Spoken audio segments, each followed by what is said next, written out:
Meanwhile, the Brest Peace had been ratified by the skeletal 7th All-Russian Bolshevik Party Congress, held in Petrograd, after which the Soviet government had fled to Moscow. Although the treaty was also confirmed by the 4th All-Russian Congress of Soviets, controversy over the treaty raged on, as did its negative impact. At the national level, both the left communists and left SRs withdrew from the Sovnarkom, and many of them adopted an independent course. Moreover, if after the relocation of the national government Petrograd's primary importance to Lenin lay in the human and industrial resources that could be saved from the Germans for use elsewhere, this view was most certainly not shared by Bolshevik leaders left behind. For them, Red Petrograd still had pride of place as the headquarters and standard-bearer of the approaching world revolution. Most important, they were faced with the daunting task of directing the survival of Soviet power in Petrograd in an ever more hostile and complex environment. Part 3. Soviet power on the brink. A turbulent spring. The Sovnarkom's flight to Moscow coincided with deepening food and fuel shortages and skyrocketing social problems. Bolshevik leaders staying in Petrograd were also faced with the emerging opposition of Petrograd workers, the social class most responsible for their rise to power in 1917. In the late spring and early summer of 1918, these problems worsened and new ones emerged, among them military moves toward Petrograd by Finnish whites supported by the Germans, endangering the still formidable Russian Baltic Fleet. A rebellion by disgruntled workers from the large Obukhov plant, supported by Baltic Fleet personnel, and a devastating cholera epidemic. On top of all this, civil war exploded from the Volga to the Pacific and on the Don, and Red Army and armed worker detachments were mobilized to squeeze grain from the peasantry by force, imposing new pressures for the ever-dwindling human resources still at the disposal of Bolshevik authorities in Petrograd.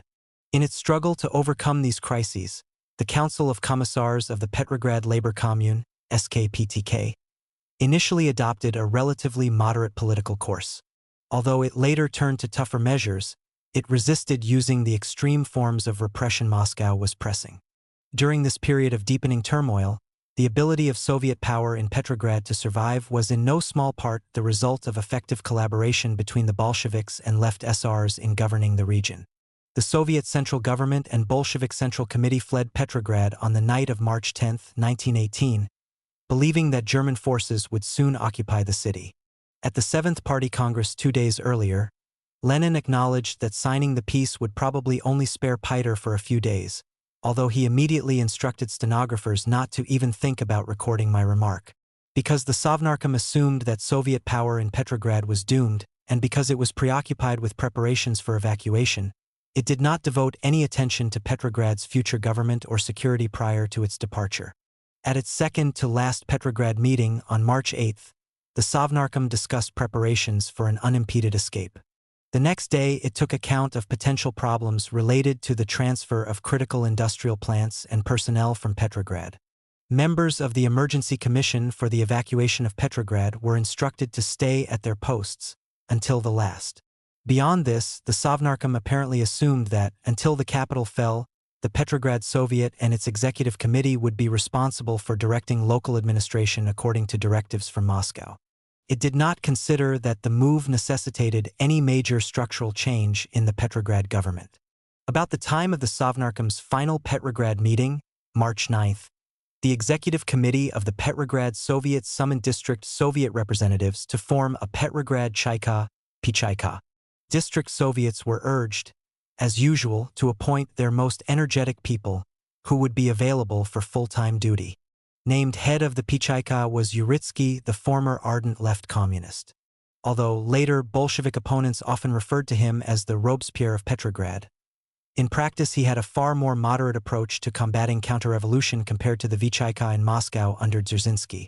According to Zinoviev, not until the night of the national government's departure did it occur to Bolshevik officials remaining behind that it would be sensible to form an authoritative local government structurally analogous to the Central Sovnarkom. What is indisputable is that on the day after the dash to Moscow, the Petrograd Soviet's Executive Committee formed the Council of Commissars of the Petrograd Labor Commune, SKPTK, thus associating the abandoned Red Petrograd in the popular mind with the heroic myth of the Paris Commune. According to its constitution, the SKPTK would be responsible to the Petrograd Soviet, the authority of its individual commissariats, merged with corresponding departments of the Petrograd Soviet, would supersede that of local agencies of the national government, and sections of district soviets would be transformed into local agencies of corresponding commissariats of the SKPTK. Although never fully implemented, this constitution was a limited declaration of Petrograd's independence from Moscow and of the commune government's ultimate goal of vertically integrating district Soviet sections. Several years later, Alexander Alexanevsky, the Bolshevik military leader whose wife had committed suicide a few weeks earlier, upon learning that the Germans had resumed their advance on Petrograd, would recall his exhilaration when he went out into the street after the formation of the Petrograd Labor Commune was announced. It seemed strange to find the usual scene. Snow was falling. Pedestrians were hurrying along the pavements. From time to time a horse-drawn cab ambled by. All just as on any other day. Yet we now had a commune we could only read about until then. It made one feel giddy just to think of it, and raised one's spirits to unprecedented heights. Petrograd Bolsheviks, from the beginning, hoped that the new local government would include left SRs. Zinoviev approached Alexei Ustinov, for one, about a cabinet appointment. But with most top left SR leaders already in Moscow for the Fourth All-Russian Congress of Soviets, he was non-committal. Only Bolsheviks, therefore, were included in the SKPTK, which was confirmed at a plenary session of the Petrograd Soviet on March 12. The government was to be chaired by Zinoviev, and appointed to head commissariats were Lunacharsky, Enlightenment; Vyacheslav Minzinsky, Finance; the former mayor Mikhail Kalinin, Municipal Services; Mikhail Lashevich, Food Supply; Petr Stuchka, Justice; Vyacheslav Molotov, Scriabin, Economy; Adolf Yaffe, Social Welfare; Myron Vladimirov, Transportation; and Ivar Smilga, Petrograd Military District. The most powerful figure in the new government was to be Trotsky, as head of a unique military revolutionary commissariat with unlimited powers to defend Petrograd from foreign and domestic enemies. Trotsky held this post only for a few days, just long enough to issue a few tough-sounding proclamations. He was pressured out of the government by a majority of the Petrograd Bureau of the Bolshevik Central Committee, composed of Central Committee members who were kept behind in Petrograd, because of his insistence that party commissars not be allowed to meddle in strategic and technical directives of so-called military specialists, or spetsy, former Tsarist officers now serving as commanders in the new Red Army and Navy. Upon the recommendation of his closest party comrades, Trotsky was hurriedly transferred to Moscow to serve as People's Commissar for War.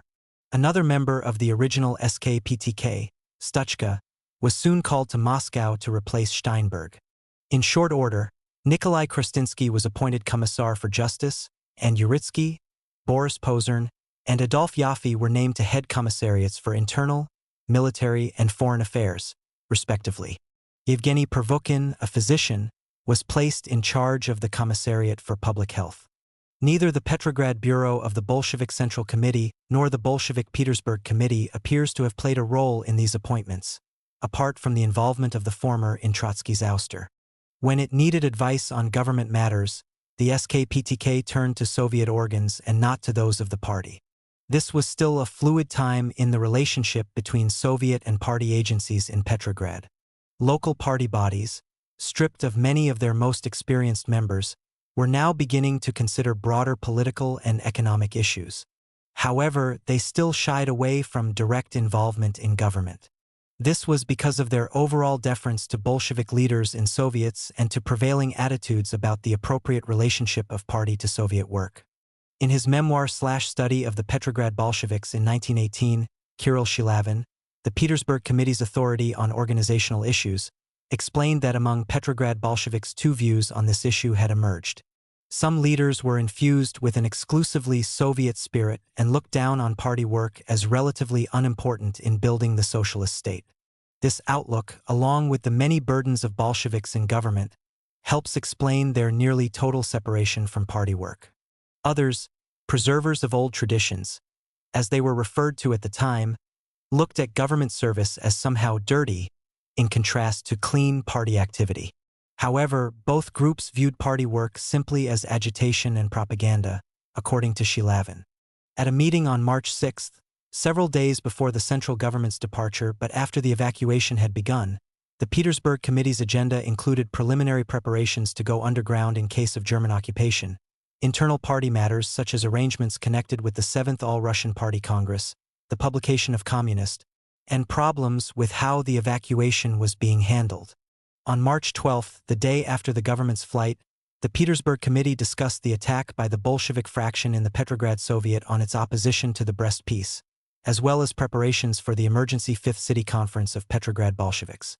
The same meeting also addressed the recruitment of party members for the Chaika. After issuing levies to district party committees, the city party leadership, as was then customary, abdicated further responsibility for a government institution, in this case the Pichaika. Also on the Petersburg Committee's agenda on the 12th were such non-governmental matters as the provision of firearms to party members. It was decided that this was desirable, and that the committee's embryonic military detachment should provide instructors in the use of weapons and preparations for a triumphant meeting of the Petrograd Soviet that evening to commemorate the first anniversary of the February Revolution. Selection of a comrade to represent the party organization in the Petrograd Soviet was tabled. However, nothing was said on the 6th or the 12th about how Petrograd should be governed in the absence of the Sovnarkom and the CEC. On the 25th and the 27th of March, initial meetings of the Assembly of Organizers created by the 4th City Conference of Petrograd Bolsheviks revealed that party work was paralyzed in most districts after the transfer of seasoned Bolshevik leaders from party to government and military work, and following plant shutdowns, massive unemployment, and the debilitating impact of intra-party conflict over the Brest Treaty. In textile mills, which were among the relatively very few industrial enterprises still operating, a particular problem appeared to be the great difficulty in even getting a hearing from their largely female workforce. On March 26, the Petersburg Committee rescinded its decision of February 24 to encourage party activists to give priority to Soviet work over party work. On April 6, the First Northern Oblast Bolshevik Party Conference agreed on the importance of enhancing the authority of party agencies over Soviets, and finally, on April 8, the Petersburg Committee adopted measures to facilitate the influence of district committees, if not their control over district Soviets. For example, the organization of district Soviet fractions nominally subordinate to party committees was now instituted. Although such measures represented implicit recognition of the primacy of party bodies over Soviets, which Lenin and the Central Party leadership in Moscow were emphasizing at this time, they were ineffective as a result of continuing drains on the personnel of district committees and the continued concentration of the party's most senior and most competent members in Soviets. As Stasova wrote on May 22, "Party work is in terrible decline because all our forces have gone into Soviets." Also reflecting this state of affairs was a remarkably candid report that the Bolshevik Party Committee in the 2nd City District submitted to the 6th City Conference of Petrograd Bolsheviks in June 1918. As the report put it, "The majority of our party members who have gone to work in Soviets or other municipal agencies have lost all touch with the District Party Committee, and any kind of control over their work is beyond the realm of possibility. Moreover, as a result of our own isolation from the worker masses, our activity has been limited to regular weekly meetings. Even efforts to influence the activity of the District Soviet have failed. Decisions on upgrading party work exist only on paper."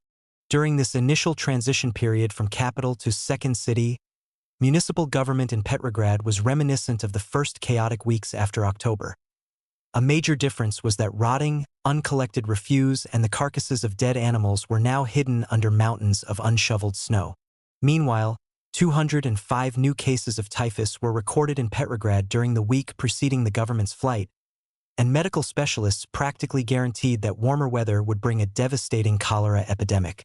"I have been in China, Persia, and all of Asia," a worried epidemiologist attached to the Military Medical Academy told a newspaper reporter at the beginning of April, "But I have never seen anything like what I am now seeing in Petrograd." As it strove somehow to establish a functioning government and overcome mounting problems, the SKPTK received precious little support from Moscow. From the start, Petrograd authorities were strapped for funds. Resources at the disposal of the national government were also very limited. Still, records of the Central Sovnarkom reveal that requests for emergency financial allocations from the SKPTK, however urgent, were invariably received with striking callousness. For example, after one of its earliest meetings, the SKPTK sent an urgent appeal to Moscow for a maintenance subsidy of 100 million rubles. The Sovnarkom's response, which was adopted at only its third Moscow meeting on March 21st, but that would become typical, was to put off a decision pending clarifications. Also, the requested funds were labeled as an advance against budgeted expenses. This frustrating response notwithstanding, clarifications followed quickly. This time, on March 28th, the Sovnarkom approved an allocation of 20 million rubles on the condition that all expenditures would be controlled by the state comptroller and that, in the future, the Petrograd government would present a budget for advances against expenses ahead of time. At Trotsky's suggestion, it was also stipulated that the government of Petrograd should inventory available reserves of materials and food supplies and ship all possible surpluses out of the city, and that, subject to prior approval by the central government, all marketable military and other surpluses that could not be evacuated from Petrograd should be sold. The division of proceeds from such sales would be the prerogative of the central government. On April 11th, Zinoviev sent an urgent emergency funding request to Moscow by courier. In this case, he based a plea for an additional 100 million rubles on the unemployment and food supply crises, which had reached new highs and were providing fertile ground for agitation among workers by opposition groups and anti-Semitic, right-wing extremists. Zinoviev correctly perceived that this posed a dangerous new threat to Soviet power.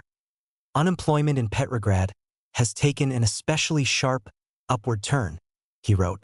Everyday delegations come from our factories in the Vyborg and other worker districts, and tell us, it is impossible to live like this any longer. It is vital that a workers' government not allow workers to die of hunger.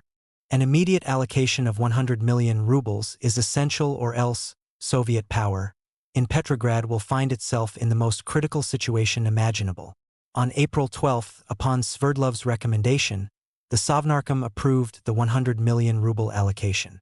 However, release of this sum, minus the 20 million approved on March 28th, was predicated on the issuance of guarantees regarding the correct and sensible use of the funds according to a plan developed by an ad hoc commission of the Central Sovnarkom.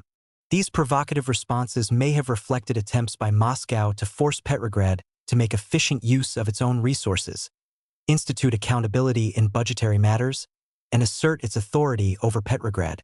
However, they also betrayed a coolness toward Petrograd's needs, a sense that Petrograd no longer mattered, which was profoundly resented in the former capital. In a similar spirit, Moscow felt completely free to direct matters relating to Petrograd that would have been better handled by consultation. For example, the Sovnarkom unilaterally assigned Petrograd Bolsheviks to positions elsewhere at will. On April 9th, after several key Petrograd personnel were unexpectedly assigned to Moscow, the SKPTK resolved to inform the central government that no more responsible figures in the Petrograd labor commune could be torn from their work without its approval. There is no evidence that this injunction had any effect. The Sovnarkom also attempted to control matters central to Petrograd's internal affairs, such as industrial evacuation, which local authorities wished to coordinate. In a blunt letter to Moscow dated March 23rd, Zinoviev conveyed Petrograd's decision to take control of evacuation, because, as he explained, evacuation was proceeding without prior planning, with the result that Petrograd industries slated for evacuation and those plants already in the provinces were idle. Relevant sources suggest that unilateral administrative reorganization, whether emanating from Moscow or Petrograd, only served to make evacuation a bigger mess than it already was. In any case, minutes of meetings of the Central Sovnarkom and the SKPTK, as well as correspondence between the Petrograd Bureau of the Central Committee and the Central Committee, leave no doubt. Relations between Petrograd and Moscow at this time were greatly complicated by provocative exchanges over budget, personnel, evacuation, and other less weighty but symbolically significant matters. Chaotic evacuation policies and practices also contributed mightily to deepening unrest among Petrograd's factory workers. In trying to overcome Moscow's coldness to Petrograd's needs and to strengthen popular support for Soviet power in the Petrograd region, which had been undermined by the Sovnarkom's panicked flight to Moscow, deepening food shortages, expanding unemployment, and chaotic evacuation policies, the SKPTK initially adopted a moderate political tack with mixed results. This policy shift can be seen in the contrast between the Moscow and Petrograd governments in the area of political repression. As soon as it was on its feet, the Pichaika began to arrest suspected counter-revolutionaries, speculators, and thieves. However, many of these suspects, especially political detainees, were released soon after being deposed. The shooting of prisoners in Petrograd by authorized agencies other than the Pichaika continued, primarily for particularly heinous common crimes. The Vichaika had begun conducting such shootings in late February. Also, theft and killings by criminals, many of them members of gangs, with an extraordinarily high percentage posing as Chekists, skyrocketed. So did wild shootings, often by newly recruited Red Army soldiers, Red Guards, and anarchists. Every night, Petrograd's hospitals received piles of bodies picked up on the street. Frequently, the killers made off with the victims' clothing. Most corpses remained in morgues for weeks unidentified and then were buried by the truckload. Yet Uritsky, as head of the Pichaika, steadfastly refused to sanction shootings. His emphasis was less on the restoration of order through terror than by concrete measures aimed at halting violence, economic crimes, and abuses of power. This orientation, which differed markedly from that of the Vichaika in Moscow, was reflected in Uritsky's earliest directives. On March 15, he issued preliminary guidelines aimed at strict regulation of searches and at catching fake and corrupt Chekists. Conspicuously missing from agencies authorized to conduct searches were Red Army personnel. 1 week later, Uritsky issued a widely circulated order giving citizens 3 days to turn in unauthorized arms, bombs, grenades, and explosives. Individuals violating this order were to be sent to the Revolutionary Tribunal for trial but were not threatened with shooting. Simultaneously, district Soviets were directed to intensify street patrols to confiscate weapons from citizens who did not have permits for them. Nikolai Krastinsky was named Commissar for Justice in the SKPTK on April 4. Like Uritsky, he had a degree in law and a long history of revolutionary activity, was a left communist in the dispute over the signing of the Treaty of Brest-Litovsk, and was also against extreme repression of political foes. His appointment, along with pressure from Uritsky, appears to have prodded the SKPTK, then concerned with regaining popular support by displaying a human face, to speed up judicial proceedings against jailed political figures. Apparently, this decision was also influenced by the need to reduce Petrograd's burgeoning prison population, if only because feeding, housing, and controlling the spread of infectious disease among prisoners was prohibitive. Typhus, for one, was then rampant in jails. Also, sailors at the Kronstadt naval base were balking at accepting Petrograd's prison overflow, a position that had been expressed in an Izvestia Kronstadtskogo Sovita editorial of March 10. Individuals and whole groups of people are being sent to Kronstadt. What is more, most of them arrive without documentation on what is to be done with them. Such an ugly understanding of Kronstadt's role must stop. Great Kronstadt is neither a warehouse for counter-revolutionaries, a universal prison, nor a scaffold. It cannot and does not want to be a kind of revolutionary Sakhalin. It does not want its name to become synonymous with prison and executioner. Only a few days after his appointment, Krastinsky was authorized to take all necessary measures to speed up the investigation, trial, and disposition of prisoners. A May Day amnesty for broad categories of common criminals charged with minor offenses, political prisoners, and prisoners older than 70, as well as a 50% reduction in the sentences of common criminals guilty of more serious offenses, initiated by the SKPTK on April 27, extended this effort. In comments at a meeting of the Bolshevik fraction in the First Northern Oblast Congress of Soviets which endorsed it, Zinoviev took pains to emphasize the amnesty's political significance. He argued that it was necessary for Soviet power to renounce its previous methods of struggle against political opponents, that Soviet power had become so strong that individual political opponents no longer constituted a threat, and that workers and soldiers, having vanquished them, their enemies, in economic and political combat, did not want to treat them in ways that were customary in all imperialist and monarchist states. To the Petrograd Soviet, which also endorsed the amnesty, Zinoviev boasted that the question of a May Day amnesty arose in Petrograd independently of Moscow. Simultaneously, the Pshika's self-imposed ban on shootings was broadened. On April 16, the SKPTK received a report from Uritsky on limiting, to investigations, the Committee for the Revolutionary Security of Petrograd in the Commissariat for Internal Affairs. The report apparently led to a comprehensive discussion of shootings by city agencies. At this time, the Committee for the Revolutionary Security of Petrograd was the main city-level police agency still carrying out summary executions after the Vchika's departure and Uritsky's prohibition of Pichaika shootings.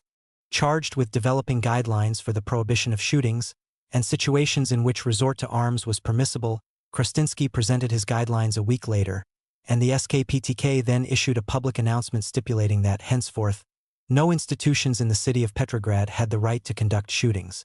This absolute ban applied to the Pichaika, the Committee for the Revolutionary Security of Petrograd, revolutionary tribunals, Red Guards, Red Army troops, and district Soviets, thus officially annulling the authorization for shootings proclaimed during the German advance in late February. Although conspiratorial political activity and major crime in Moscow at this time resulted in unofficial Red Terror, the SKPTK's prohibition of extreme repression lasted through the summer. The growing disenchantment of Petrograd workers with Bolshevik/Soviet power in the spring of 1918 was reflected in the formation of the Extraordinary Assembly of Delegates from Petrograd Factories and Plants, EAD.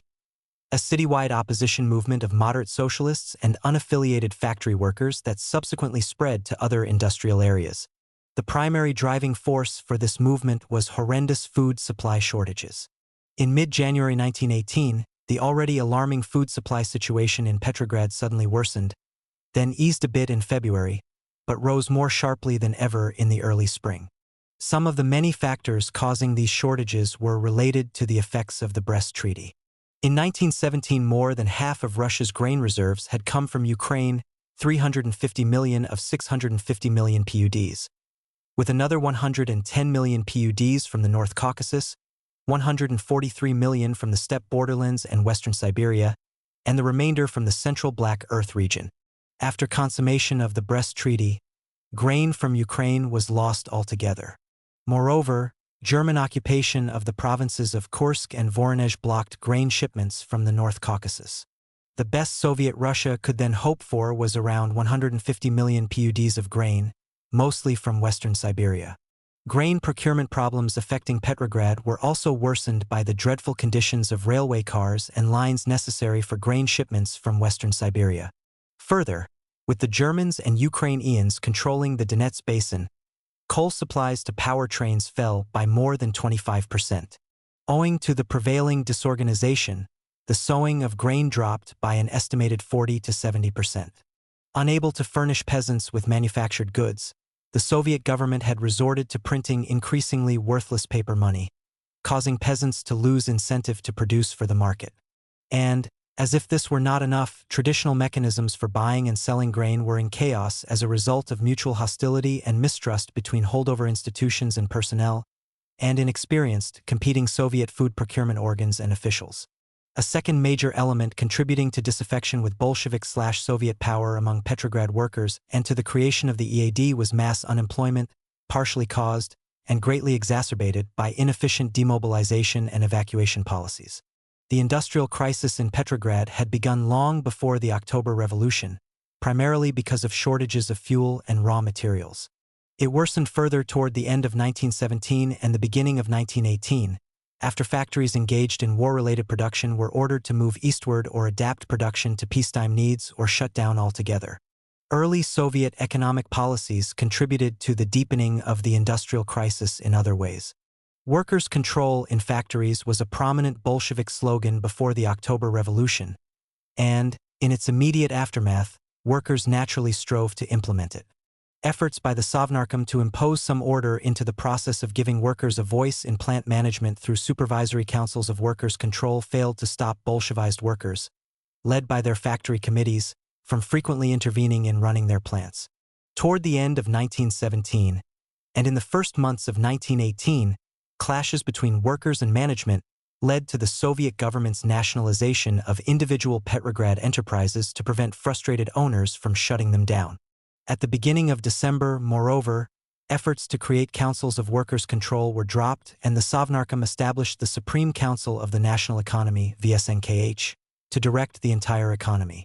Over the next few years, the VSNKH and a nationwide network of regional, provincial, and local SNKHS developed into the Soviet government's primary institutions for the centralization and administration of industry.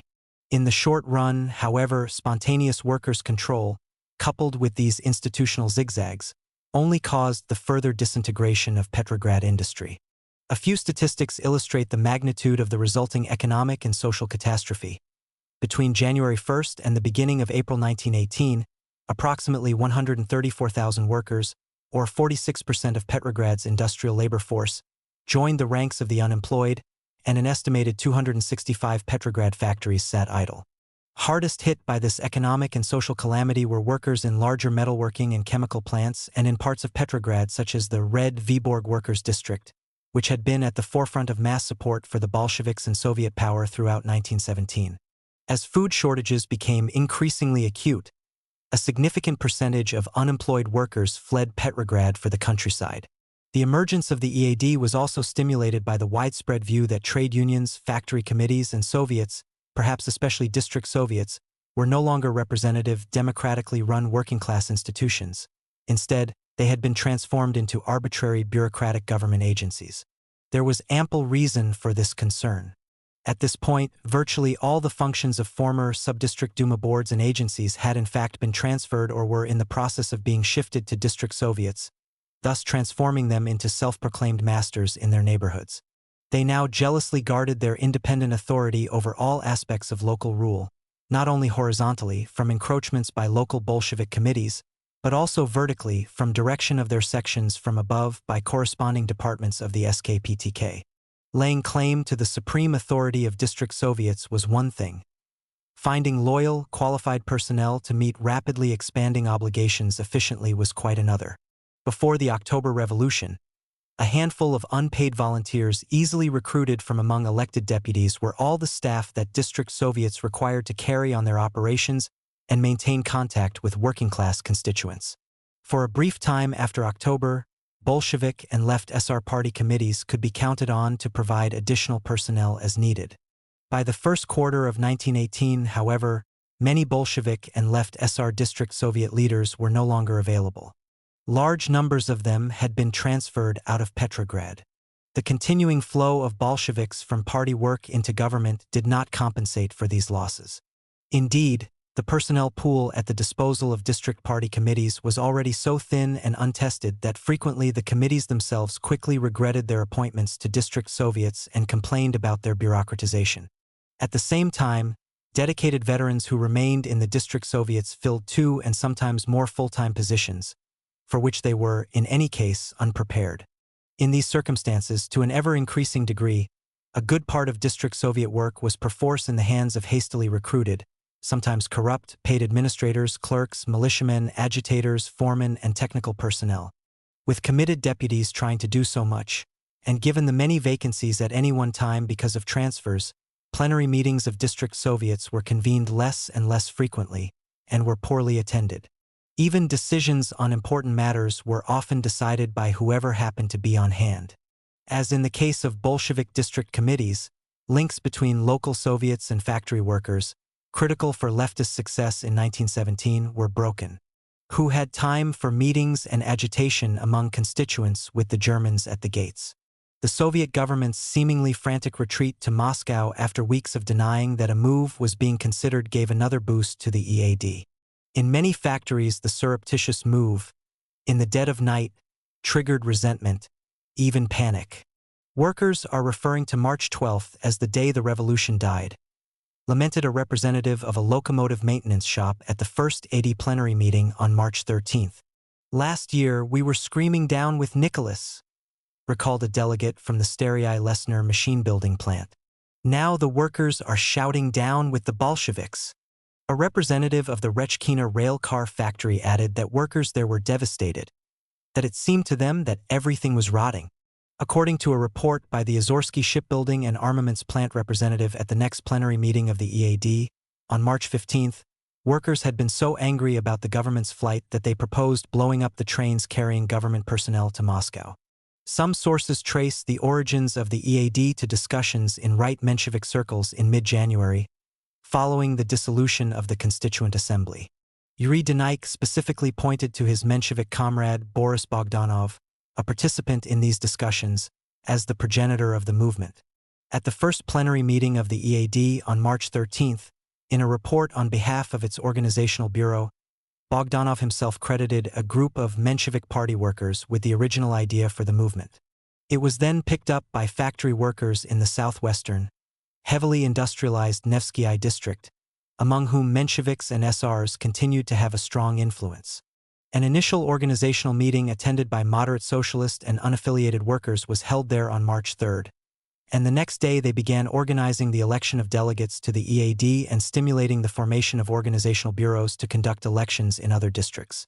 It seems clear, then, that Mensheviks had a hand in founding the EAD and that elected factory delegates, Mensheviks, SRs, and unaffiliated skilled workers among them, played key roles in its organization, orientation, and direction. Many had led their fellow workers into the streets during the February Revolution.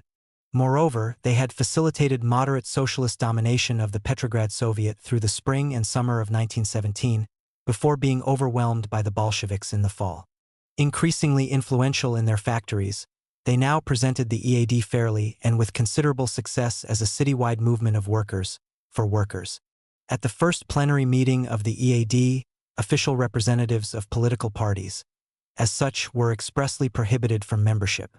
This policy reflected widespread disenchantment not only with the Bolsheviks but with all political parties, and a corresponding desire by the movement's leadership to at least appear to rise above factional interests. The majority of delegates to the EAD, who together represented a significant portion of Petrograd's most important factories and plants, at first hoped to work within the Soviet system to bring about a renewal of the revolution and the reconvocation of the Constituent Assembly. In this spirit, one of the EAD's first acts was to send a delegation to the Fourth All-Russian Congress of Soviets in Moscow. However, the Congress's Bolshevik, left SR leadership refused to give the delegation a hearing. Such rebuffs notwithstanding, at this early stage between March and the end of April, the EAD continued to focus primarily on studying and formulating positions on the critical question of food supply, on unemployment, and on evacuation, as well as on strengthening itself organizationally. This was done openly and publicly. AD leaders rejected secrecy on principle. Even when threats of government reprisals became most strident, they made no plans to go underground. Reporters were welcome at their plenary meetings, and full and candid accounts of the sessions were featured in the non-Soviet press. During this initial period, the Assembly's goals were sufficiently ambiguous that a typographer, K. F. Grigoriev, who identified himself as unaffiliated when registering in the EAD but who later owned up to being a Bolshevik and possibly other Bolsheviks participated in it. Further, the Bolshevik Party Committee in at least one key district of Petrograd, the Vyborg district, circulated EAD recruitment materials to factory collectives. Moreover, for months Soviet authorities in Petrograd held back from taking decisive action against the movement, perhaps because it sprang from the Bolsheviks' own constituency, namely factory workers.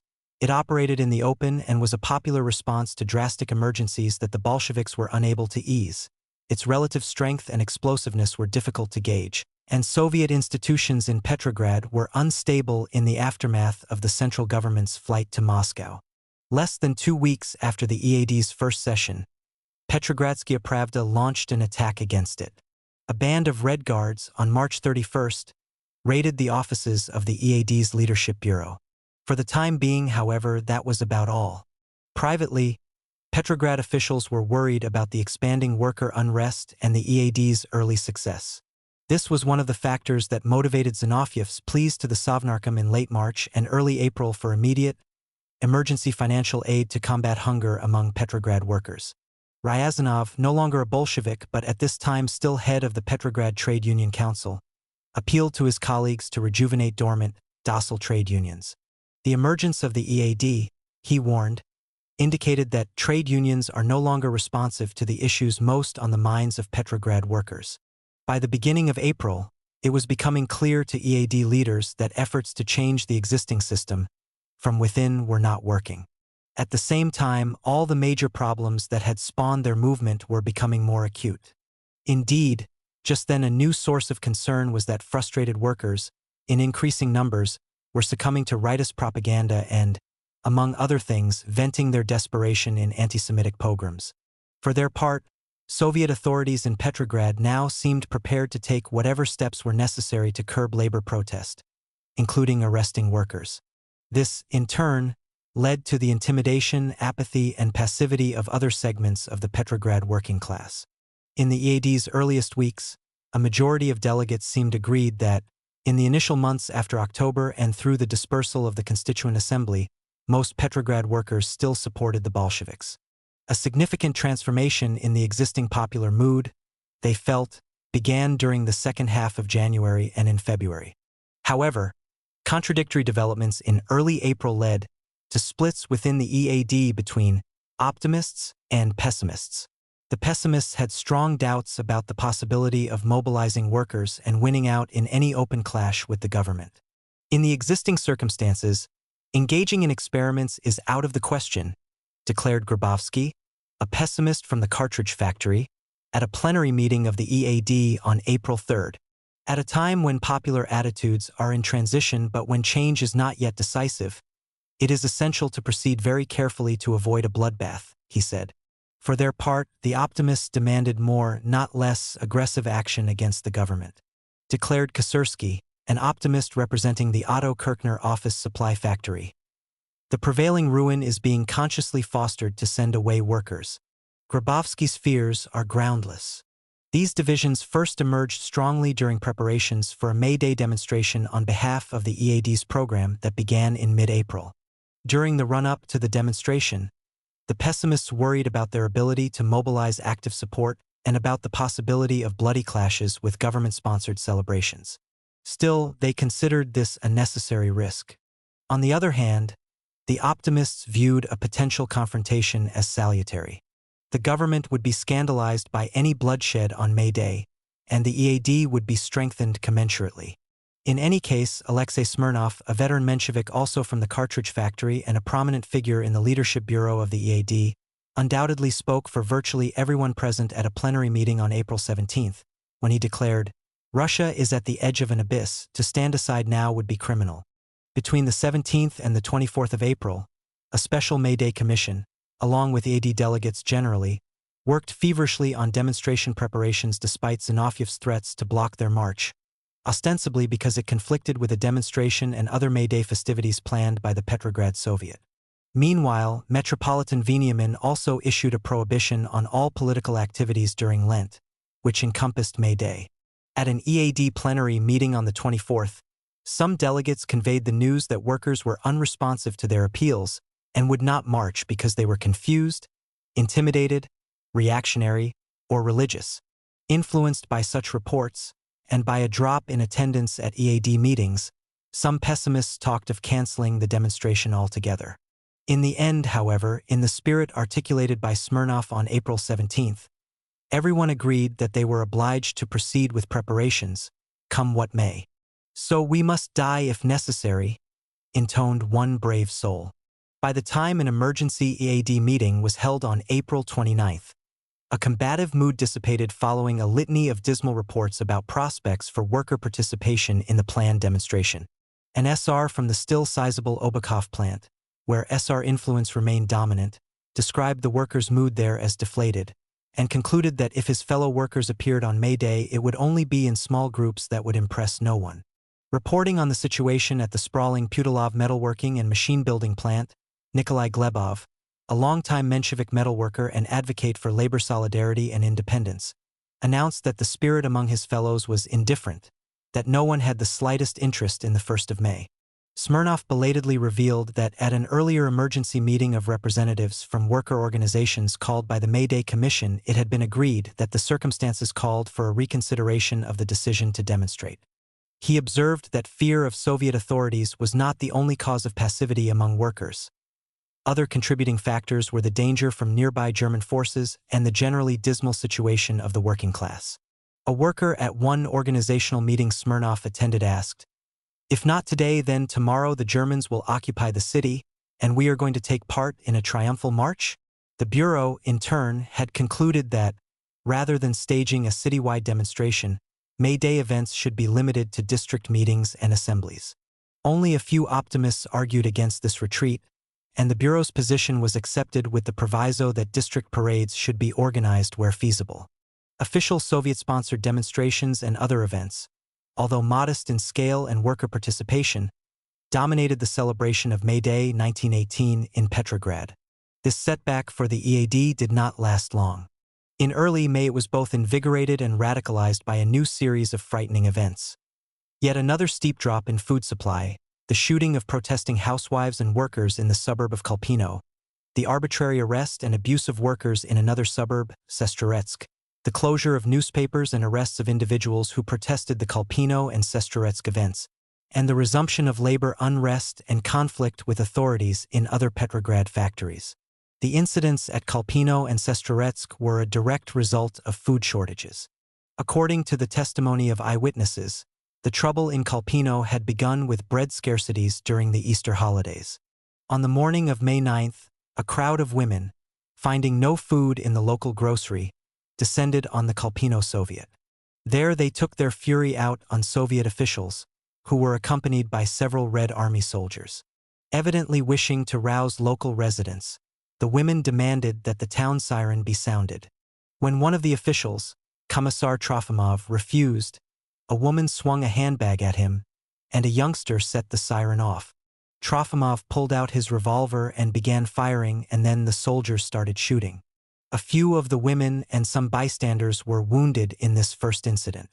That evening, workers in the Ozorsky plant, the main industrial enterprise in Kolpino, gathered at the plant to discuss a response to the morning shootings and were met by Red Guards and Red Army troops positioned in a yard across from the plant, as though preparing for military action. Soviet officials at the gathering vehemently denied responsibility for the morning's shootings and explained that the Red Guards and soldiers outside were only on maneuvers. The workers present passed a resolution censuring the Soviet for its behavior and calling for an immediate re-election. They also protested the presence of Red Guards and Red Army troops around the plant and demanded that they be disarmed. When the meeting ended and the workers went outside, they were fired on by the troops. Several workers were wounded and an official of the local electricians' union was killed in this second incident. In Sestroretsk, around the same time, a crowd of housewives and workers from the Sestroretsk weapons factory, angered that they had been given a quarter-pound of oats instead of an expected ration of bread, beat up a representative of the local Soviet.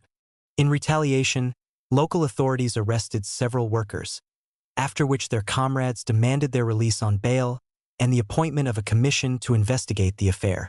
When these requests were denied, the Sestroretsk workers went on strike for 3 days and brought their case to the EAD. At this time, violent incidents against hungry workers and their families demanding bread occurred with increasing regularity. Stenographic records of plenary meetings during this period reveal that a turning point in the EAD's strategic orientation was reached in mid-May, in response to the critical dip in food supply and resulting violence.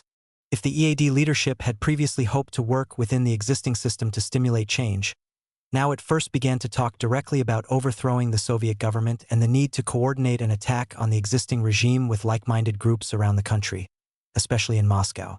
At a meeting on May 18th, only the Bolshevik Grigorev opposed sending a delegation to Moscow.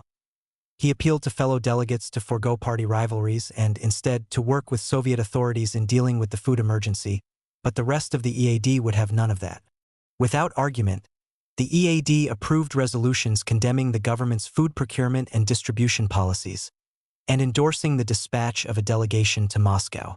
Meanwhile, rumors spread that Petrograd authorities were about to suppress the EAD. As it turned out, the leadership of the Petrograd Soviet had tabled the question. For the rest of May and June, then, the EAD concentrated on expanding nationally and preparing Petrograd factory workers to respond to an attack with a one-day general strike. The EAD's leaders assumed that a citywide strike would reveal the strong support they enjoyed among workers and force the authorities to pull back. Whipping up spirit for a coordinated strike, while holding labor protest in check until the government attacked, proved difficult. Throughout this period, increasingly desperate workers intensified pressure on the EAD to act without delay, and fierce arguments over how to react to this pressure now arose at virtually all plenary meetings. At the end of May and beginning of June, a wave of strikes to protest the lack of bread swept Nevsky district factories, the birthplace of the EAD. But a majority of delegates concerned about ambiguous reports on the mood of workers elsewhere in the city resolved to call on striking workers to return to work and continue preparations for a general strike.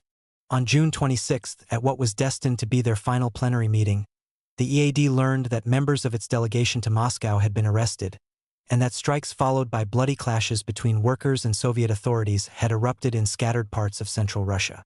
This worrisome news was coupled with the suppression of rebelling workers from the Obukhov plant and sailors from a mine-laying flotilla moored on the Neva, as well as word of the Bolshevik victory in rigged elections to the Petrograd Soviet. At this point, with little to lose, even the pessimists voted in favor of organizing a citywide general strike for July 2nd.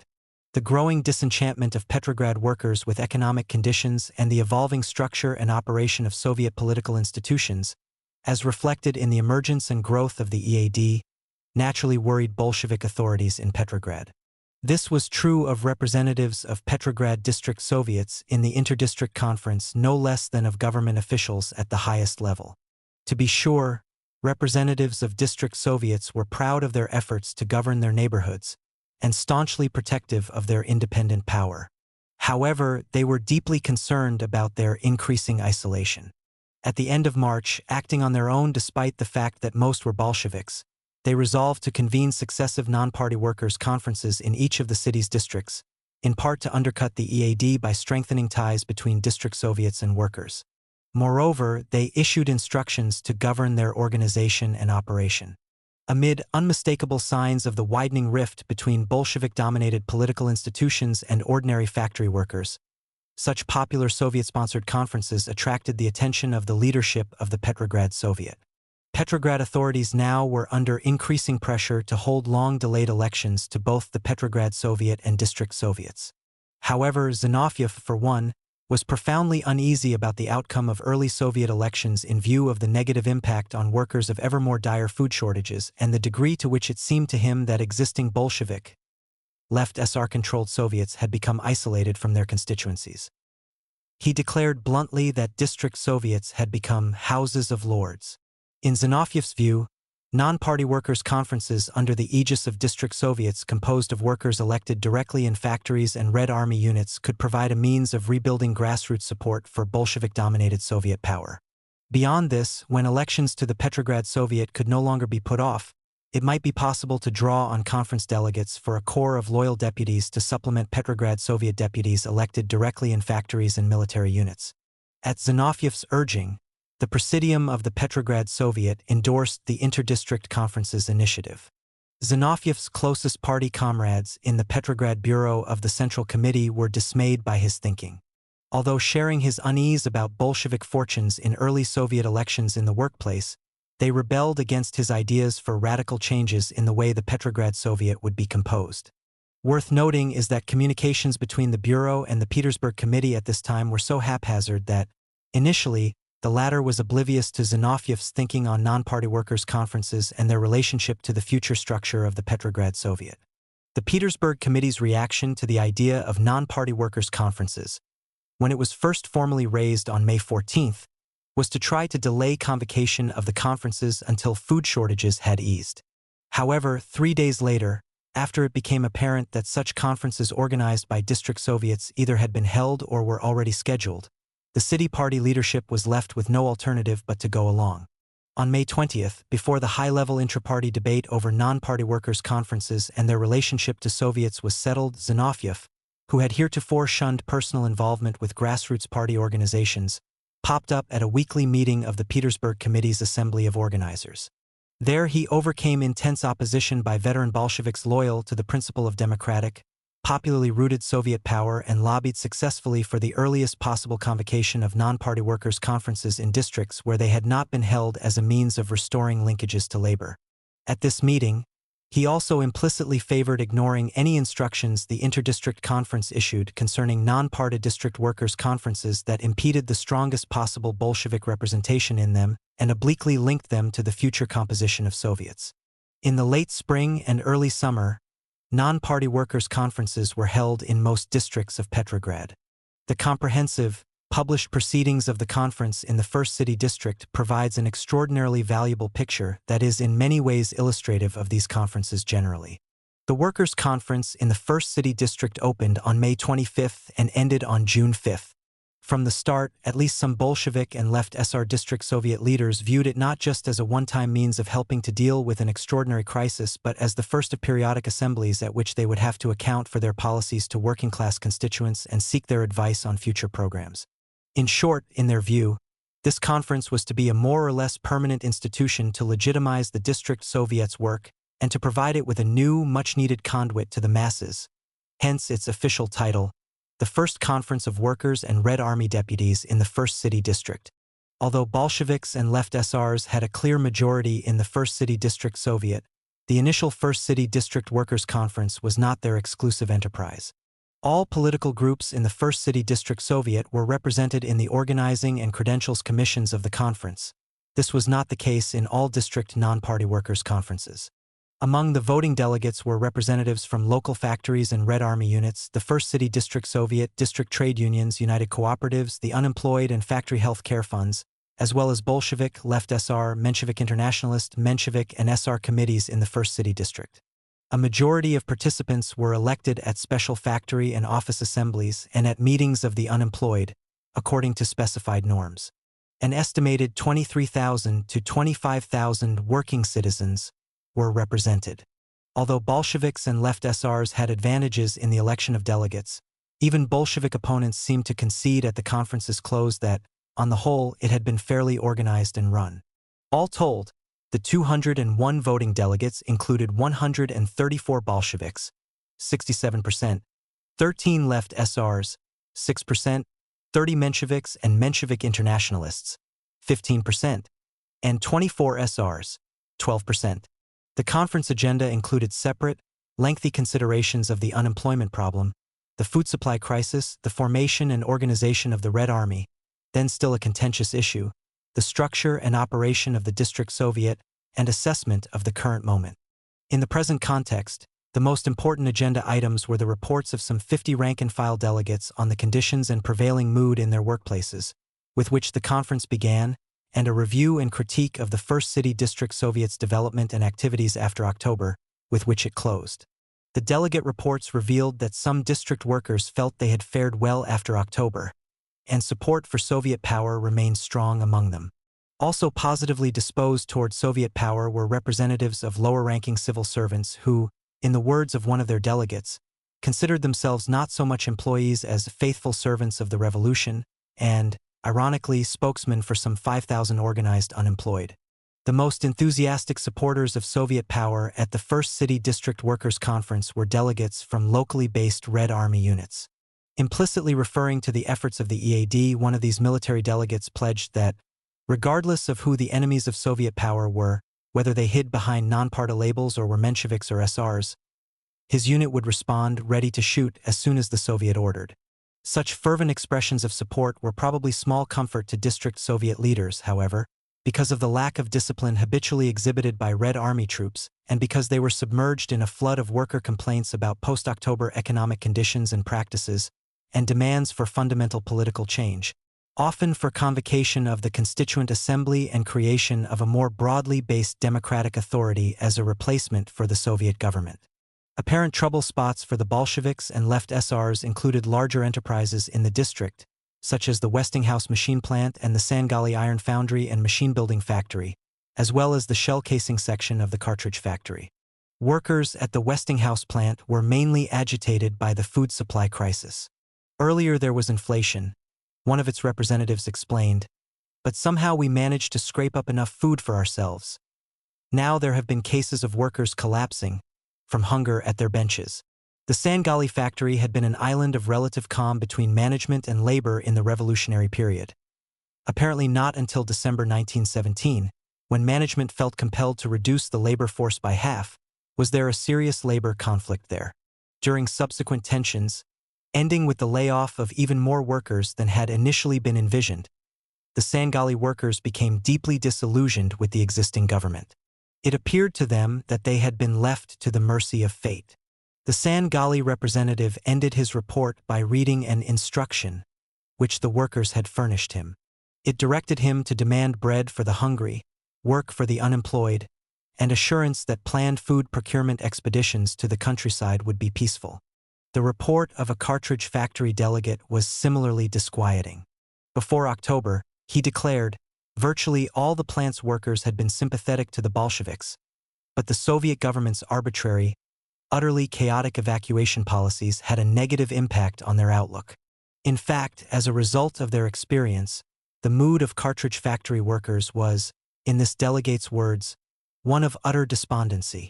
The workers have lost confidence in the Bolshevik government.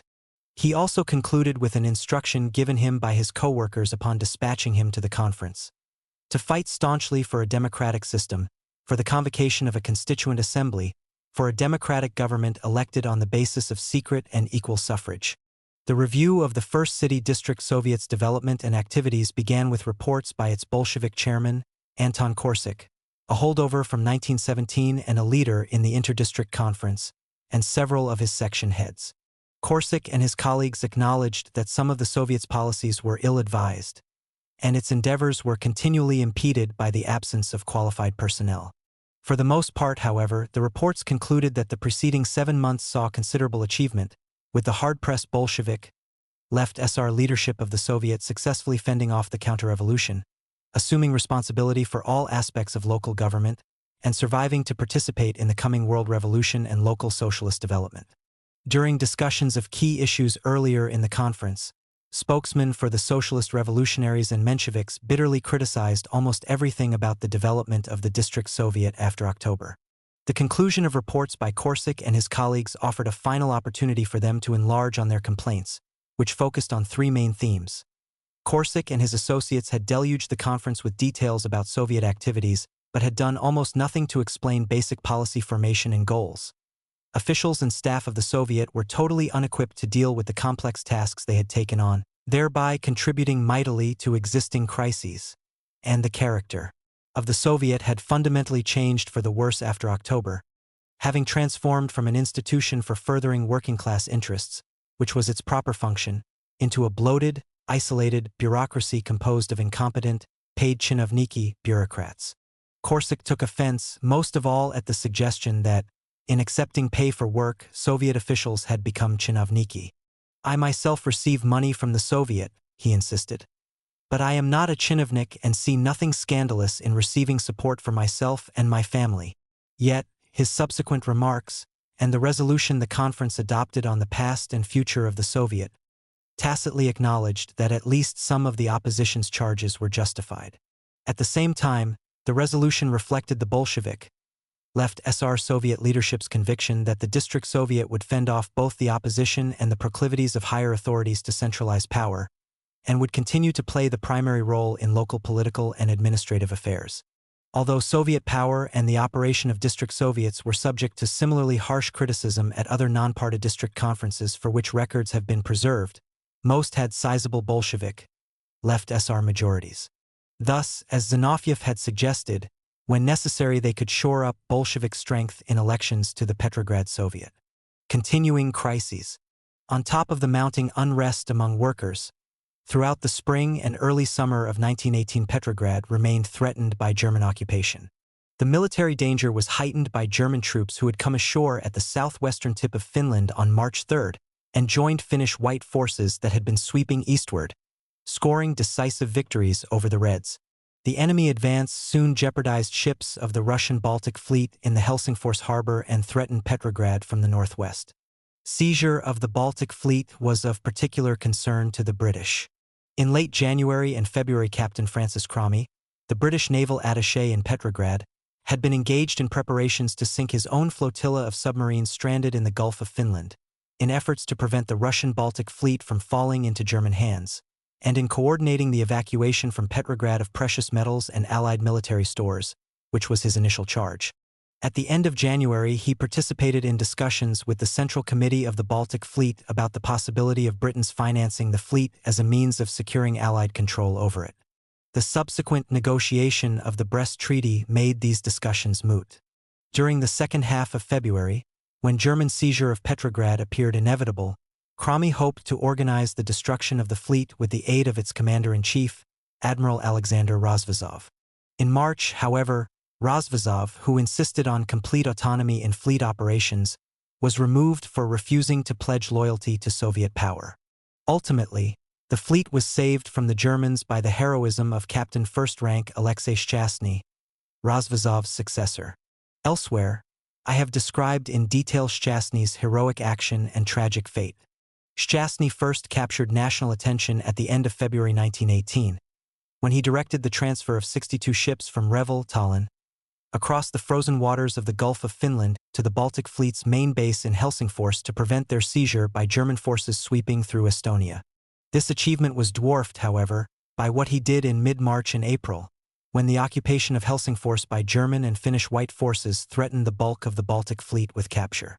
Article 6 of the Brest Treaty specifically obligated the Soviet government to clear Finland and the Åland Islands of Russian troops and Red Guards, and to remove Russian naval ships and forces from Finnish ports. On March 20th, the Naval General Staff issued instructions to move the ships from Helsingfors to Kronstadt, as many ships as could make it through the thick ice, and to prepare the entire fleet for demolition. However distasteful to Shchastny, the latter directive was duly implemented. 3 weeks later, the German government gave the Sovnarkom until April 12 to comply with its obligations regarding the Baltic Fleet. Shchastny was now instructed by the Commissariat for Naval Affairs headed by Trotsky to disarm all ships of the fleet still in Helsingfors on April 11.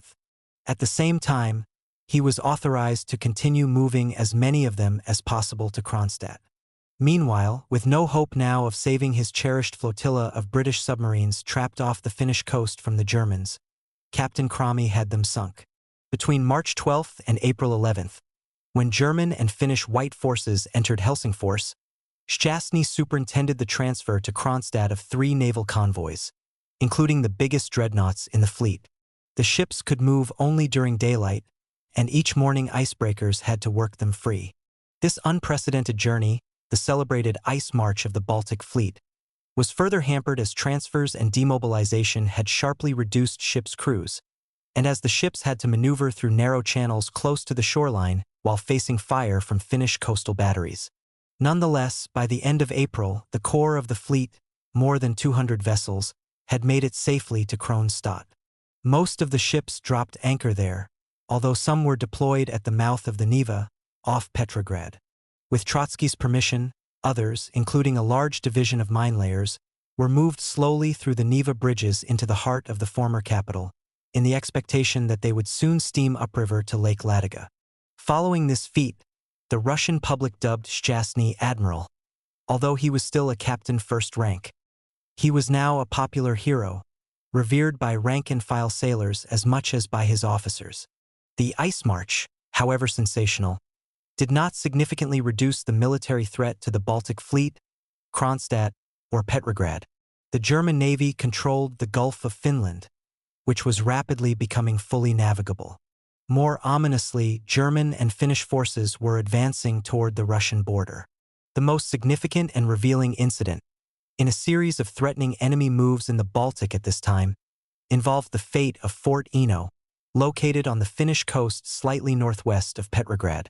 Fort Eno was built shortly before World War I as part of a system of naval fortifications for the defense of Petrograd. In the spring of 1918, Germany's control of the Gulf of Finland and its occupation of Estonia and domination of Finland put these fortifications in immediate peril. By the third week of April 1918, the coast adjoining Fort Eno was occupied by Finnish White forces, and on April 24 the Finns, supervised by German officers, demanded its surrender. Even before receipt of this demand, when the Finnish threat was already apparent, the SKPTK proceeded with unprecedented alacrity to implement a CEC decree ordering obligatory military training for all citizens who did not exploit others' labor. Whereas the SKPTK decree was restricted to workers, the CEC decree applied to workers and peasants. Also, district Soviets and factory committees were pushed to facilitate recruitment of their best personnel into the Red Army, if only temporarily. The SKPTK, upon receiving the demand on April 25, vowed to defend Fort Eno at any cost. The Executive Committee of the Petrograd Soviet immediately ordered district Soviets and trade unions to provide workers between the ages of 18 and 40 capable of fighting, and both the military section of the Petrograd Soviet and the Executive Committee of the Petrograd Province Soviet put all forces at their disposal on highest alert. The Kronstadt Soviet declared an end to the breathing space with Germany and ordered ships and detachments of sailors to defend Fort Eno. Endorsing this directive, Szczęsny declared that Fort Eno cannot be surrendered and must be defended from attacks of any kind. It is noteworthy that Fort Eno was not mentioned at meetings of the Bolshevik Petersburg Committee on the 26th and the 30th of April nor on 3rd, 5, 7, and May 10th. The reason for the omission is that, true to its customary practice, even decision-making on life and death matters was left to Soviet authorities despite adoption of the principle that party bodies should control government policies. Nonetheless, the April 26 issue of the party's Petrogradskaya Pravda, reflecting the fundamental shift in the position of the Petrograd Soviet's Bolshevik majority, announced that the Brest breathing space was nearing an end, that the Soviet government could make no further concessions to Germany, and that a decisive struggle for Petrograd's survival was at hand. If government authorities in Petrograd, not to speak of Szczęsny and his colleagues in the Baltic Fleet, were determined to defend Fort Eno even if it meant the end of Brest, in Moscow Lenin and Trotsky did not agree. Quite apart from the crisis surrounding Eno, Berlin was then peppering them with complaints and ultimatums regarding Soviet compliance with provisions of the Brest Treaty. At the same time, Soviet naval intelligence was reporting that German military forces were massed on Russia's new, compressed borders, often encroaching on Russian territory and seizing or sinking Russian ships. With the formation of the Red Army still at a very early stage, it seemed clear to the two top Bolshevik leaders that extending the fragile peace with Germany would require new concessions. They certainly were in no mood to let the Fort Eno emergency escalate into the resumption of a full-scale war. This difference in outlook between the authorities in Petrograd and those in Moscow emerged sharply at a tense meeting of Szczęsny, Trotsky, and the Supreme Military Council in Moscow on April 25. Unlike the Petrograd Bureau of the Bolshevik Central Committee and the party's Petersburg Committee, the Bolshevik Central Committee was by then closely involved in government decision-making.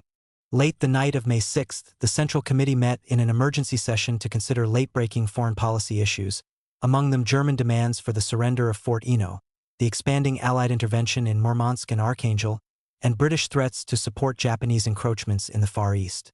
The meeting ended with the adoption of a resolution by Lenin that endorsed yielding to the German ultimatum.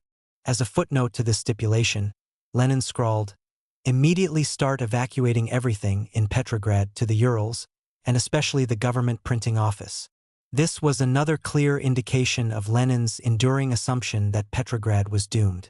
Although the Central Committee's deliberations were top secret, during the second week in May the few non-Bolshevik papers in Moscow and Petrograd still publishing were filled with sensational reports of new demands by the German government and the imminent German occupation of both cities. Around this time, copies of letters allegedly from German officials that seemed to support the widely held belief that Soviet policies in the Baltic were being dictated by the German General Staff in accordance with secret clauses of the Treaty of Brest-Litovsk were circulated in Petrograd. The combination of rumors relating to an imminent German attack and Soviet subservience to Germany caused such a stir that Bolshevik authorities in Petrograd were forced to issue a declaration that such talk was a total fabrication. This declaration had no impact. At this point, even Stasova betrayed concern about an early German occupation of Petrograd by trying to ship the party's printing press to Ekaterinburg. Captain Kromy, for his part, greatly intensified his efforts to prevent the Baltic Fleet from falling into German hands. At one time or another, his plans included sinking British steamers at the approaches to Kronstadt, demolition of the fleet, and an elaborate and substantial program of payments to Russian naval officers to render their vessels inoperable. Provision was also made for resettling Kromy's Russian accomplices in England. Beginning in the second half of May, the British Foreign Office and the Admiralty gave top priority to reallocating their funds in Russia for rapid financing of one or another variant of Kromy's schemes. Kromy himself was fully cognizant of the dangerous game he was now engaged in and of the likely need for a quick departure from Russia. Although he opposed Allied intervention through most of May and tried to work with Trotsky, his efforts to assure the timely destruction of the fleet also necessitated collaboration with anti-Soviet individuals and groups. Thus, they paved the way for activities he would undertake in the summer to overthrow the Bolsheviks. On May 9, deepening anxiety about the intentions of the Germans and Finns, as well as about the German-Soviet relationship, prompted Petrograd's civil authorities to meet with top military commissars and Spetsy.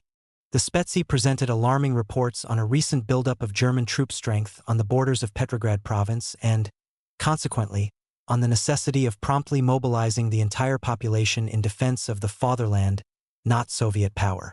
Some of the top-ranking Petrograd Bolsheviks present regarded the nationalistic, patriotic fervor of the Spetsy, some of whom were in touch with Krami, as anti-Soviet treachery. Nonetheless, Zinoviev declared it essential to put everything on the scales in defense of the city. At the same time, he hinted that a final decision had not been made on whether Petrograd would be defended. His lack of clarity reflected differences on this question between Petrograd leaders committed to their city's defense and officials in Moscow, such as Lenin and Trotsky, for whom Petrograd, not to speak of the Baltic Fleet, was a secondary priority. Ultimately, with the two sides at the May 9th meeting so far apart, no agreement was reached on steps to strengthen Petrograd's defenses. The determination of Lenin and Trotsky to avoid a renewal of war with Germany in May 1918 was not only a consequence of their enduring assumptions about the hopelessness of successfully defending Petrograd. Also weighing heavily on their thinking was that Russia's civil war fronts were beginning to heat up precisely at that time. On May 6, General Krasnov's Cossacks managed to retake Novocherkassk, their capital, and very quickly the Don territory again became a center of active resistance to Soviet rule. During this same time, the volunteer army under Generals Denikin and Alexeyev, Kornilov having been killed by a chance artillery shell in April, was building up its strength in the Kuban. Most immediately threatening, however, was a rebellion of the powerful Czech Legion. The Czech Legion was composed of more than 40,000 well-armed and disciplined Czechs and Slovaks, many of them former prisoners of war or deserters who were dedicated to the creation of an independent Czechoslovak republic after the war. Originally formed in 1916 to fight alongside Russian forces on the Eastern Front, in March 1918, with the approval of Soviet authorities, the Legion boarded trains in Kursk in the hope of crossing Siberia and leaving Russia by way of Vladivostok in order to join Czech forces fighting in France. During the second half of May and early June 1918, at a time when most of the Legion was strung out aboard 70 trains along the Trans-Siberian Railway from west of Samara to Irkutsk, a series of catastrophic misjudgments, misunderstandings, and unfortunate incidents culminated in the Legion's rebellion, its seizure of major cities and railway junctions along more than 2,500 miles of the railway, and its collaboration with anti-Soviet movements in this huge area. This expansion of the Civil War began just as the latent conflict between Szczęsny and Trotsky, which stemmed from their tense meeting on April 25, was coming to a head. During the first weeks of May, several factors had further poisoned Trotsky's already jaundiced view of Szczęsny. The most important of these, or rather Trotsky's interpretation of them, included Szczęsny's failure to move the flotilla of mine layers to Lake Ladoga, his continuing reluctance to prepare the fleet and naval installations for demolition, and, perhaps most significant, Szczęsny's efforts to discredit Trotsky by improperly disseminating his secret orders about the destruction of the Baltic Fleet. Information in Chaika and naval archives indicates that Szczęsny was largely or wholly blameless in these matters. Most importantly, that he himself had prepared the fleet for demolition in the event of necessity, and that his dissemination of Trotsky's orders was less an effort to undermine Trotsky than a reflection of his close collaboration with Baltic Fleet officer and sailor committees. Be that as it may, on May 22, Szczęsny, frustrated by Trotsky's policies and lack of trust in him, submitted his resignation. Trotsky rejected it, ordered him to Moscow, set him up for arrest, and single-handedly organized an investigation, sham trial, and death sentence on the spurious charge of attempting to overthrow the Petrograd Commune with the longer-term goal of fighting the Soviet Republic. In revolutionary Petrograd, distrust of Spetsy in command positions was so great that they were routinely arrested and beaten up for no good reason. Szczęsny had been a major exception. At the end of May, news of his arrest provoked a firestorm of protest in the Baltic Fleet. His execution on the night of 21-22 June 1918 caused an even greater furor. Indeed, it was a major factor in stirring a failed insurrection in late June against Soviet power in Petrograd in late June. In addition to popular upset over Szczęsny's fate, two main elements were at the root of this unsuccessful rebellion. The first was escalating concern on the part of Baltic Fleet personnel about aggressive German actions in the Baltic and passive Soviet responses to them. The extent of this anxiety had been reflected at opening sessions of the Third Congress of Baltic Fleet Delegates, 29 April 24, May 1918. Even though a majority of participants in the Congress were Bolsheviks, they dismissed a telegraphed greeting from Trotsky, pointedly requesting that he appear to explain the government's position on the future of the fleet. Equally telling, the delegates had cheered Szczęsny when he stood before them to declare that the moment had come for the central government to stand up and fight the Germans. A couple of weeks later, officers and men of the powerful flotilla of mine-layers that had moved from Helsingfors during the Ice March, and was still anchored along the Neva in the heart of Petrograd, issued a more direct challenge to the city's civil authorities. On May 11th, informed of extraordinary efforts by Trotsky to ensure the timely demolition of the fleet, they adopted a resolution calling for dissolution of the Petrograd Commune and the creation of a dictatorship of the Baltic Fleet that could be entrusted with defense and government in the Petrograd region. Although this demand caused an uproar at the time and was hopelessly naive, the mine-layers' main concern was to somehow overcome the Bolshevik government's reluctance to contest the Germans. At a meeting of ship committees in the flotilla the next day, two staunchly anti-Bolshevik officers who had helped organize the previous day's protest meeting, Feodosii Zasymuch and Grigory Lisinevich, clashed with Lunacharsky and Fyodor Raskolnikov over the government's military and foreign policies. The assembly cheered Zasymuch and Lisinevich and hooted down Lunacharsky and Raskolnikov. The hostility of the mine-layers to the existing Soviet government, as shown by their earlier demand to dissolve the Petrograd Commune, had the unintended effect of alienating a majority of delegates at the Third Congress of Baltic Fleet Delegates. Although concerned about the fleet's survival, the delegates were loyal to Soviet power. On May 13th, they condemned the mine-layers for their attack on the government, blamed their actions on the agitation of criminals, and vowed to oust Lisinevich and Zasymuch from the Navy. However, their hope that ships' crews would turn in Lisinevich and Zasymuch was quickly dashed, largely because their men supported them and Soviet authorities shied away from forcing the issue. Moreover, such developments as the demolition of Fort Eno on May 14th, which was erroneously assumed to prove Bolshevik subservience to Germany, reinforced their stature. On May 25th, a plenary meeting of delegates from the mine-layers flotilla vowed to protect Lisinevich and Zasymuch by all possible means. This meeting also adopted a resolution supporting the ideal of Soviet power as the embodiment of government by the people, but condemned the existing repressive Bolshevik-dominated government as essentially counter-revolutionary and disastrous for the motherland. At another rally 2 days later, May 27th, the delegates again registered their independence by rejecting the authority of Ivan Florovsky, Trotsky's appointee as chief commissar of the Baltic Fleet. That was the day Trotsky arrested Szczęsny, further roiling the mine-layers.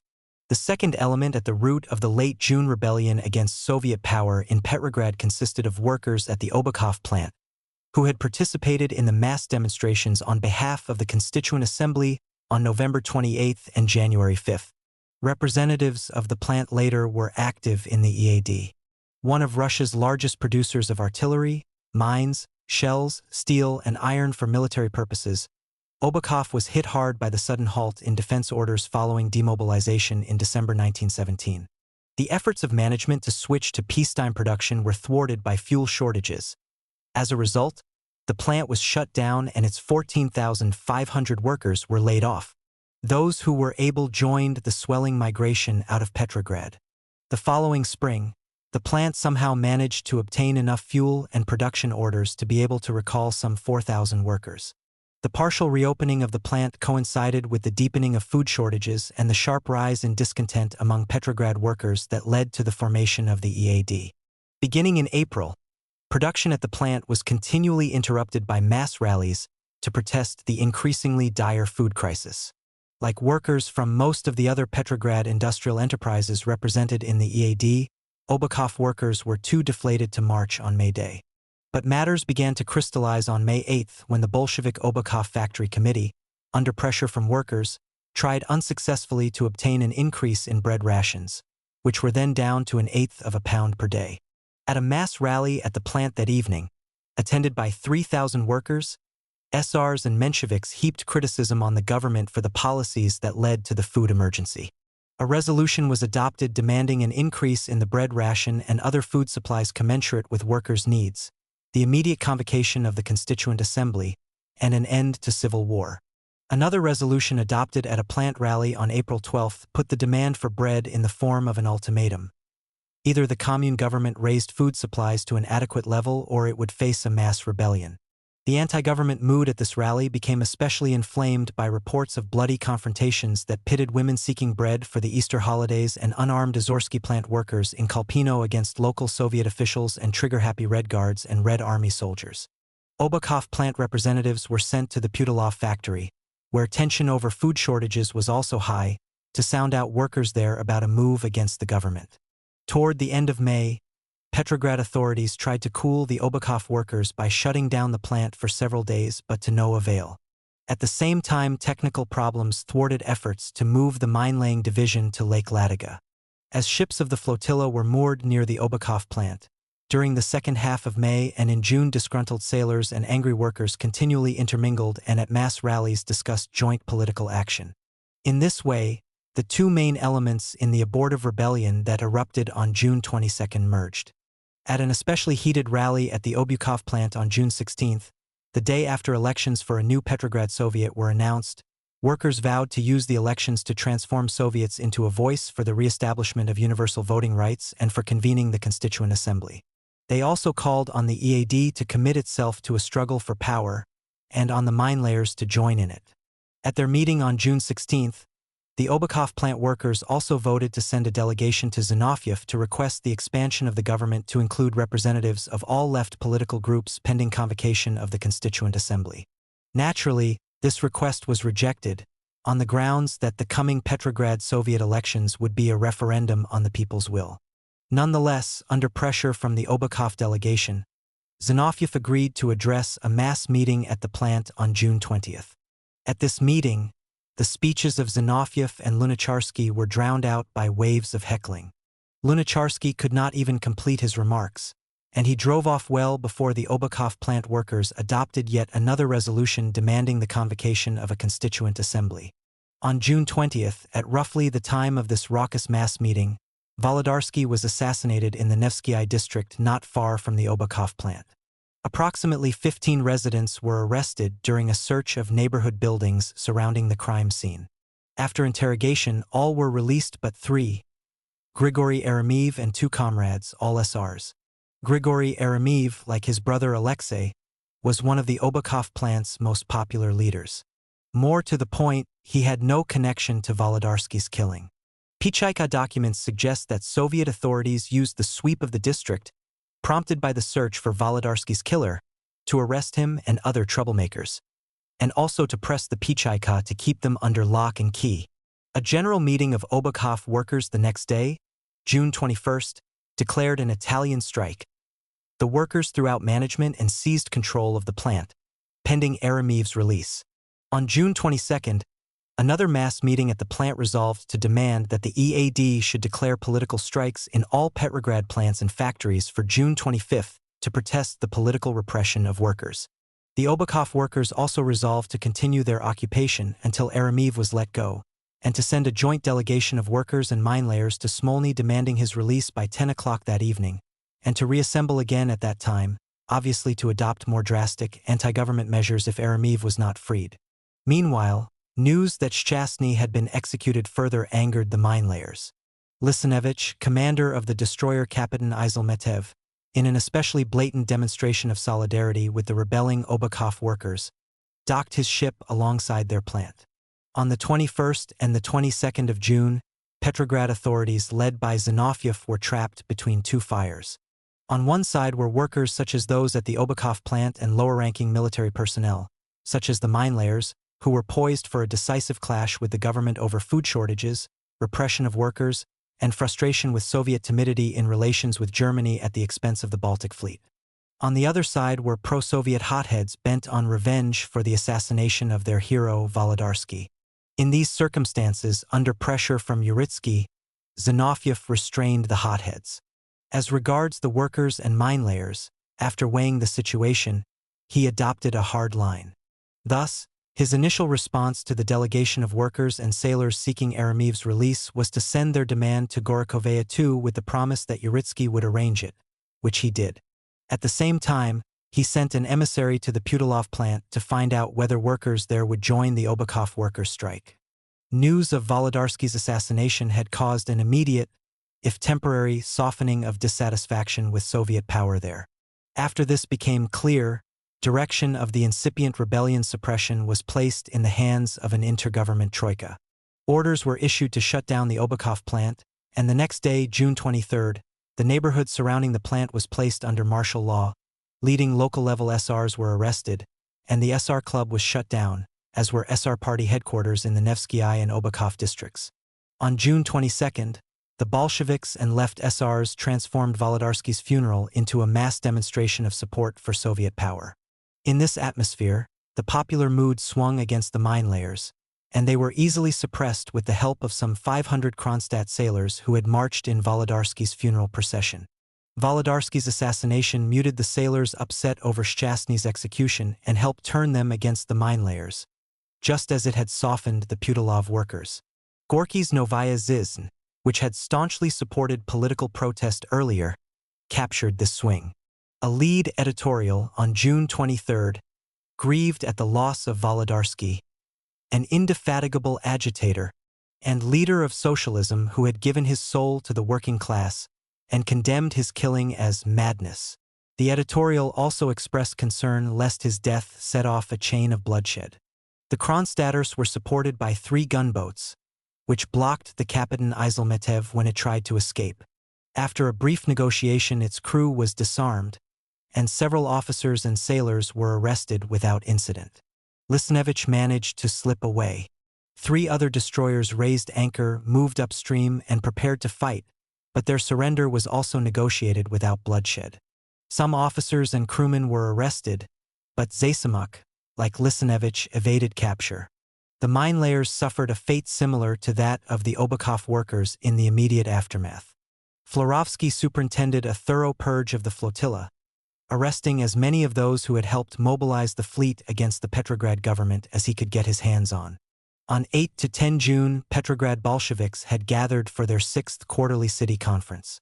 Zinoviev, in an opening address, put a positive spin on the results of the Brest Treaty, but he did not try to hide Soviet Russia's difficult international situation, the negative impact of dire food shortages on Petrograd workers, or the catastrophic state of local party organizations. Bolshevik membership had dropped from 36,000 in February 1918 to 13,472. A high percentage of members were fully engaged in government or military work and had lost all contact with their party organizations. Even worse, Zinoviev estimated that hundreds and even thousands of newcomers included in this measly total were out-and-out criminals. Subsequent discussion of various aspects of the state of the party reinforced this horrific picture. Pressure from the Bolshevik Central Committee to end the conflict between party committees and Soviet fractions, and to strengthen local party work and discipline, prompted the delegates to adopt strong measures to rebuild district party committees and factory collectives, and to designate the enhancement of party work as the primary task of all Bolsheviks in all positions. At this time, demands from below for the immediate re-election of the Petrograd Soviet were intensifying. Although there seems to have been a consensus at the city conference that elections needed to be delayed until spiraling food shortages eased. A few days later, June 13th, the leadership of the Petrograd Soviet announced that voting would be held during a 7-day period beginning June 17th. A number of factors besides popular pressure prompted this step. The CEC's decision in Moscow to convene an early All-Russian Congress of Soviets and to encourage a purge of moderate socialists from all Soviets.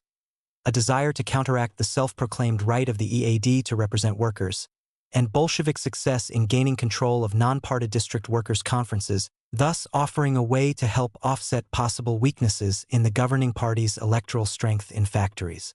New regulations governing the elections were confirmed at a plenary meeting of the Petrograd Soviet on June 15th. Perhaps the most significant change in the makeup of the new Soviet was that numerically decisive representation was given to agencies in which the Bolsheviks had overwhelming strength, among them the Petrograd Trade Union Council, individual trade unions, factory committees in closed enterprises, district Soviets, and district non-party workers' conferences. The left SRs requested that representation from trade unions be reduced and that representatives of district non-party workers' conferences be eliminated, to no avail. The revised system's advantage for the Bolsheviks is illustrated by the representation accorded the non-party workers' conference in the First City District. The conference was reconvened for one short session on June 22, and by majority vote with the Bolsheviks and left SRs joining forces, the conference agreed on a winner-take-all rather than a proportional representation system for election of Soviet deputies. As a result, all 28 individuals elected to the Petrograd Soviet by the conference were either Bolsheviks or left SRs. The sizable Menshevik/SR minority in the conference, 27%, received no representation at all. An analogous procedure produced the same result in the Narva district. Relevant archival documents suggest that the same scenario emerged in elections at most district worker conferences and in most district Soviets. Winning seats in district Soviets were either 2 Bolsheviks and a left SR or 3 Bolsheviks. Finally, Red Army forces, which essentially excluded Mensheviks and SRs, were given representation equal to workers, i.e. 1 deputy per 500 soldiers. Only about 260 of roughly 700 deputies in the new Soviet were to be elected in factories, which guaranteed a large Bolshevik majority in advance. As the voting began, Zinoviev took no risk in declaring that the fate of the Bolsheviks in Petrograd depends on the electoral results, and that, if the election does not yield the desired result, obviously the Bolsheviks will give up power. It was similarly disingenuous to imply, as the Bolsheviks campaign manager Volodarsky did a few days before his assassination, that retention of a Bolshevik majority would serve as a mandate for repression of such opposition movements as the EAD. Still, Bolshevik leaders realistically understood that the party's failure to do well among Soviet delegates elected directly in factories would potentially be very damaging. On the first day of voting, the leadership of the Bolshevik Petersburg Committee stipulated that workers should vote only for candidates who staunchly supported Soviet power, who would be merciless in fighting all enemies of laboring people, and who would uphold the principle that all minorities in the new Soviet should be bound to obey decisions of the majority. The Petersburg Committee leadership also arranged a meeting of the Assembly of Organizers for the night of the 17th at which Volodarsky, in what was fated to be his last appearance in a party forum, explained Bolshevik electoral strategy. A resolution adopted after his presentation reflected how seriously the party viewed elections in factories, and the acute shortage of experienced cadres for the campaign. Thus, the resolution sanctioned the formation of blocs with left SRs in cases where this was necessary to thwart the opposition, and it encouraged shuttling the very limited number of experienced agitators available for the campaign around districts to maximize coverage of the entire city. Volodarsky envisioned that electoral commissions formed by district party committees and the committees themselves would coordinate the Bolshevik campaign at the local level, and some district party committees managed to form such agencies. But the narrow time frame of the contest, as well as the paralysis of most party committees, prevented the committees from playing significant roles. As it was, a heavy load of campaigning fell to the chief figures in the Petrograd Bolshevik and left SR hierarchy. At the behest of Volodarsky and Zinoviev, indefatigable campaigners themselves, politically conscious sailors were rushed from Kronstadt to help. In the space of a few days, by means of an intensive blitz, advocates for the existing regime attempted to gain back the popular support that had severely eroded in the preceding weeks and months during which party work in factories practically stopped. Their central theme, trumpeted daily in the Bolshevik and left SR press, and at endless factory assemblies and political rallies, was that only the Bolsheviks and left SRs, among the contending parties, stood for the realization of revolutionary goals. The enemy was the Mensheviks and SRs, who stood for the capitalists' return to power and early restoration of the hated ways of the old regime. As in the Bolshevik campaign in elections to the Constituent Assembly, a vote for the opposition was deemed a vote for counter-revolution. There was no middle ground. The Bolsheviks and left SRs took the elections seriously from the start, but only after some hesitation did the Mensheviks and SRs campaign in earnest. Whereas the Bolsheviks sought to shift popular attention away from immediate economic troubles to long-term revolutionary goals, and argued that opposition demands to reconvene the Constituent Assembly were merely pretexts for restoring traditional injustices, the Mensheviks and SRs did the reverse. They played on popular anxieties over the threat of famine, the likelihood of German occupation, the spread of disease, and the horror of an expanding, bloody civil war so as to underscore the bankruptcy of the Soviet experiment and the importance of the Constituent Assembly as the only means of averting total catastrophe. By June 26, When the EAD set July 2nd for a general strike, elections to the Petrograd Soviet were nearing completion. The selection process created by the Bolsheviks achieved its goal, delivering an overwhelming majority for the party. Yet, although it is now possible to document how the Bolsheviks contrived a majority in the new Petrograd Soviet, it remains difficult to evaluate the election results on the shop floor in terms of the workers' political sentiment. Judging by official tabulations, the Bolsheviks had modest success in direct elections at the workplace, electing 127 of 260 factory delegates. The left SRs received the second largest number of delegates elected by workers, roughly 75. Together, the governing parties received a 3-to-1 majority among workers. SRs, Mensheviks, and unaffiliated candidates fared well in several larger enterprises, among them the Putilov, Obakov, Cartridge, Nevsky, Baltiisky, and Arsenal plants, in printing establishments, and among Petrograd factory women, many of them employed in tobacco firms and textile mills. Perhaps primarily because of food shortages and threatened layoffs, long gone was the time when the Bolsheviks attracted strong support from female workers, as in the elections to the Constituent Assembly. After the election, Concordia Samoilova, leader of the Bolshevik campaign among factory women, conceded that it had been a disaster that factory women would not even give Bolsheviks a hearing. Still, a post-election editorial in Novaya Zizn, while taking note of Bolshevik defeats, SR and Menshevik successes, and the intimidation of voters, concluded that many workers have not yet rid themselves of Bolshevik communism, as they still consider Soviet power representative of their interests, and associate their fate and the fate of their movement with it. Undoubtedly, that was true. One is still left, however, with the nagging question of how many Bolshevik deputies from factories were elected instead of the opposition because of press restrictions, voter intimidation, vote fraud, or the short duration of the campaign. In individual districts, factory elections were administered by election commissions that were selected by local Soviets and excluded the opposition. Elections at the factories were implemented by Bolshevik-dominated factory committees, many of which had not been re-elected since 1917. Factory committees from closed factories could and did elect Soviet deputies, the so-called dead souls, one deputy for each factory with more than 1,000 workers at the time of their shutdown. Even unemployed workers were accorded representation roughly equal to employed workers. Their electoral assemblies were organized through Bolshevik-dominated trade union election commissions. On June 15, Volodarsky had magnanimously authorized the reopening of some opposition newspapers, among them the SR's Delo Naroda and the Mensheviks Luch. However, this was only a couple of days before the start of voting.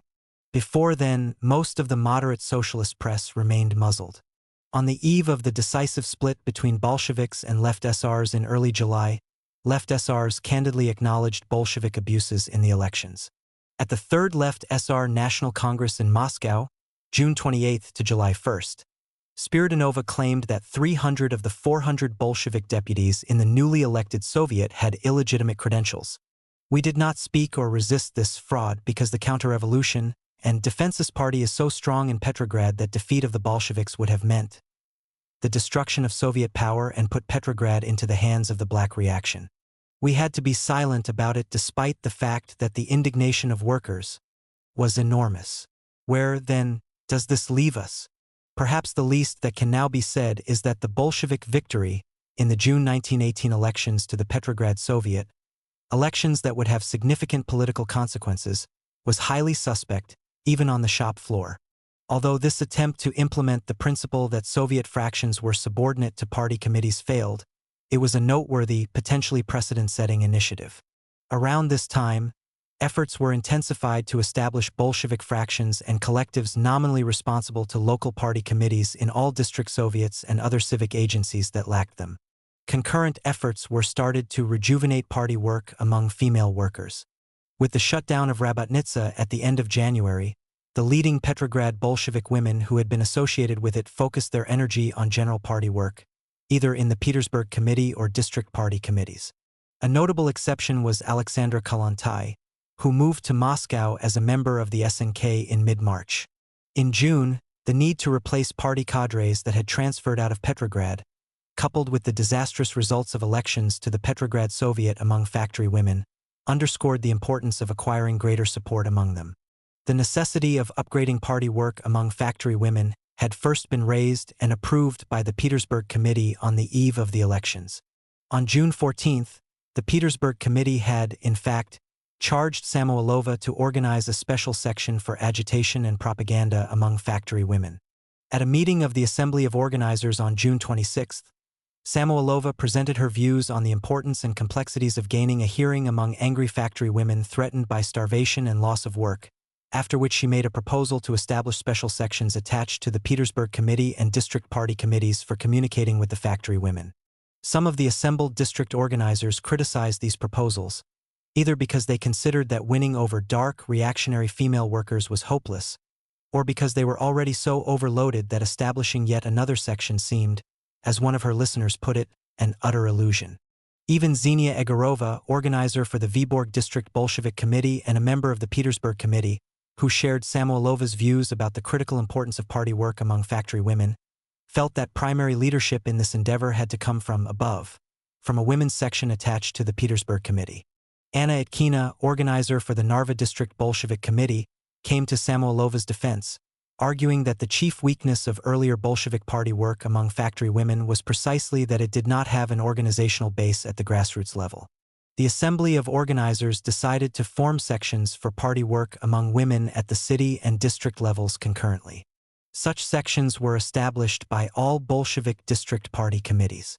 Most of them did not accomplish much, however, largely because of continuing economic crises affecting women and their families, as well as the traditional, denigrating attitudes of most male Bolsheviks toward women generally and particularly toward party work among female factory workers. Samoilova stressed the negative impact of gender discrimination among male comrades during this period in a speech to the 8th City Conference of Petrograd Bolsheviks in December 1918. As an illustration, she lamented that, when women at one of Petrograd's largest industrial enterprises selected one of their own to represent them on the plant's worker committee, they were rebuffed on the grounds that if representation was granted to female workers, it would be necessary also to give representation to children. At the Assembly of Organizers meeting on June 26, Samoilova also raised the question of resuming publication of Rabotnitsa, making it clear that while she hoped it would be revived, she was ambivalent about whether it should be published in Petrograd or Moscow, as the capital's resources would be advantageous. Egorova demonstrated no such ambivalence. Apparently even more hostile to feminism than Samoilova, she declared unequivocally that transferring the periodical to Moscow, where its contents would be shaped by the arch-feminist Kollontai, was absolutely impermissible. Because of this lack of unanimity, a final decision on this issue was left to the Petersburg Committee. 2 days later, on June 28, and again on July 2, the Petersburg Committee considered the question and agreed to publish Rabotnitsa itself, as soon as district sections for party work among factory women had been established. Samoilova, Nikolieva, and Praskovia Kadeli, who had comprised Rabotnitsa's editorial board in 1917, were again appointed to the editorial board for the magazine's reincarnation. A few weeks later, however, on July 19, this decision was reversed during a general consolidation of the party and government press brought on by financial and personnel shortages. The Petersburg Committee resolved to forego publication of Rabotnitsa for the time being, and instead to offer its editorial board weekly columns in the Petrograd Soviet's Krasnaya Gazeta. The first of these weekly Rabotnitsa columns in Krasnaya Gazeta appeared on August 4, and from the outset the members of its editorial board strove to distance themselves from any hint of separatism or of Kollontai's feminism. Thus, in an initial introductory message, they expressed satisfaction that common work in the same newspaper would strengthen the bond uniting female and male workers in the struggle for the great cause of freeing all laborers from the decay of capitalism. Just as the earlier Rabotnitsa had only focused on the lives of female workers as they related to the common tasks of the working class, so the new column would deal with factory women as one of the detachments of the great labor army. To be sure, subsequent columns emphasized issues of particular concern to women such as food shortages and the bloody Civil War. The most consistent theme, however, which was often highlighted in a boldface sidebar, called on factory women not to lag behind men in dealing with common tasks. Meanwhile, Bolshevik leaders in the Petrograd Soviet elected in June had wasted no time in drawing on their dubious mandate to justify suppressing the EAD and head off the IDI-led general strike set for July 2. A resolution condemning the EAD as an element of the domestic and foreign counter-revolution was adopted at the first plenary session of the new Soviet on June 27, several days before the elections were finished. All Petrograd newspapers were obliged to feature this condemnation on their front pages. Factories were admonished that if they participated in the general strike, they would face immediate shutdown, and individual strikers were threatened with fines or loss of work. Agitators and members of strike committees were subject to immediate arrest, and these warnings were later made good. On the afternoon of the 30th, the Executive Committee of the Petrograd Soviet held a hurried emergency meeting with representatives from district Soviets and district Bolshevik and left SR party committees to devise additional anti-strike measures. Beginning on July 1st, printing plants suspected of opposition sympathies were sealed. The offices of hostile trade unions were raided, martial law on lines in the Petrograd rail hub was declared, and armed patrols with authority to prevent work stoppages were formed and put on 24-hour duty at key points around the city. Taking note of these tough measures, a writer in Novaya Zhizn concluded that never, even during the severest repression of the Bolsheviks under Kerensky following the July uprising, was the freedom and will of workers so inhibited as it is under the terrorist stewardship of the present worker-peasant government. The Bureau of the AD dug further back in time, declaring in a broadsheet that no government in Russia of the Romanovs had taken such extreme measures to thwart a strike as the Soviet government had. At least partly because of these strong countermeasures, the response to the EAD's strike call was limited to a very few factories and printing plants. In the repressive atmosphere prevailing in Petrograd in the aftermath of the failed strike, made worse by the reaction to the conspiracy of the left SRs a few days later, the EAD was doomed. Its bureau met for the last time on July 19th. Notes from this meeting, obviously scratched out in great haste, indicate that it dealt exclusively with vacating the Assembly's headquarters and paying and releasing staff. Subsequent developments relating to the EAD took place in Moscow and were exclusively concerned with organizing a National Workers' Congress aimed at giving representatives of labor from all over the country an opportunity to seek solutions to Russia's problems. At its last meetings, in addition to issuing a call for a general strike, the EAD had agreed to organize a Congress of workers from industrial centers, primarily in the northern and central oblasts, to plan an early National Workers' Congress. Moreover, immediately following its meeting on June 26, it dispatched two key leaders, Alexei Smirnov and N.K. Borisenko, to Moscow to help prepare the regional Congress. A preliminary meeting for it was held in Moscow on June 28, with delegates from Petrograd, Moscow, Tula, Yaroslavl, Nizhny Novgorod, Sermovo, Vladimir, Kolomna, the Maltsev region, Bryansk, and Tver. It formed an organizing committee and scheduled convocation of the Regional Congress for July 20th in Moscow. The organizing committee began operating immediately, developing a draft agenda that made no allowance for the obvious determination of the Soviet government to retain power at practically any price. The Regional Congress was still to openly consider and prepare draft resolutions on the most critical political and economic problems of the day. The subsequent All-Russian Workers' Congress, with the support of a reunited working class, was to act on them. This agenda ignored the fact that the organizing committee's efforts were undermined from the start by the disintegration of the EAD in Petrograd and by the stifling political conditions prevailing in Moscow and other industrial centers. Indeed, so few delegates had managed to get to the capital on July 20th that the opening of the Regional Congress was postponed until July 22nd. On July 21st, the number of delegates in Moscow was still so small that, assembling informally, they were left with no choice but to scale down the designation of the next day's talks, as well as the agenda for the talks. Barring a sudden jump in the number of arriving delegates, the gathering was now to be called a meeting, Suvshchany, rather than a congress or even a conference. Also, instead of drafting positions on critical political, economic, and foreign policy issues for a National Workers' Congress, the meeting was to be limited to hearing reports on conditions locally and dealing with questions regarding the purpose and organization of the National Congress, rather than with broad policy issues. The roughly 35 participants in this meeting on 22 to 23 July had barely begun to address this constricted program when their deliberations were broken up by Red Guards, rifles at the ready. All the participants were treated roughly, arrested, and bundled off to Vichayka headquarters for interrogation and transfer to the infamous Taganka prison.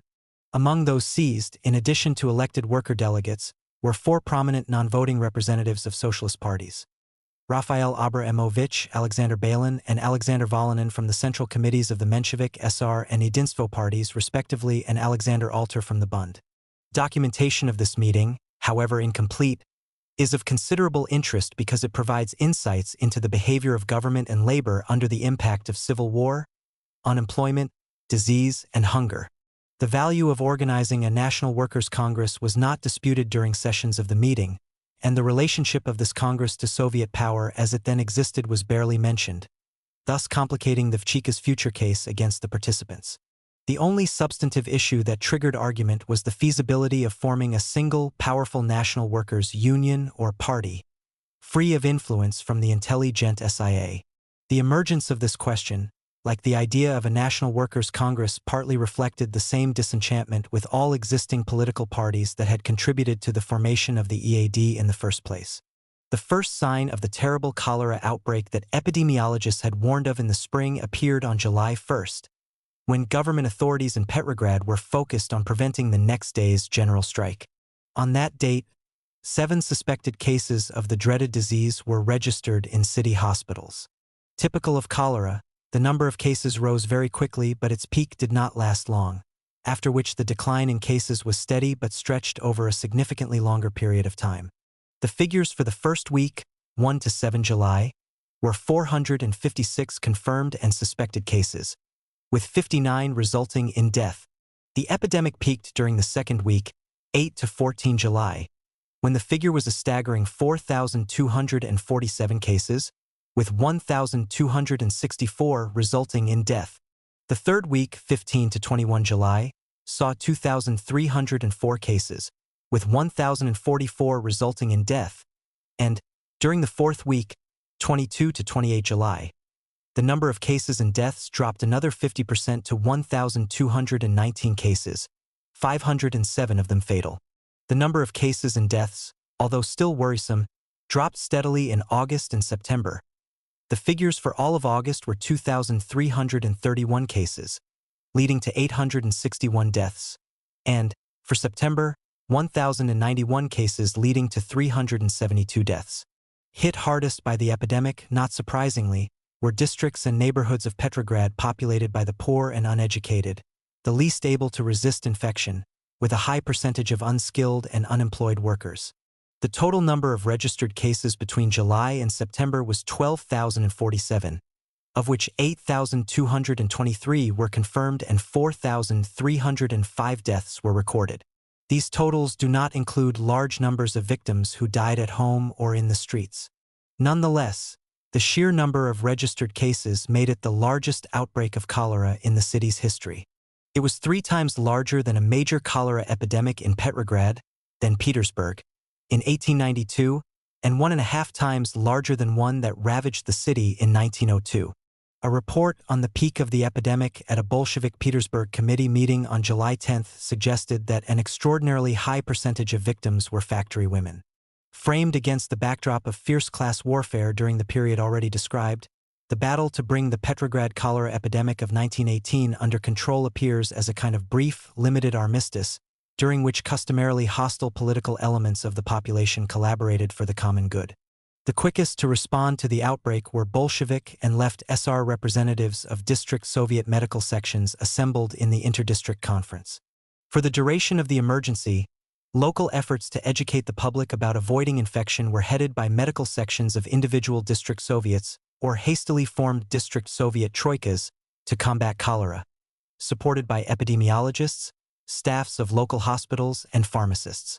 The medical sections also established multiple neighborhood cholera first aid stations and vaccination centers, which functioned around the clock and strove mightily to eradicate sources of contamination. The Commissariat for Public Health SK so formed an emergency commission for the struggle against cholera, which became a city-wide coordinating center for anti-cholera efforts. At an initial meeting on July 9, the Emergency Commission, headed by Pervukin, the Bolshevik Commissar for Public Health, developed a plan to establish independent district medical/sanitation centers to fight cholera. But the Emergency Commission's records suggest that it ended up channeling many of its efforts at the local level through district Soviet medical sections and troikas. The Emergency Commission also appears to have worked well with a Central Workers' Committee to combat cholera that had been formed by the Petrograd Soviet. Although representatives of district Soviets were belatedly added to the Emergency Commission, serving alongside the city's leading medical experts, the Central Workers' Committee claimed the right to coordinate district-level efforts to combat cholera. The committee often served as a conduit between the labor organizations generally and the Emergency Commission and district Soviets. Even the Bolshevik Petersburg Committee became involved.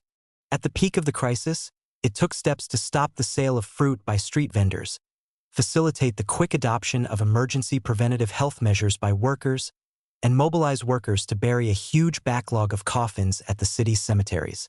Labor conflict associated with the epidemic was minimal and understandable.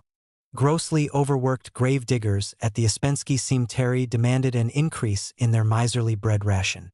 The same was true of employees at the city's waterworks, especially stokers who themselves became victims of the disease in inordinately high percentages.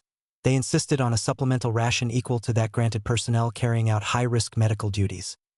These demands were forwarded to the Emergency Commission and, presumably, were met. Petrograd's political, economic, and social problems worsened immeasurably during the first half of 1918. The SKPTK, which initially was left largely to fend for itself by the Sovnarkom in Moscow, tried to cope with these problems with a measure of moderation but to no avail. The rapid expansion of the EAD was partly a reflection of this failure. Even now, when the EAD's voluminous files are available for study, it is impossible to quantify its following. However, these records leave no doubt that in the spring of 1918 the EAD had the support of significant numbers of workers from a broad cross-section of Petrograd factories and plants.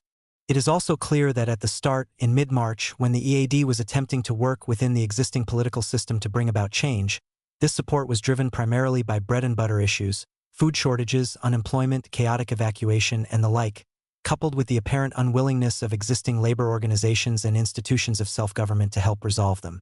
By mid-May, however, as all these problems deepened, the EAD's goals and popular support for the EAD became more overtly political and anti-Soviet. Petrograd district Soviets attempted to respond by restoring their following among workers through their own non-party workers' conferences. Despite Bolshevik-left SR majorities in them, these conferences, like plenary sessions of the EAD, revealed the growing desperation of a Petrograd labor force crushed by devastating food shortages and catastrophic unemployment. Meanwhile, the Treaty of Brest-Litovsk had not ended the threat that the Germans would seize the Russian Baltic Fleet, forcing its treacherous ice march from Helsingfors to Kronstadt led by Alexei Shchastny, or that Petrograd would be occupied, symbolized by the renewed war scare at the time of the crisis surrounding the fate of Fort Eno. More than this, Moscow's never-ending demands for personnel stripped the Bolshevik party organization of its already limited cadres, undermining all attempts to strengthen the party so that it could resume political activity in workplaces and play a leading role in Petrograd's government, after initial ambiguity about the party's proper tasks. Symptomatic of the profound crisis of Soviet power in Petrograd at this point were the rebellion of the mine-laying flotilla and Obakov workers, the need that Petrograd Bolsheviks obviously felt to assure a victory in the June elections to the Petrograd Soviet by corrupting the electoral process, and the brutal suppression of the EAD's general strike. The population of Petrograd at the beginning of 1917 was conservatively estimated at approximately 2.3 million, but a census in early June 1918, the first since 1910, revealed a decline of almost 1 million to just under 1.5 million.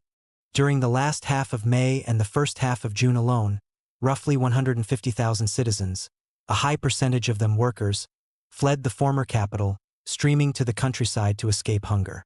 Ever more frightening food shortages, the increasing threat of Red Terror, and the unprecedented cholera epidemic drove the mass exodus into midsummer. It is not surprising that in August, in a letter to Novgorodtseva in Moscow, even Stasova lamented that Peter is empty, it is sad to look at her.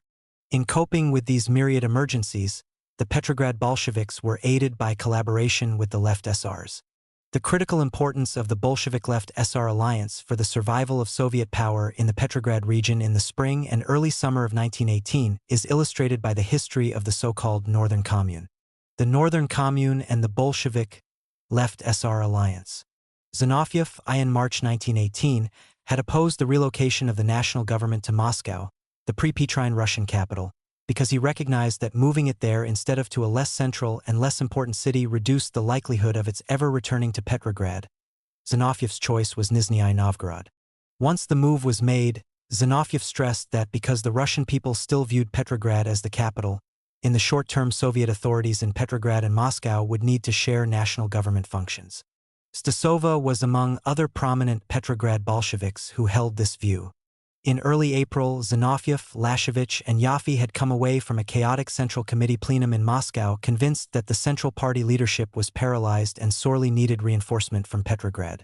Dysfunctional central leadership at this point was a result of continuing, bitter conflict between the Leninist Central Committee and Sovnarkom, on the one hand, and the left communist-controlled Moscow Oblast Bureau and Oblast government on the other.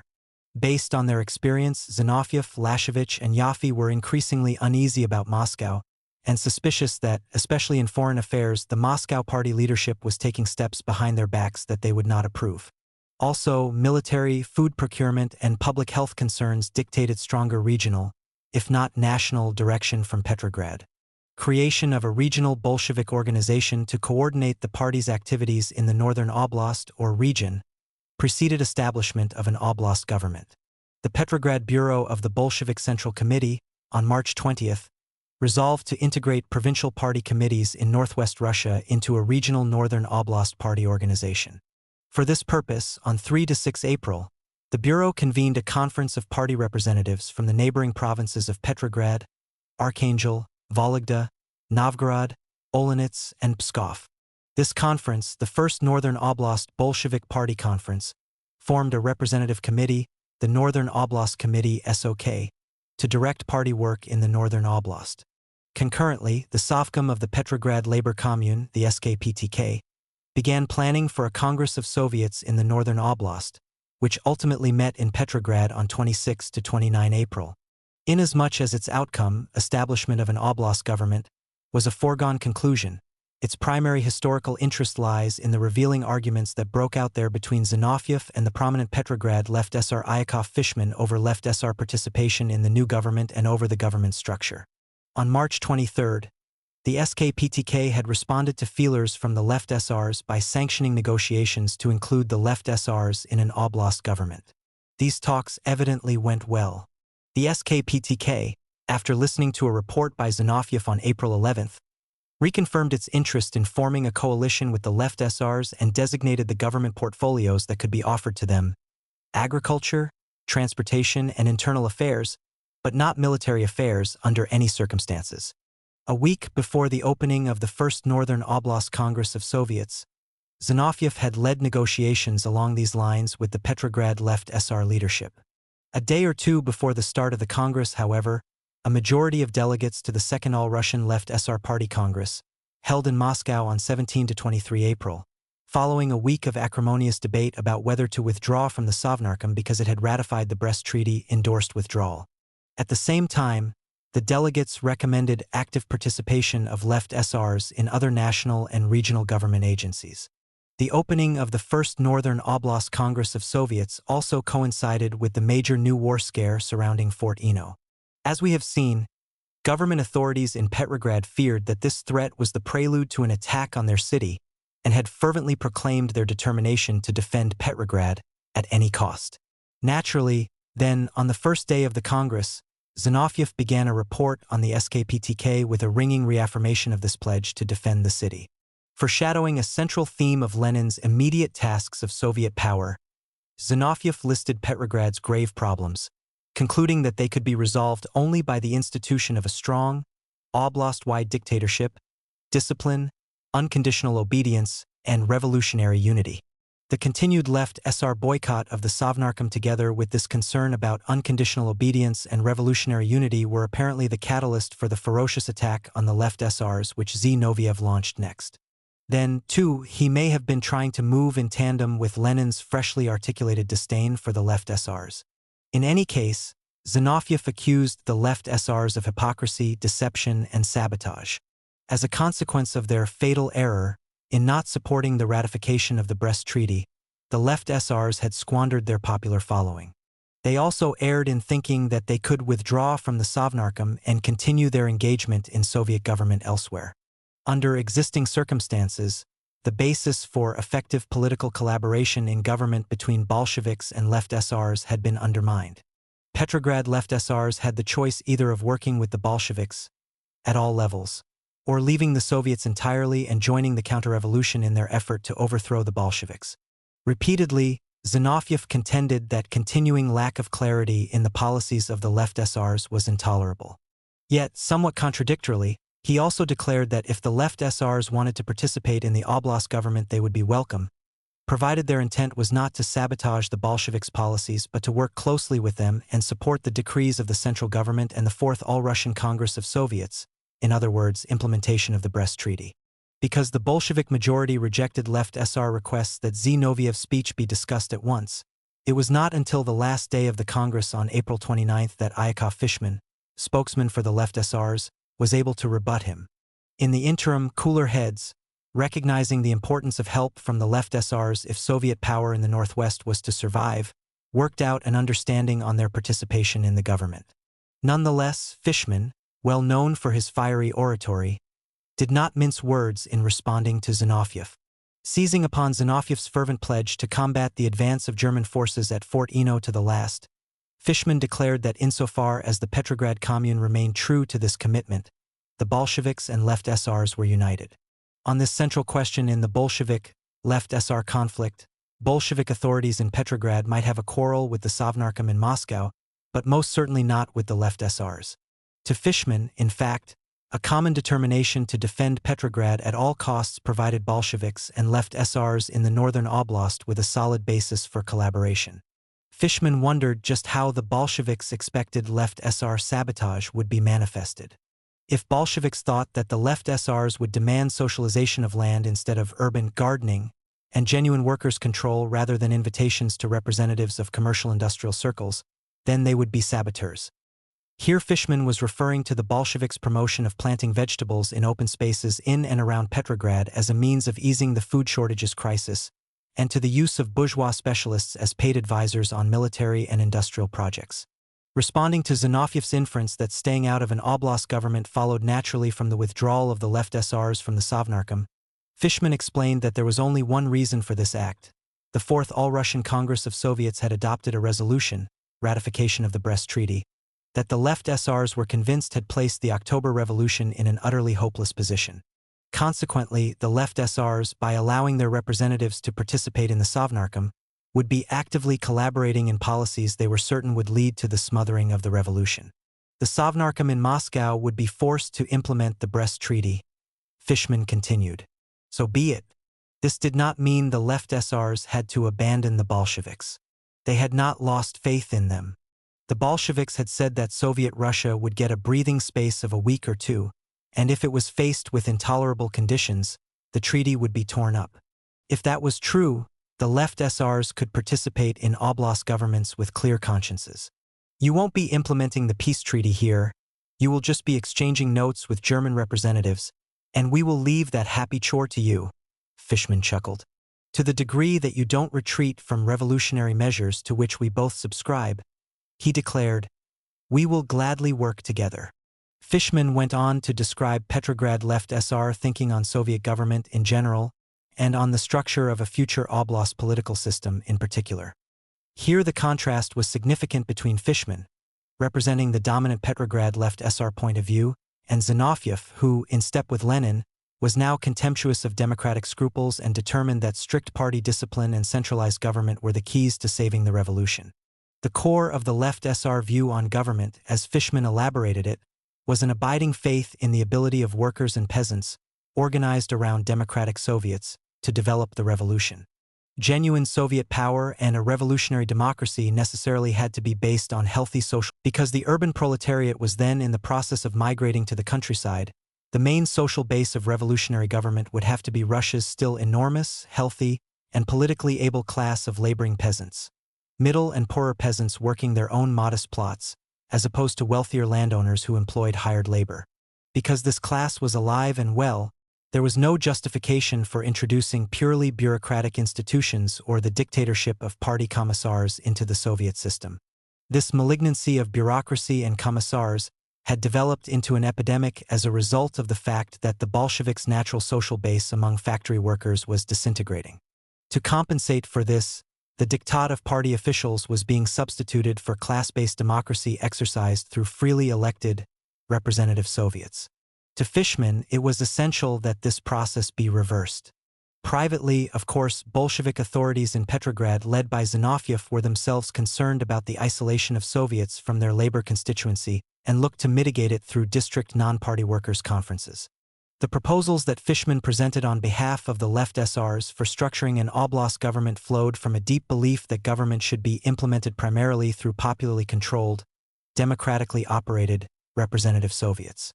Thus, Fishman proposed that, essentially, the SKPTK should be abolished and that the main government body in the Northern Oblast should be a flexible and elastic Soviet Executive Committee, whose members should be subject to recall whenever the masses wished so that it would always reflect the popular will. The Executive Committee should have sections, corresponding to existing commissariats, with each section headed by a member of the Executive Committee so that the entire system would be under the Executive Committee's complete control. Section heads would not meet as a body. Presumably, similarly structured executive committees, subject to control by popularly elected Soviets, would be responsible for government at lower levels. If all this were done, Fishman concluded, executive committees would not be the fiction that the CEC in Moscow had become, and the masses would be re-engaged in the political life of the country and of the revolution. Subsequently, 2 resolutions on the structure of a government for the Northern Oblast Union of Communes, as the Northern Oblast was commonly referred to, Northern Commune for short, were voted on by the delegates. One incorporated the radical, some would say quixotic innovations Fishman proposed. The other, presented by the Bolsheviks, essentially conformed to existing Soviet structural models. The Bolshevik resolution also pledged that the new government would follow the line adopted at the 4th All-Russian Congress of Soviets, implementing the decisions of all previous national congresses of Soviets, whatever that meant, and closely collaborating with the Central Sovnarkom and the CEC. The vote was 45 for the Left SR resolution and 82 for the Bolshevik resolution. Bolsheviks selected for the Sovcom of the Northern Oblast or Northern Commune, SKSO, on April 29 were Zinoviev, Chair; Shiamon, Finance; Lunacharsky, Enlightenment; Krestinsky, Justice; Uritsky, Internal Affairs; Zalutsky, Labor; Volodarsky, Press; Malyshev, Economy; Lilina, Social Welfare; Anvelt, Nationalities; Pervukin, Public Health; Pozern, Military Affairs; and Voskov, Food Supply. In early May, for left SRs joined this group. Proshian replaced Uritsky as head of the Commissariat for Internal Affairs and of the Committee for the Revolutionary Security of Petrograd. Uritsky retained his post as head of the Pichaika. M.D. Samakvalov, Oblast Control; Nikolai Kornilov, Kirill Koronev, Agriculture; and Leonid Bekelshov, Post and Telegraph. The Bolsheviks not only conceded 4 posts in the new government to the left SRs, rather than the 3 originally projected for them, but they appeared to be forthcoming on the relationship between institutions of the new Oblast government. According to a resolution adopted by the Central Executive Committee of the Northern Oblast on May 14, in the interim between Northern Oblast Congresses of Soviets, the Central Executive Committee, composed of 25 Bolsheviks and 14 left SRs, was to be the directing and controlling organ in the region. The SKSO was to be its executive committee. All members of the Central Executive Committee were to be distributed among commissariats, and the committee was to meet as a body no less than once every 2 weeks. Members of the SKSO who were not also members of the Central Executive Committee would be limited to consultative voting rights. On the surface, this design seems to have represented an effort to respond to left SR concerns about the arbitrary power of commissars and the primacy of the Central Executive Committee over the SKSO. In any case, in practice it quickly fell by the wayside. As in the central government, the Central Executive Committee of the Northern Oblast was subordinate to the SKSO, and the latter, headquartered in Smolny, essentially adopted and issued decrees pertaining to Petrograd and the surrounding region at will. At the same time, creation of the SKSO and the Central Executive Committee of the Northern Oblast Congress of Soviets further confused governance in Petrograd by adding another layer of institutions with claims to authority in the city. This state of affairs was mitigated but not eliminated by the fact that high officials of the SKSO, the SKPTK, and the Presidium and Executive Committee of the Petrograd Soviet were often one and the same, and Zinoviev chaired them all. The debate between Zinoviev and Fishman at the First Northern Oblast Congress of Soviets, which in retrospect had been the central feature of the Congress, graphically illustrated the ties that bound the Bolsheviks and left SRs, as well as the profound differences between the two parties. For the Petrograd Bolsheviks, starved for cadres, the left SRs were a source of energetic, competent personnel who were often infinitely more dedicated to the revolution than hastily and indiscriminately recruited new Bolshevik party members. In the aftermath of the Northern Oblast Congress, left SRs in Petrograd remained active and even expanded their roles in individual commissariats, in the Pichaika, and in such institutions of municipal government as the Petrograd Soviet and District Soviets. Future events would demonstrate that, at bottom, Fishman's claim that the left SRs still had faith in the Bolsheviks was not spurious. To be sure, most Petrograd left SR leaders viewed the Treaty of Brest-Litovsk as a shameful betrayal of the International Socialist Revolution. Nonetheless, to them the Bolsheviks were still the heroic architects of October. They still had a healthy core, the left communists, with whom left SRs felt an especially strong kinship. It seemed inevitable that under pressure from them, the Bolshevik Party as a whole would return to the revolutionary path from which it had strayed, and together the two parties would work to further world revolution. The alternatives for Petrograd left SRs, either turning against the Bolsheviks and, in effect, aiding the counter-revolution or going it alone, were out of the question. It was, after all, only yesterday, at the Second Left SR National Party Congress, that the new and still weakly organized Left SR Party nearly imploded.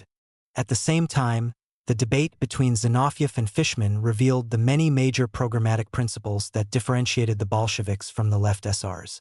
To the Bolshevik leadership, the solution to the continuing disintegration of economic and political life, and to the threats posed by foreign and domestic enemies, lay in dictatorship, institutional centralization, utilization of the technical expertise of the bourgeoisie and of former officers, and extension of the breathing space, in hostilities with Germany provided by the Brest Treaty at virtually any price. To the left SRs, who were committed to the ideal of worker and peasant empowerment exercised through democratic Soviets, and who viewed a worldwide popular uprising as the Russian Revolution's only hope for survival, these policies were an abomination. Two related developments soon after the creation of the Northern Commune reinforced left SR concerns about the direction of Bolshevik policies. One was Lenin's major new programmatic statement, Immediate Tasks of Soviet Power, published in Pravda and as a special supplement to Izvestia on April 28, and summarized in a speech to the CEC on April 29, the last day of the Oblast Congress. The statement was Lenin's detailed response to left communist theses presented in a discussion with the Leninist majority of the Central Committee and leading left communists on April 4 and published in Communist on April 20. It was also Lenin's detailed rebuttal to left SR attacks on his foreign and domestic policies at the Second Left SR Party Congress.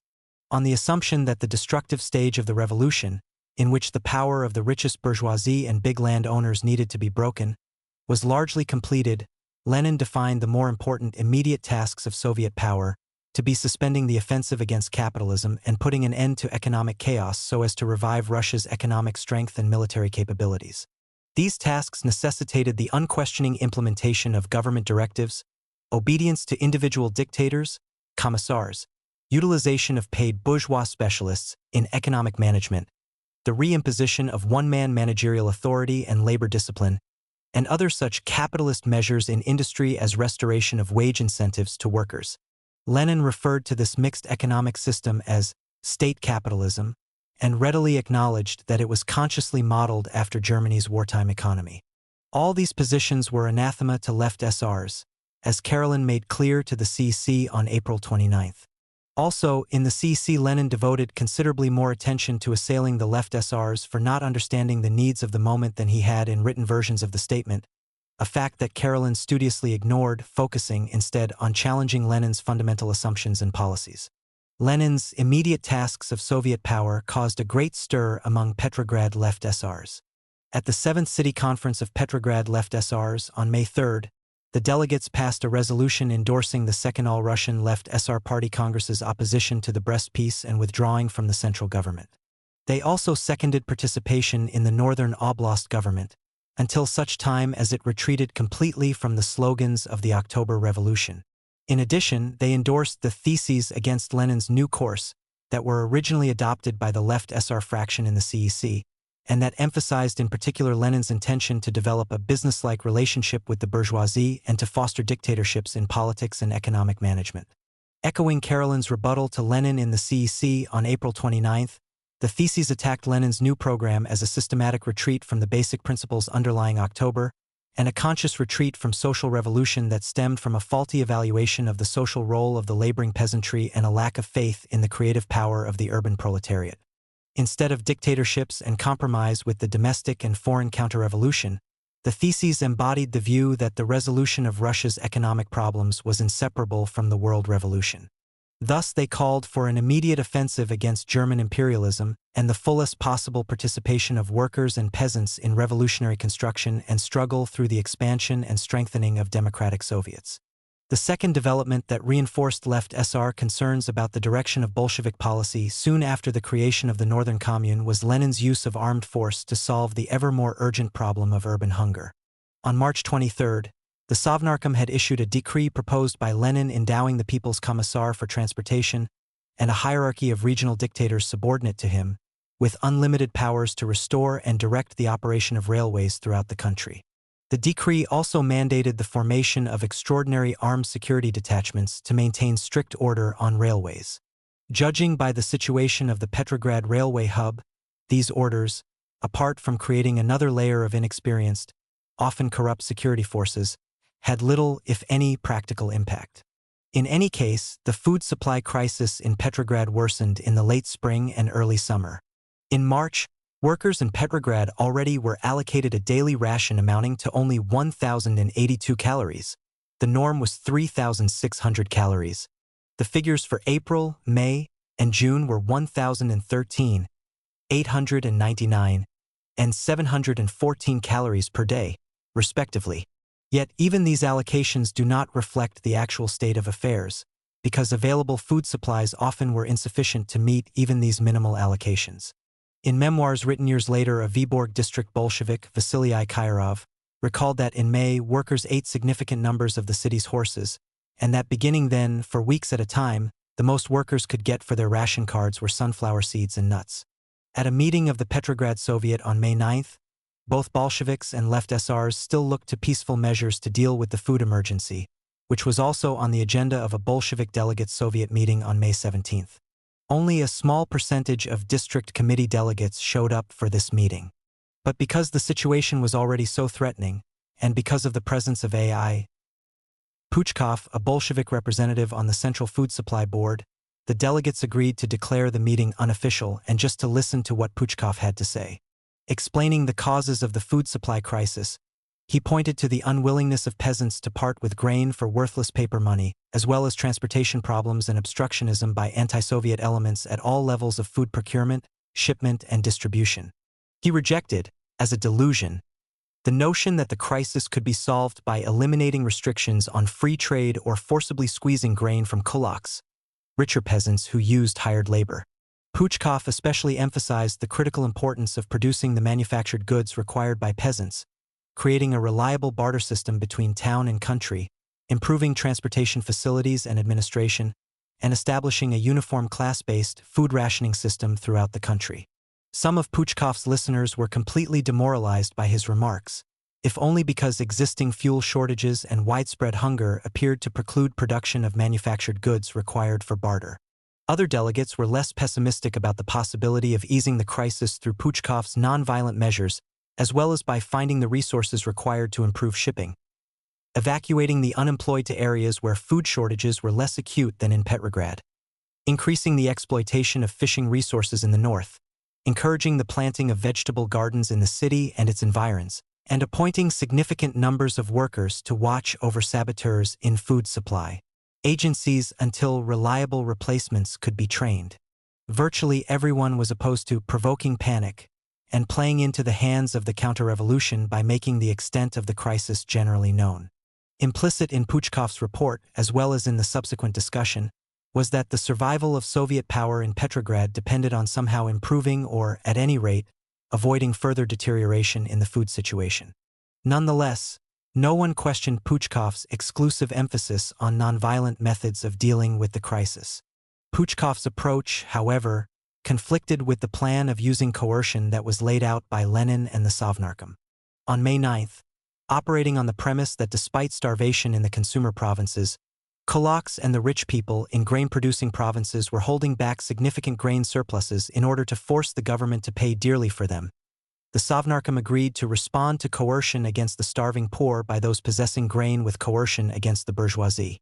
In this spirit, it adopted a decree ordering that all grain surpluses in the hands of those with grain beyond the minimum amount needed to sow their fields and feed their families until the next harvest had to be turned in at designated collecting points within a week.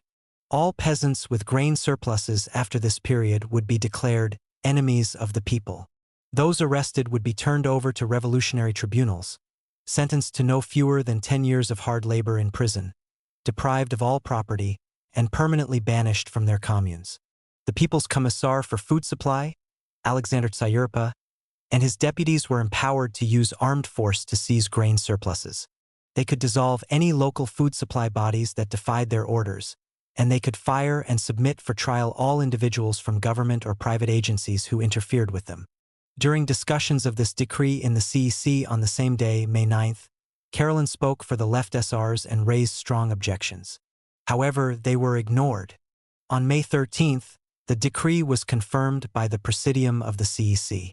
Lenin's policy of squeezing the peasantry to feed starving workers, and the resulting creation of a virtual state of war between town and country, was implemented on a large scale in the late spring and summer. At that time, armed worker and Red Army units, the so-called food procurement detachments, prototriety, were dispatched to farming regions to seize surpluses from peasants at gunpoint. Subsequently, committees of the village poor, komdi, from which kulaks and rural residents who owned commercial or industrial enterprises were excluded, were formed in agricultural regions.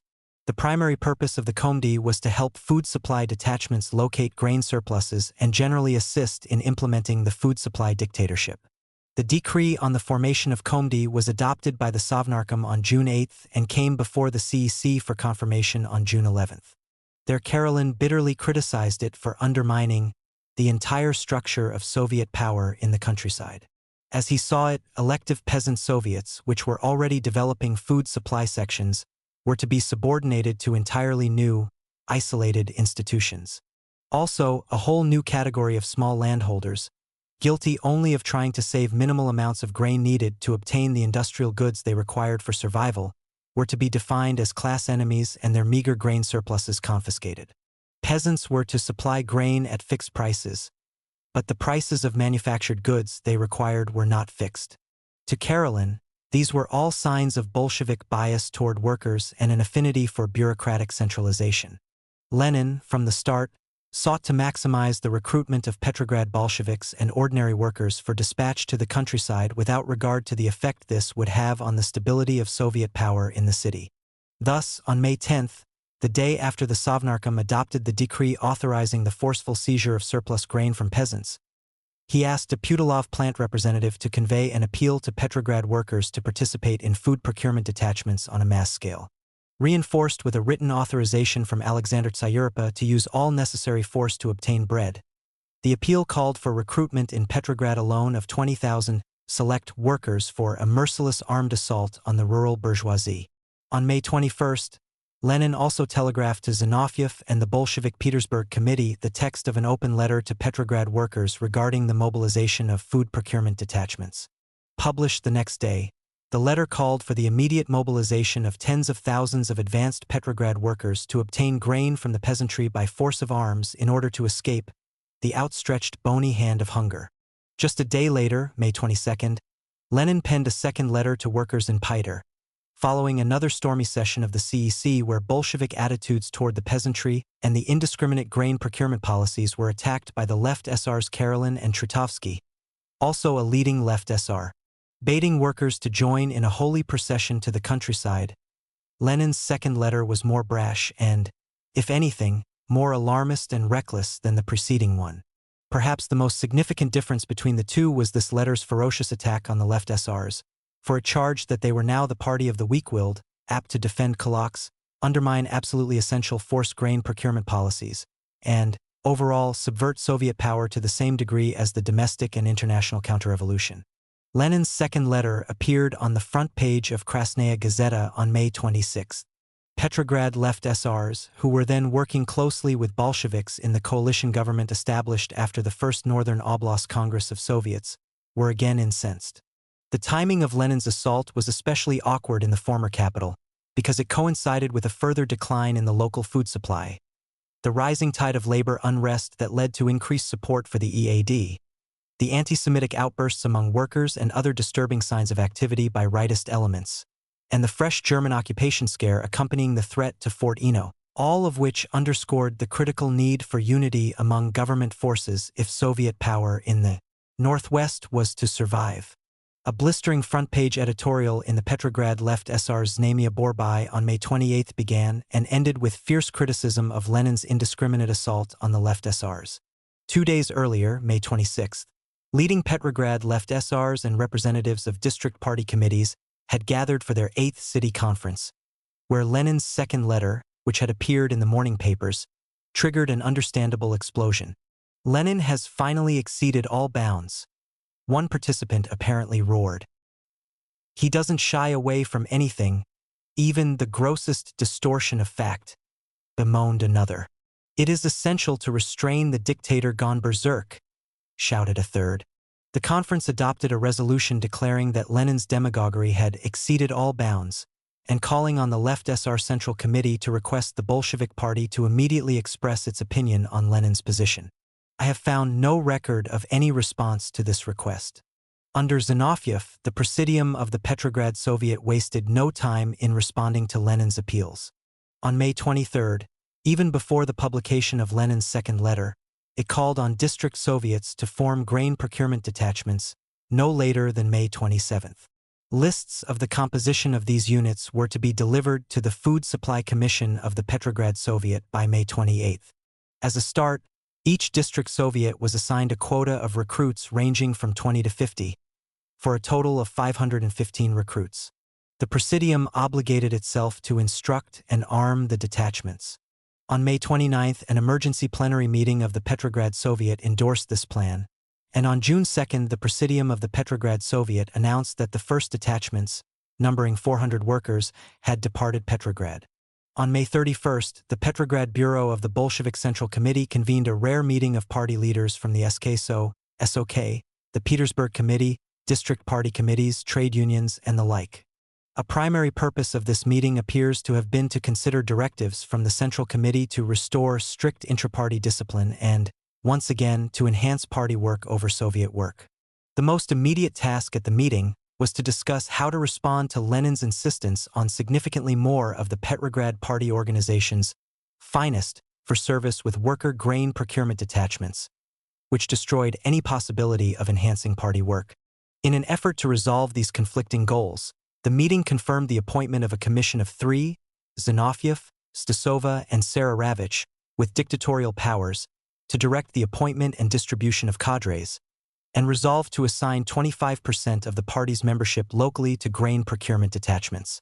The Bolshevik Petersburg Committee's Assembly of Organizers discussed the proposed dispatch from Petrograd of 25% of its most effective members on June 5.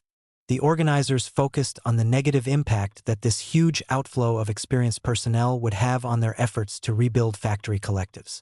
Although clearly receptive to the formation of food procurement detachments, they also concluded that letting go of 25% of party members was unrealistic, but that district party committees ought to do everything possible to maximize the number of comrades who could be spared for food procurement brigades. The recruitment of the brigades was on the agenda of the Bolshevik Petersburg Committee on July 19, after Lenin gave a third open letter addressing Petrograd workers to Kyrov, the Vyborg district Bolshevik, for dissemination in Petrograd. In this letter, Lenin called for the dispatch of an additional 10,000 workers to the countryside. By then, some 2,500 comrades had been sent to the provinces, at the same time that conscription and party mobilizations for the Red Army were also drawing large numbers of available personnel from Petrograd.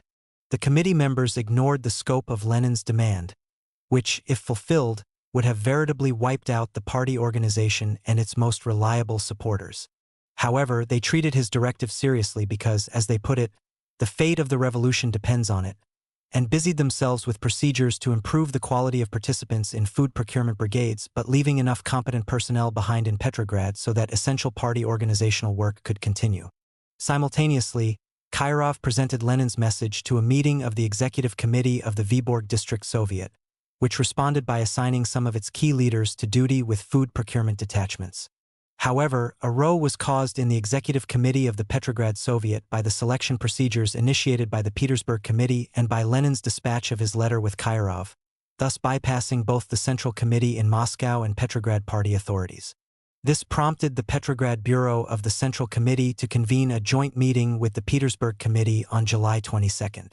Adopted, there was a resolution making confirmation of participants in food procurement detachments the joint responsibility of the Petersburg Committee and the Presidium of the Petrograd Soviet, and censuring both Lenin and Zinoviev. Lenin for violating organizational procedures by giving his letter directly to Kirov, and Zinoviev for publicly attacking the Petersburg Committee in the Executive Committee of the Petrograd Soviet. The Left SR Central Committee, meanwhile, prohibited party members from joining punishment units, their term for the food procurement detachments, and the ban was observed in Petrograd. True to their practice of avoiding damaging conflicts with the Bolsheviks, however, Petrograd Left SRs did not make an issue of Bolshevik food procurement policy. Thus, at a session of the Petrograd Soviet that endorsed the policy, their spokesman limited himself to recommending that agitators also be sent to the countryside to justify what was being done, and then spent the balance of his time bashing the Mensheviks and SRs. By a decree of June 10, the SK so dissolved the existing food supply bureaucracy and established a centralized food supply dictatorship for the city of Petrograd. Management of the procurement and distribution of food supplies was to be the responsibility of the People's Commissariat for Food Supply in Moscow and the Petrograd Soviet. Moreover, district Soviets were encouraged to nominate food supply authorities for their districts. Both of these departures from Moscow's directives appear to have been a response to the concerns of local Bolsheviks and left SRs. Indeed, one of the most striking aspects of this whole episode is the extent to which it demonstrates that Petrograd left SRs and Bolsheviks avoided harsh polemics, despite their fundamental differences on political, social, and economic issues, in order to address problems critical to the survival of Soviet power in the Northwest. Partly as a result of the moderating influence of the left SRs, especially Proshian, the Commissar for Internal Affairs, Bolshevik authorities in Petrograd resisted pressures in June to institute Red Terror as a means of suppressing counter-revolutionary activity. More than this, by mid-June Proshian, who had been openly hostile to the Chaika as an institution from the start, had developed a comprehensive draft plan for policing Petrograd with a trained security guard of the Committee for the Revolutionary Security of Petrograd at the city and district levels, and ordinary citizens who would carry out periodic mandatory police duties in their neighborhoods. The latter would be organized into unarmed patrols that were to maintain 24-hour watches throughout the city. The primary task of these patrols would be to report all signs of criminal activity, including suspicious political activity, to the professional police for appropriate action. However unrealistic, this draft plan would seem to have obviated the need for such ad hoc agencies as the Pichaika.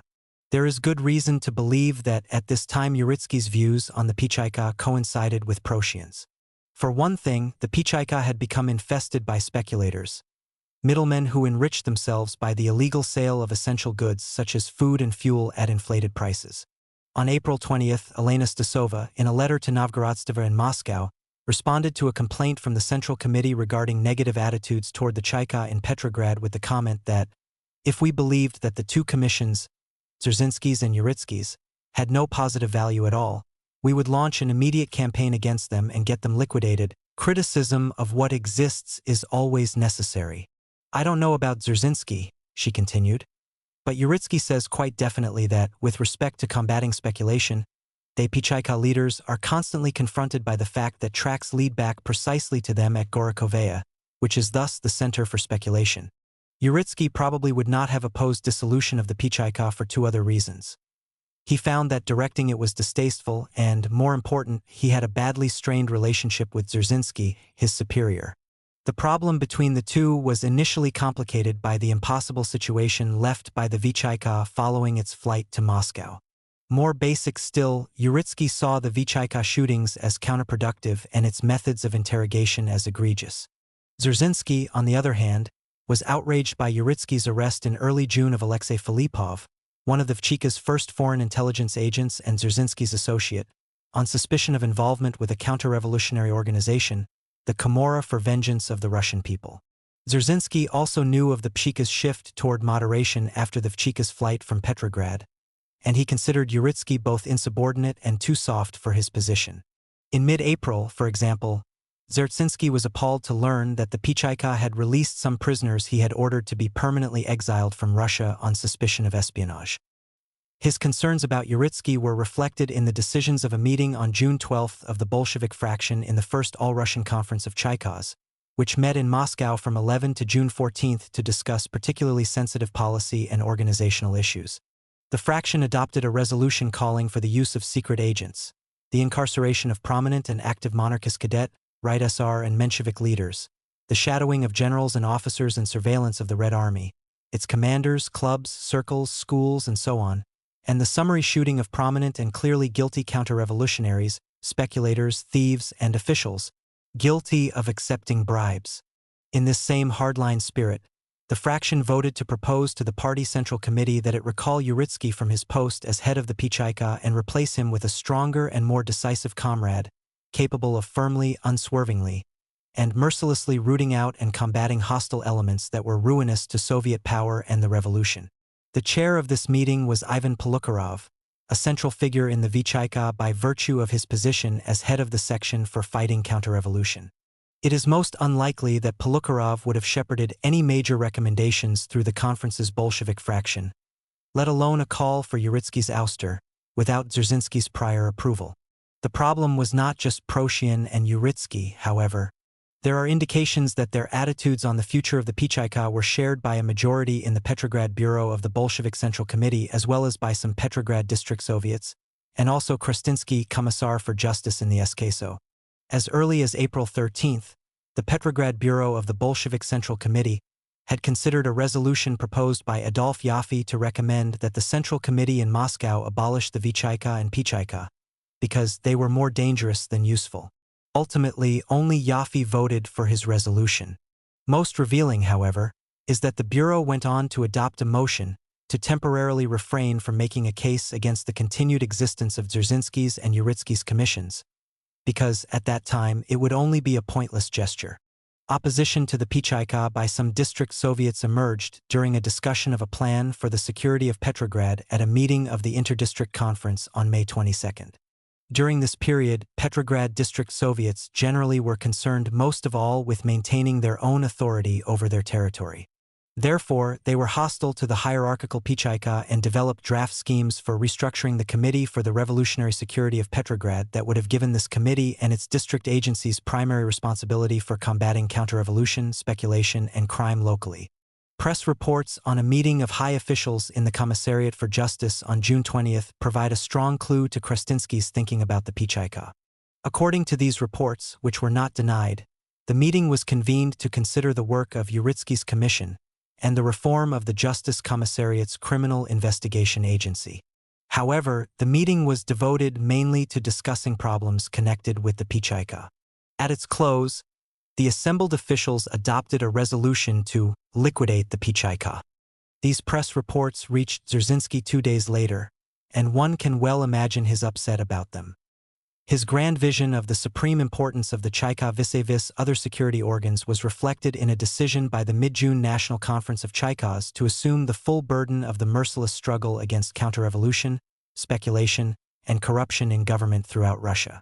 It was also reflected in the conference's unilateral dissolution of all other security organs, and its declaration that Chaikovs were the supreme organs of administrative power throughout Soviet Russia. Yet, in spite of this assertion that the VCHK was the exclusive guardian of Russia's domestic security, and that it should have the strictly hierarchical, independent chain of authority also approved at the conference, the Chaikovs in Russia's second city appeared poised to disband unilaterally. After discussing this situation with his colleagues, Dzerzhinsky sent a telegram to Zinoviev making his opposition to the dissolution of the VCHK crystal clear. As he put it, "There is information in the papers that the Commissariat for Justice is trying to dissolve Uritsky's emergency commission. The Chaikovs considers that, in the present especially aggravated moment, dissolving an agency of this kind is impermissible.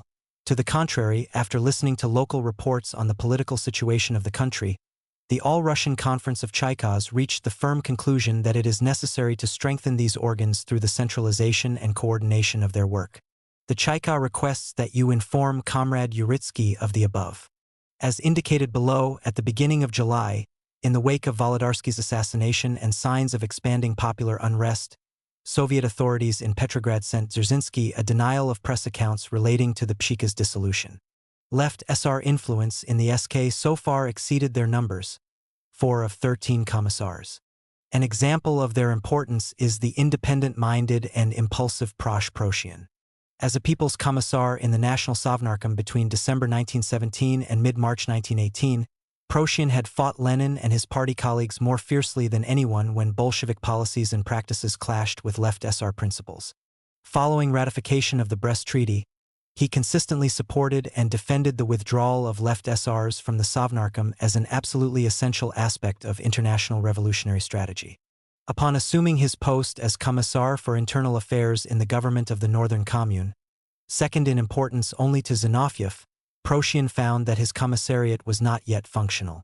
Yet, during his brief tenure, he devoted enormous energy to developing the commissariat as a region-wide, genuinely collaborative administrative institution. A major step in this direction was his organization, in early June, of a Congress of Representatives from internal affairs sections of provincial Soviets in the Northern Oblast. That Congress endorsed an organizational structure for the Commissariat for Internal Affairs and for Internal Affairs sections in the provinces down to the Volist level. On June 15, the Central Executive Committee of the Northern Oblast accepted his organizational plan, and the new organizational structure was put into place during Proshian's incumbency and retained after his departure.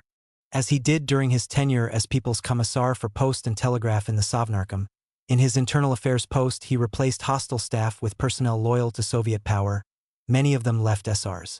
That some key decrees of the time were issued over his and Zinoviev's signatures showed his importance in the Northern Commune.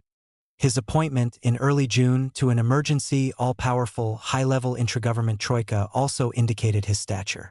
The troika was formed to combat counter-revolutionary pogromist activity conducted among workers by right-wing groups, which was just then becoming a serious problem, as well as the threat posed to the retention of Soviet power by such emerging opposition forces as the EAD. As Commissar for Agriculture, the left SR Nikolai Kornilov was similarly resourceful, energetic, and ambitious. Although he was also forced to build his department from scratch, his work may have been facilitated by a special commission established under the auspices of the SKSO several weeks before his appointment, to develop a plan for organizing a Commissariat for Agriculture SKSO. On May 23, soon after assuming his post, he dispatched a carefully framed programmatic memorandum to Soviet agricultural sections throughout the Northern Oblast. Apart from announcing the formation of his commissariat and trying to establish a mutually fruitful relationship with the sections, his aim in this initial communication was to set forth his primary purpose, namely, to work closely with them in preparing to implement the Left SR Fundamental Land Reform Program. In this connection, he targeted such related tasks as reorganizing plant, animal, and forest husbandry, improving land, rural resettlement and education, and gathering information and records pertinent to addressing these tasks. He also announced that he would immediately form and be the director of a temporary land council. It would be composed of Kornilov's collegium and particularly competent elected representatives of provincial Soviet land sections under his jurisdiction to help develop reform plans responsive to local realities. Comprehensive regulations governing the organization and operation of the Commissariat for Agriculture and its local agencies were prepared during his tenure, and he developed planning and budgetary procedures for immediate implementation. Clearly envisioning an extended stay in his position, he ordered the preparation of detailed budgets for the entire 1918-19 fiscal year. Moreover, his internal instructions reveal that he managed his commissariat meticulously and with an iron hand. Bolsheviks and left SRs also worked arm in arm in such institutions as the Petrograd Soviet and District Soviets. By this time Bolsheviks, supported by left SRs, had majorities in all but one Petrograd District Soviet. The exception was the Rozdestvensky District Soviet, where left SRs had a majority. This mutual support endured well into the summer. Thus, at a session of a non-party workers' conference in the Porokovsky district on July 3, a left SR fended off criticism of the Bolsheviks by Mensheviks and SRs. Although in his opinion the Bolsheviks had been wrong in accepting the Brest Peace, he immediately added that only those who don't do anything don't make mistakes. Typifying public Petrograd left SR attitudes toward relations with the Bolsheviks in Petrograd, he went on to say that we might have temporary differences with the Bolsheviks. However, we are marching forward bound together. At the beginning of May, the Petrograd Soviet's daily Izvestia was renamed Severnaya Kommuna, Northern Commune. Its editorial board included 2 Bolsheviks and 1 left SR. The relatively tranquil working relationship between Bolsheviks and left SRs in Petrograd during the emergencies of the spring and early summer of 1918 contrasts strikingly with the situation prevailing in Moscow. To be sure, in Moscow the left SRs remained active in the collegiums of individual commissariats, in the city and district Soviets, and in the Vichayka. However, while Bolshevik domestic and foreign policy was subject to daily, hard-hitting criticism in the Moscow left SR's Znamia Truda, with the exception of attacks on the Brest Treaty and forced food procurement, criticism of Bolshevik policies in Znamia Borbai was relatively muted, cautious, and benign. Significantly less attention was devoted to berating Bolsheviks than to attacking common domestic and foreign enemies, especially the EAD. When prominent national left SR leaders traveled from Moscow to Petrograd, they devoted less attention to finding fault with the Bolsheviks than to defending Soviet power and, at times, even the Bolsheviks. Maria Spiridonova spent several days in Petrograd at the beginning of June, primarily to participate in the first Northern Oblast Left SR Party Congress.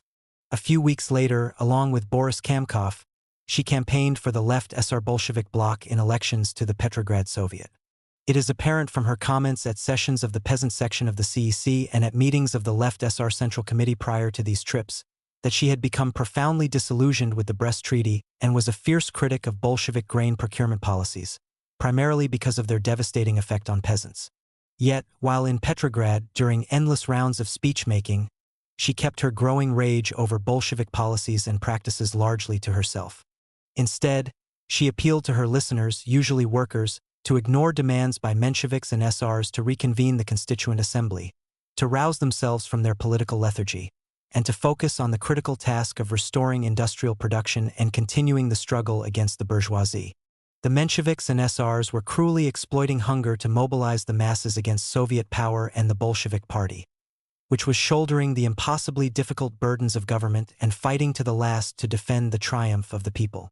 A constituent assembly would give the people nothing but renewed enslavement. Soviet power, on the other hand, represented the first experience in history of workers and peasants governing themselves in their own interests, and its survival demanded great discipline and a long period of suffering and sacrifice. But, in the end, the outcome would be altogether glorious. A red thread running through Spiridonova's speeches of this period was that all of Europe was on the verge of a monumental revolutionary explosion and that tolerance of German imperialism had reached the breaking point. However, with German forces threatening Petrograd, it is doubtful that many of her listeners caught the distinction between her message and the appeals of Bolshevik authorities in the former capital to strengthen the city's defenses. In some of her speeches, she strongly opposed collaboration with capitalists in any form. Yet, despite Lenin's fresh assaults on the left SRs, she did not link this criticism to him. The left SR national leadership in Moscow was generally much more supportive of the SK than their Bolshevik counterparts. Following its establishment, the Central Sovnarkom remained as cool as ever to appeals for financial aid from Petrograd. Beyond this, the People's Commissar for Internal Affairs, Grigory Petrovsky, stubbornly refused even to recognize the Northern Commune's existence. Thus, on May 22, Martin Latsis, Petrovsky's deputy, wrote provocatively that, since all the central government knew about the establishment of the Northern Oblast government was what it read in newspapers and chance documents, the central government could not take account of the Northern Commune, nor could it take any steps to regularize relations with it. Before Zinoviev even had an opportunity to respond to this missive, Petrovsky circulated similar messages to the 6 provinces in the Northern Oblast. This kind of sniping went on for months. Zinoviev was not the only one who had problems with Petrovsky. Provincial Soviets and heads of individual commissariats in Petrograd did also. Proshian, as both Commissar for Internal Affairs and a left SR, had particularly great difficulties. Upon assuming his post, Prussian requested Petrovsky to route through him all correspondence with provincial Soviets and other institutions in the northern oblast. In the telegram, Prussian also asked Petrovsky to send him whatever files he had relating to provincial Soviets in the northern oblast. A short time later, Prussian followed this telegram with a letter in which he raised critical budgetary issues and insisted that not a single item of business or financial allocation to provincial Soviets be directed straight to them, bypassing him. He also requested copies of all information dealing with the Northern Oblast, and of all Petrovsky's decrees and directives concerning the granting of pensions and the establishment of internal security forces. I have not been able to find responses to either of these messages. Petrovsky used various pretexts to justify his position on the Northern Commune. When one was eliminated, he would find another.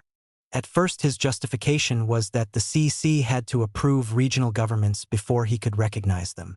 After the Northern Commune received the required approval, he insisted that his hands were tied until he received certification from each of its constituent provincial Soviets of a desire to join the Northern Commune. Clearly, this conflict reflected the central government's aversion, particularly Lenin's, to semi-autonomous regional associations, as well as Lenin's increasing predilection for extreme centralization. By contrast, the Left SR Central Committee's advocacy of decentralized government helps account for its strong support of the Northern Commune. The SKSO, the Bolshevik Left SR coalition government established by the First Northern Oblast Congress of Soviets, functioned effectively and relatively harmoniously despite the Left SR's enduring antipathy to the Treaty of Brest-Litovsk and several subsequent, potentially crippling developments. The Left SR's profound aversion to state capitalism, as articulated by Lenin in Immediate Tasks of Soviet Power, Lenin's brutal approach to grain procurement and the upset of Left SRs over Lenin's notoriously ill-timed public assaults on them, and the refusal of Petrovsky even to recognize the existence of the Northern Commune. The success of the coalition is partly explained by Bolshevik cadre shortages, which were made infinitely worse by Lenin's ever larger and shriller demands for personnel to serve in the armed forces and in grain procurement detachments sent to the provinces. The Petrograd Bolsheviks needed the Left SRs. However, the main reason for the coalition's durability was the common ground the Petrograd Bolsheviks and the Left SRs shared on such matters as the distaste of Prussian, Uritsky, and Kristinsky for the Chaika. The contributions that such Left SRs as Prussian and Kornilov made to the improvement of government at the highest level, and their shared commitment to the survival of Soviet power in the Northwest. For Soviet power in the region, the period between mid-March and July 1918 was a time of continuing crises.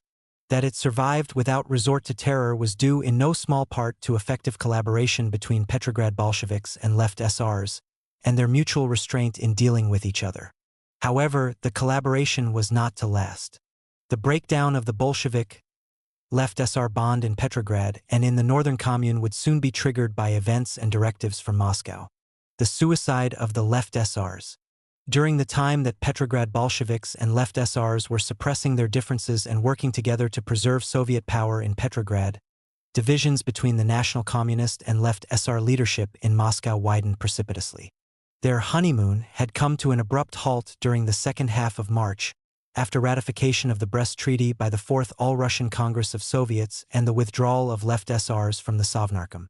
Between April and June, the relationship between National Left SR leaders and Lenin and his colleagues in the Sovnarkom deteriorated as a result of the latter's continuing concessions to the Germans and the ongoing pursuit of authoritarian domestic policies. Most National Left SR leaders were opposed to the creation of the food supply dictatorship, the utilization of worker food procurement detachments and committees of the village poor to forcefully seize grain from peasants, the reliance on paid spetsy in industrial management and technical leadership of the armed forces, and the reinstitution of judicial capital punishment symbolized by the execution of Admiral Shchastny. In their eyes, these measures were incompatible with revolutionary ethics, the international character of social revolution, definitions of class and class struggle, and the democratic populist principles underlying Soviet power. At the same time, Lenin and the National Bolshevik leadership saw that the fragile peace with Germany and their tenuous hold on power were being threatened by the Left SR's strident attacks on their policies and aggressive efforts to undermine them, and also by the sharply increasing support for the Left SRs, especially among peasants in the provinces. Lenin's response included harshly worded attacks on the left SRs in the CEC and in his second open letter to workers in Peter. Thus, as spring turned to summer, left SR and Bolshevik national leaders were on a collision course that would have serious implications for Bolshevik left SR collaboration in Petrograd. Protocols of meetings of the left SR Central Committee in May and early June, although fragmentary, document this deterioration of the Bolshevik left SR relationship at the highest level from the left SR point of view. The conflict was also played out in the pages of Znamia Truda and Pravda and, as we have seen, at plenary sessions of the CEC. The growing antagonism between Bolsheviks and left SRs over policies toward the peasantry and grain procurement had an especially adverse impact on the CEC peasant section, a left SR bastion headed by the legendary Spiridonova. The peasant section, created as an autonomous department of the CEC in January 1918, had its own large executive committee and party fractions, and it published an independent, nationally circulated daily newspaper, Golos Trudovogo Krestayanstva. It is fair to say that during the first months of 1918 the peasant section was Soviet Russia's primary coordinating institution for organizing and preparing peasants for land reform, mobilizing them in support of Soviet power, establishing Soviets in outlying regions where they did not yet exist, and identifying, articulating, and defending peasant interests. As Spiridonova explained, an additional purpose of the peasant section was to unite peasants and workers into one integrated whole, to unite city and country under the Soviet banner. Between January and April 1918, the peasant section launched numerous initiatives to lay the groundwork for land reform and, more generally, to build support for Soviet power in rural Russia. It implemented intensive training programs for rural agitators on issues connected with implementation of the left SR land reform program and developed courses of study for rural school teachers on agronomic and social problems. In both cases, it recruited and subsidized participants from the areas to which they were later assigned. It also prepared mountains of brochures and pamphlets on agrarian, social, and political issues for distribution among peasants. The section carried on a lively correspondence with rural Soviets, peasant cooperatives, and individual peasants, and, using carefully developed questionnaires, gathered systematic information on political, economic, and social aspects of peasant life. In this and other ways, the peasant section developed a rich database on conditions in rural Russia. Thanks to the myth surrounding Spiridonova's name among peasants, the section became a national center to which peasants looked for advice and help. In a report on the peasant section at the Second Left SR Party Congress on April 17, 1918, Spiridonova stressed that Bolshevik benevolence toward the section had ended in mid-March 1918, in the wake of the left SR's resignations from the Sovnarkom. According to Spiridonova, an ongoing struggle developed after that between the Bolshevik leadership of the CEC and the left SR leadership of the peasant section over the latter's separatism. Funds for budgeted expenses had not been received from the CEC, and so the peasant section was nearing the point at which it could no longer function. In fairness to the Bolsheviks, antagonism toward the peasant section for separatism undoubtedly seemed justified. After the CEC voted to accept Germany's new peace terms, the section became enmeshed in left SR attempts to scuttle the peace. Spiridonova acknowledged as much at the Second Left SR Party Congress when she reported that significant numbers of the section's agitators were already then being sent to regions bordering the German front. Clearly, their task was less to gather data and spread socialism than to organize resistance to German occupation forces. This is documented in a telegram of late June from a Bolshevik official protesting the disorganizing activity of peasant section agitators in the Pskov region. On June 16, after the CEC endorsed the Sovnarkom's decree on committees of the village poor, Karelin publicly announced that left SRs would do everything they could to prevent its implementation. Printed materials which the peasant section dispatched to the countryside in January and February had included a balance of left SR and Bolshevik texts. This was no longer true by the late spring, after Bolshevik and left SR peasant policies diverged. In the ensuing battle between town and country, left SR representatives of the peasant section naturally took the side of the peasantry against the Bolsheviks. There is also ample evidence that, in food-producing regions, left SRs from local Soviets deliberately impeded Bolshevik food procurement efforts, especially the attempt to form local committees of the village poor that would facilitate forced seizures of grain. Because of the peasant section's close ties with the peasants and its ability to gather information from them, after armed food procurement detachments, such as those from Petrograd, began their forays into grain-producing regions in early June, the section was flooded with data and graphic personal accounts about the atrocities the detachments had wrought. Many of these accounts have been preserved in the archives of the Federal Security Service, FSB, the present-day successor to the Vychaika, in files pertaining to Spiridanova's work in the peasant section. In an open letter to the Bolshevik Central Committee, Spiridonova quoted extensively from letters graphically recording the brutalities of food procurement brigades, aided by committees of the village poor, against starving peasants and the resulting state of war in the countryside. As one letter writer put it, "We didn't hide any grain. As was decreed, we left ourselves 9 PUDs a person for a year. Then we were sent a decree to keep 7 PUDs, and to turn over 2. We did that. But Bolsheviks came with detachments. They made a total wreck of everything. Razorili v. Konitz. We rose up. Now, it's bad in Yuknovsky County. We have been battered by artillery. Whole villages are on fire. Our homes have been burned to the ground. We gave up everything. We wanted things to be good. We knew cities were hungry, so we didn't spare ourselves." By mid-June, protests against the violence of Bolshevik-led food procurement detachments from Petrograd began to reach the Bolshevik Petersburg Committee. At a meeting on June 18th, Egorova complained that the detachments were being badly organized and were composed of undesirable elements that deserved to be arrested.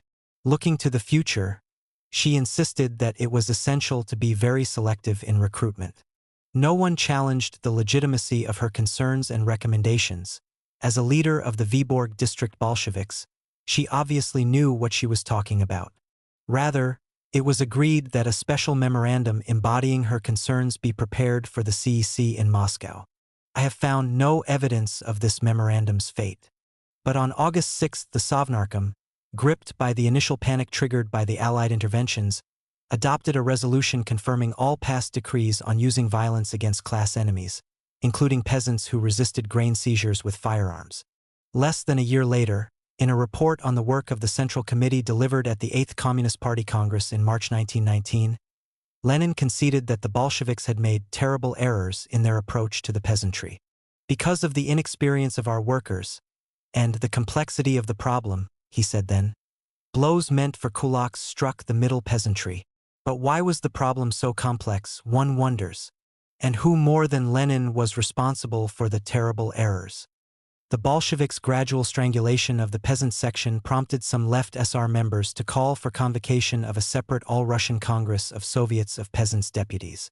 For the time being, however, Spiridonova and her colleagues in the left SR Central Committee resisted those demands, preferring to step up pressure for an early All-Russian Congress of Soviets of Workers and Peasants' Deputies.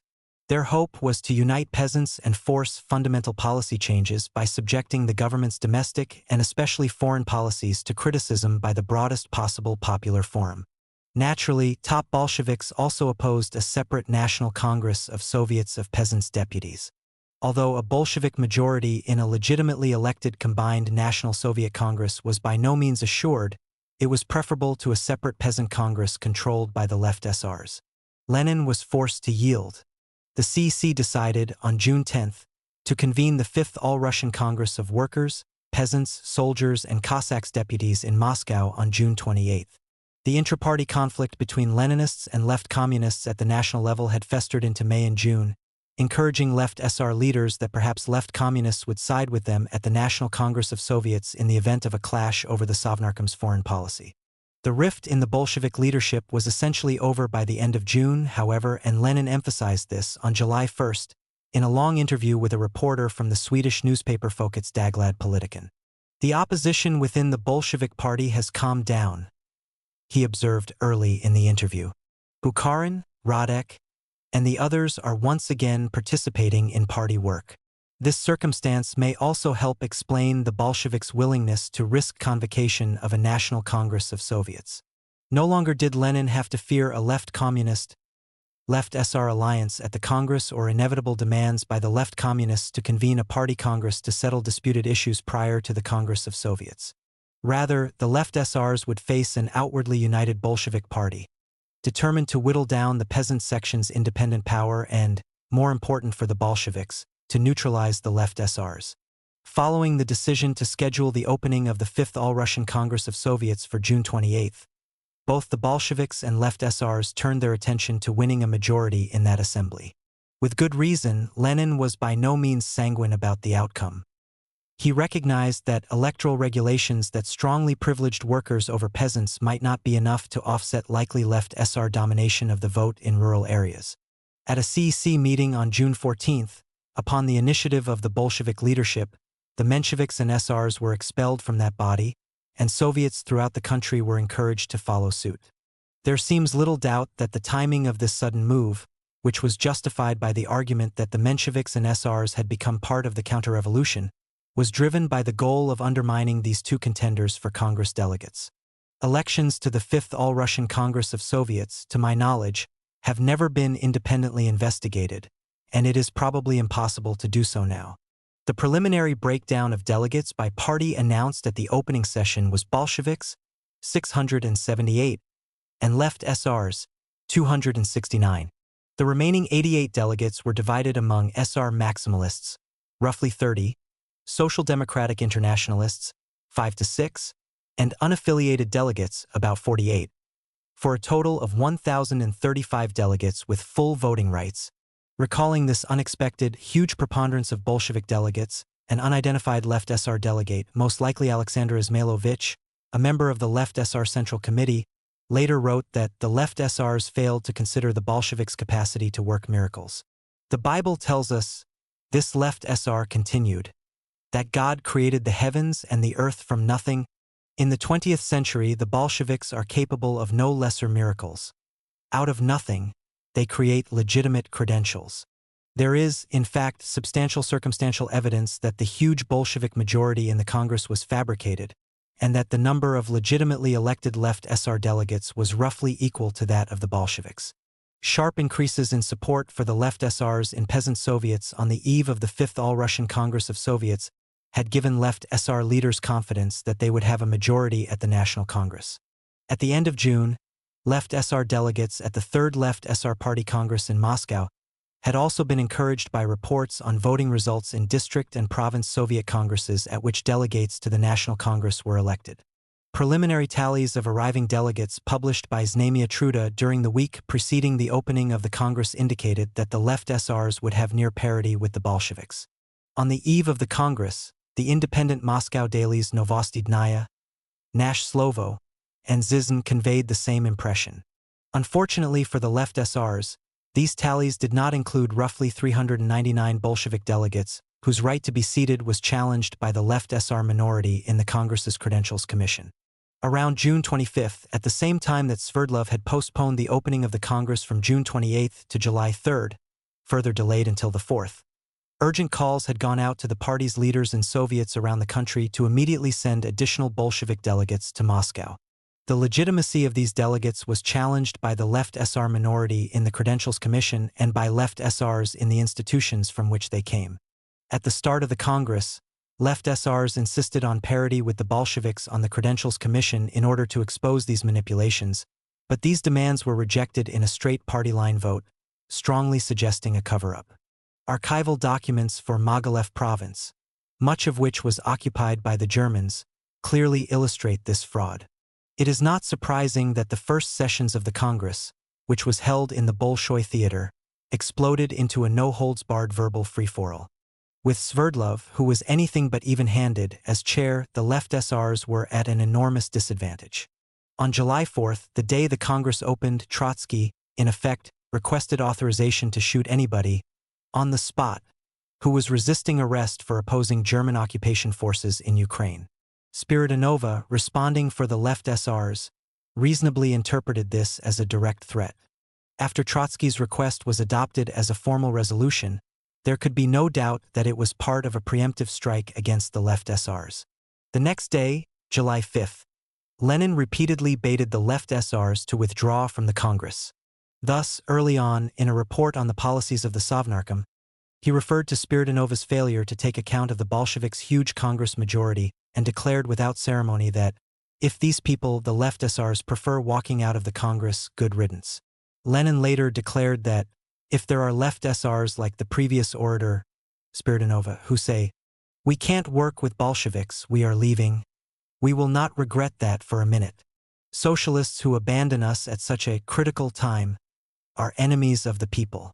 Karelin and Kamkov, who, in addition to Spiridonova, were the main speakers for the left SRs at the Congress, stood their ground. They fiercely attacked the Bolsheviks and German imperialism, to the angry glares of a high-level German delegation that occupied a front box. The main point, however, is that, at the end of this first day, the left SR leaders' hope that they could use the combined Congress to reshape Sovnarkom policies was shattered.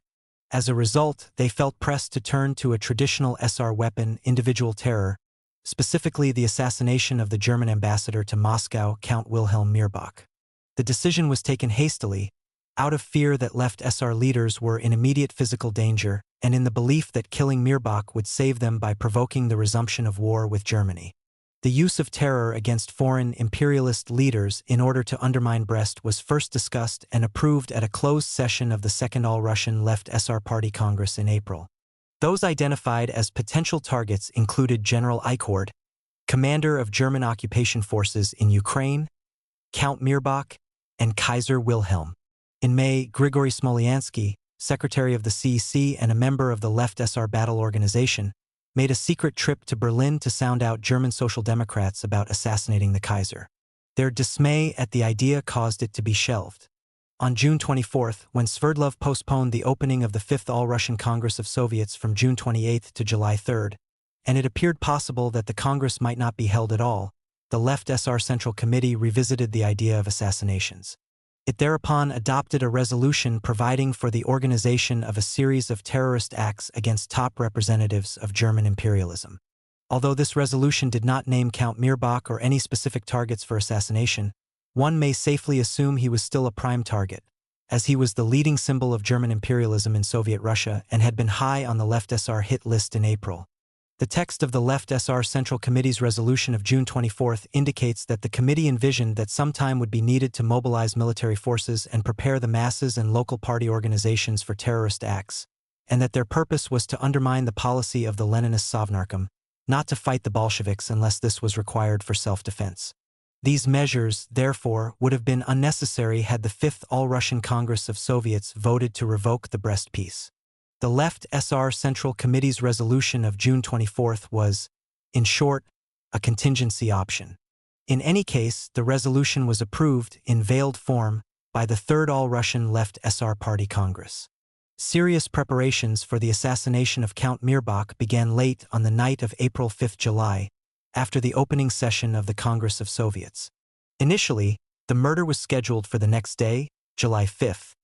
But when it became clear that more time was needed for preparations, the act was postponed until the following afternoon, July 6. The assassination was carried out by two Left SR Chekists, Yakov Blumkin and Nikolai Andreyev, in a drawing room at the German embassy. Meanwhile, virtually the entire Left SR Central Committee assembled in the military headquarters of the Vychaika, where the formidable military forces there were commanded by a former Black Sea Fleet sailor, the Left SR Dmitry Popov. In the early afternoon of July 6, Lenin received news of a major uprising against Soviet power in Yaroslavl, a provincial city on the Volga roughly 150 miles northeast of Moscow, necessitating the deployment there of more of Moscow's dwindling troops. Coming hard on the heels of major transfers of military personnel to the Murmansk and Czech fronts, this left Moscow security largely in the hands of relatively small Latvian Rifle and Vychaika forces, and a motley array of undisciplined Red Guard and Red Army units, most of them still being formed and trained. A short time later, Vladimir Bonchbruvich phoned Lenin with the first word of an attempt on Mirbach's life. Initially, the extent of the ambassador's injuries was unclear, but word of his death soon came. In these first frenzied moments, it did not occur to Lenin that the Left SRs might be responsible for the assassination. Lenin first learned from Dzerzhinsky that Mirbach had been killed by Blumkin and Andreyev when he paid a condolence call at the German embassy in the late afternoon. Lenin also was told that Blumkin was under the protection of the Vychaika's main military force and that the unit was led by Left SRs. Further disturbing news came from the People's Commissar for Foreign Affairs, Georgii Shishirin, who informed Lenin that the German government would be pressing for German troops to be stationed in Moscow. Dzerzhinsky, accompanied by two assistants, went directly from the German embassy to his military headquarters, now the Left SR command center, to arrest Blumkin and Andreev. At this point, Dzerzhinsky seems to have assumed that the two had acted on their own. He was quickly disabused of this idea. While searching Vychaika military headquarters for the assassins, he happened upon many of the top Left SR leaders, including Donat Cherpanov, Georgii Sablin, Spiridonova, Kamkov, Proshian, Karelin, Trutovsky, Fishman, and his own senior deputy Alexandrovich. They informed him that Mirbach had been killed on orders of the Left SR Central Committee, which took full responsibility for the act. Dzerzhinsky immediately arrested Proshian and Karelin and threatened to shoot Popov if he did not turn over Blumkin and Andreev. Dzerzhinsky later testified that some sailors had then forcibly disarmed him. Spiridonova explained that Dzerzhinsky and his assistants were being detained because they were with Mirbach, and Cherpanov added that the Bolsheviks would have to face up to the fact that the peace was in shambles, that the Left SRs did not seek power, and indeed that it would be fine with them if the situation in Ukraine, i.e., where a partisan war against German occupation forces was in full swing, was duplicated in Moscow. Back in the Kremlin, Lenin did not learn of the extent of Left SR involvement in Mirbach's killing until early evening. Bolsheviks, who was with Lenin at the time, recalled that he was stunned and momentarily unnerved by the news, and that he turned white as he typically did when he was enraged or shocked by a dangerous, unexpected turn of events. However, still convinced that all-out war with Germany would be an unmitigated disaster for the revolutionary cause, Lenin quickly recovered and focused on showing the Germans that the Bolsheviks were quite capable of easily handling the Left SRs. The catch was that it was by no means clear that the organized military forces immediately available to him were a match for those at the disposal of the Left SRs. His main security agency, the Vychaika, was riddled with Left SRs. Nonetheless, the stakes were obviously extraordinarily high, and subsequent developments showed that Lenin was prepared to accept the risk. Branding Mirbach's assassination as part of an all-out effort by the Left SRs to overthrow Soviet power, Lenin entrusted its suppression to Trotsky, who, in turn, appointed Ivar Smilga to command the units involved in this task. Colonel Ioachim Vatsidis, commander of the Latvian Rifles Division, Podvoisky, then a member of the Supreme Military Council, and Nikolai Muralov, commissar of the Moscow Military District, were to coordinate an immediate assault on Popov's headquarters. Lenin also ordered Uritsky and Petr Zaslavsky, secretary of the Bolshevik Petersburg Committee, to return to Petrograd at once to head off possible Left SR moves there. Unofficial telephone and telegraph services within the city of Moscow and between Moscow and the rest of the country were cut, and strict controls were imposed on motor traffic within Moscow as well as on rail services in and out of the capital. At 8 p.m., the entire Left SR 5th Congress fraction was detained in the foyer of the Bolshoi Theater. Members of the fraction and their guests, numbering more than 400, had assembled for the scheduled start of the late afternoon session of the Congress, unaware that their own Central Committee was planning to assassinate Mirbach, let alone that he had actually been killed. The Soviet government's first official statement about Count Mirbach's assassination was soon telegraphed around the country. Condemning the scoundrel Left SRs for bringing Russia to the brink of war with Germany and launching an uprising against Soviet power, the government announced that all Left SR delegates to the Fifth Congress of Soviets were being detained as hostages, and that all necessary measures were being taken to liquidate the rebellion of the new servants of White Guard schemes immediately. It called on everyone to take up arms in defense of the revolution. Unfortunately for Lenin, who hoped to quell the rebellion of the Left SRs without delay, a military assault on Popov's headquarters planned by Vatsidis for 2 a.m. encountered a major snag. The day of the planned assault was July 7th, a Sunday and also a religious holiday, St. John the Baptist's Day, and not one unit of the Red Guards, Red Army, or Latvian Rifles ordered to participate in the attack, and among these only the Latvian Rifles were truly operational, showed up on schedule at jumping-off points. Consequently, as Podvoisky and Muralov sheepishly acknowledged in a report to Lenin a few days later, the nighttime character of the operation was lost and it necessarily became a daylight raid. The government's attack finally began at noon, when heavy artillery shells were lobbed, from a distance of 200 steps, at Popov's headquarters and 2 neighboring buildings, badly damaging them. An exchange of fire from rifles and machine guns followed, causing Popov's forces and the Left SR leadership to scatter, leaving Dzerzhinsky behind. By the night of July 6, the actions of the left SRs, beginning with Count Mirbach's assassination, were already being defined by the Soviet government as an uprising against Soviet power, and historians have often depicted the episode that way. But is this characterization valid? Having sifted through the available published and unpublished evidence, I conclude that it was not.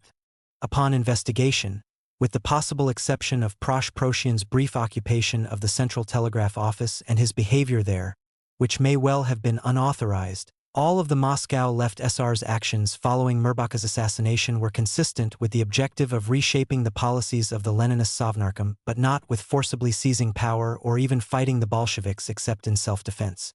Lenin and Grigory Petrovsky acted decisively to eliminate the left SRs as a political factor to be reckoned with, now that they were on the run. Blumkin and Andreev managed to evade capture.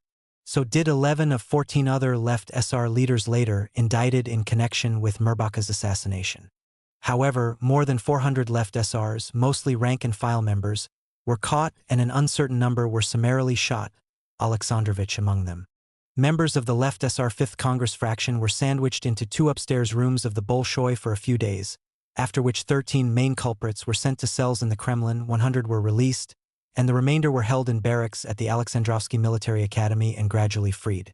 Significantly, among the main culprits were left SR members of the Credentials Commission. They were not released until after the Congress ended, at which point their challenges of Bolshevik delegates no longer mattered.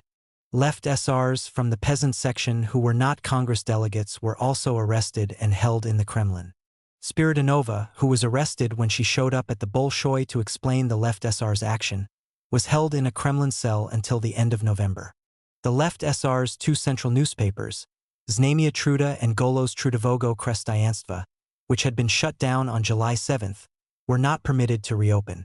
On July 9, the 5th Congress of Soviets resumed, minus the left SRs.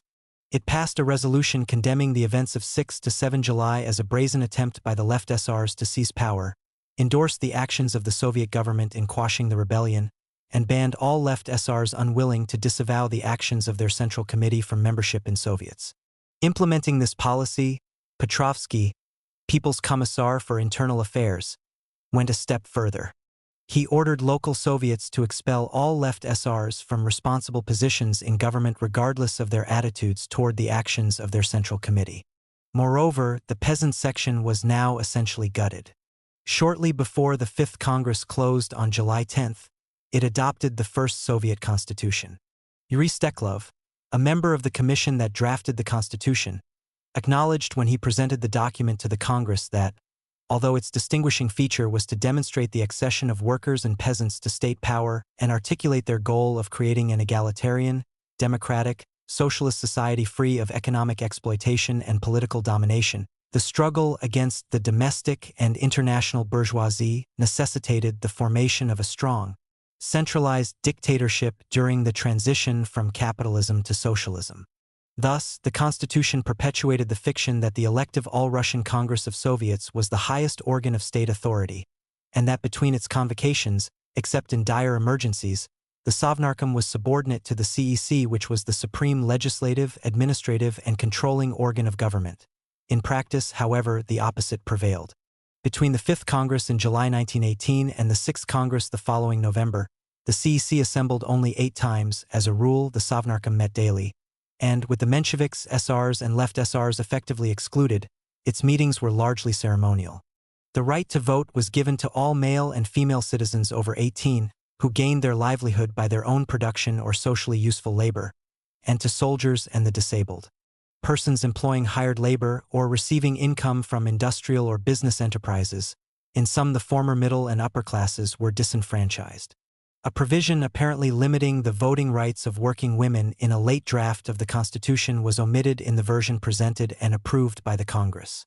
However, the privileged position of workers over peasants in Soviet elections, which had facilitated though not assured the building of a huge Bolshevik majority at the 5th All-Russian Congress of Soviets, was also firmly cemented in the Constitution. In future elections to Congresses, city Soviets were to be allotted 1 deputy for each 25,000 electors, and representatives of provincial Congresses of Soviets were to be allowed 1 deputy for each 125,000 electors. 2 days after the Congress of Soviets dispersed, July 14th, Lenin's worst fear was realized. Acting German Ambassador Kurt Riesler formally requested that a battalion of German troops armed with machine guns, mortars, and flamethrowers be allowed into Moscow to protect his embassy. The request presented Lenin with a seemingly hopeless dilemma. An affirmative response was incompatible with Soviet Russia's sovereignty. For practical purposes, it would have made the Sovnarkom hostage to the whim of the German High Command. On the other hand, rejecting Riesler's request appeared to guarantee the resumption of the all-out war with Germany, which Lenin still believed would be suicidal. Lenin could breathe more easily, however, when the Second Battle of the Marne began at midnight July 14th, tying up German forces in a major offensive in the west. Schischerin quickly rejected Riesler's demand, promising to do everything possible to provide security for the German embassy. Lenin echoed Schischerin's message in a formal statement at a hastily assembled first meeting of the new CEC.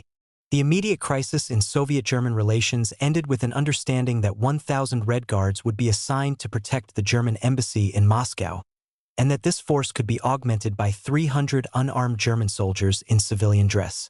Developments in Petrograd following Count Mirbach's assassination confirmed that this ill-conceived act was precisely what the left SRs claimed it to be, and not part of a failed left SR conspiracy to seize power. The day of July 7, 1918, St. John the Baptist's Day in Petrograd, was sunny and hot. By noon, the streets in the former capital were filled with holiday strollers. The only mention of events in Moscow in the morning papers was a 2-line official bulletin, phoned out of the capital just after Mirbach's death, before regular telephone and telegraph communications in the capital were cut. The German ambassador Mirbach has been assassinated. 2 bombs were thrown at him. Significantly, this was the only indication of an emergency in Moscow to appear in the left SR's Znamia Borbai. The day's banner headline, as had been the case for several days, was still aimed at building pressure for a change in foreign policy by the Fifth All-Russian Congress of Soviets. Down with the Brest noose, which is stifling the revolution. The night before, the few top Bolshevik officials in the Petrograd Soviet who were not at the Soviet Congress received directives from Moscow to head off a left SR rising locally. They immediately formed a military revolutionary committee with unlimited authority to deal with the perceived emergency. The committee quickly began preparations to disarm the main left SR detachment at left SR military headquarters in the centrally located Pages School. It also decided to shut down Znamia Borbai and to try to capture the Petrograd Left SR City Party Committee, both of which were located in the former Pertsov mansion on Ligovskaya Street, not far from the Pages School. Moreover, the committee directed that military revolutionary troikas, also with extraordinary powers, be immediately established by Bolshevik officials in district Soviets to keep a close watch on influential local-level left SRs, and to coordinate preemptive strikes against district left SR agencies. District Soviet troikas were formed in most districts of Petrograd late on the night of July 6th and on July 7th. They took charge of removing left SRs from key positions, reinforcing security, and disarming left SR detachments in their neighborhoods. It is noteworthy that even now Bolshevik party organizations played secondary roles in these decisions and in their implementation. At the end of a report on economic administration in the Northern Commune at an evening meeting of the Bolshevik Delegates Soviet on July 6, the Petersburg Committee's Sergei Gessen rushed in and read an announcement about Mirbach's assassination and the Military Revolutionary Committee's directive to district Soviets. That was all. Despite the fact that delegates from all major districts of Petrograd were present, 27 delegates in all, Gessen's news does not appear to have been discussed, nor were the delegates called on to help organize suppression of the left SRs. Moreover, the Bolshevik Petersburg Committee was not called into special session. It held regular meetings on the 5th and the 10th of July, and seemingly none in between. In response to the apparent emergency, at least 3 Bolshevik district party committees, those in the Rozdestvensky, Okhtinsky, and Vasily Island districts, acting on their own, formed or activated emergency troikas on July 7th. Except for the Rozdestvensky district, where left SRs had a majority in the local Soviet, however, the work of party troikas appears to have been quickly superseded by the military revolutionary troikas established by district Soviets. Abundant evidence demonstrates that Bolshevik authorities in Petrograd learned of the left SR role in Mirbach's assassination well before Petrograd left SRs were aware of it. In an interview with a reporter on July 10th, N. Krassikov, a left SR in the press commissariat, reported that news of the left SR's armed action in Moscow was greeted by the party's Petrograd committee with amazement and disbelief. "For us, this was completely unexpected," he explained. Krassikov received the news upon being denied access to his office in Smolny on July 7th. At that time, he heard the Bolshevik view of the left SR's actions. Krassikov's experience underscores an important point. With Znamia Borbai shut down and telephone and telegraph communications to Moscow cut, any assessment of the reaction of Petrograd left SRs to news of Mirbach's assassination must consider that the information they received about it for several days came from Bolshevik sources, and this was even true of reports in the non-Bolshevik press. In ever more lurid and damning terms, these sources conveyed the news not only that the left SR Central Committee was responsible for Mirbach's killing, but that the left SRs had embarked on a number of steps aimed at overthrowing Soviet power. This must have seemed completely incomprehensible to left SRs, as the heart of the left SR credo included the hegemony of democratic revolutionary Soviets. Uritsky returned to Petrograd at around 3 p.m. on July 7th and assumed direction of the Military Revolutionary Committee. The replacement of left SR heads of commissariats and other party members in prominent government positions by Bolsheviks, which began earlier in the day, was now intensified. Uritsky retained chairmanship of the Petrograd Chaika and reclaimed the post of Commissar for Internal Affairs from Proshian. Even before that, left SR offices in the Alexander wing of Smolny were isolated by forces loyal to the Bolsheviks, trapping unsuspecting left SR functionaries. At around 2 p.m. these offices were shut down. Simultaneously, the left SR fraction in the Petrograd Soviet was arrested and taken to Gorokhovaya too. Soon after, the left SR Petrograd Committee learned of government preparations to disarm the party's military detachments, and it immediately alerted its military headquarters and district committees and detachments, warning them of likely Bolshevik attacks and instructing them to go into hiding. The committee members themselves then went underground. Information reaching the Military Revolutionary Committee later in the afternoon indicated that left SRs at all levels reacted to this alert with shock and bewilderment. Authoritative local leaders reportedly asked one another, "Why are we being urged to make preparations to operate illegally?" In the late afternoon, a Vechernyi Ogni reporter looking for a story in the offices of the left SR Petrograd Committee and Znamia Borbai found them empty except for a forlorn paperboy and a left SR from the nearby Alexander Nevsky district who was trying to find out what was going on. In response to a query from the reporter, the left SR replied, "The only thing we Petrograd left SRs know is that our Central Committee has been arrested. The message we received from our Petrograd Committee has left us all baffled. Why are we being disarmed? Why is the Petrograd Committee telling us to go underground? Apparently, something has happened." A Bolshevik Putilov worker later recalled that on the morning of July 7th everything was quiet in his district. Left SRs and their families strolled in the sun. They were oblivious to what was occurring, even though the more important of them were already under close surveillance.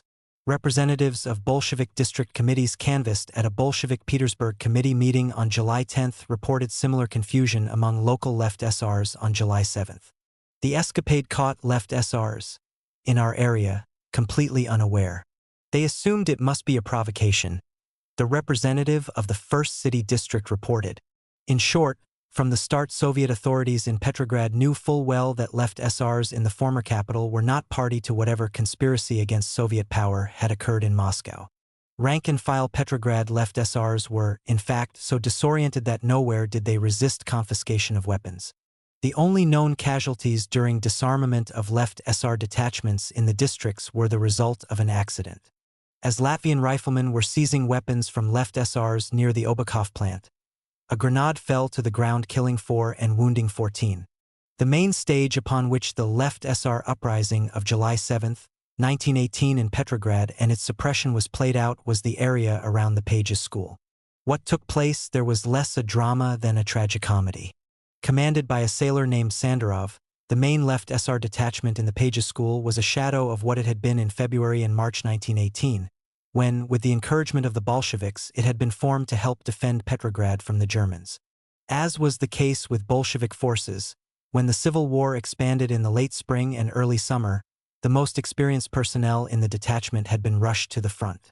The result was that by early July most of the roughly 350 to 380 soldiers in the Pages School were mercenaries, mostly teenagers, with little training and no party allegiances. A significant proportion had only very recently been lured away from Red Army and naval units by promises of higher pay and better working conditions. On the morning of July 7th, members of the detachment were denied passes into the city, informed of Mirbaka's assassination, and alerted to the possibility of an attack by German or Finnish White Guard forces. They were not told about Left SR complicity in the murder or the possibility of an attack by Red Army forces. At 5 p.m., telephone service to the Pages School was cut. From then on, the unit had no communications, either with the Left SR political leadership or with district detachments. An hour later, Red Army soldiers on horseback began patrolling Nevsky Prospect and other strategically important streets and government buildings. Pickets were established at the main approaches to the area around the Pages School. Evening performances at the nearby Mariinsky, Alexandrinsky, and Meliy theaters were cancelled. Readers at the adjoining Imperial Public Library were rushed out the door, and a medical facility was set up in the City Duma building, also nearby. The Military Revolutionary Committee, which was to direct the disarmament of the Left SR detachment, established itself in the southwest wing of the Gostiny Dvor, a two-story labyrinth of shops on Nevsky Prospect, a main wing of which faced the Pages School. Light artillery pieces were positioned along Bankers Lane behind the State Bank, on the corner of Nevsky Prospect and Sadovaya Street, and on Chernyshevsky Lane. Just before these last preparatory moves, Uritsky sent Zalutsky and another party colleague, Nikolai Kuzmin, into the Pages School to try to negotiate the surrender and disarmament of the Left SR detachment. Their proposal was rejected. Following this, an attempted sneak attack by Bolshevik-led loyalist troops was turned back by grenades tossed from windows of the Pages School. One more attempt was made to negotiate a surrender. Negotiations were evidently still in progress when individuals on both sides resumed fighting.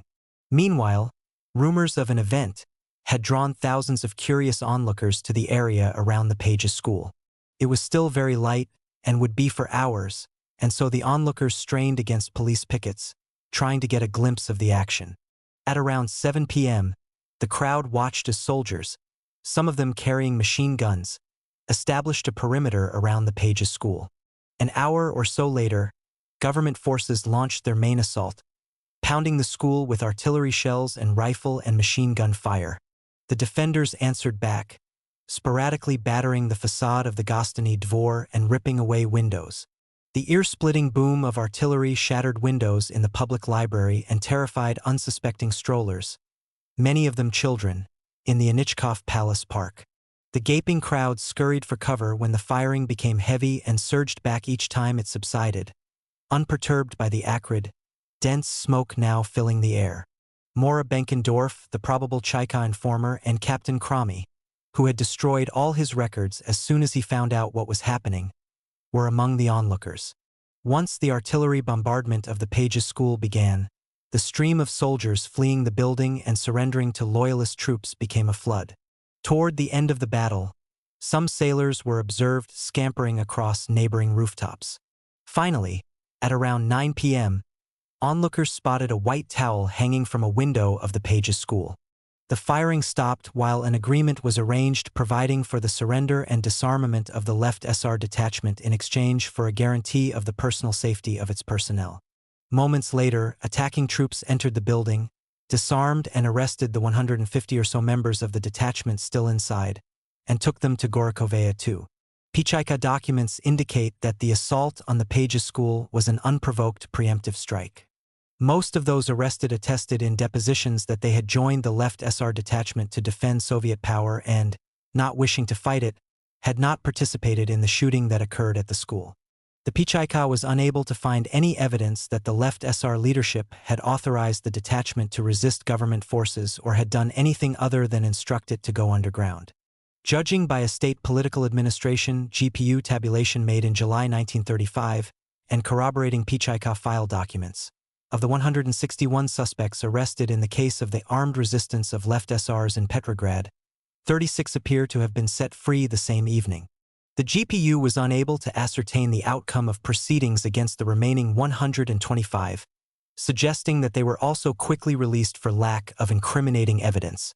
On December 10, 1918, the Pshika's investigation was officially closed and files relating to it were put in storage, because, in the words of a secret Pshika resolution, all suspects in the case had been freed and no further inquiry was conducted.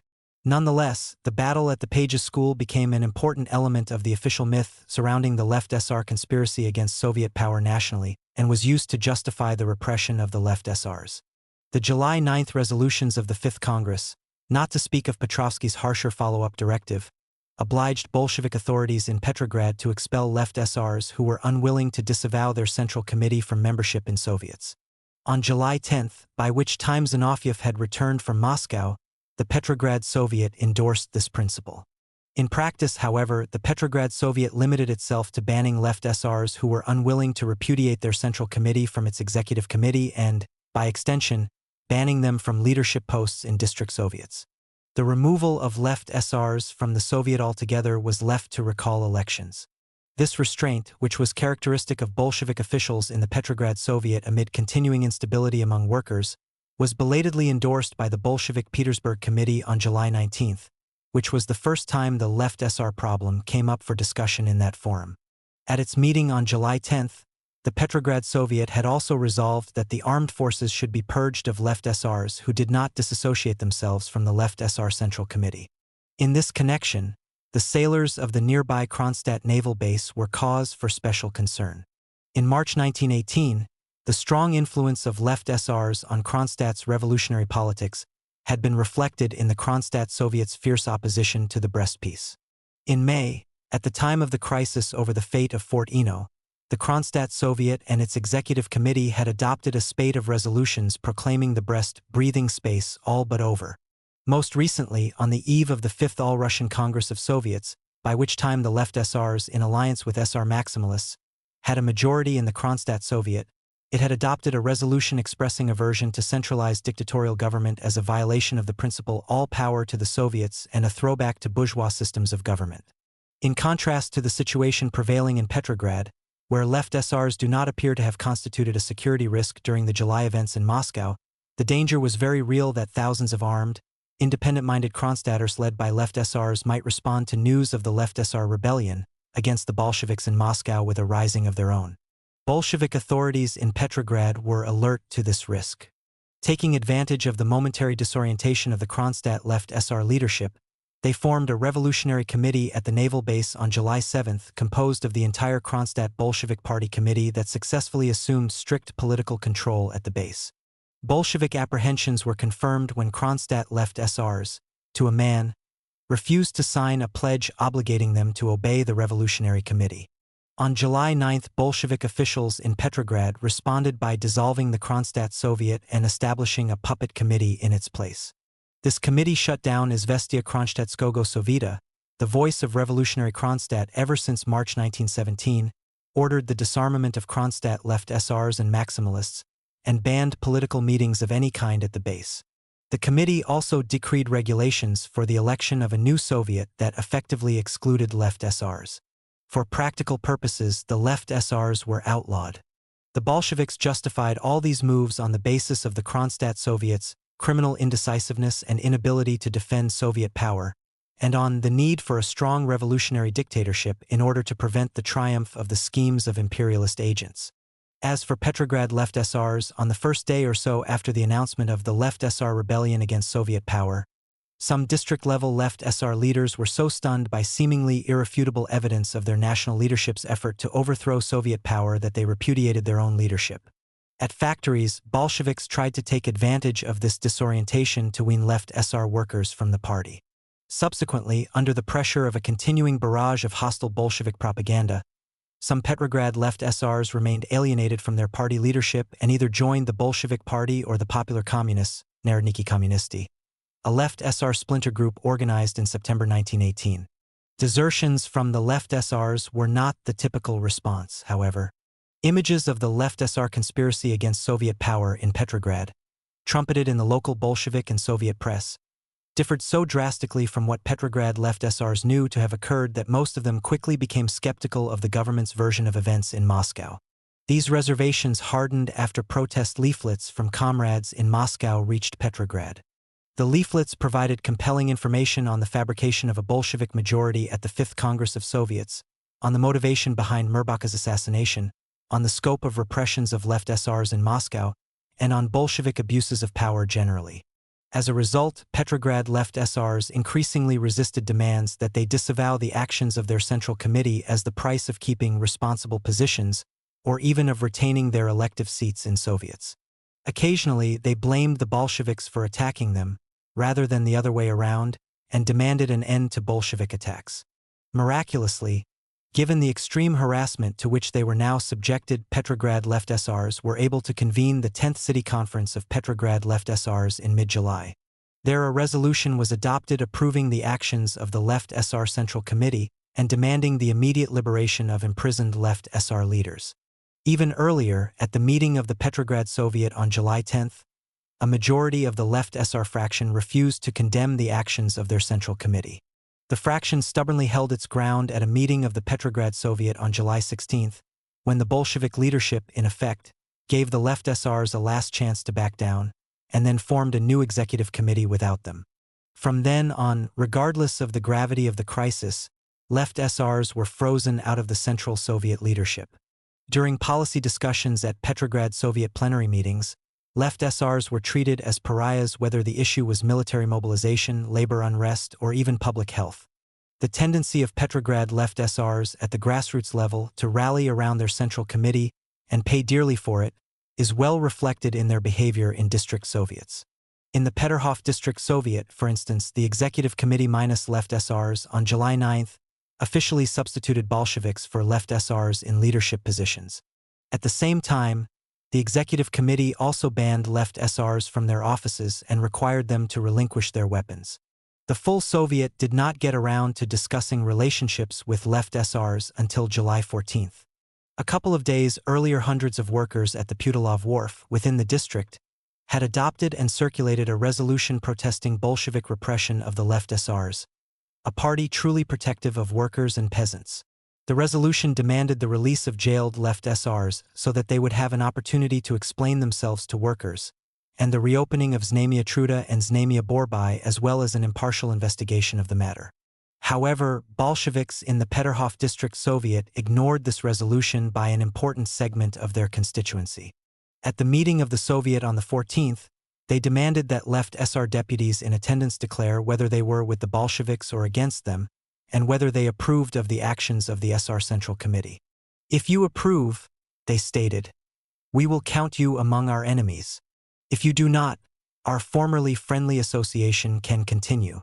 The Left SR response was that, as a Soviet party, they stood and would stand for Soviet power. However, they would fight the dictatorship of individuals.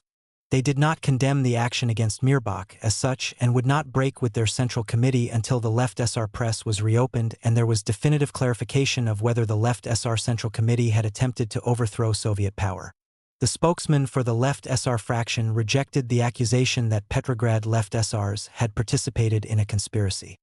He suggested that the order to disarm Left SRs in the district had come from above and that local Bolshevik comrades had not, in fact, lost trust in the Left SRs, nor, for that matter, lost interest in working together in the future. He urged the Bolsheviks to state openly whether this was so. The question was answered by a Bolshevik resolution passed at the meeting. It endorsed the measures taken by the Executive Committee against a party that had betrayed the revolutionary cause and called on workers to give a merciless rebuff to adventurers, read, the Left SRs, seeking to drag Russia into war. A roughly analogous process took place in the Vyborg and Narva district Soviets. As nearly as I have been able to tell, local Bolshevik party committees, as such, did not figure in the decisions of the Peterhof, Vyborg, and Narva district Soviets to purge Left SRs from leadership positions. Rather, they acted on a general signal from the Petrograd Soviet. By contrast, the Vasily Island Bolshevik District Committee took the initiative in demanding re-election of the local Soviet Executive Committee, the restructuring of the Soviet, and the ouster of suspicious Left SRs from all leadership posts. These decisions were made and implemented through Bolshevik District Soviet leaders at meetings of the District Soviet Executive Committee on July 16 and of the full Soviet on July 18. the situation in the Rozdestvensky district was more complex. In the aftermath of the events of early July, the transfer of exclusive authority to Bolsheviks in the district Soviet there took on special importance because of the close proximity of both Smolny and the Taurida Palace. However, accomplishing this was complicated by the great strength of left SRs locally. At meetings of the district Soviet on 8, 11, 12, and July 15, Bolsheviks heaped abuse on left SRs, and the latter, supported by SR maximalists, vigorously defended themselves, exclaiming, for example, how dare the Bolsheviks attack a party that included individuals like Spiridonova who had suffered so much for the revolution. Whatever action the Moscow left SRs had taken, they insisted, was a move against compromises with imperialism and the dictatorship of individuals, not against Soviet power. Indeed, in Petrograd it had been the Bolsheviks, not the left SRs, who were the aggressors. The left SR Petrograd Committee, in fact, had issued express instructions prohibiting offensive steps by forces loyal to it. By what right had Bolsheviks in the district created an all-powerful troika, usurped the authority of the district Soviet, and arbitrarily ravaged local left SR personnel and agencies? You, not we, have explaining to do, left SR deputies in the Rozdestvensky district Soviet insisted, adding that they would be willing to continue work in the Soviet but only on equal terms with the Bolsheviks. Such defiance so rattled Bolsheviks in the Rozdestvensky district Soviet that their chief spokesman declared that Admiral Shchasny sank the Black Sea fleet to please the left SRs. At another point, this spokesman insisted that, since Petrograd left SRs justified the actions of their Central Committee, it followed that they had been apprised of its actions in advance. Nonetheless, under the impact of the fierce left SR rebuttal, after initially excluding left SRs from the Executive Committee, the district Soviet Bolshevik fraction reversed itself and selected an executive committee in which left SRs had parity with Bolsheviks. This act so incensed the Bolshevik Party Committee in the district that it scheduled an immediate meeting of the fraction to force an agreement to remove left SRs from the Executive Committee and from all other leadership positions in the Soviet. This direct intervention in the operation of the district Soviet by the local Bolshevik Party Committee, along the lines pursued in the Vasily Island district, achieved its aim. A resolution to exclude left SRs from the Executive Committee was adopted at a meeting of the full Rozdestvensky District Soviet on July 18, with the provision that 3 of 16 places on the committee would be reserved for left SRs who formally condemned their Central Committee. Within 3 days, left SRs had been removed from the Executive Committee, and Bolsheviks had been installed as heads of all the District Soviet's administrative sections. The First City District Soviet was among a minority of Petrograd District Soviets in which left SRs bowed to intense Bolshevik pressure and repudiated their Central Committee. However, even in Petrograd District Soviets in which left SR fractions distanced themselves from their Central Committee as well as in District Soviets in which they remained defiant, left SRs were never able to regain their previous status as genuine partners in local government. This is not to suggest that left SRs disappeared from government agencies entirely. The Petrograd Bolsheviks were so strapped for cadres that for some time they had no choice but to continue to rely on left SRs for staff. As late as the end of August 1918, Stasova, in a plea for personnel from District Soviets on behalf of the Northern Oblast Bolshevik Committee (SOK), complained that, of 117 people on the staff of the politically critical Commissariat for Internal Affairs, only 4 were Bolsheviks. As a result, she wrote, "Despite our strong desire to send Bolsheviks to investigate local conflicts in rural areas outside Petrograd, this is impractical. Comrade Uritsky is forced to send out left SRs." Nonetheless, as Stasova's frustration implies, Petrograd left SRs were now regarded, at best, as a necessary evil. Collectively, they were hounded along with all moderate socialist, liberal, and conservative parties and groups. The end of the Bolshevik left SR alliance marked the decisive turn to one-party government in Soviet Russia. Around this same time, government centralization in Petrograd was advanced by the abrogation of the taxing powers of district Soviets and by the undermining of the autonomy of some of their more important sections. For example, the Soviet of the Economy for the Northern Region (SNKHSR), since its formation in late March, had been trying to overcome what Molotov, its chair, referred to as the parochialism of district Soviet economic sections so as to impose control over them. Now it tried a diplomatic approach. It issued guidelines for economic sections setting forth their goals and tasks. It attempted to systematize their organization, and it established their relation to the SNKHSR. Yet the guidelines were sufficiently ambiguous and attuned to the sensibilities of district Soviets to make them mutually acceptable. Thus, although district economic sections were supposedly responsible for controlling and organizing the local economy under the direction of the SNKHSR, the sections were expressly identified as agencies of the district Soviet, not the SNKHSR. Permanent contact between the SNKHSR and district Soviets was to be maintained through the mutual exchange of delegates. This was deemed especially important during the period of socialist construction. After that, implicitly, district Soviets might be more, not less, independent. Representatives of economic sections, one per district, were given the right to participate in plenary meetings of the SNKHSR but without voting rights.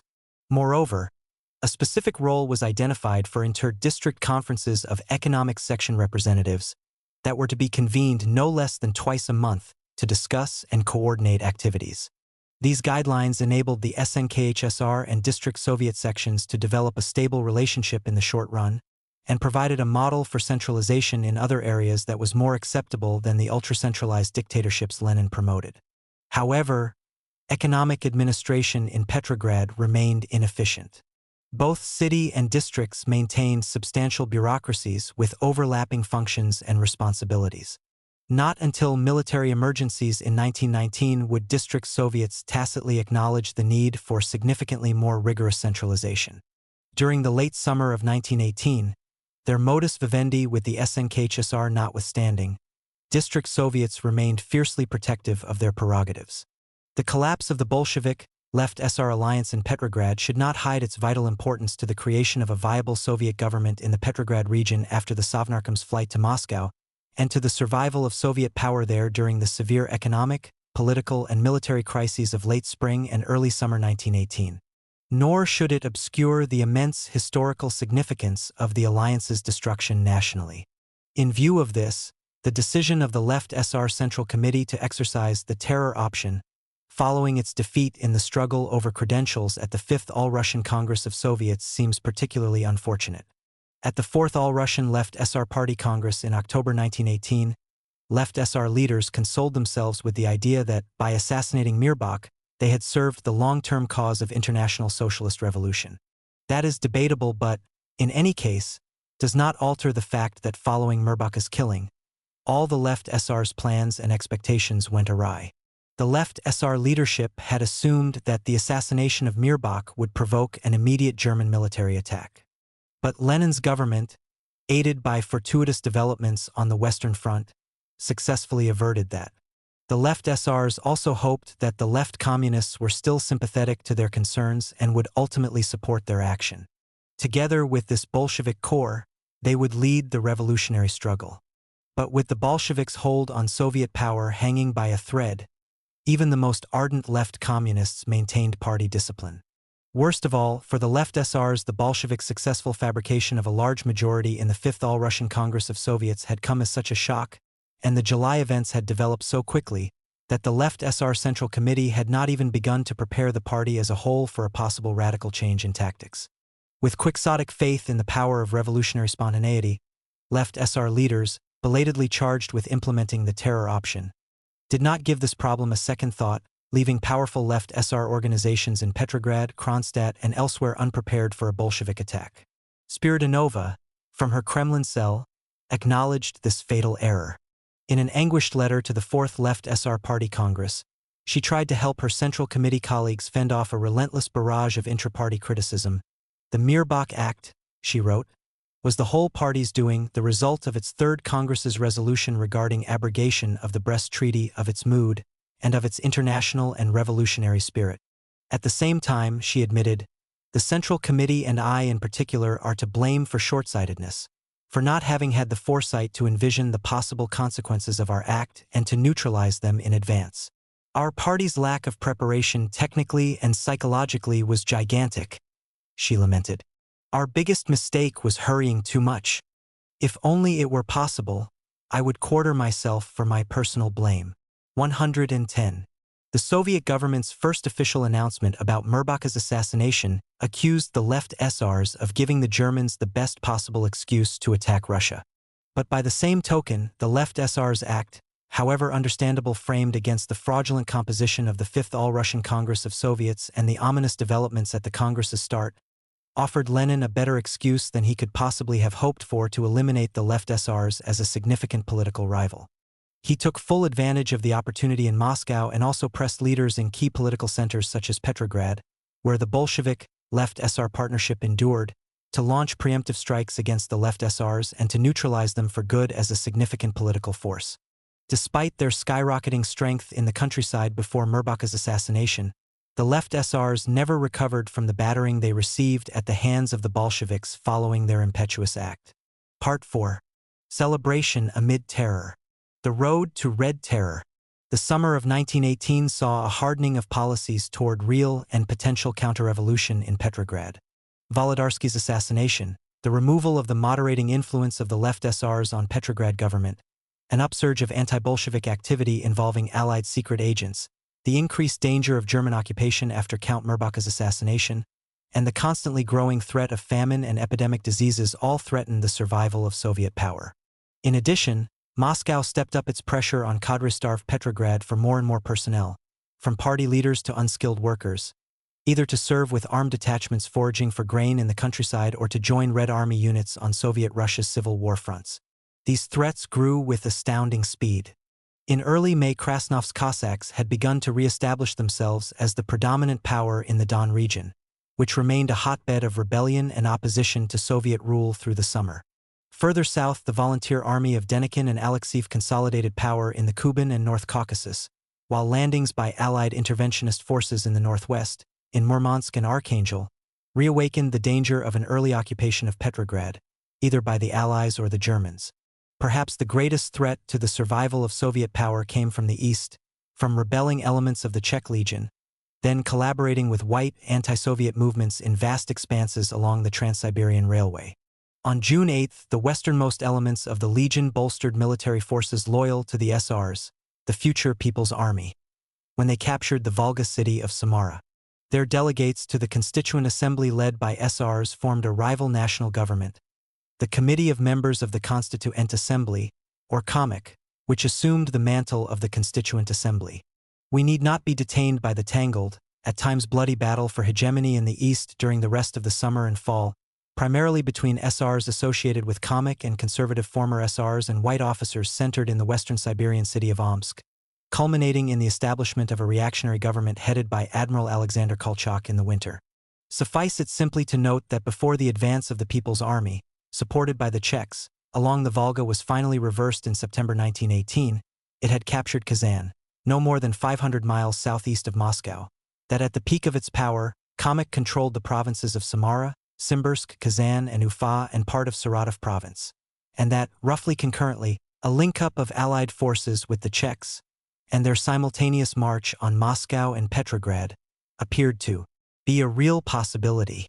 This prospect energized the counter-revolution in Petrograd, roiled the Germans, and badly frightened gravely weakened Bolshevik authorities in the former capital.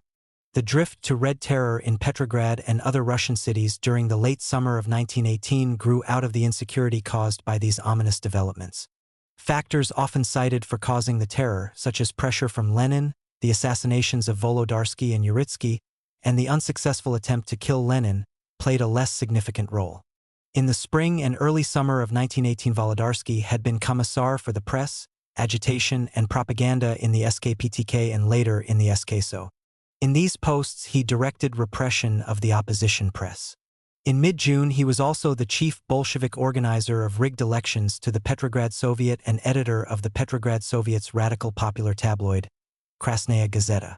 All this made him a high-profile object of derision by enemies of Bolshevism, on a par with Zinoviev and Uritsky. On the other hand, to rank-and-file factory workers who still supported the Bolsheviks as guardians of worker empowerment, Volodarsky was one of the most popular spokesmen for the Petrograd Party organization. Volodarsky was assassinated on June 20th. If his murder by an unknown assailant was intended to further anti-Bolshevik sentiment among disgruntled factory workers, the tactic may have had some success, coinciding as it did with the angry response of Baltic Fleet sailors to Shchastny's execution and Obukhov workers to the arrest of their leaders. The abortive rebellion of the Baltic Fleet minelayers and the Obakov factory workers occurred within days of Wolodarsky's assassination. However, increased hostility to Soviet power at a popular level does not appear to have been the most common reaction to the sensational killing. Judging by Novaya Zhizn, which was then highly critical of the Bolsheviks, word of Wolodarsky's death shocked most workers in neighboring factories and increased the danger of mob violence. Wolodarsky's colleagues on Krasnaya Gazeta's editorial board demanded quick vengeance in the form of immediate mass terror for the murder of their leader. Simultaneously, some district-level Bolsheviks formally registered concern about intensified activity by enemies of Soviet power and expressed a desire to settle scores with them. Also, on the morning of June 21, a stream of worker delegations showed up at Zinovyev's office in Smolny to demand immediate repression as retaliation for Wolodarsky's killing so that revolutionary leaders would not be cut down, one at a time. Zinovyev asserted, however, that we opposed this mood. We insisted that there be no excesses. The executive committee of the Petrograd Soviet met in emergency session the same day, June 21, to discuss the greatly inflamed mood. According to Novi Vedomosti, the meeting's general sentiment was that lynch justice should be opposed. Several days later, Lenin learned of Petrograd's restraint and was plainly infuriated by the news. He immediately cabled a tongue-lashing to Zinoviev, Bolshevich, and other members of the Petrograd Bureau of the Central Committee and the Petersburg Committee. We heard only today that in Peter, workers wanted to respond to the killing of Wolodarsky with mass terror and that you held them back, he scolded. This is intolerable. Nonetheless, Uritsky was able to prevent excesses for the time being. At the same time, Wolodarsky's assassination, followed by the actions of the minelayers and Obakov workers, appeared to demonstrate the continued need for such potentially powerful, ad hoc security organs as the Pichaika. The killing quashed the movement to abolish the Pichaika, which had been picking up steam. It was left to the virtually moribund presidium of the SKPTK to respond to Dzerzhinsky's message of June 24 regarding the impermissibility of abolishing the Pichaika. On July 2, the Presidium informed the Vichaika that information about the liquidation of the Pichaika was false. Wolodarsky's replacement as Commissar for the Press, Agitation and Propaganda was Nikolai Kuzmin, previously an editor of Petrogradskaya Pravda. Toward the end of June, at the time Kuzmin assumed his post, the SK so enhanced his powers to combat the opposition press. Precisely at that time, the Petersburg Committee began to assert itself, however gingerly, on key government matters.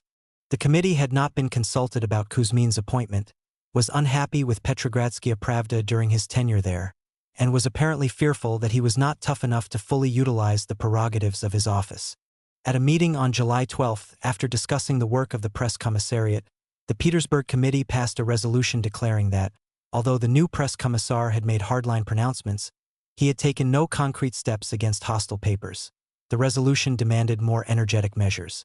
In something of a landmark in its relationship with local government authorities, the Petersburg Committee nominated one of its most respected members, Moise Karatanov, for the post of press commissar, on the condition that he work under the committee's constant control.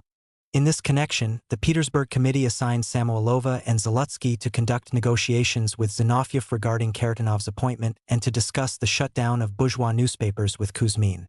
At the start of the Petersburg Committee's next meeting on July 18, Kuzmin presented a plan of work for his commissariat. Because a majority of members wanted to shut down all bourgeois papers at once, whereas Kuzmin visualized a more gradual, piecemeal approach, the response to his report was a resolution calling for a discussion and a decision on curbing the bourgeois press at an early meeting of the Petrograd Soviet's Executive Committee.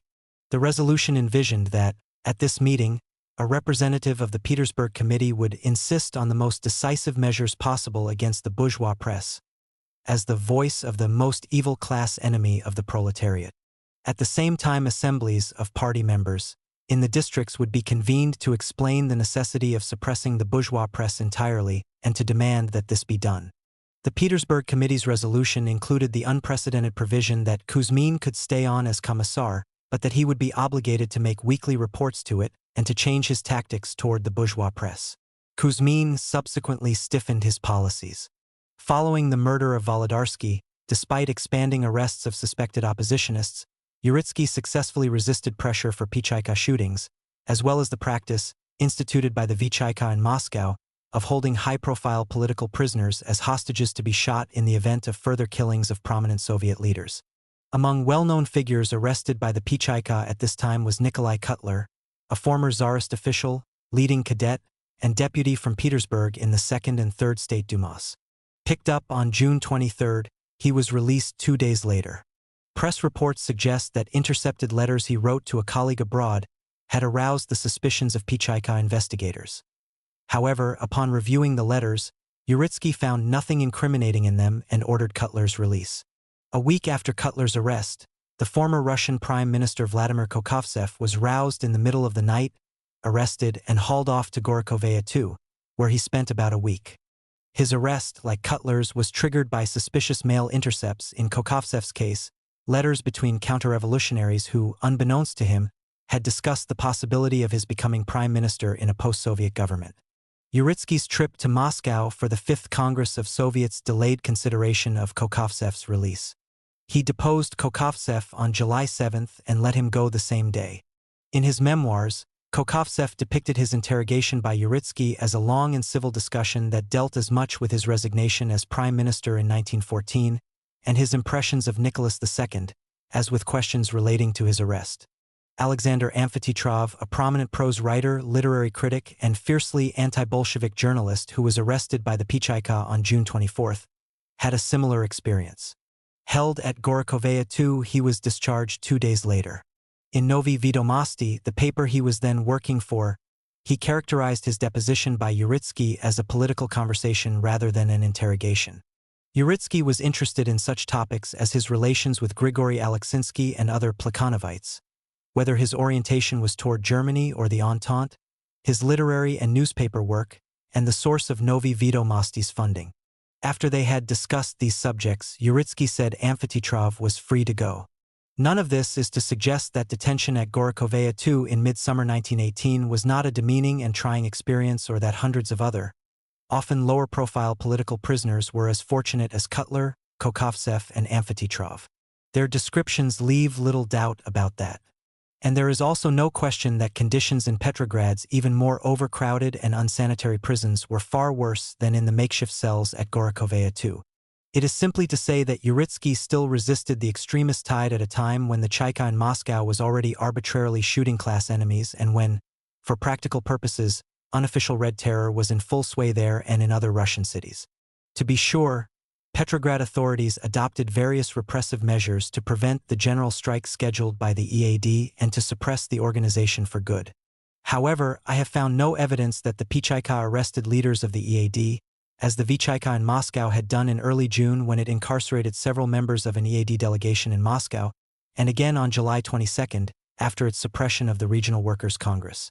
Similarly, following Mirbaka's assassination, Uritsky tried to avoid unnecessary bloodshed in Petrograd, despite the official endorsement of mass terror by the Fifth All-Russian Congress of Soviets.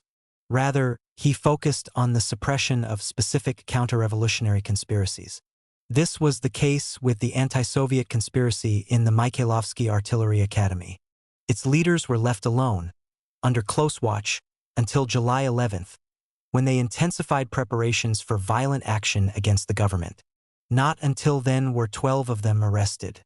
During the first 3 months of 1918, while the Treaty of Brest-Litovsk was being negotiated and the battle over its ratification raged, the British, French, and American governments had worked to dissuade the Soviet leadership from withdrawing from the war. This was the motivation behind Bruce Lockhart's appointment as Britain's special envoy to Petrograd in January. Moreover, for some time after the treaty was ratified, the Allied powers played on the apprehensions of the Soviet government about the extent of German ambitions in Russia to try to entice it into some kind of collaboration that would result in the resumption of hostilities on the Eastern Front. This was a policy dictated by fears, naturally strongest among the French, that a protracted lull in the East would undermine the Allied war effort in the West, resulting in a successful German drive on Paris.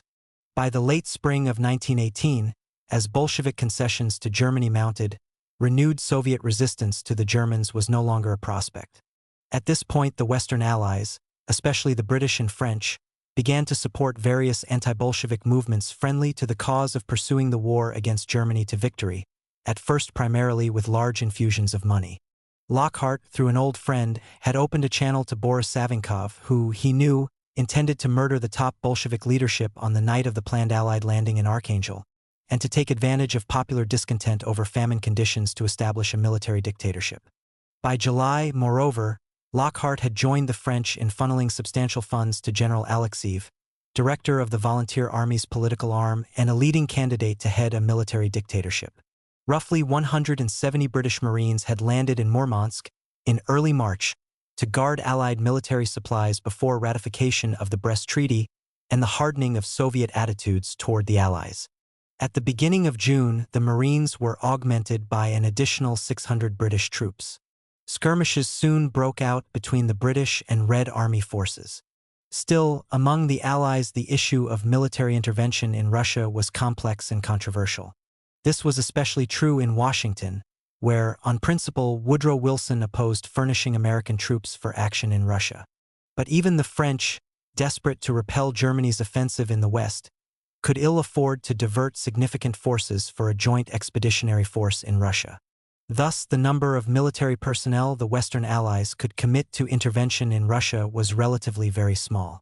On August 2nd, by which time President Wilson had grudgingly agreed to furnish troops for limited operations in the Russian north, some 1,200 British and French troops, and a smattering of American soldiers, went ashore in Archangel.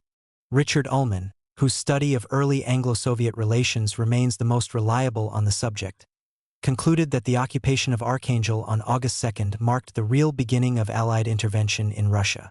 The Allied troops, under the overall command of General Frederick Poole, helped establish an anti-Bolshevik government headed by the venerable populist Nikolai Tchaikovsky in Archangel. Nonetheless, because their forces were puny, the Allies looked to link up with elements of the Czech Legion to realize their goals in northwest Russia. But this was never achieved. Especially after the troop landing in Archangel, the Allies encouraged use of their beachheads in Murmansk and in Archangel as staging areas for the buildup and training of indigenous Russian, anti-Bolshevik, anti-German forces. In connection with the latter, the British subsidized a project to recruit unemployed former officers in the Russian Imperial Army and Navy and technical specialists, pilots, engineers, railroaders, demolition experts, and the like, for service with the military units being assembled in the north. Clandestine operations connected with this project, dubbed by the Pichaika the case of recruitment of White Guardists for Murmansk, were carried out in Moscow, Vologda, Petrograd, and other locations in western Russia throughout the summer. Petrograd was a natural center for these activities, and Captain Kromy, who had by now become a strong advocate of unilateral Allied military intervention in force, helped finance them. A significant number of recruits came from oppositionists in Soviet administrative institutions and Red Army units in the city of Petrograd, and even recruits from the south were processed in Petrograd. Even with the addition of indigenous recruits, the Allied expeditionary force was too small to launch significant offensive operations. However, for some time the Soviet leaders overestimated its strength. With the fledgling Red Army already stretched thin by campaigns against the Czechs in the east, Krasnov's Cossacks on the Don, and Denikin's and Alexeyev's Volunteer Army in the Kuban, they feared early, unstoppable Allied advances on Vologda, Moscow, and Petrograd. In his memoirs, Arkady Bormann, son of the cadet leader Ariadna Tyrkova-Williams, who was then an undercover white intelligence agent in the Soviet government, recalled the utter panic that seized even Lenin in the first days after the occupation of Archangel. In Petrograd, popular anxiety over an imminent enemy advance on the city, either by Allied interventionists or the Germans, reached levels not seen since the occupation of Pskov in February or the crisis over Fort Eno in May. In June and July 1918, the threat to the revolution posed by the successes of the Whites and Czechs had rekindled efforts begun by Petrograd authorities during the Eno crisis to enroll Bolsheviks, and workers generally, in crash military training courses. At the end of June, this threat also prompted Moscow to begin conscription into the Red Army of Moscow and Petrograd workers born in 1896 and 1897, expanded to include workers born in 1893 to 1895 a month later. The negative impact of these drafts on the Petrograd Bolshevik Party organization and on the security of Soviet power in Petrograd was made infinitely worse by a separate Central Committee directive mandating mass mobilization into the Red Army of party members with combat experience. Among high-level Petrograd Bolsheviks now ordered into the Red Army were Lashevich, Ivan Bakiyev, and Petr Zalutsky, a member of the Petrograd Bureau of the Central Committee, secretary of the Executive Committee of the Petrograd Soviet, and Commissar for Labor in the SKSO, respectively. Conscription and party mobilizations for the Red Army came on top of levies for grain procurement detachments. By the beginning of August, the Bolshevik Petersburg Committee was balking at releasing any more responsible party members for Red Army service. This resistance was solidified by anxiety over the threat to Petrograd posed by the Allied landing in Archangel, by a sudden move of the German embassy from Moscow to Petrograd, and by ominous German naval movements in the Gulf of Finland. During the rest of August and well into September, a network of new minefields was laid at the approaches to Kronstadt and Petrograd, and elements of the Baltic Fleet were placed on full alert with instructions to engage the enemy. Moreover, Petrograd authorities, following Moscow's example, sought protection by launching a new roundup of former officers and some prominent civilians thought to be sympathetic to the Allies. A few days after the Allied landing in Archangel, Cromy cabled the Admiralty that in Petrograd 7,000 officers and civilians had been arrested in the previous 2 days and that he was trying to negotiate the release of the officers for cash. Cromy himself managed to evade capture by clambering over roofs before they got up the stairs. In short order, Cromy's activities had branched out from coordinating the evacuation of military supplies from Petrograd, trying to arrange the timely destruction of the Baltic Fleet, and facilitating the movement of Russian officers to supplement Allied forces in the north, to winning over Latvian units that had previously served as a Soviet Praetorian Guard and funding and uniting 3 large anti-Bolshevik groups, with the evident aim of overthrowing the Soviet government in Petrograd.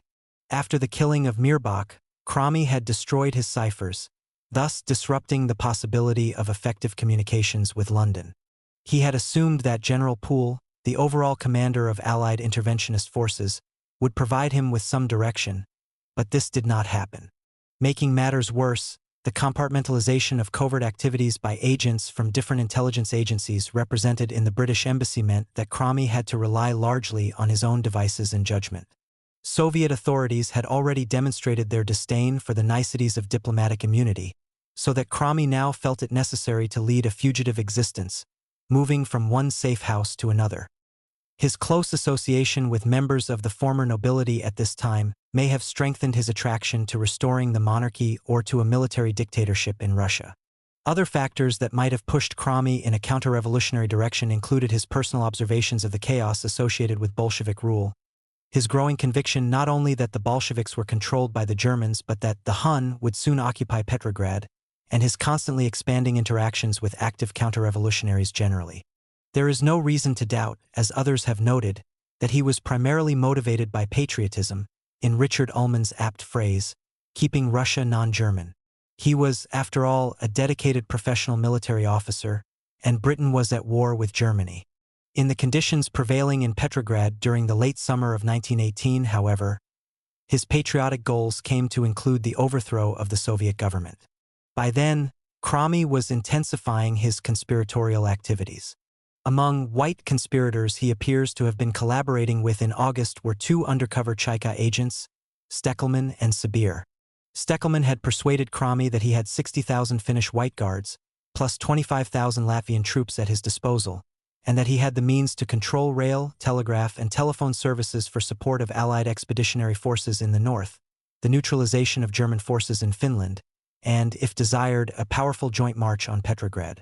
At the same time, Sabir was reported to have assured Cromy that the soldiers guarding all the Bolsheviks' armored cars at night were in his pay.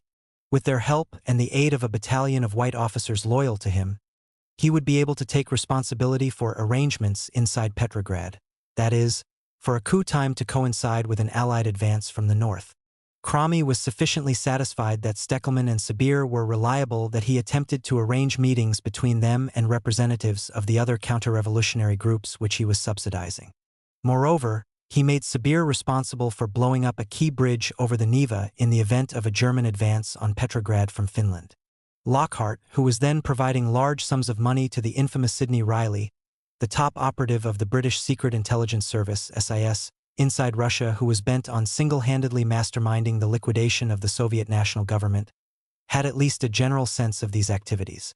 In a secret and confidential memorandum on the alleged Allied conspiracy in Russia, which Lockhart submitted to the Foreign Office shortly after his return to London in November 1918, He emphasized his warm relations with Kromy and that he was aware that both Kromy and Commander Ernst Boyce, nominal director of the SIS in Russia, were involved with several counter-revolutionary organizations in Petrograd and were spending considerable sums of money on them.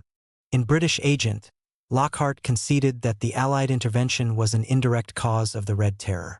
There is a kernel of truth in that, at least insofar as Petrograd is concerned. Toward the end of June, when the proclamation of Red Terror was first pressed by radical Petrograd workers, Uritsky had already publicly linked Volodarsky's assassination to the collaboration between the Allies and the Right SRs. Subsequently, as Allied agents such as Kromy and Lockhart increased their aid to counter-revolutionary organizations and Allied intervention became a reality, amid fears of an early attack on Petrograd by the Allies or by Germany, official propaganda against the imperialists, especially the British and French, became a drumbeat that further fueled popular anxieties. Records of Bolshevik district committees leave no doubt that fear of an enemy attack and the occupation of Petrograd at this time was genuine. Moreover, the readiness of even party members to serve at the front was moderated by the belief that it was first necessary to safeguard the survival of the revolution in the rear by crushing domestic foes.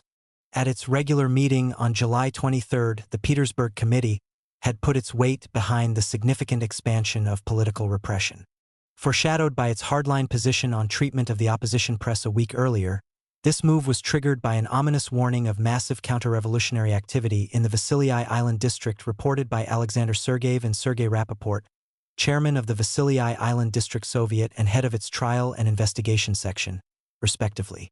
According to them, an estimated 17,000 officers in their district, many of whom defined themselves as monarchists, were then organizing a counter-revolutionary conspiracy. Their report was taken very seriously. The Petersburg Committee responded to it by adopting a resolution protesting the laxness of the government's security policies and affirming the necessity of employing Red Terror against the very real efforts of counter-revolutionaries to organize rebellions. With the aim of lobbying for implementation of a systematic program of mass terror, the Petersburg Committee arranged a meeting with the Petrograd Bureau of the Central Committee and Sergeyev and Rapoport for 10 o'clock that evening, specifically identifying as essential participants Zinoviev, Zorin, Uritsky, and Pozern, representing the Petrograd Soviet, the Revolutionary Tribunal, the Pichaika, and the military, respectively. The meeting was held at the Astoria Hotel, the residence of most top party leaders, and often referred to as the Chaika Hotel because it was close to Gorokhovaya too.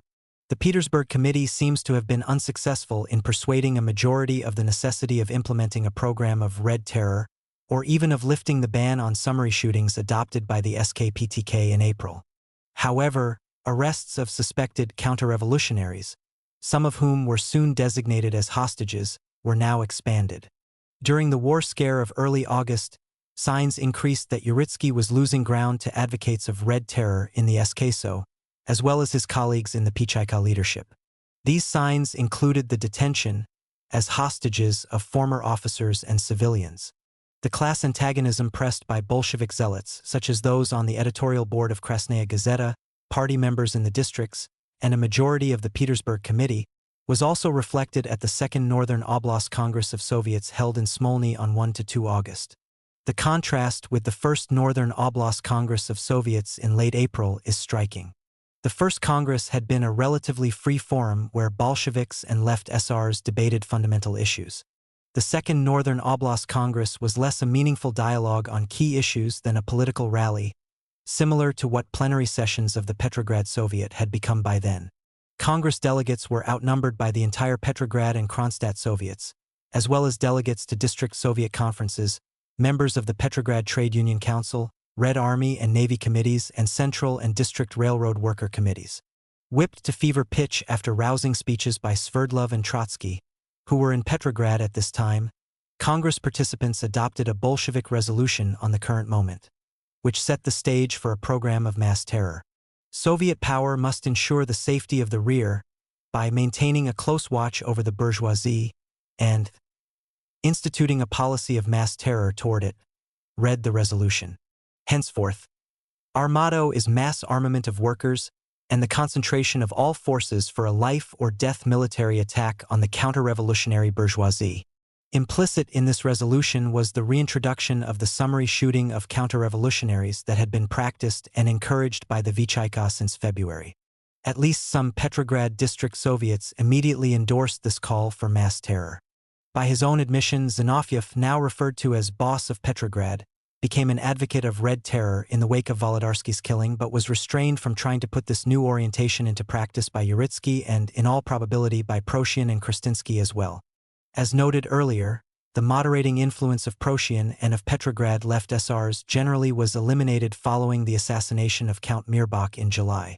In mid-August, Kristinsky was transferred to Moscow to become the People's Commissar for Finance. As a result, Uritsky had become increasingly isolated within the SKSKSO and the leadership of the Pichaika. The impact of this weakened position was soon apparent. At a meeting on August 17, the SKSO issued a decree authorizing the Pichaika, at its discretion, to shoot persons guilty of counter-revolutionary agitation and of a broad range of other political and economic crimes. The best Uritsky could get was a stipulation that decisions on shootings would require the unanimous vote of the Pichaika Collegium. The decision actually to proceed with the shootings was taken at a Pichaika Collegium meeting on August 19. Uritsky argued long and hard against it.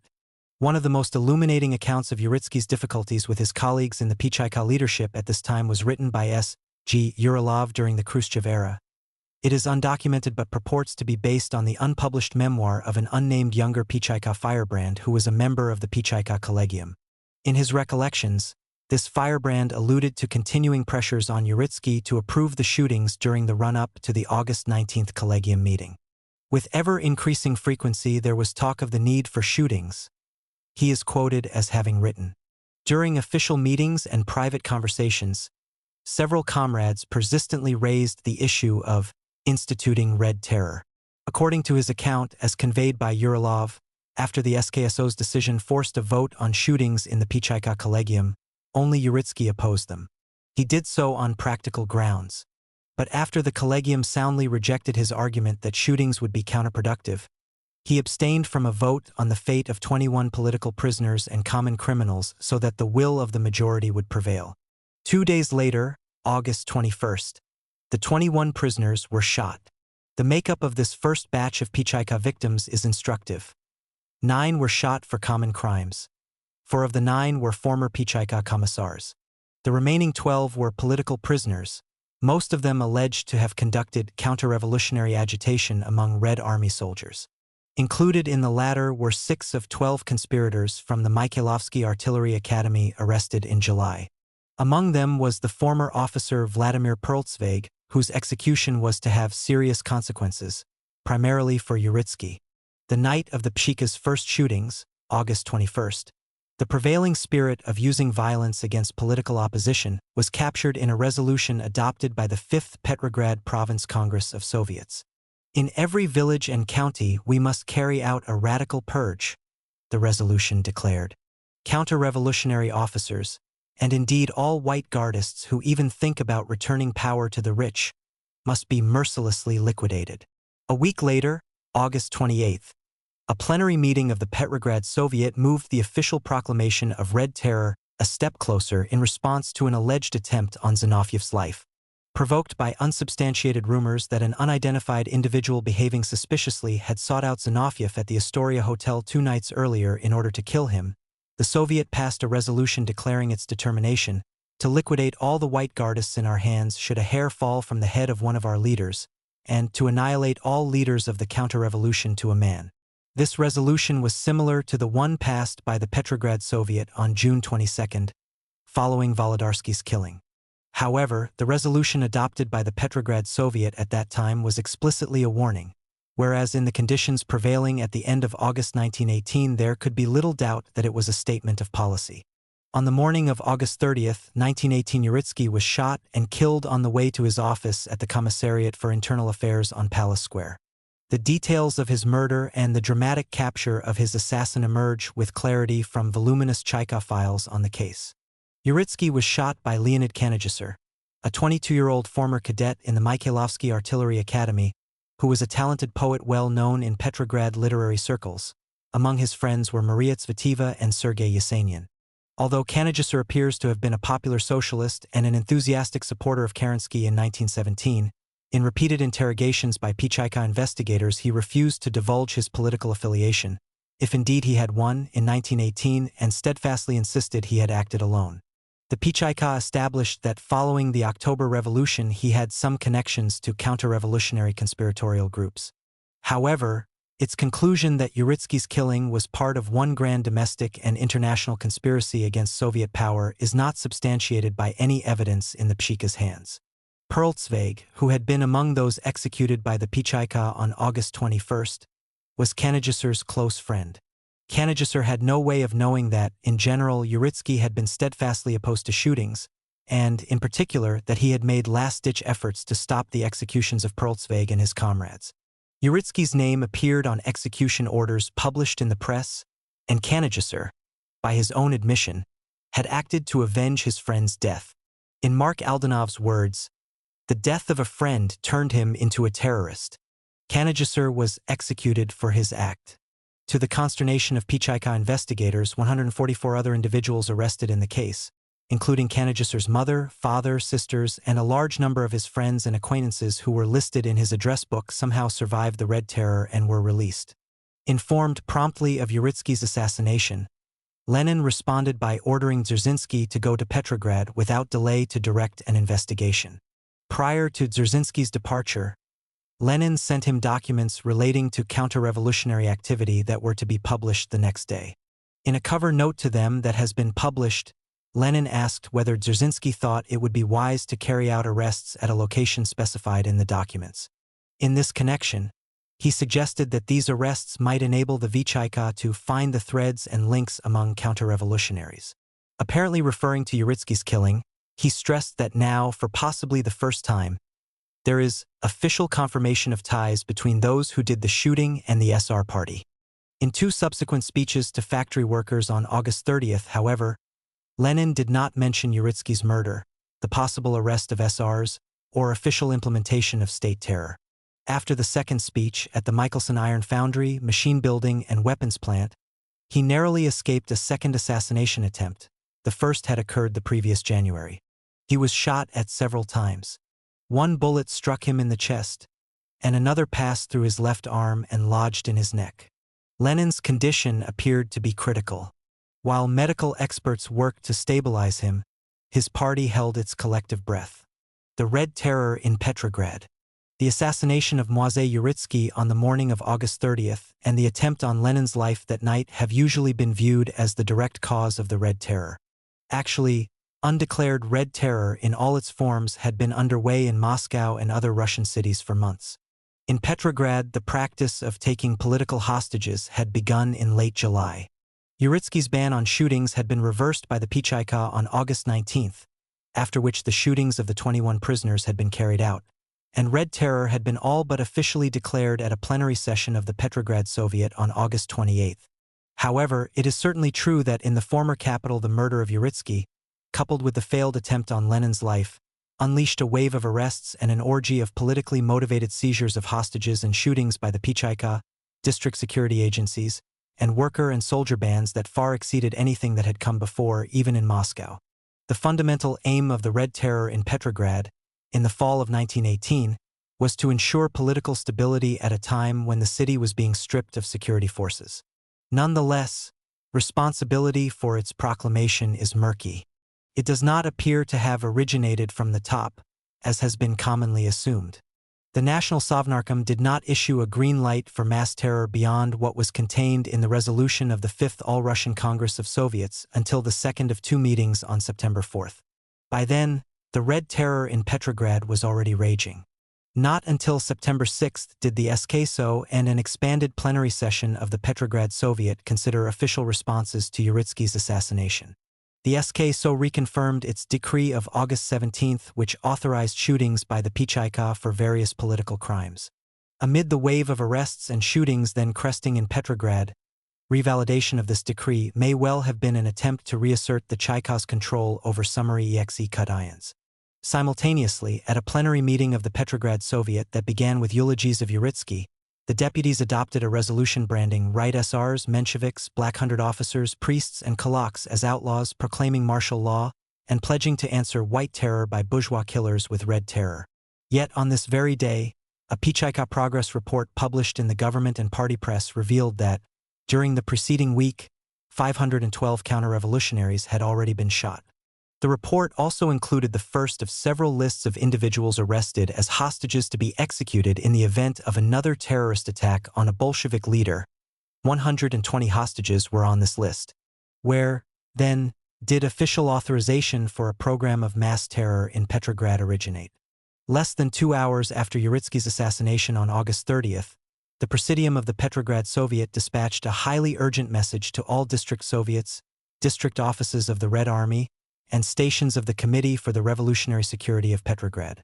Besides announcing Kanagisser's capture and identifying him as a Right SR, and implicating the British and French in Uritsky's killing, it ordered that guard posts be strengthened, barricades be erected at strategically important locations, and all forces be readied for battle.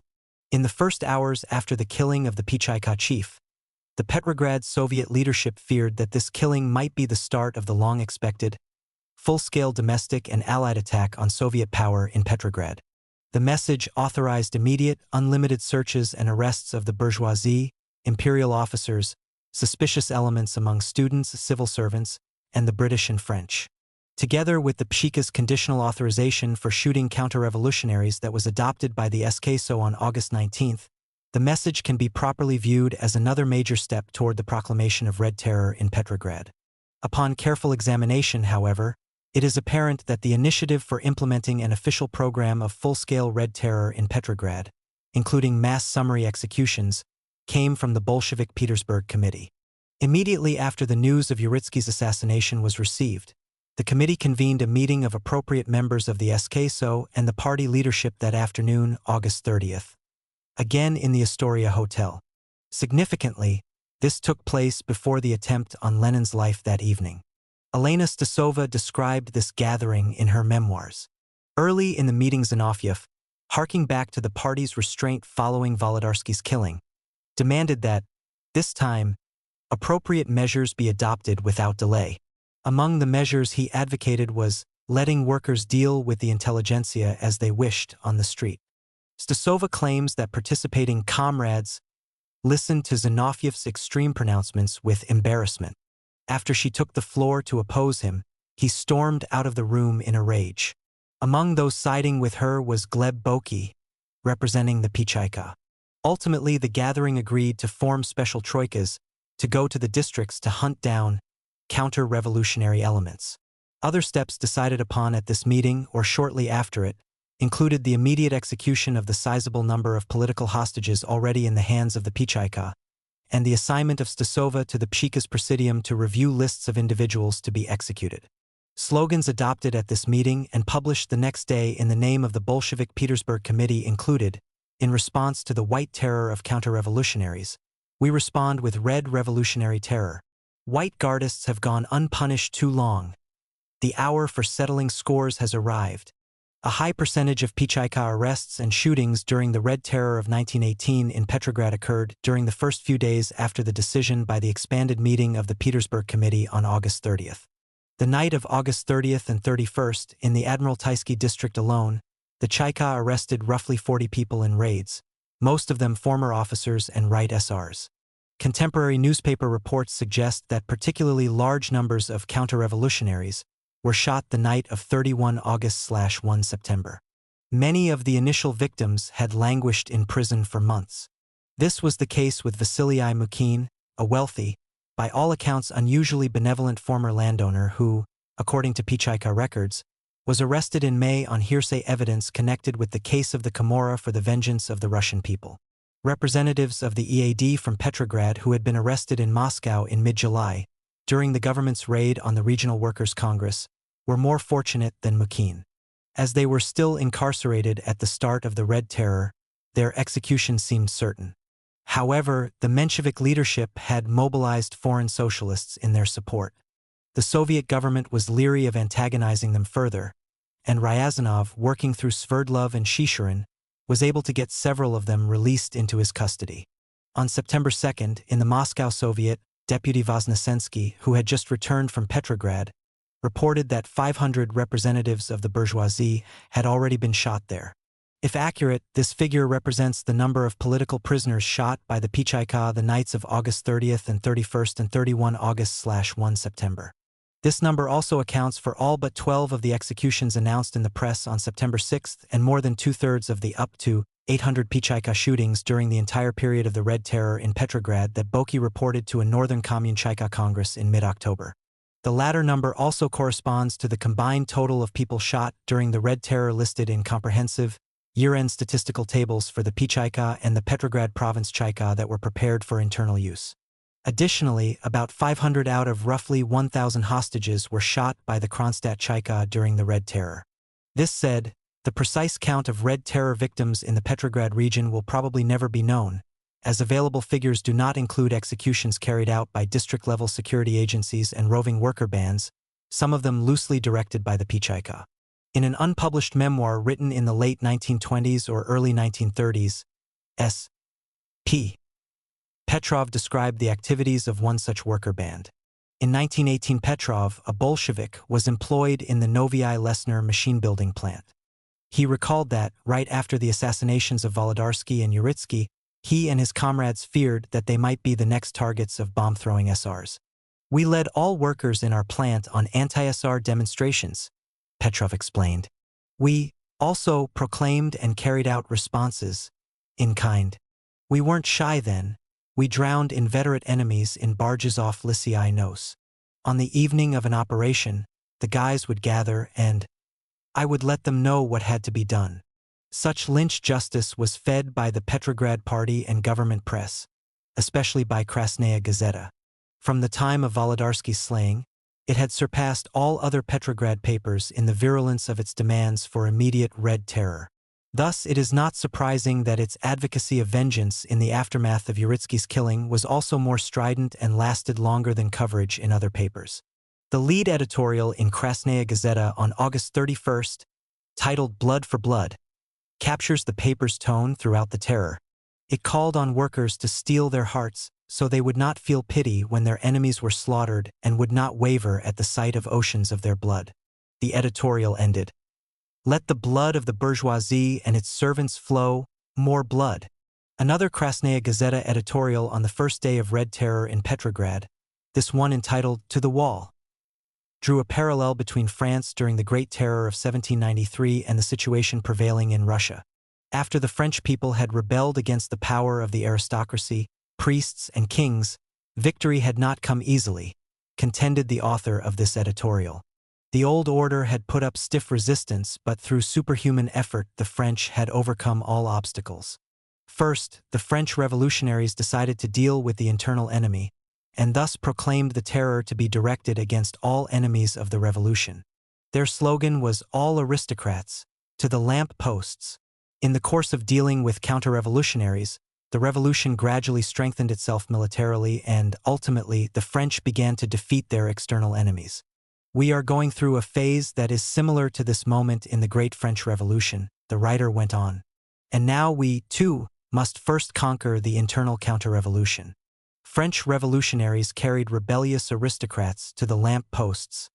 They hung enemies of the people by the thousands. "The Russian Revolution stands its enemies against the wall and shoots them," he concluded. To the wall with the bourgeoisie.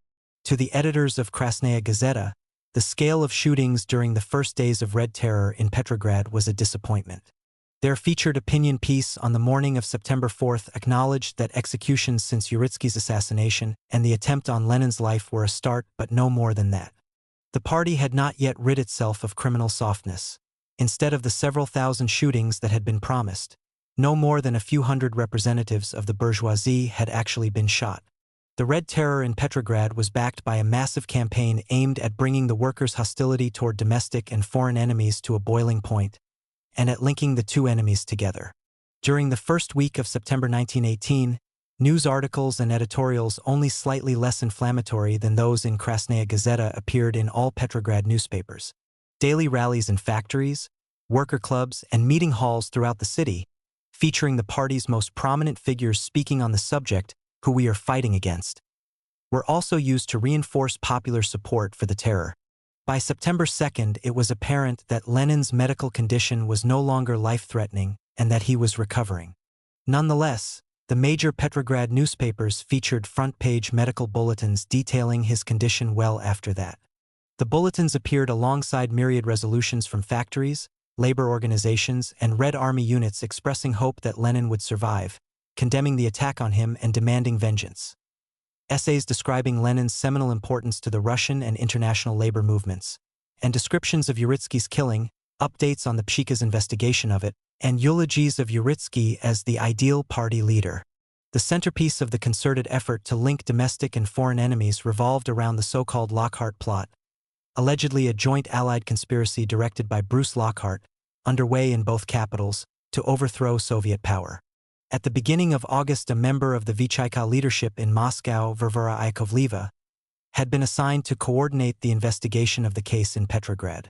While she was in the former capital, Lockhart, Sidney Riley, and Colonel Henri de Verthamen, coordinator of the extensive French anti-Bolshevik sabotage operations and one of Riley's chief co-conspirators, were unmasked in Moscow by Dzerzhinsky's agents, if not by Mora Benkendorf then by Colonel Eduard Berzin, commander of a Latvian rifle regiment and a Dzerzhinsky operative, who had fooled Lockhart and Riley into believing that his men were ripe to turn against the Soviet regime.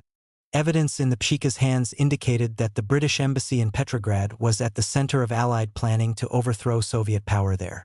In view of this, toward the end of August, additional Chaika investigators were dispatched from Moscow to Petrograd, and Dzerzhinsky himself was scheduled to go there soon.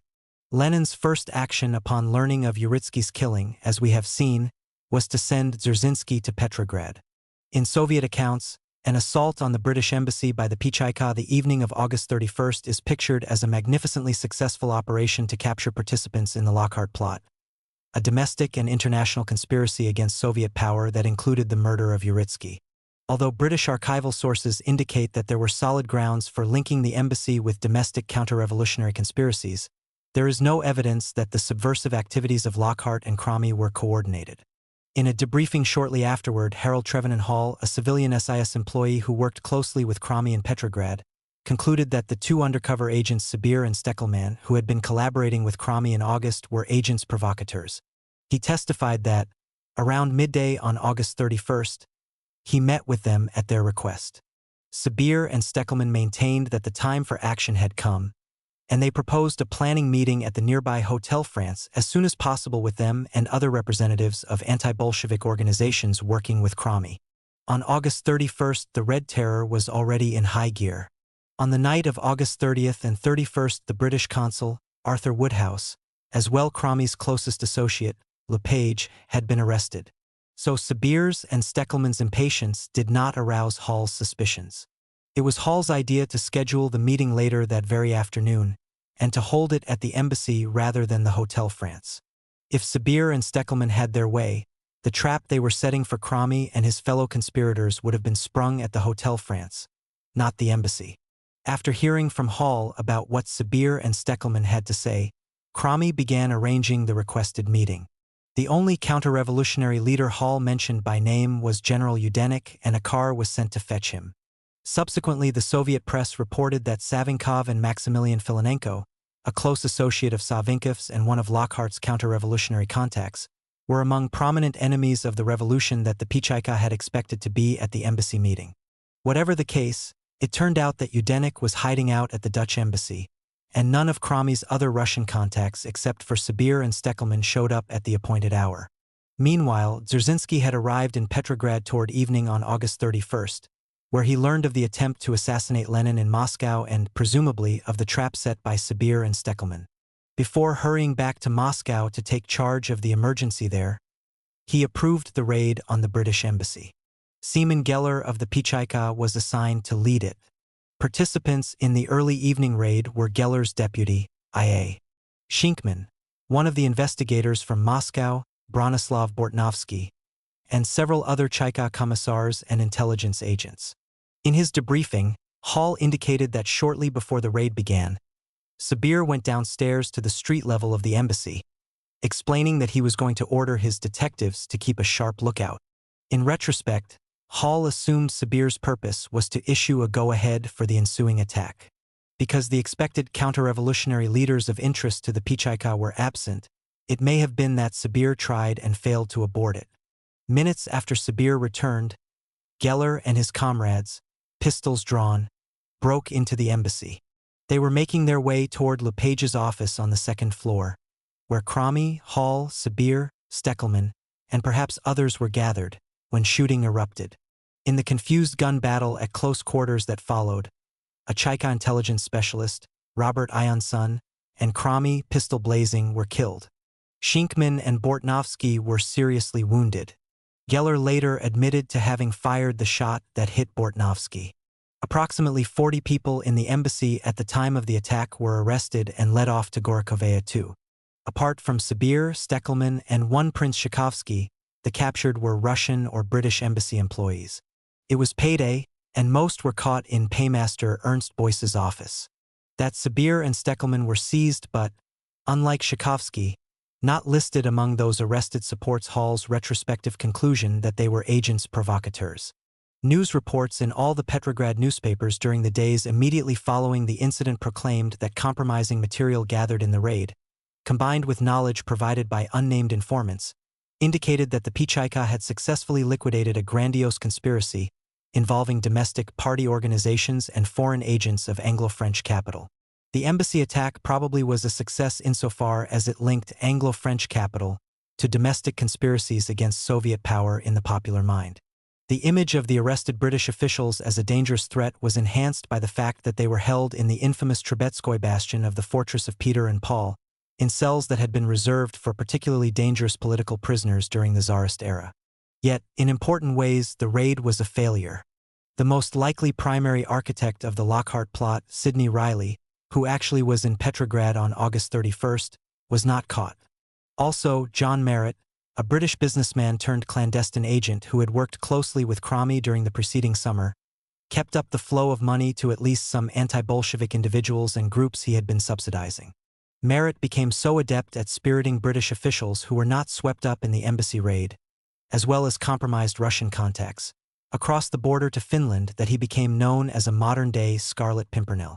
Moreover, British agents, such as Paul Dukes, soon picked up the pieces of the subversive network established by Cromie. Although the British government was initially apprehensive about what the documents seized in the raid might reveal, their importance turned out to be minimized by Cromie's destruction of incriminating records and ciphers in July. From the point of view of Soviet authorities, the raid was probably disappointing and unfortunate in yet another way. It prompted the Vichayka in Moscow to move prematurely on the conspirators there.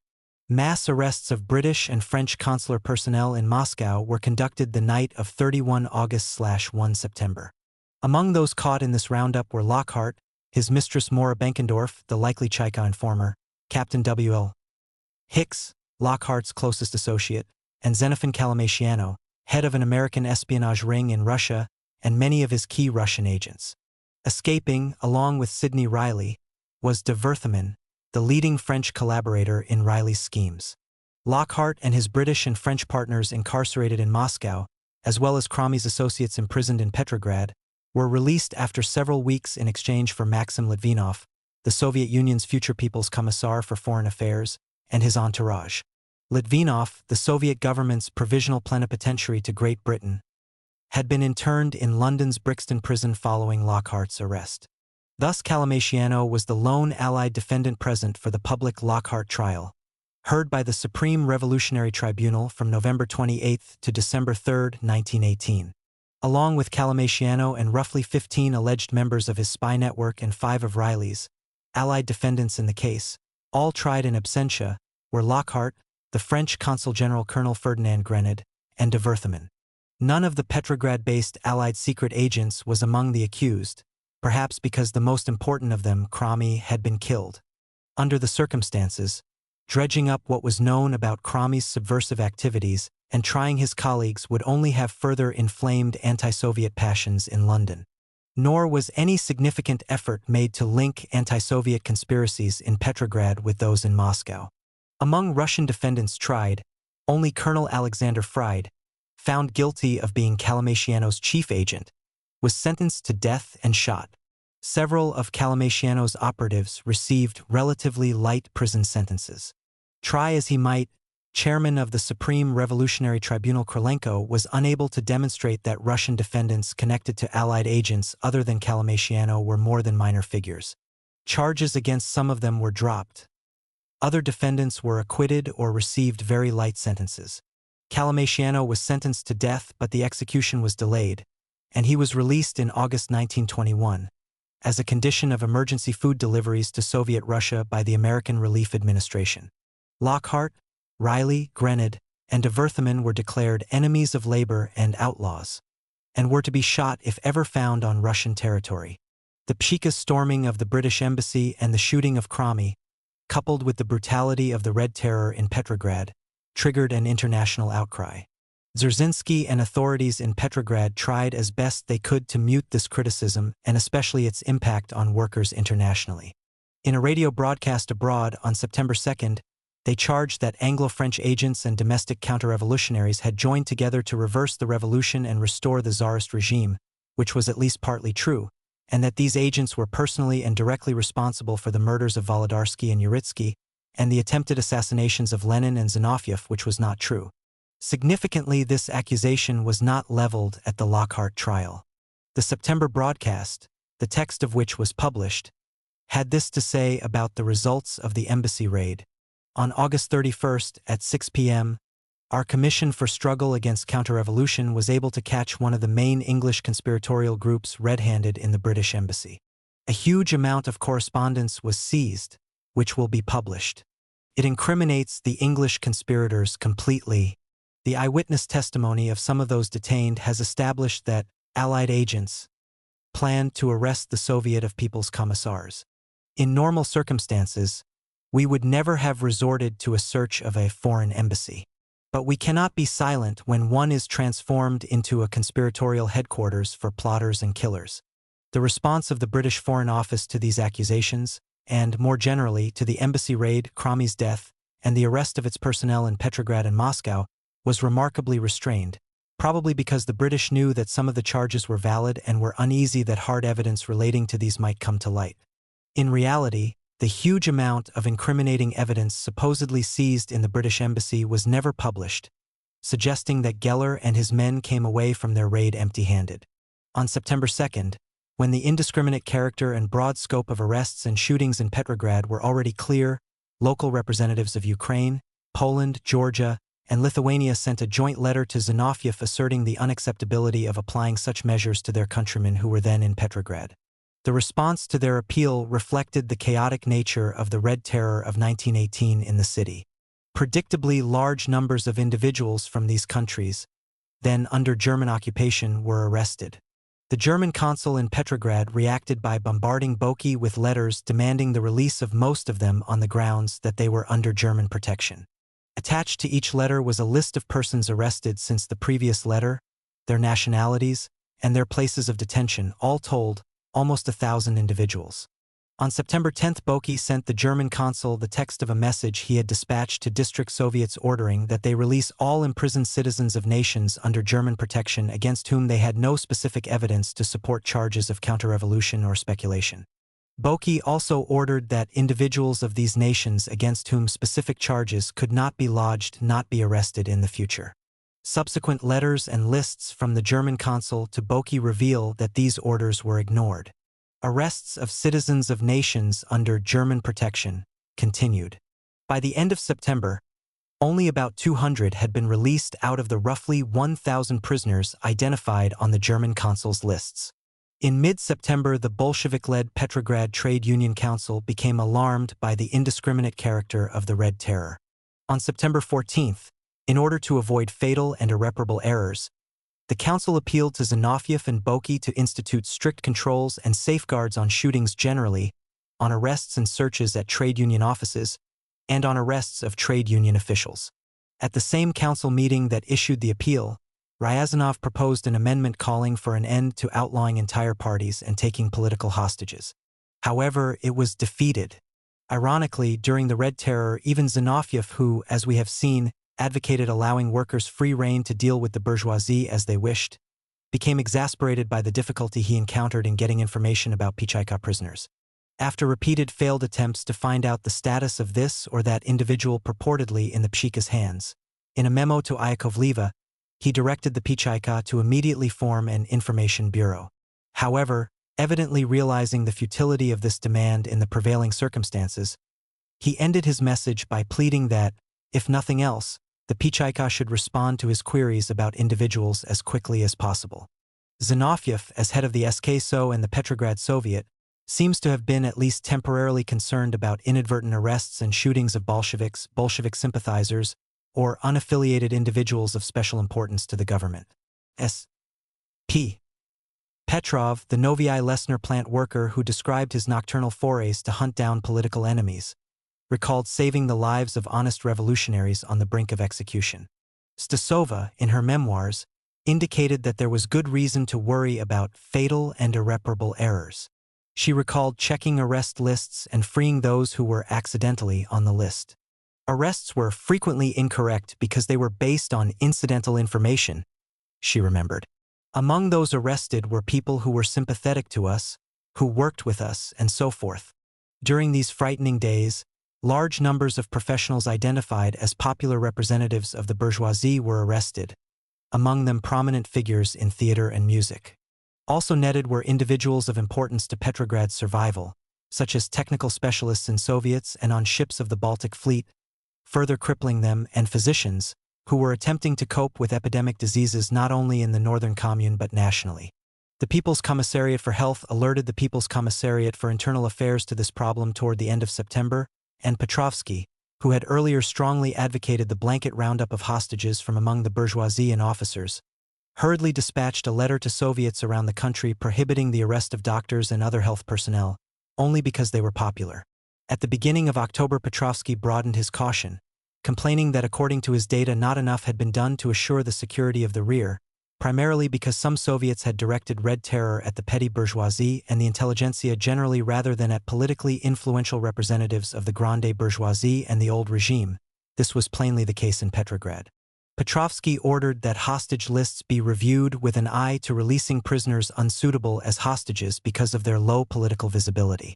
In a speech opening the 7th City Conference of Petrograd Bolsheviks on September 17, Zinoviev made no such distinctions.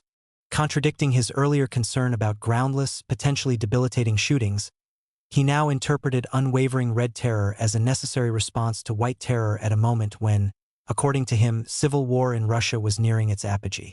At this time, the advance of the People's Army was reversed, but this success was clouded by the advances of Krasnov's Cossacks and the Volunteer Army. Pointing to areas of the country where red terror had already resulted in particularly large numbers of arrests and shootings, Zinoviev concluded approvingly that, if we continue at this pace, we will significantly reduce the bourgeois population of Russia. The resolution on the current moment, adopted by the 7th City Conference, embodied Zinoviev's new extremist bent and pointed to the connection between the red terror in Petrograd and the need to mobilize human resources for the front. The civil war in Russia is peaking. The necessity of adopting red terror in response to white terror is a reflection of this fact. The working class must finally implement a dictatorship of steel and settle scores with all its enemies coarsely. Security in the rear must be assured and all forces devoted to the front. It is essential to teach male and female workers that they are all employees of the Chayka, that all of us are participants in the great struggle with the counter-revolution, now breathing its last. According to a late Soviet-era biography of Boki, in mid-September Zinoviev still favored issuing arms to Petrograd workers generally and giving them the go-ahead to mete out lynch justice at their discretion. Boki's opposition to such extremism prompted Zinoviev to replace him before the month was out. Stasova, for one, feared for his life if he remained in Petrograd without protection, to such an extent that she appealed to Sverdlov to have Boki transferred to a government post in the safety of the Kremlin.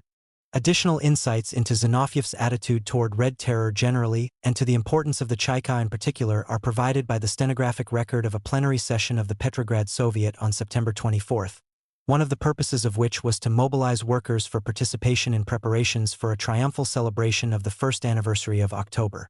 After Maria Andreeva, the well-known actress and Gorky's common-law wife, who was then Deputy Commissar for the Arts in the People's Commissariat for Enlightenment, described the work of a special Central Bureau, formed to organize the October celebration. A fierce argument erupted between Ryazanov and Zinoviev. Ryazanov had returned to Petrograd a couple of weeks earlier, after having obtained the release of several participants in the Regional Workers' Congress who had been incarcerated in Moscow. In Petrograd, he was appalled by the indiscriminate, chaotic way that Red Terror was being implemented, and he tried unsuccessfully to mobilize his colleagues in the Petrograd trade union leadership to push for changes. He was also deeply disturbed by the inhuman conditions prevailing in Petrograd's wildly overcrowded prisons. In an impassioned address, he argued that the Petrograd proletariat could not celebrate October as a holiday of joy, as Andreeva had proposed, unless the red banners to be carried that day were free of the bloodstains of guiltless proletarians. Ryazanov expressed the opinion that Petrograd authorities had to form a commission to help the Pichaika liberate all innocent victims of the Red Terror during the coming month in order to create the psychological prerequisite for the holiday. In his words, so that on October 25th we can declare with clean hearts, honor, and enthusiasm that only those whose individual guilt can be established are still suffering in our jails. Surely Andreeva was sympathetic to Ryazanov's plea. She herself had lobbied for the release of innocent theatrical performers caught up in the terror. Indeed, most of Ryazanov's listeners responded to his ideas with applause, until Zinoviev indignantly attacked him. According to Zinoviev, if anything critical was to be said about the revolution, it was that it was too soft and faint-hearted. He was particularly offended by Ryazanov's implicit criticism of the Chaika. Only our finest are sent to the Chaika, he averred, and their work is the most difficult that we have to assign because imprisoning even enemies is stressful and agonizing. Honor and glory to comrades who carry this burden, he thundered. We have arrested representatives of the bourgeoisie, not proletarians, and Comrade Ryazanov knows it, he added. Immediately contradicting himself, however, Zinoviev suggested that if workers followed such bandits as Right SRs, the revolution had no choice but to make war on them. Long live Red Terror, he declaimed. Ryazanov's efforts to respond were drowned out by a wave of catcalls directed toward him and stormy applause for Zinoviev. At the 7th Conference of Petrograd Bolsheviks held on 17 to 21 September, the drastic decline in local Bolshevik party membership that had been a major impetus to the launching of the Red Terror was starkly revealed. Just since the previous city conference in June, it had dropped by nearly 50%, from 13,472 to 6,000.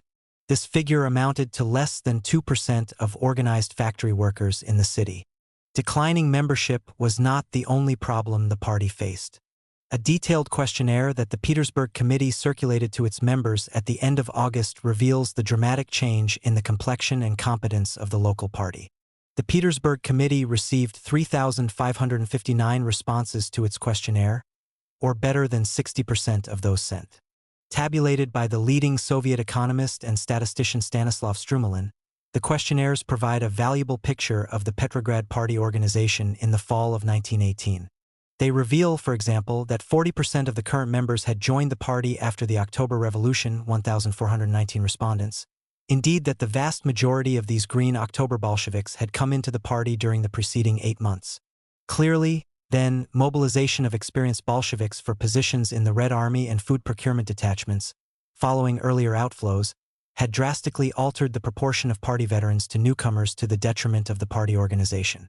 Soviet officials, from Zinoviev down, continually repeated the refrain first articulated in June, that new recruits included many corrupt profiteers who belonged in jail. The deterioration of the party organization in Petrograd explains why, at this point, responsible members of district party committees were forced to devote significant portions of their time to weeding out rotten apples, often through party trials. Why the Petersburg Committee now systematized such proceedings and also developed an appeals process for them, and why, despite critical shortages of cadres, rules for membership were tightened.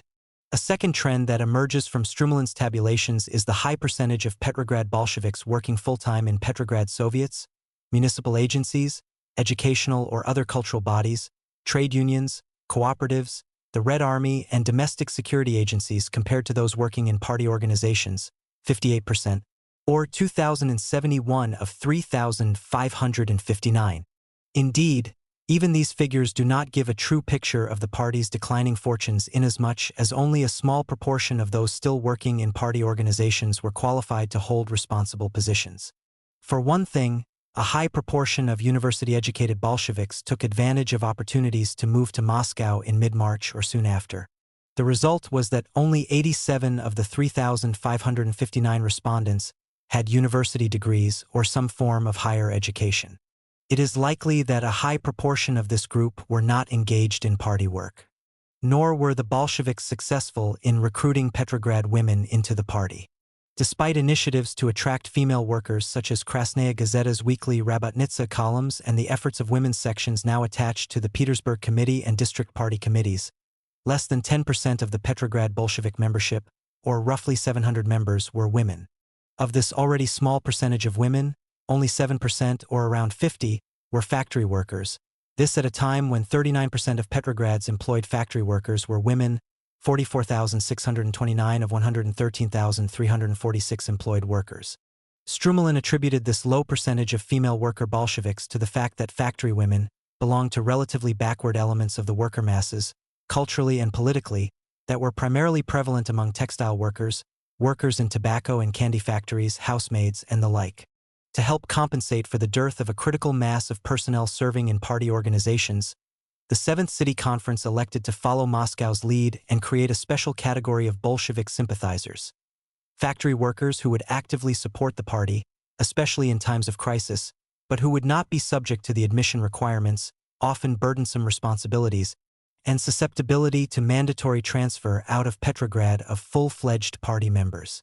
It also resolved to press all responsible Bolsheviks in non-party agencies to become involved in some form of active party work. Reflecting this emphasis on obligatory party work for everyone, the chief slogan of the day, "No party members without party responsibilities," was substituted for the milder "Strengthen party work" that had been adopted at the 6th City Conference of Petrograd Bolsheviks.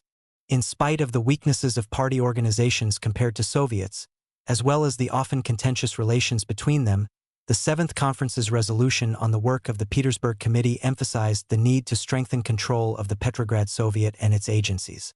By extension, it was deemed equally important for party committees to exert control over Soviets at the district level. The enhanced importance of the policy-setting role of party organizations in local government was reflected in the fact that now, for the first time, Zinoviev, who headed the government in Petrograd, became a member of the Petersburg Party Committee. That for some time he continued to direct city and regional government as though the Petersburg Committee did not exist testifies to the difficulties party committees continued to encounter in imposing controls over Soviets. Participants in the 7th City Conference of Petrograd Bolsheviks enacted another notable organizational change. In February, the 4th City Conference of Petrograd Bolsheviks had created the broadly representative Delegate Soviet, which was to be the most authoritative party body for the city of Petrograd.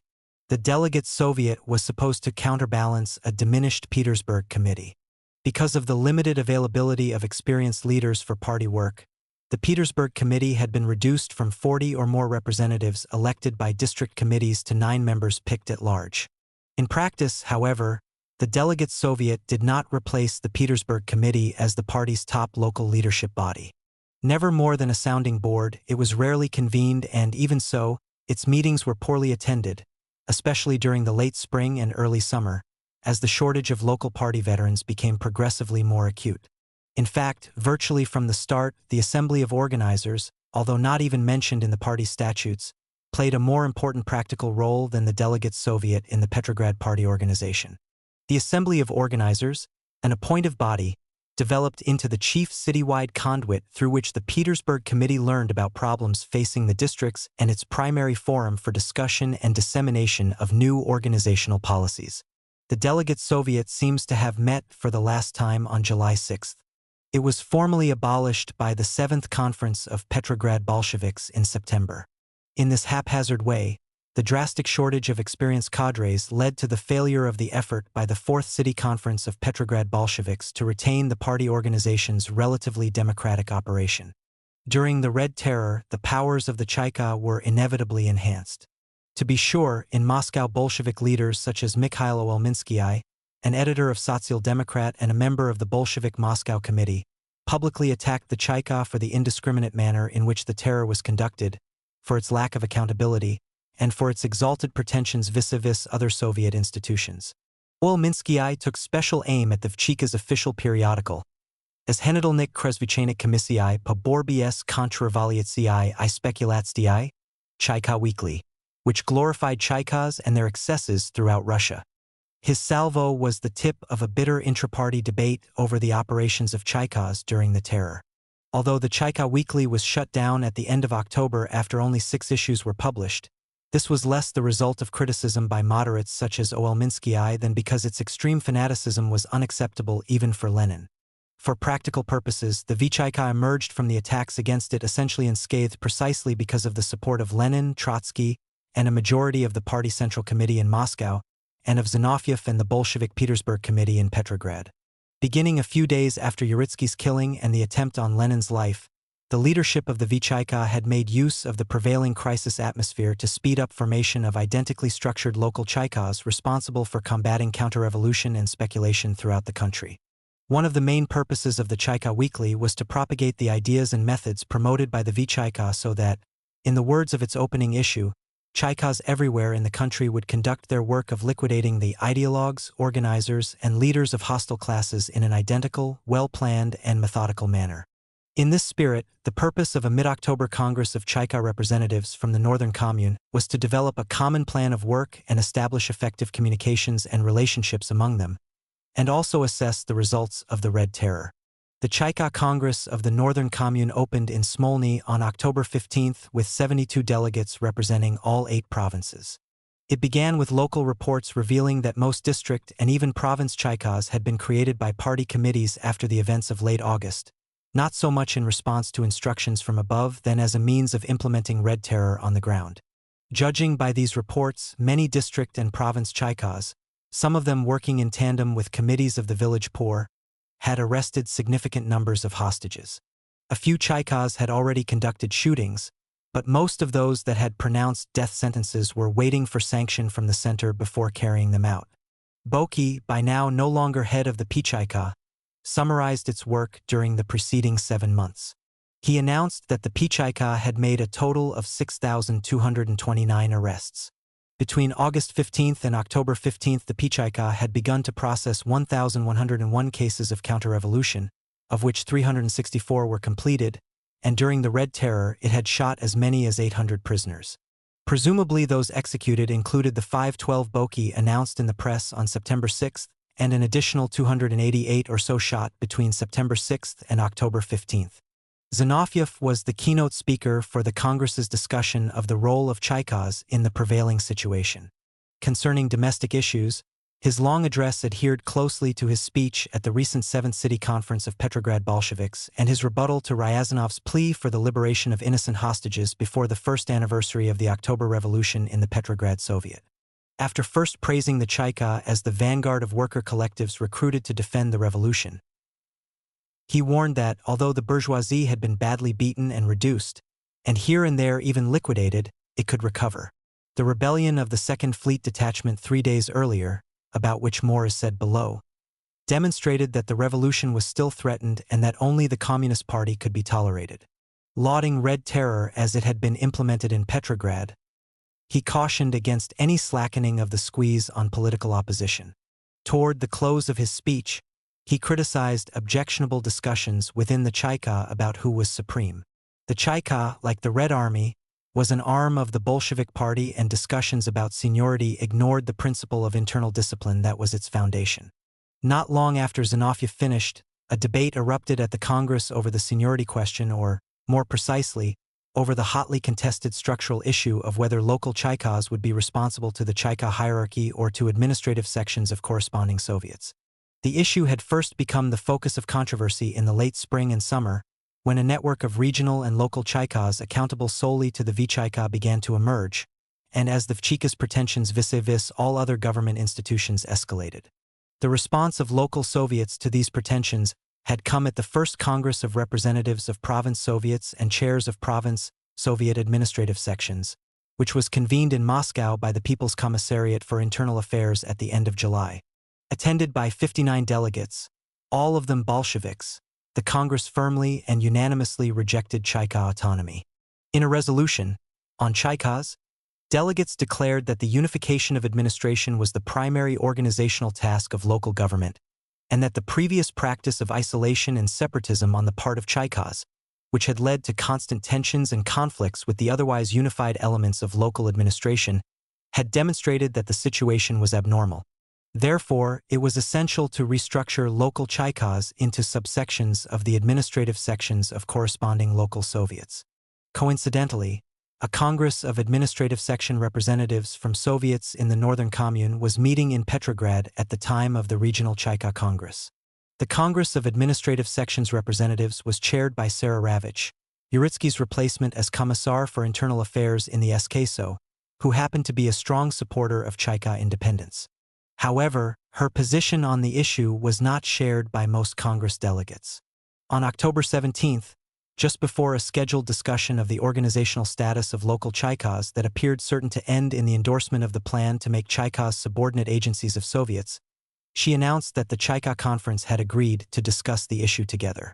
At a joint meeting, after lengthy, often acrimonious debate, the views of administrative section representatives seeking to reign in Chaikas were overwhelmed by the arguments of P-Chaika representatives, strongly supported by Ravich and her staff, who emphasized that the Chaika needed autonomy in the life-and-death struggle for survival in which Soviet power was then engaged. The resolution adopted by the joint meeting specified that, structurally, local Chaikas should be sections of local Soviets, responsible to them for political direction. For practical purposes, however, this stipulation was cancelled out by the significantly more important provision that in their internal operation Chaikas were to be absolutely autonomous and directly, and solely responsible to the next highest authority in the Chaika chain of command. At the time that the P-Chaika was establishing Chaika autonomy vis-a-vis Soviets, it successfully overcame local party efforts to bring it under its wing. As in the case of the Petrograd Soviet and District Soviets, this effort had intensified in the wake of the 6th Conference of Petrograd Bolsheviks in June.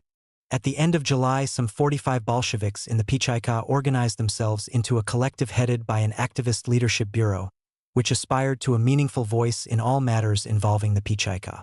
This corresponded to the principle then being promoted by the top party leadership that by working through subordinate Bolshevik fractions in Soviets and collectives in other government agencies, party committees should assert systematic oversight on policymaking and strict party discipline in them. However, Uritsky would have none of that. He interpreted the collective's aspirations as an expression of lack of confidence in the P-Chaika's leadership. During negotiations that dragged on into the fall and acrimonious charges and countercharges, the P-Chaika collective scaled down its ambitions, agreeing to stay out of operational matters and limiting its role to internal personnel issues, including key appointments and the protection of employee rights. However, even this was unacceptable. The P-Chaika Presidium insisted that the collective confine itself to such mundane, purely internal party matters as confirming new party members, collecting dues, distributing Bolshevik literature, and arranging lectures. Following this dismissal, the P-Chaika collective, reluctant to consider a strike against the P-Chaika leadership, backed away from a decisive confrontation and elected to present its case to the Petersburg Committee and request its formal recognition before proceeding further. At least for now, the powers of the P-Chaika's leadership remained intact. The Red Terror in Petrograd was unleashed to eliminate subversive political opposition in the former capital. But in this respect its effect was limited. Domestic conspiracies against the government continued during the last quarter of 1918. A case in point was the failed rebellion of the Petrograd-based 2nd Baltic Fleet Detachment, a reflection of the Petrograd Left SR's rejuvenated political opposition and of the alienation from Bolshevik rule of demobilized sailors, recalled to service following the Red Army setbacks in the south and on the Volga. Their failed insurrection foreshadowed the Kronstadt Revolt of March 1921. With the demobilization of the old Russian Navy and the creation of a new Red Navy, service in the fleet had become voluntary and contractual. At that point, tens of thousands of sailors drafted into the Tsarist Navy during the war took the opportunity to return home, either to factory jobs in the cities or to the countryside. This process was intensified in May 1918, when the destruction of much of the huge Russian Black Sea Fleet resulted in an intensified flow of naval personnel into civilian life.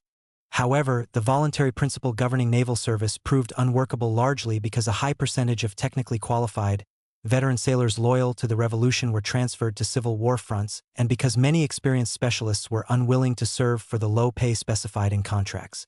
This left less qualified newcomers in their places, and by the summer of 1918 the Baltic Fleet, for one, suffered an acute shortage of capable specialists without whom ships could not operate. At that time, its ships were interned in Kronstadt, outside Petrograd, or along the Neva. This being the case, the recall of experienced sailors for the Baltic Fleet was less an attempt to overcome personnel shortages aboard ships than a way of generating a pool of veterans from which troops desperately needed for service on Civil War fronts could be drawn. Only individual mobilized sailors with specifically required skills were to receive shipboard assignments.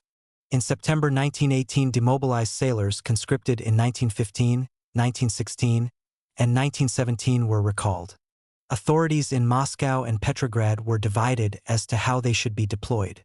Moscow wanted to assign them directly to the Red Army, whereas proprietary naval authorities in Petrograd were determined to organize them into units under their control. Since these were naval personnel, Baltic Fleet commissars viewed them as replacements for naval units already at the front. The naval authorities prevailed. Upon recall, thousands of these newly mobilized sailors were sent to Petrograd and Kronstadt for orientation and dispatch to the front. As a Baltic Fleet commissar acknowledged at the time, "Our hope was that in each sailor there existed a revolutionary spark which we would always be able to fire up." It quickly became apparent that Moscow's expectations regarding the military value of mobilized sailors and the hopes of Baltic Fleet commissars for them were equally unrealistic. In retrospect, it is difficult to see how it could have been otherwise. Many of the mobilized sailors came from rural villages where left SR influence still predominated. During the preceding summer, they had witnessed the horrors imposed on the peasantry by armed, Bolshevik-led grain procurement detachments and committees of the village poor.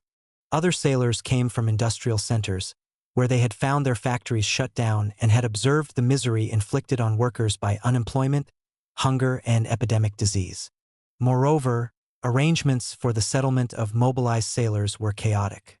The number of sailors who showed up was double the number expected, 10,000 rather than 5,000 or 6,000, because it was immediately clear that it would be politically unwise to settle them on board ships, where their antagonism to the Bolsheviks could most easily be spread to existing skeleton crews, and, furthermore, where hostility of mobilized veterans toward fledgling volunteers was likely to cause friction. Many were assigned to barracks and makeshift housing in Kronstadt and Petrograd. Very quickly, every facility of this kind was overwhelmed.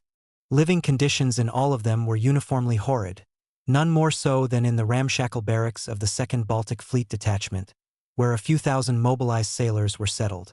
The barracks were filthy, gloomy, and terribly overcrowded. Windows were broken and doors did not have locks. Toilets were ghastly. Asphalt floors in the barracks were covered with sticky mud. They were not swept, let alone washed. Excrement festered in corners. Bunks were old, with iron springs, many of them broken. A majority of bunks had nothing on them, no mattresses, blankets, or pillows. There were no bowls, tea kettles, or mugs. The sailors ate from common slop buckets, of which there was a shortage. Some water pipes were broken. There was neither soap nor linen. The sailors lacked uniforms, and more than half did not have shoes. It is not surprising, then, that newly mobilized sailors were ripe for rebellion. At a gathering of the Petersburg Committee on September 26, Zinoviev voiced alarm about mobilized sailors, about the intolerable conditions in their barracks and the urgency of political work among them. A week and a half later, the Bolshevik-dominated Executive Committee of the Kronstadt Soviet took note of anti-Soviet attitudes among a majority of mobilized sailors, blamed them on undesirable and dangerous elements, and resolved to take steps to eliminate them. But neither the absence of party work nor the presence of undesirables was at the root of the problems among mobilized sailors, and, in any case, nothing was done about either one. And so the sailors gravitated more closely to the left SRs, whose influence among them was strong from the start, and who demonstrated interest in their plight. Political resolutions adopted by the mobilized sailors of the 2nd Baltic Fleet Detachment prior to their rebellion reflected natural synergy between them and the left SRs. Initial signs of political unrest among mobilized sailors were observed in Kronstadt. The first mass protest meeting of mobilized sailors in the 2nd Baltic Fleet Detachment quartered in Petrograd took place on October 4, not long after most of them had arrived. The resolutions passed at this meeting by unanimous vote blended personal concerns with positions on broader issues propagated by the military-naval organization attached to the Left SR Petrograd Committee. Concern about personal safety and survival was reflected in resolutions stipulating that all companies of the detachment should be armed. Subsequently, the detachment was only able to secure some revolvers. All issues related to food supply and its improvement were to be entrusted to an elected committee, and the sailors were to get uniforms without delay. Broader concerns were reflected in 2 resolutions. One to rid the fleet of all incompetent volunteers and replace them with qualified mobilized personnel, and a second to undertake the release of sailors unjustly imprisoned by the Bolsheviks. Petrograd authorities were well aware of the hostility toward them of the mobilized sailors, especially those from the former Black Sea Fleet, but they were helpless to improve the sailors' material situation. They concluded that severe repression was required to establish order among the sailors, but were loath to take repressive action without justification. In the words of Ivan Florovsky, the chief Baltic Fleet Commissar, who had been one of the leading proponents of stationing mobilized sailors in Petrograd, serious repression requires a serious excuse. And so security units were readied for action against the mobilized sailors at the appropriate moment. During the 2nd week of October, a newly arrived former Black Sea Fleet sailor, Yakov Shashkov, emerged as a leader of disgruntled mobilized sailors in the 2nd Fleet Detachment. Shashkov was a Left SR activist. Around the same time, no later than October 12, the Left SR military-naval organization issued a fiery revolutionary appeal to the sailors. Although every phrase of the appeal was a condemnation of Bolshevik practice and a call to sailors to assume the role of revolutionary vanguard they had played in 1917, tactically its emphasis was less on immediate action than on steadfastness, organization, and self-discipline. But by then, the sailors were holding daily rallies, each more incendiary than the last. The final straw for the detachment appears to have been attempts by Florovsky and Ilya Frontov, his deputy, to pacify the unit at a rally on October 13. The sailors shouted down Florovsky. They were even rougher with Frontov, pulling him off the speaker's platform and screaming, "Get rid of them! Damn it!" glaring at both him and Florovsky. Before dispersing, they selected representatives to go to Kronstadt to win support for revolutionary action, but Bolshevik authorities there prevented them from entering the naval base. At another mass rally that evening, Shashkov, acknowledged as a powerful orator even by Bolsheviks, electrified the sailors with a fierce condemnation of Bolshevik rule and the demand for a return to government by liberated democratic Soviets, that is, 1917-type Soviets free of domination by one party. The sailors adopted a resolution by acclamation that testifies better than anything else to their rejection of Bolshevik practice, as well as to the influence of Left SRs on their behavior. We demand the immediate nullification of the Brest Treaty, which has shamed the revolutionary people. We demand rejection of payments to the Germans. Having just returned from fields, Paluga, and workbenches, we cannot remain silent about the moans of toiling people everywhere suffering under the weight of arbitrary rule and the violence of hired bureaucrats, commissars. We ourselves have experienced the breakup and arrest of congresses of worker and peasant Soviets. We have witnessed the beating and shooting of often innocent workers, peasants, and sailors. We demand the re-establishment of genuine Soviet power. Down with the Brest noose. Long live the International Socialist Revolution. The Pichaika subsequently charged that this resolution was drafted and reproduced on a duplicating machine in Petrograd Left SR headquarters. The next day, October 14, the mobilized sailors were still defiant at another mass rally, where they demonstrated their independence by electing one among themselves, Georgii Shanin, to replace Florovsky's appointee of Gus Kulberg as their commissar. They also picked a staff to assist Shanin. In an order number 1, announcing these changes, Shanin annulled all orders of Bolshevik commissars as of noon that day, October 14. A follow-up, order number 2, closed the detachment's premises to anyone without permission from the new authorities. After taking these steps, the sailors, many armed with revolvers, marched to the nearby parade ground of the 1st Naval Coastal Detachment, They staged a protest rally there and, in company with an unspecified number of sailors from that unit, marched to the square in front of the Mariinsky Theater and held another rally. By then it was 7 p.m. Several sailors led by Shashkov entered the theater, stopped a performance of Wagner's opera Die Valkyrie in the middle of the first act, and commandeered the brass section of the orchestra. Accompanied by their new marching band and shouting anti-Bolshevik slogans, they set off for the nearby Neva quay to try to persuade crews of naval vessels anchored there to join them.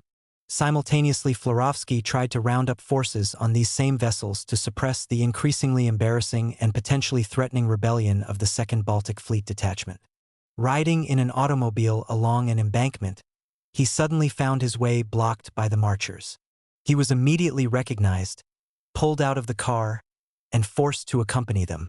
According to Florovsky, Shashkov then led the demonstrators toward Nevsky Prospect, the main stage for countless political demonstrations in 1917. When Florovsky tried to break away, he was severely beaten. Indeed, it appears that only a chance rifle shot in the distance, which prompted the mobilized sailors to scatter, saved him from being torn limb from limb. In the ensuing confusion, he managed to escape.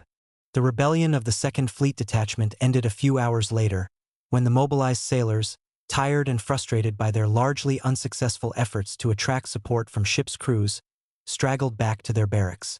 While they rested, Shashkov went in search of rifles. A truck in which he was riding was soon stopped, and he was arrested. The barracks of the 2nd Fleet Detachment were surrounded by security forces, and roughly 50 members of the unit were arrested. Efforts by the Petrograd and Northern Oblast left SR committees to stimulate popular support for them were unsuccessful.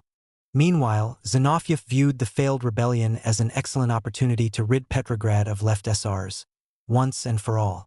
As he expressed it in a report on the abortive insurrection to an emergency meeting of the Petrograd Soviet on October 15, the Petrograd proletariat must finally hammer the last stake into the heart of the White Guardist Party of Kamkov. Much of this meeting was devoted to denouncing the rebellion of the 2nd Baltic Fleet Detachment, after which the deputies passed a resolution condemning it as the work of a shady gang of left SR intriguers and conscious agents of Anglo-French capital, a pathetic copy of the July uprising of left SRs in Moscow. Thus, the resolution further criminalized the left SRs. In this same spirit, the Executive Committee of the Petrograd Soviet centralized suppression of similar counter-revolutionary outbursts in the future and authorized the most decisive measures to combat the left SRs, including liquidation of their organizations in the districts. Concurrently, the Presidium of the Petrograd Soviet appointed an emergency commission to inspect the barracks of the 2nd Fleet Detachment. The intolerable living conditions recorded in the Commission's report of October 18, as described above, underscored the legitimacy of some of the mobilized sailors' most serious personal grievances. On October 21, Frontov cabled the People's Commissariat for Military Affairs in Moscow to halt the shipment of mobilized sailors to Petrograd. On October 15, the Pichaika raided Petrograd, left SR headquarters, ransacked files there, and arrested 9 party members on the premises. During the next few days, the Pichaika interrogated all those arrested in the case, and, on October 21, recommended to the Pichaika Presidium that 13 leaders of the rebellion, 2 of whom were not yet in custody and 6 of whom were left SRs, be shot and that the rest be freed. The Presidium endorsed the recommendation the next day, and that night the 11 condemned sailors in the Pshika's hands were marched to the fortress of Peter and Paul and shot. Following the rebellion, the Petrograd Soviet initiated a program, mandatory for members of the 2nd Fleet Detachment, to indoctrinate Baltic Fleet sailors with a better understanding of their revolutionary duty. Naval commissars addressed mass meetings of ships' crews that inevitably ended with the passage of resolutions condemning the rebellion of the 2nd Baltic Fleet Detachment and pledging loyalty to Soviet power in its existing form. The resolutions were duly published in the Petrograd press. The shooting of the 11 prisoners deemed guilty of leading the rebellion of the 2nd Fleet Detachment on the night of 22/23 October was not made public for a week. Significantly, the day after the shootings were announced, the crew of the battleship Petropavlovsk, whose condemnation of the mobilized sailors' rebellion had been among those published in its immediate aftermath, boldly protested what it termed the brutal massacre of genuine proletarians who, because of genuine, truly terrible hunger, participated in nothing more than a hunger riot which was later dubbed an anti-Soviet insurrection. The protest of the Petropavlovsk sailors was not published. Forwarded to the Pichaika for action, it was preserved in the case file on the rebellion. The initiation of the Red Terror by the Bolshevik Petersburg Committee marked a major enhancement of its role in Petrograd government. The committee's attraction to mass terror was rooted in its radicalism during the October Revolution and in genuine anxiety about losing out, at a time of extreme organizational weakness, to the domestic counter-revolution supported by Allied agents. In the aftermath of Uritsky's assassination and the failed attempt on Lenin's life, Krasnaya Gazeta's rallying cry, "Blood for blood," captured the sentiments of the Bolshevik Petersburg Committee as well as those of the young firebrands in the Pichaika and such party zealots on the shop floor as S.P. Petrov. That the Red Terror in Petrograd exploded with greater fury, expanded more quickly, and was ultimately more chaotic than in Moscow and other urban centers was partly due to Zinovьev's violent reaction to Uritsky's assassination and, ironically, also to the impatience of a segment of Petrograd workers to settle scores with their perceived enemies that had been building during Uritsky's tenure as head of the Pichaika. Celebrating the greatest event in the history of the world. Against the backdrop of the Red Terror in Petrograd, Bolsheviks in the former capital were preparing to celebrate the first anniversary of the October Revolution. The history of the organization and staging of this premier Soviet holiday sheds light on broader political and social issues confronting the Petrograd Bolsheviks and Soviet power a year after October. These issues include the redefinition of Petrograd's identity from the perspective of Petrograd Bolsheviks, the relationship between Petrograd and Moscow, the institutional locus and structure of power and authority, and the extent of popular support for Soviet power in the Petrograd region. Considering the previous months of continuing crises, in the fall of 1918 Petrograd workers could still legitimately ask, as many had on the eve of May Day, what do we have to celebrate? Nonetheless, many Petrograd Bolsheviks saw ample reasons to rejoice as the anniversary approached. In west-central Russia, the advance of the Czechs and Whites had been reversed. Kazan had been recaptured on September 10th. Most important, German forces in Western Europe were in full retreat. In October and early November, the German war effort collapsed completely, the Habsburg Empire disintegrated, and democratic revolutions toppled the old order in Central Europe. Although Lenin was deeply troubled by the possibility that the Entente powers would unite with defeated Germany and attempt to stamp out the threat to capitalism posed by Bolshevism in Russia, his reading of the significantly enhanced threat to the survival of Soviet power caused by Germany's impending defeat was taken with a grain of salt by leading Petrograd Bolsheviks. What we are seeing now exceeds our loftiest expectations, gushed the popular Bolshevik Petersburg committee member Moise Karatanov at a plenary meeting of the First City District Soviet in mid-September. Just recall that last October the fondest dream of almost all of us was to somehow survive until the Constituent Assembly. At that time, very few of us agreed with Lenin's confidence in the permanence of Soviet power. Now it is an accomplished fact. At a meeting of the same district Soviet a month later, Ivan Pashkovich, a highly educated former member of the German Social Democratic Party, speaking on behalf of the Soviet's leadership, dismissed both foreign and domestic threats out of hand. Recently, events have been developing with the speed of a moving picture, he observed. Each new day brings more news than one could previously expect in a year, and that which recently seemed out of reach is now achieved easily and quickly. We are gradually growing accustomed to considering our situation stable. To hear Pashkovich tell it, the Czechs were retreating in panic. Once German forces left the Don region and Ukraine, those areas would quickly come under Soviet control. Whatever meager new interventionist forces the Allies might muster would quickly become as demoralized as were the Allied units then in North Russia.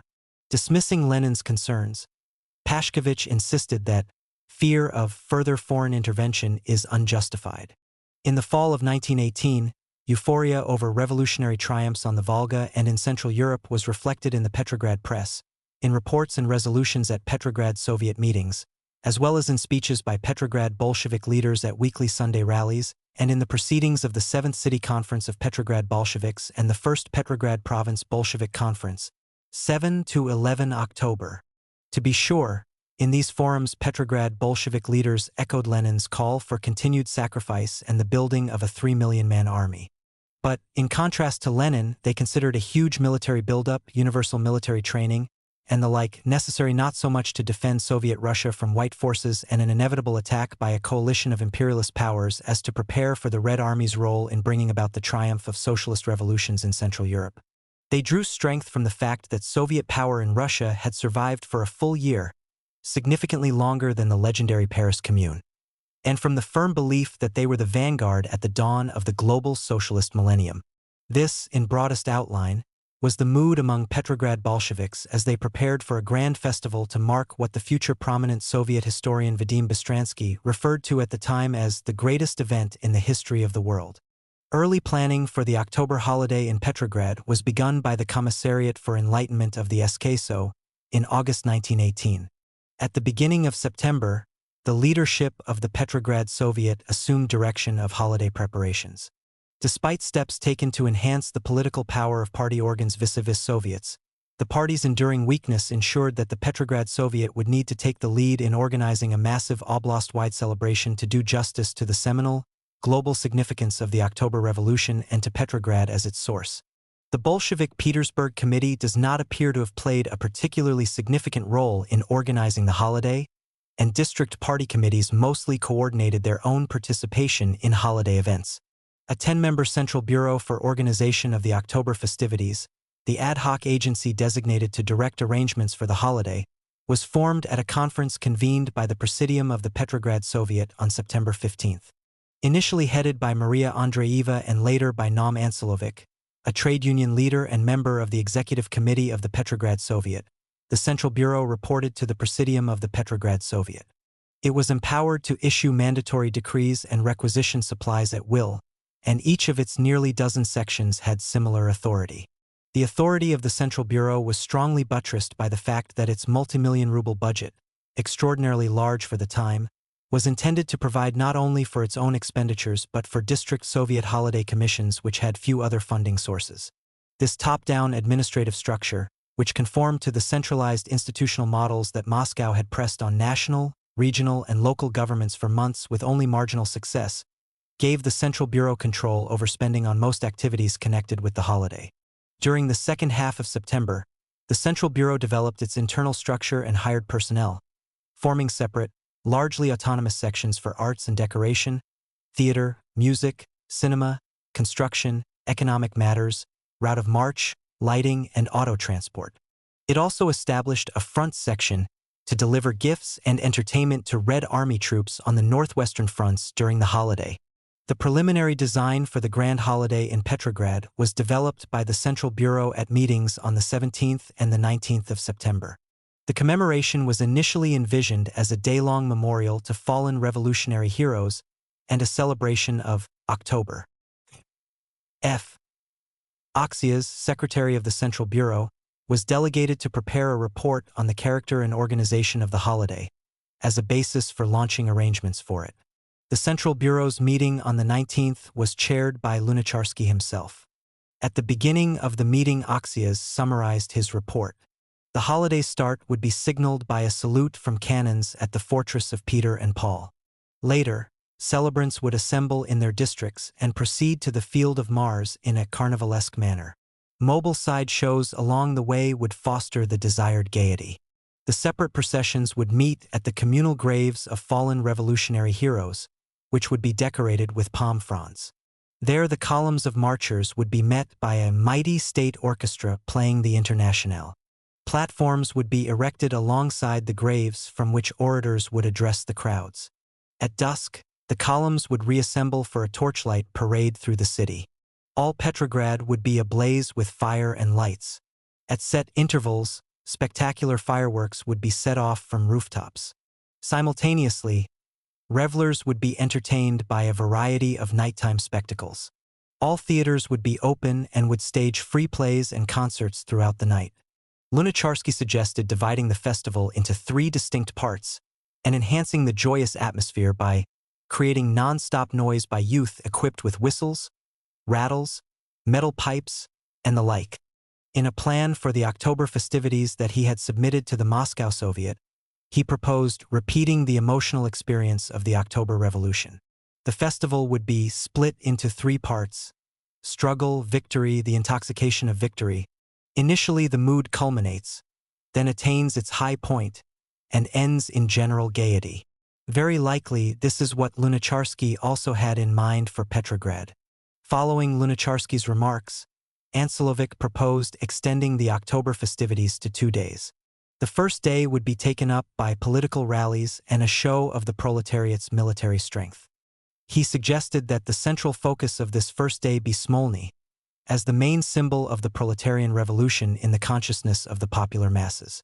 A triumphal plenary session of the Petrograd Soviet would be followed by an imposing mass march.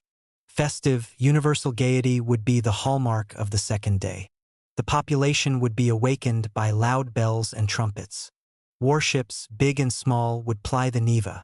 A gigantic red banner would be lifted into the sky over the field of Mars by a helium balloon.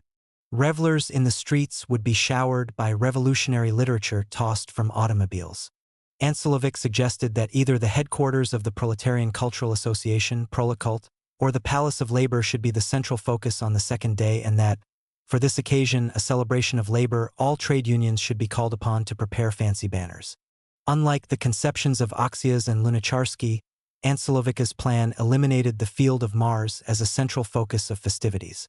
As Ancelovich explained, the holiday should not be a memorial, although fallen heroes should receive their due, but a forward-looking celebration of revolutionary triumphs, either achieved or imminent.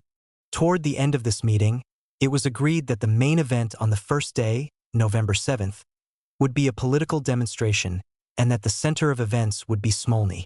The second day, November 8th, would be a time for rejoicing.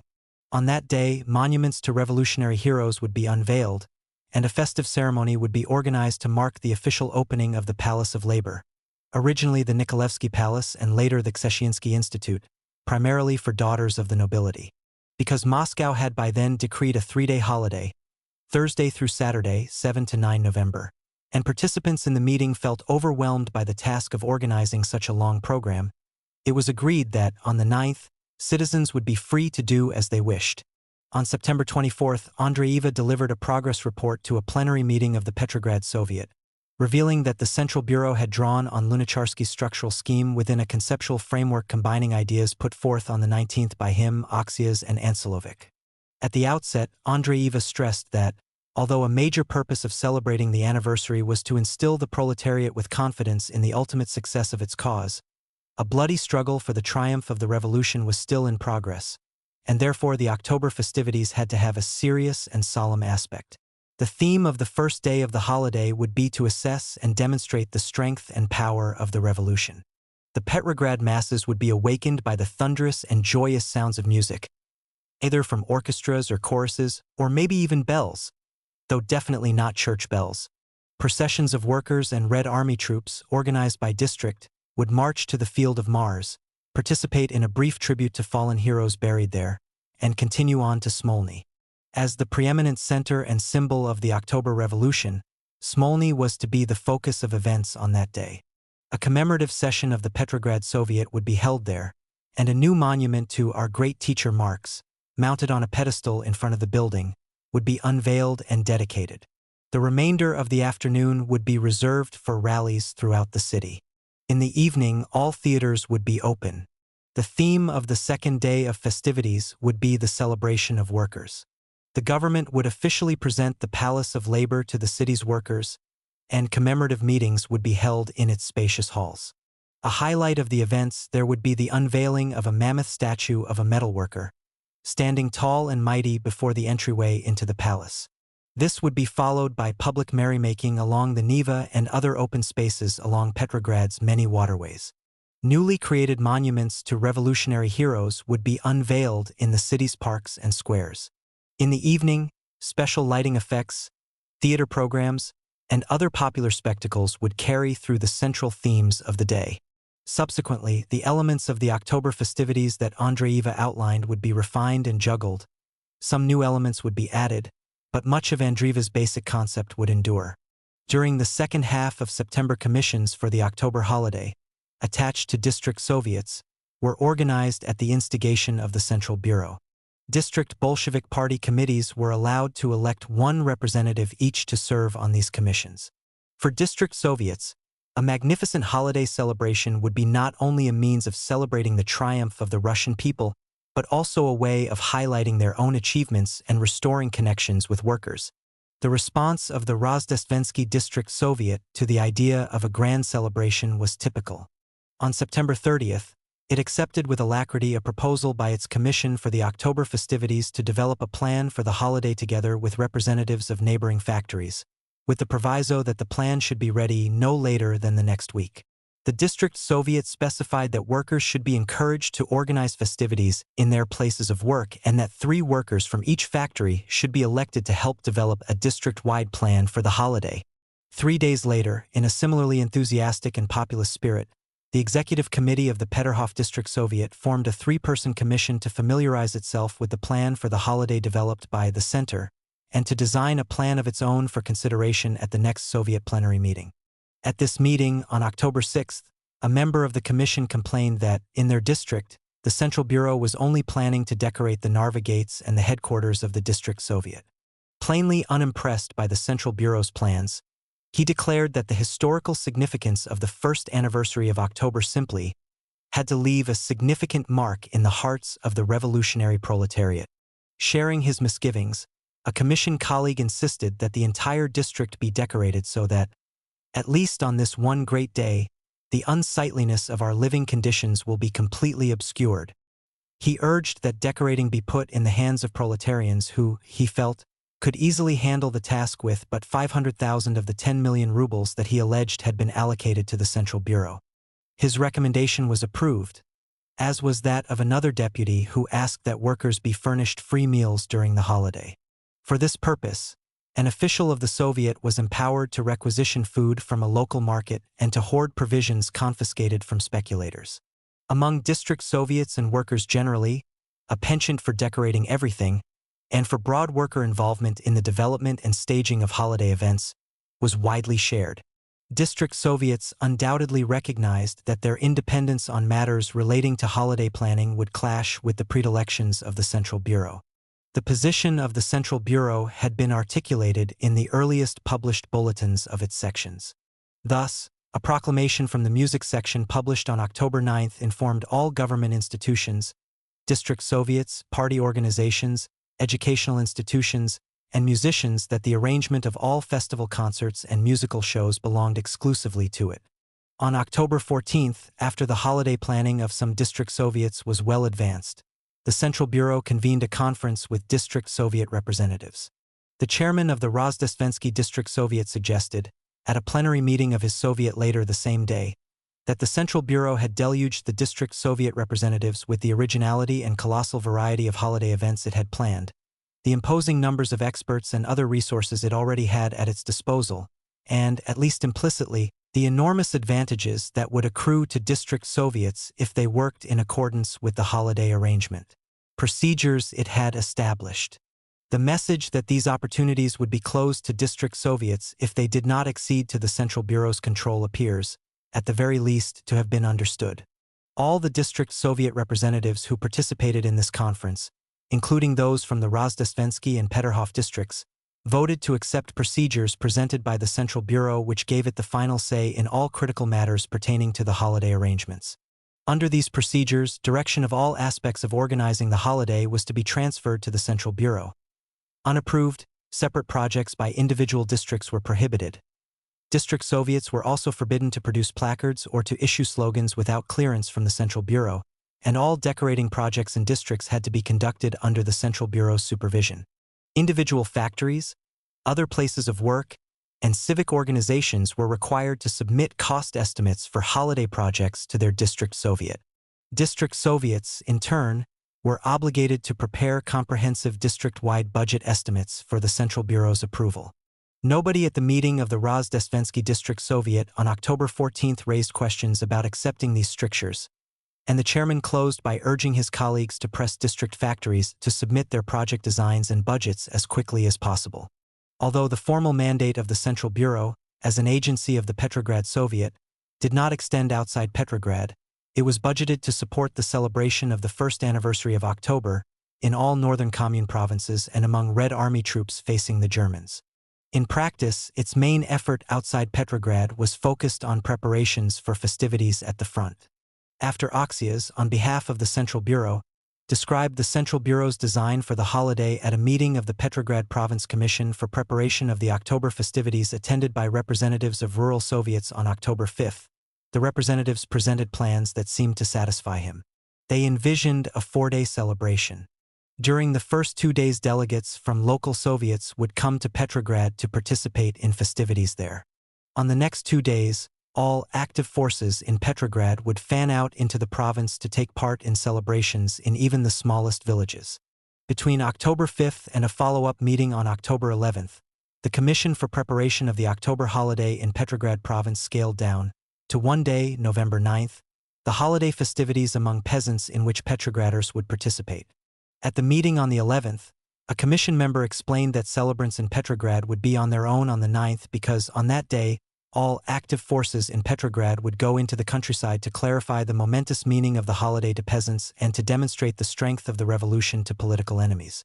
As it turned out, holiday celebrations, some of them quite elaborate, were staged in towns and villages throughout Petrograd province and in other provinces in the northern commune, but without help from Petrograd's active forces. The Central Bureau furnished outlying areas with instructions, miles of red bunting, mountains of leaflets, and busts and portraits of Soviet leaders in various sizes. Beyond that, the main emphasis of Petrograd authorities involved in planning the commemoration for the region was to bring the countryside to see the wonders of the holiday in Petrograd. First, peasant Soviets everywhere in the northern commune were invited to elect delegates to participate in holiday festivities in the Red Capital. These delegates were guaranteed free travel, housing, meals, and entertainment, as well as participation in what was promoted as a uniquely magnificent, seminal historical event. Second, Soviet authorities scheduled the Northern Oblast Congress of Committees of the Village Poor to be held in Petrograd on 3 to 6 November, so that the projected 5,000 or so peasants expected to attend would participate in the holiday festivities there beginning on the 7th. According to the official bulletin announcing this Congress, radioed to the furthest reaches of the Northern Commune on October 17th, Congress delegates would be housed in the Winter Palace, Congress sessions would meet there, and all their expenses would be fully covered. To be sure, convocation of this Congress was justified as a means of forging links with the peasantry, better defining and coordinating the work of committees of the village poor and their relationship to local Soviets in the countryside, and facilitating the mobilization of peasants for mandatory service in the Red Army. At the beginning of September, military conscription was extended to include peasants in the Petrograd region, necessitating a more sensitive and forthcoming approach to them. Beyond that, however, like invitations to peasant Soviets, the timing of the Congress represented a conscious effort by Petrograd authorities to bring peasants and workers together for what they were determined would be the grandest mass spectacle ever. Peasant representatives would then become conduits for spreading word of the October Revolution's great triumphs and prospects to the backward countryside. As Zinoviev explained, most important is that several thousand peasants live in Petrograd for about a week, see our organizations, breathe the air of the Red Capital along with the revolutionary proletariat, form friendly ties with Petersburg workers, hear our best orators, and depart with a bag of literature for their villages. They will be a living bridge between city and countryside. The Central Bureau's policy about involving personnel from Petrograd in holiday activities at the front contrasted with its position on dispatching party cadres to rural areas. Unlike peasants, soldiers in battle zones could not leave their posts for the holiday. In the wake of their first major military triumphs, Red Army troops that previously were reviled as the scourge of Petrograd were now hailed as heroes. As we shall see, the Central Bureau spared nothing in its efforts to bring the joys of the October holiday to the soldiers. Meetings of the Central Bureau on the 17th and the 19th of September and Andreeva's report in the Petrograd Soviet on September 24th had established broad parameters for the first 2 days of the October festivities in Petrograd. Planning and organization continued through October and the first days of November, growing exponentially in response to pressures from district Soviets and the seemingly decisive revolutionary upsurge unfolding in Central Europe. On October 19th, the press published a list of 71 prominent sites in Petrograd designated for major decoration projects and the artists whose designs were selected. More projects and artists were later added to the list. Among sites to be decorated according to designs by many of the city's best-known artists were main public buildings, rail stations and bridges, central squares, prominent thoroughfares and street corners, and the headquarters of district Soviets. Beginning in early October, all Petrograd was dotted by holiday construction sites. Arrangements for the October festivities by the theater, music, and film sections were similarly ambitious. Ships and personnel of the Baltic Fleet based in Kronstadt and in and around Petrograd since the late Chastny's Ice March were designated to play prominent roles in the festivities. The prize battleships would be moved to the mouth of the Neva, cruisers would be positioned on the Neva south of the Nikolaevsky Bridge, and an armada of destroyers would lay anchor between the Nikolaevsky and Lidiny bridges in the heart of Petrograd. All these ships would be decorated with brightly colored flags and furnished with material for spectacular lighting effects and fireworks. The main naval shows were scheduled to begin at 6 p.m. From then until midnight, searchlights, rockets, and other fireworks would light up the night sky. Similar, albeit more modest lighting and firework displays would be put on by military vessels anchored near provincial towns along the Neva between Petrograd and Lake Ladoga. Featured plays, concerts, films, firework and light shows, and naval demonstrations were just the tip of the iceberg. Among other forms of entertainment planned by the Central Bureau and its sections were roving street variety shows, band ensembles playing on decorated trucks and balconies around the city, improvisations depicting scenes from the revolutionary past, heralds, either on horseback or on foot, would announce what was taking place at different locations, and mobile cinemas showing films under the open skies. After outdoor concerts. In addition to a film based on a screenplay by Lunacharsky, on moving into bourgeois apartments, a cinematic chronology of the revolution was scheduled for outdoor viewing. Then, too, varied programs of rallies, theatricals, concerts, and poetry readings were planned by all Petrograd District Soviets despite stresses connected with obtaining approval and budget authorizations from the Central Bureau. The centerpiece of most district-level celebrations was a gala concert/plenary meeting of the local Soviet, with its headquarters festively decorated. Despite the rich talent promised by the Central Bureau, district Soviets often preferred to use their own resources for entertainment at local holiday events. The Central Bureau does not appear to have tried to stop them, probably because of its own dependence on district Soviets to complete holiday projects as the holiday drew closer. Thus, Soviets in both the Narva and Moscow Gate districts formed their own proletarian choruses. Belatedly, sections of the Central Bureau furnished instructors to help district Soviets prepare concerts and theatricals. Only the first city district Soviet had its own newspaper, the Vestnik Soveta 1 Ogogordskogo Rayona. For the October holiday, its editors prepared a double issue, with photographs, year-end reports on the work of district Soviet sections, and reminiscences. At least one other district Soviet, the Second City District Soviet, produced a commemorative history glorifying its activities during the previous 12 months.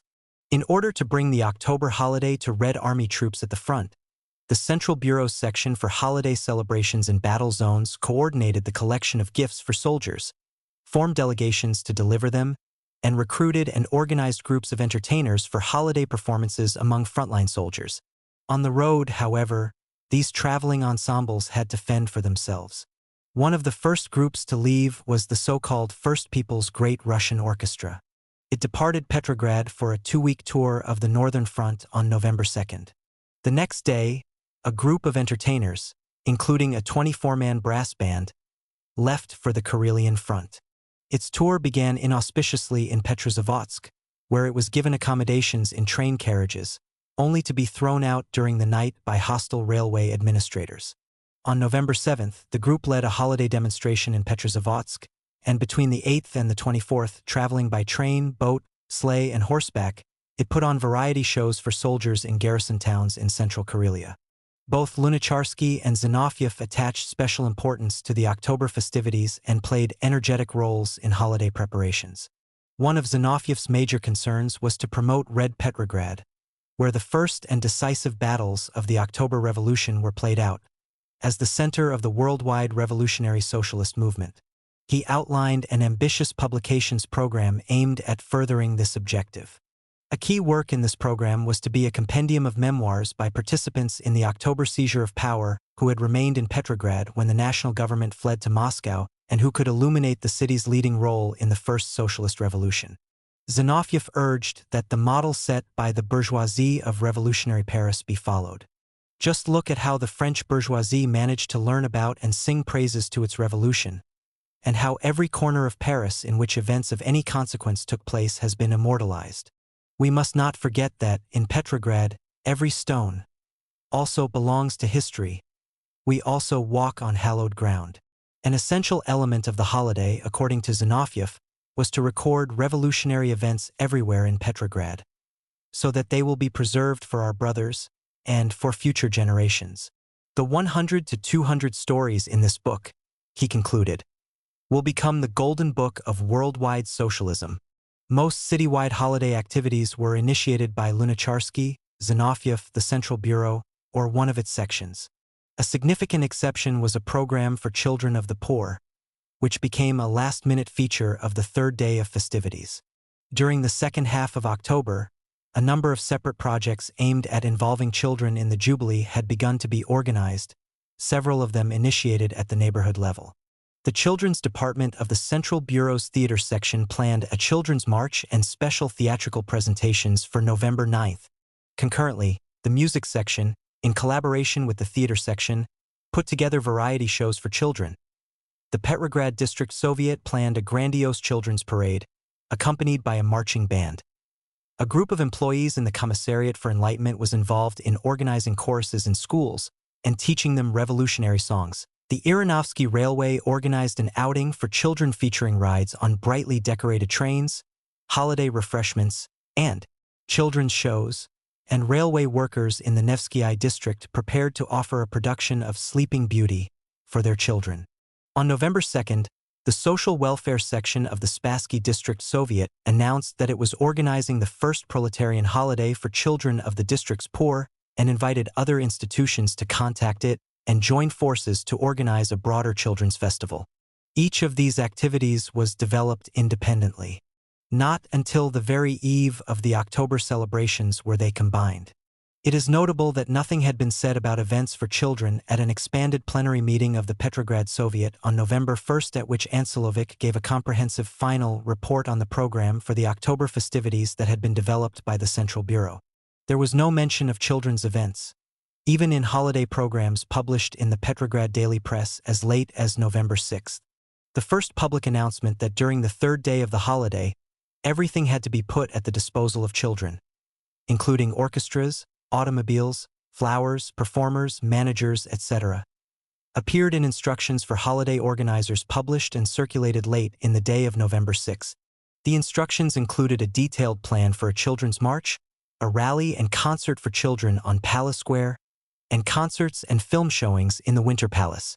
The 30,000 children expected to participate were promised such treats as white bread and apples.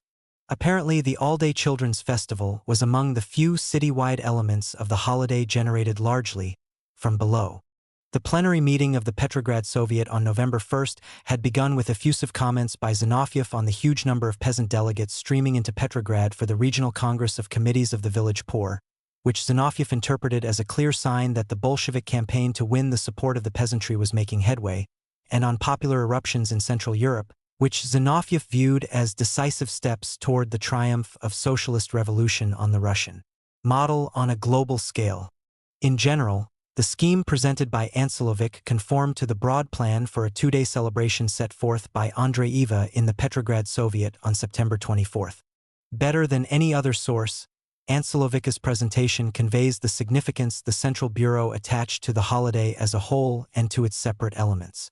As Ansilovich put it, the socialist revolution in Russia had immediate relevance to the momentous developments then taking place in the West. By implication, the celebration of October in Petrograd had to embody a vital international message. At the same time, even without the revolutions then erupting in the West, the survival of worker power in Russia for an entire year merited a festival surpassing any other. Not only did the commemoration need to be constructed in a way that would enable the masses to rest from their heavy burdens, it was essential that they get a full sense of the colossal import of their epoch-making achievement. For Ansilovic, during the first day it was crucial that all of Petrograd's military and proletarian forces be mobilized to show the bourgeoisie ourselves, and the world the strength of the city's working class. Smolny had been selected as the center of festivities on the first day, because the resolutions adopted there marked the beginning of a new era not only in the life of the Russian proletariat but in the experience of all mankind. The field of Mars had been rejected as a focal point, because, as Ancelovich put it, a year has passed and we don't have only corpses, we still have proletarian power. If the first day was intended to represent the triumphant struggle for a proletarian dictatorship, the second day was intended to symbolize what had been achieved thanks to the efforts of the working class. Its central focus would be the opening of the first proletarian palace of labor in Russia, clarifying the symbolism of the gigantic statue of a metalworker that would be unveiled there. He explained that it was to be the counterpoint to the work of a famous Belgian sculptor depicting a metalworker deep in thought. The Belgian statue represented the state of the working class under the Second International. The image of the metalworker in front of the Palace of Labor symbolized workers in the new era. The metalworker has awakened. He is standing, and in his hands is a hammer with which he crushes all violence in the country. The organization of workers by trade for citywide demonstrations on the second day symbolizes those worker ranks that are building a new life, a new economy, that are building palaces of labor. On this second day, workers would demonstrate on Nevsky Prospect and inundate the bourgeois quarter. The proletariat has not yet had time to settle there, Ancelovich explained, but it owns the streets and the entire bourgeois quarter. It must show who is boss there. Toward the close of his report, Ancelovich re-emphasized the domestic educational function of the holiday. Every one of us must try to involve our wives and sisters in the festivities, so that all of our poor are in the streets. We will come out of the worker districts to the center of the city. Each of us must go so that the demonstration will be grandiose, so that the masses, even the most backward, take part. For us, a demonstration is not just a time for exercise.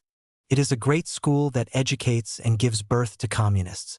Each worker in a column of demonstrators will sense his strength, and the most timid will feel the great power of workers collectively.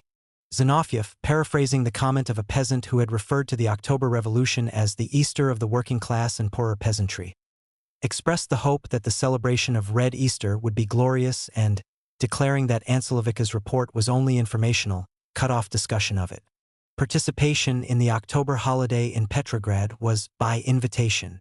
The festivities were designed for officials and delegates from Soviets, the Bolshevik/Communist Party, trade unions, and other approved institutions, civic bodies, honored foreign guests, and Bolshevik and unaffiliated workers, peasants, Red Army soldiers, and Baltic Fleet sailors. Members of the former upper and middle classes engaged in mandatory labor, except those unloading food supplies, were excused for the holidays. Specifically excluded from holiday events were bivshi lyoti, former people, the déclassés, and members of opposition parties, especially left SRs, as well as worker and peasant bandits who supported them. This policy became apparent in early October when the executive committee of the Petrograd Soviet banned the Menshevik-dominated Printers' Union from participation in holiday parades. During the immediate run-up to the anniversary, Soviet authorities in Petrograd hurriedly superintended the creation of a Bolshevik-controlled Union of Red Printers, which was to represent printing plant workers in the festivities. The detailed order of march for parades drawn up by the Central Bureau's Route of March section, in which each participating element had a precisely designated location at 5-minute intervals, was partly intended to prevent intrusion by unauthorized individuals and groups. The Central Bureau tried hard to ensure that free tickets to theater performances and concerts would reach ordinary workers and peasants to give them a rare glimpse of elite culture, offer plenty for them to see and do, and the opportunity, above all, to enjoy themselves. In contrast, only a hierarchy of government and party officials, foreign guests, and a smattering of elected delegates from mass organizations could attend the most prestigious functions, including the unveiling of the monument to Marx on the morning of the 7th, the ceremonial concert and meeting of the Petrograd Soviet that evening, and the grand opening of the Palace of Labor on the night of the 8th. In view of the ambitiousness of the Central Bureau's plans, and the difficulties in Petrograd at the time, it is not surprising that the completion of all construction projects turned out to be impossible. Petty crime plagued the Central Bureau, most commonly, the unauthorized requisitioning of building materials by fake agents of the Central Bureau during the day and theft from building sites at night. Criminals caught posing as agents of the Bureau or stealing from construction sites were threatened with punishment according to the law in wartime. At the local level, district Soviet holiday commissions encountered snags in receiving budgetary appropriations from the Central Bureau, sometimes forcing them to seek out alternate sources of support or to rely on their creativity. A major worry of holiday planners was food supply during the festivities, but that fear was laid to rest at a meeting of the Central Bureau on October 19th. The report of an official from the Commissariat for Food Supply of the SKSO revealed that it had been laying away provisions for the holiday during the most difficult days of the summer and early fall. Suddenly, as if by magic, the Commissariat was able to guarantee ample supplies of meat, fats, even French rolls. From the start, Petrograd authorities viewed the celebration of the first anniversary of the October Revolution as an opportunity to assert Red Petrograd's aspiration to leadership of the worldwide socialist revolution over Moscow's competing claim. This thinking was partly an extension of the age-old rivalry between Petrograd and Moscow that, since mid-March, had been shaped by the national government's frenzied flight from Petrograd. Later, it was fueled by ongoing conflict between the governments of the two capital cities. At an early stage of holiday preparations in Petrograd, it became public that Petrovsky and Zinoviev were in continual conflict over the unwillingness of the former to officially recognize the Union of Northern Communes. The conflict escalated after Petrovsky, in an Izvestia interview of October 10th, described the Northern Commune as the epitome of the kind of autonomous, self-appointed regional government that violated the Soviet constitution and the principles of Soviet state building. Occurring at precisely the time when Petrograd was working feverishly to establish its preeminence as the revolutionary capital in connection with the holiday, Petrovsky's onslaught begged for a strong response. It came in the form of a blunt open letter to him from Rabinowitch, Commissar for Internal Affairs, SKSO, published on October 17th. Depicting the formation of the Northern Oblast government as a mandatory response to pressures from the population for leadership and a need to fill a power vacuum, Rabinowitch accused Petrovsky of ignorance, deceit, and self-serving narrow-mindedness. Less than a week later, the Bolshevik Central Committee in Moscow put a severe crimp in Petrograd's plans to assert its primacy during the holiday by scheduling the opening, in Moscow, of the emergency 6th All-Russian Congress of Soviets for November 5th, later changed to November 6th. A primary purpose of this hastily called Congress was to provide a national forum for discussing Lenin's views on the impact of the impending sudden end of the World War on Soviet Russia's international situation and, in that connection, on its urgent military tasks. A secondary purpose was to consider the reform of Soviet institutions in the countryside. However, Sverdlov made plain to the CEC on October 22nd that the emergency Congress was timed so that the celebration of the first anniversary of the October Revolution would begin in Moscow. Reflecting this aim, the first item on the projected agenda of the Congress was a speech by Lenin on the first anniversary of Soviet power. Zinoviev was on a tour of the Urals front when the convocation of the emergency Congress was announced. Upon his return, he and Lunacharsky attempted to counter Moscow's trump by attracting provincial representatives from all over Russia to join in holiday festivities in Petrograd.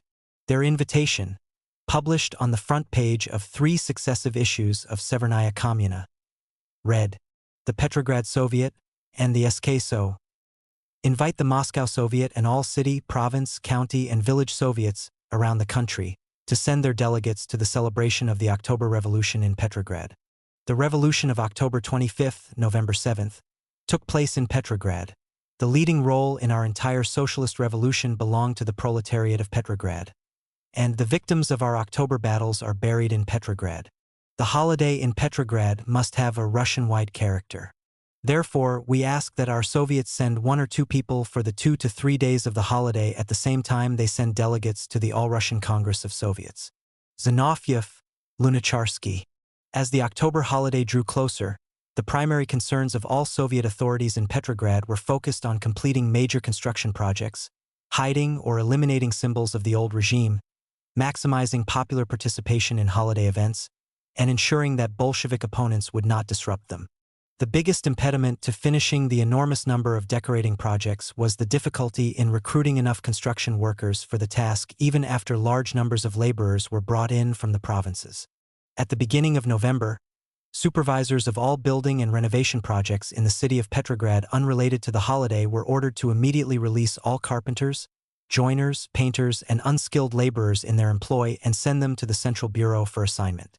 Construction workers who did not report for duty at once were again threatened with dire punishment. Efforts to hide or eliminate symbols of the old regime took a number of forms. Smaller statues, paintings, and similar artifacts were destroyed or hidden away. Large monuments, imperial emblems on buildings, and so on, were draped with red bunting or decorative panels. This was the case with the huge equestrian statue of Alexander III on Znamensky Square. In his report to the Petrograd Soviet on November 1st, Ancelovic pledged to rename all streets and squares that remind us of the time of damnation.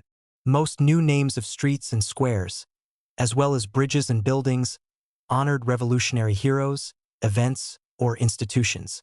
For instance, Nevsky Prospect became October 25th Prospect, Lidiny Prospect became Volodarsky Prospect, Suvorovsky Prospect became Soviet Prospect, Ivan Street became Socialist Street, Palace Square became Uritsky Square, Znamensky Square became Uprising Square, the Taurida Palace became the Uritsky Palace, Nobles Bridge became Republican Bridge, and Police Bridge became People's Bridge. During the second half of October, press reports on holiday preparations proliferated. On October 24th, Severnaya Komuna carried a detailed, enthusiastic description of how the Field of Mars was being decorated and, from then on, similarly effusive advertisements for other major holiday construction sites were published daily. It was then customary for Petrograd's political leaders to give speeches on critical issues at weekly Sunday afternoon mobilization rallies. On Sunday, October 27th, the theme of these mass meetings was the Great Anniversary. Accounts of the speeches in the press indicate that Petrograd's top Bolsheviks fanned out across the city to whip up enthusiasm for the domestic and international triumphs of the October Revolution and for the approaching Jubilee as a celebration of the Petrograd proletariat as the vanguard of international revolution.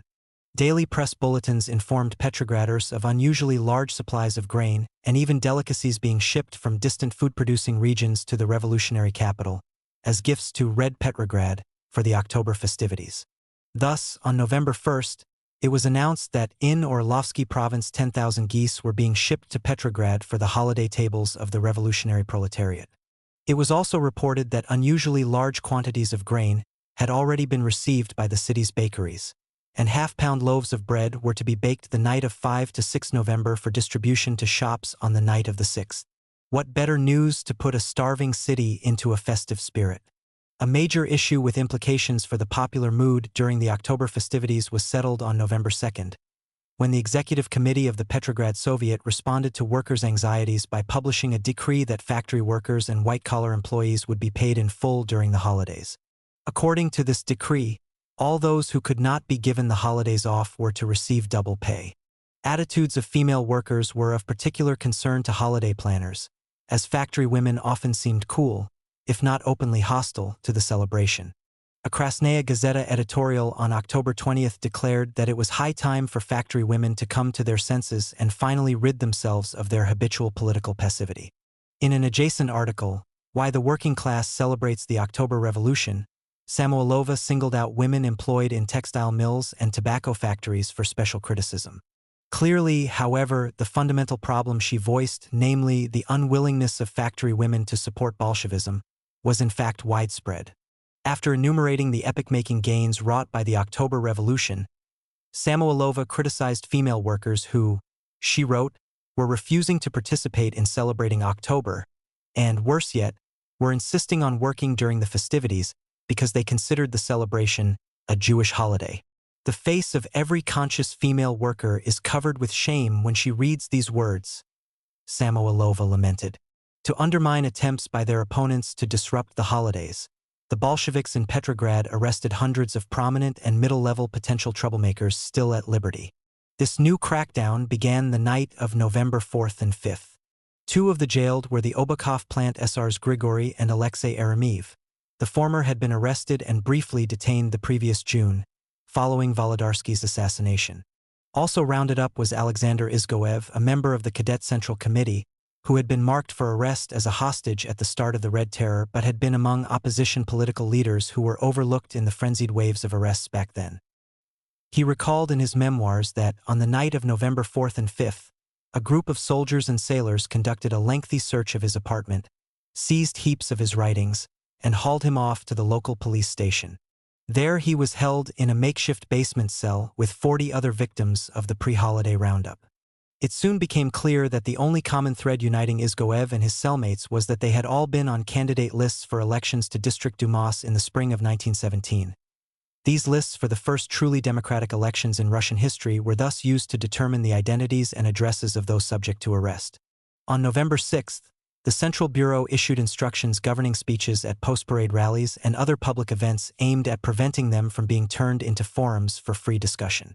Orators at outdoor rallies were instructed to speak only from designated locations, either platforms or movable rostrums. Rallies could last no more than an hour.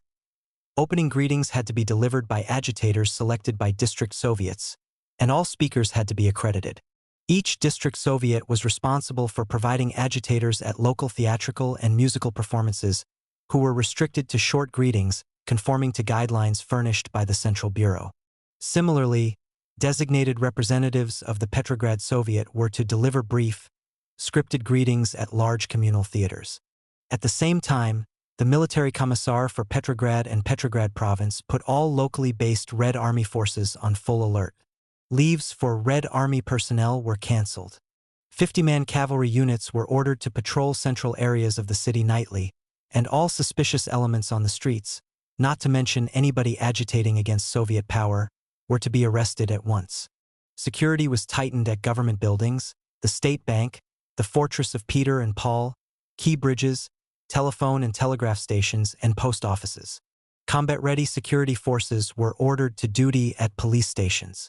Also, district Soviets formed troikas with unlimited powers in case of an emergency during the holidays. Significantly, on this occasion, Baltic Fleet sailors were not drawn on for protection because city authorities were particularly wary about possible holiday disturbances by angry sailors. This concern mounted after the belated public announcement on October 30th that 11 seamen judged to have been ringleaders of the abortive insurrection on October 14th had been executed. On November 2nd, the Executive Committee of the Petrograd Soviet privately acknowledged the failure of its military section to conduct organizational work among sailors or to improve their living conditions. So, at the same time that it rebuked and reorganized the section, it issued a spate of warnings about disruptions planned by Bolshevik enemies. Typical was an appeal by the Petrograd Soviet to ship's crews and mobilized sailors claiming that left and right SRs had joined forces and were planning action against Soviet power during the approaching holiday. For some reason, these white Gardists are counting on you most of all, comrade sailors. This appeal read, if left and or right SR provocateurs, or Black Hundred officers dressed up as sailors, appear among you, escort them to Gorokovaya 2 immediately. Another appeal of this period warned that information has been received from many sources that counter-revolutionary bands have set themselves the task of preventing the celebration of the first anniversary of the October Revolution.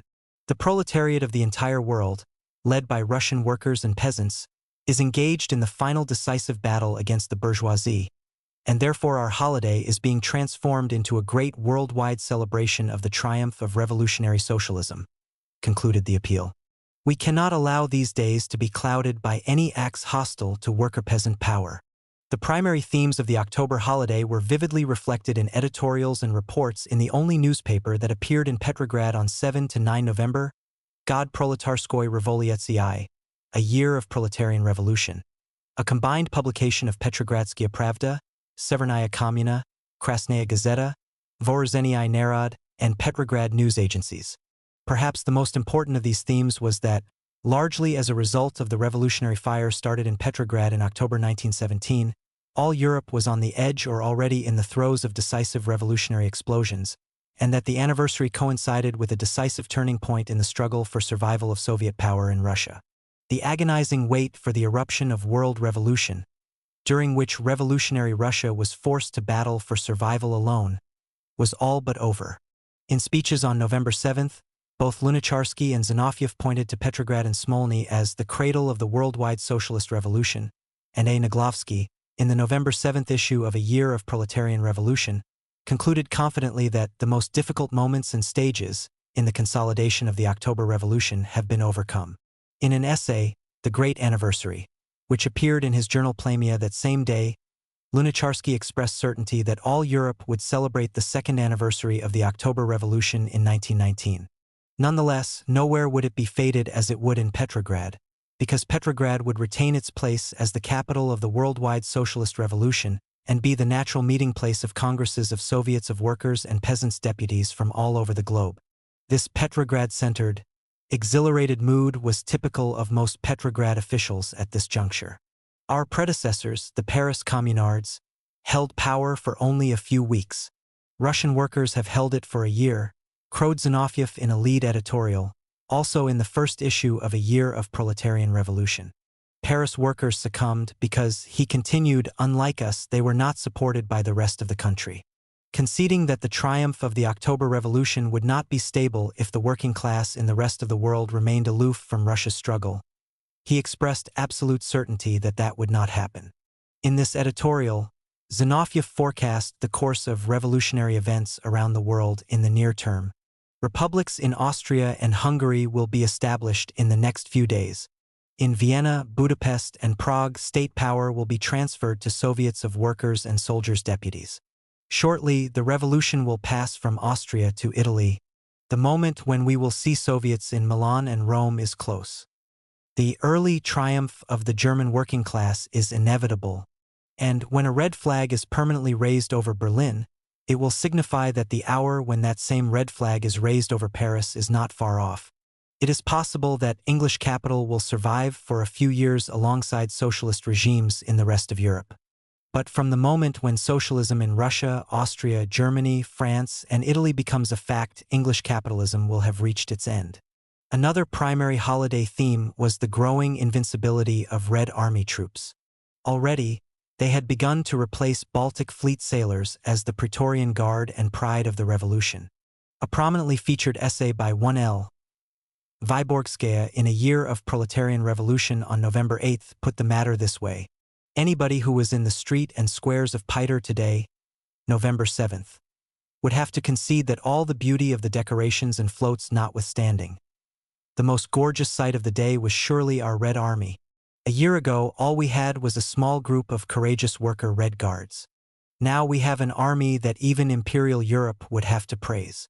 At midnight on November 6th, the pounding booms of a 25-gun salute from cannons at the fortress of Peter and Paul signaled the start of the first anniversary celebration of the October Revolution in Petrograd. Carpenters and artists at construction sites racing to finish holiday projects were drenched by a cold driving rain that would last through the next day. At 7:30 a.m., crowds from the Second City District, the lead marchers in the Grand Parade that day, began to assemble in front of the local Soviets' headquarters. While they formed, women circulated among them collecting funds to buy presents for Red Army troops at the front. Promptly at 8 o'clock, after 7 more blasts from cannon at the fortress of Peter and Paul, trucks loaded with holiday literature, placards, pins, and a trumpeter to signal the start of the march sped from the Palace of Labor to the Second City District Soviet building and to each of 10 other district assembly points around Petrograd. Somewhat later, led by the chairman carrying the banner of the Second City District Soviet, accompanied by a marching band, and followed by the local Red Army unit, the Second City District Soviet leadership, members of the District Bolshevik Party Committee and of sundry local civic and labor organizations, along with contingents of workers and their families, all singing the Internationale, began to slog through the rain and mud along a circuitous route to Smolny. This routine was repeated at other district assembly points around Petrograd at set intervals for the rest of the day. There are no reliable estimates of the number of participants in the holiday marches in Petrograd on the 7th and the 8th of November. Most of the foreign press, absorbed by Germany's defeat and the expanding revolutionary outbreaks in Central Europe, ignored the Bolshevik festival altogether. If one were to judge by A Year of Proletarian Revolution, the turnout on November 7th exceeded all expectations, and the same was also true the next day. Among opponents of Soviet power, an announcement in the Soviet press the evening of November 6th that the Germans had broken relations with the Soviet government, allegedly because it was behind revolutionary eruptions in Germany and had not punished Mirbach's killers, gave rise to rumors that German forces would finally occupy Petrograd and stifle Bolshevism. Along with fear of being attacked by revelers, This prospect seems to have kept such observant anti-Soviet notables as Zenyatta Gypius off the streets during the holiday. From her windows on Sergievskaya Street near the Uritsky Tarita Palace, she could see long red calico rags and a gigantic portrait of a disheveled Marx hanging on the fence surrounding the palace gardens, and could hear the blaring horns of marchers on their way to Smolny but could not see them. Still, there is little reason to doubt the large number of participants, mobilized by a mixture of carrots and sticks, energized by Germany's imminent surrender and the eruption of social revolutions in Central Europe, and bolstered by many thousands of guests from the provinces, military personnel, and peasant delegates to the Northern Oblast Congress of Committees of the Village Poor, even after allowance is made for huge population losses in the preceding year. By noon, lead elements of the procession from the Second City District, joined by representatives from the Congress of Committees of the Village Poor, reached dictatorship of the proletariat Lafonskaya Square in front of Smolny. Distributing themselves at designated points around the veiled statue of Marx, they listened as Lunacharsky, standing on a makeshift podium atop an automobile decorated with red bunting, hailed the meeting place of the Petrograd Soviet as the cradle of the revolution, paid homage to Marx, and announced the most recent joyous tidings about the spread of social revolution in Germany. Then they watched as the statue was unveiled, and, after listening to several more renditions of the Internationale, they marched back to their starting points. The rest of the processions from the districts, arriving at the square at several-minute intervals, slowed at the monument to Marx, where they were saluted by the strains of the Internationale and responded with cheers, after which they paraded through the center of Petrograd and returned home. This procedure was scripted to the minute and, despite the rain, seems to have proceeded without a hitch. The holiday session of the Petrograd Soviet, attended by distinguished foreign socialists, officials of the government and party, and selected representatives of Soviet and labor organizations, was scheduled to begin at 7 p.m. But not until 8 o'clock did the orchestras and lead soloists of the state operas and the Smolny Cathedral Choir file on stage for a concert of classical music which began the session. The concert ended with a performance of Mozart's Requiem. Zinoviev, the keynote speaker, took this as a cue to pay homage to Volodarsky, Uritsky, and hundreds of other former members of the Petrograd Soviet who had given their lives for the revolutionary cause. This was one of the few solemn moments in Zinoviev's speech. Another came when, in a rare moment of candor, he apologized that so little had been accomplished for labor during a year of Soviet power. "It has turned out to be impossible to clothe workers," he acknowledged. "They are in tatters, hunger is imprinted on their faces, and life is difficult for their wives and children." Nonetheless, the great achievement of Soviet power in Russia had been to wake up brother proletarians around the world. Forgotten was Zinoviev's own strong opposition to the Bolshevik seizure of power in October. Essentially, this was Zinoviev's victory speech. Although he repeated Lenin's warning that the Allies, victorious in the West, might well pounce on Soviet Russia, he seemed to dismiss this as a serious threat to the survival of the revolution, inasmuch as the new Red Army was quickly becoming strong enough to repel any foe. Moreover, recalling the run-up to October, he scoffed at moderate socialists who had rejected the possibility of a socialist revolution in backward Russia. At the time, it had been easy and clear to see that the exploited were ripe to rise against the exploiters. "We took that into account a year ago, and a year of social revolution has proven the accuracy of our prophecies to everyone," he declared triumphantly. Repeatedly, Zinoviev exulted in the sheer joy of the holiday. Waiting for the moment when the working class in the West would become conscious of its role was long and painful, he declaimed. But surely it is impossible to conceive a sweeter moment than the one we are living through. The sun has never been as close to us as it is now. We will definitely live to see the moment when not only we but the French, English, and Americans have their own Smolny. Yet even then, the proletariat of all countries will view our Smolny as the holiest of holies. Zinoviev's closing toasts. Long live the best of the best, the Petrograd proletariat. Long live the revolutions that are approaching and those that have already arrived. Long live dear Smolny, were drowned out by the combined sounds of the assembled musical ensembles playing the Internationale and the boom of fireworks exploding in the black sky over the nearby Neva. At the conclusion of his speech, Zinoviev was driven the short distance to the Nikolaevsky station, where a train was waiting to take him to Moscow and the 6th All-Russian Congress of Soviets. As Zinoviev spoke, the rain stopped. Ignoring the winter chill, contingents of workers and soldiers and their families, interspersed with groups of peasants, crowded the Neva embankments to watch the light and fireworks show. By the standards of the time, it must have been quite a sight. To one observer, toward evening on November 7th, the Neva took on a magical appearance. Hydroplanes skimmed over the water toward the field of Mars and back again. Garlands of brightly colored lights were strung on ships, linking them together, while searchlights crisscrossed the sky and swept the tightly packed, cheering spectators on the embankments.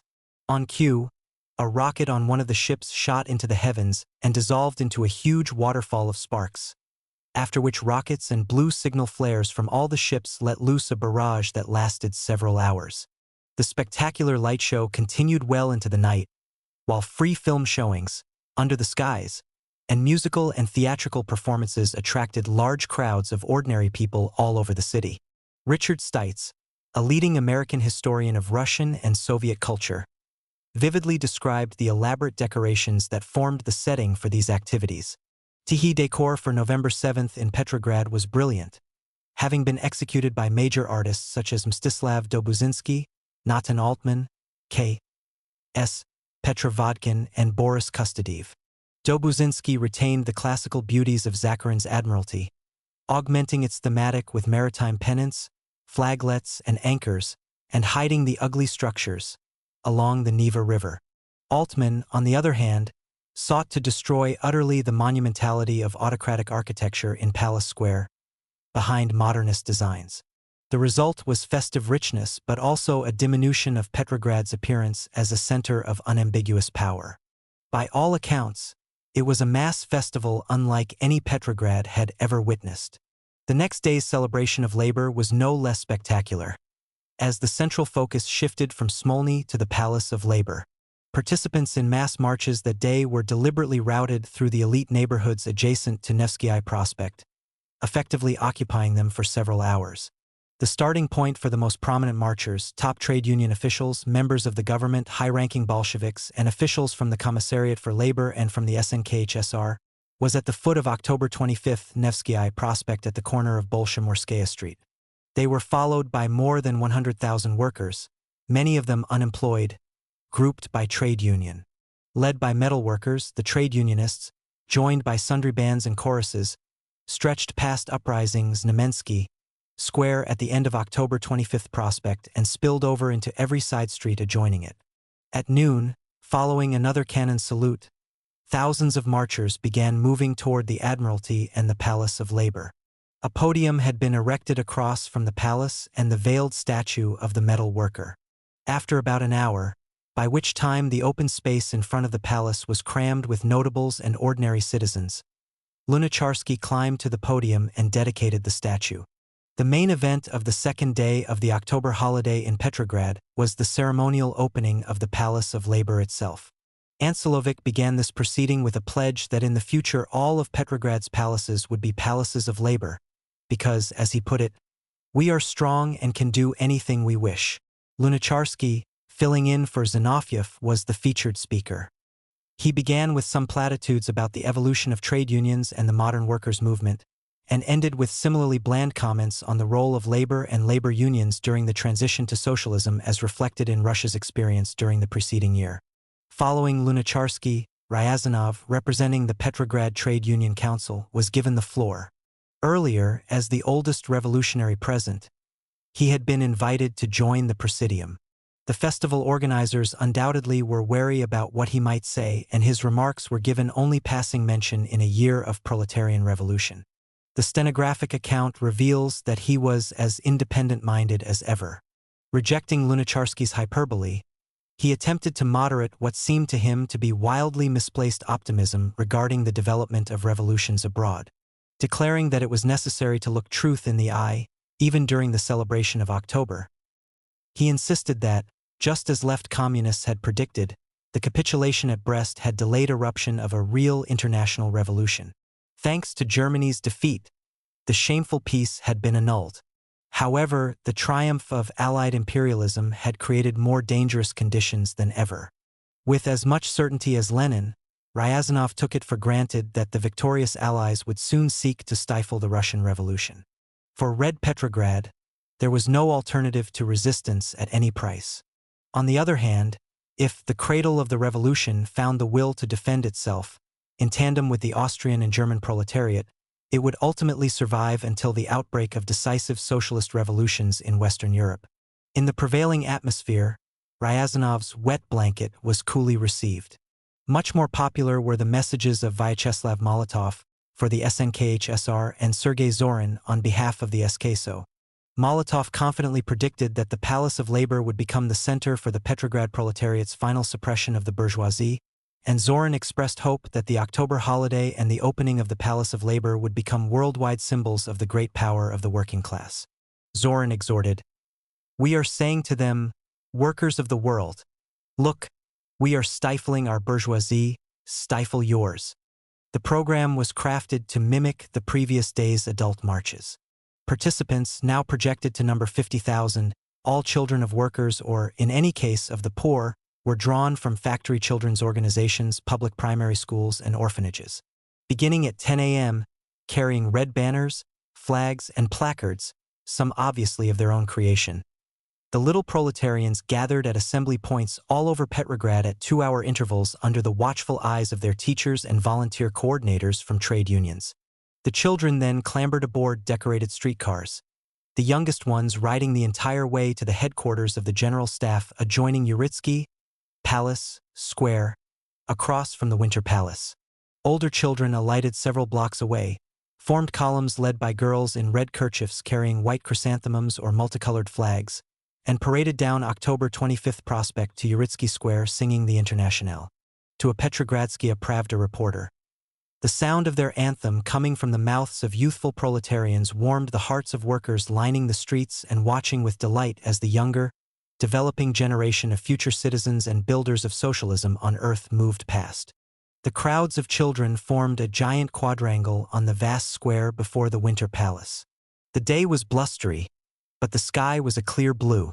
Shivering, the children listened to a military band playing the Internationale and to Lunacharsky describing the altogether glorious future that awaited them thanks to their elders' struggle for freedom, equality, and brotherhood. In the Winter Palace, short skits, motion pictures, and concerts were presented for them. The children were treated to hot tea and snacks, and then, accompanied by military bands and costumed clowns, they paraded up Nevsky Prospect to Uprising Square, where they boarded streetcars and returned to their assembly points. To Krasnaya Gazeta's editors the next day, this event proved that now no one could abuse Petrograd's orphaned, homeless children, because in the Soviet government they had a loving mother. More soberly, Samoilova was as realistic about the situation of poor and orphan children as she had been in public comments about the political backwardness of female workers. Lauding the fact that children of the working poor were given a chance to feel that they were part of the October holiday, she stressed that, fundamentally, almost nothing had been done to improve their lot. To her, November 9th was less a children's celebration than a celebration of children, and an expression of the need to address their continuing plight. Devoting November 9th to a grand proletarian Children's Day eliminated the possibility that, on that day, all forces from Petrograd would disperse into the surrounding province to take part in holiday festivities there. Soviets from some regional centers provided holiday speakers, but, for the most part, outlying towns and villages had to arrange their own holiday events. A report sent to the Petrograd Telegraph Agency by a proud Bolshevik from Kotelsky County, Volist, in the Iamburg district, used southwest of Petrograd, provides the fullest description I have been able to find of the holiday celebration in a remote corner of Petrograd province. Torrential rains on the night of June 7 November and the following day had caused major flooding, according to this report. But in the early morning local peasants, undeterred, had decorated their huts and waded through ankle-deep mud to village assemblies, Skody. For purposes of the celebration, the county, which embraced 56 villages and several small factories, was divided into 4 districts. Around midday, the inhabitants of villages in each of these districts, many of them carrying red banners and flags, gathered together. At these assemblies, a local Bolshevik gave a speech about the international significance of the seizure of power by the proletariat and the village poor in Russia, and the future course of the struggle for socialism abroad. After these remarks, the villagers, singing revolutionary songs, set off for Kotli, the county seat. During the previous night, the residents of Kotli, the center of one of the 4 districts, had built a peasant-style triumphal arch designed by a local builder and finished equipping a so-called worker-peasant university named after Lenin. Its grand opening was to be a highlight of the local festivities. Peasants from surrounding villages arrived carrying banners. Gathering at the university, they were formed into columns. At the front were children from the Kotelski school carrying 2 crimson silk banners decorated with golden tassels and cords. Behind them was a group of local Bolsheviks carrying a banner that read, "Death to Kulaks. The poor are coming." The crowd listened to a representative of the AUDIOBOOK Soviet speak on the international significance of unity between the proletariat and the multi-million poorer peasantry in Russia, and then to cheers and revolutionary songs by the county's theater circle. The throng marched through surrounding villages, many of them decorated with greenery, red flags, and arches covered with green pine boughs, and back to Kotli. There, they merged with the other 3 district processions at the Triumphal Arch, and proceeded to the university for an official opening by representatives of the AUDIOBOOK Soviet. A red flag was raised on the flagpole of the university, and the Kotelski military detachment fired several blank rounds from their rifles in salute. The assembled marchers shouted rousing cheers, after which they were invited into the building for tea and candy, free for children and official delegates, and at a nominal fee below cost for everyone else.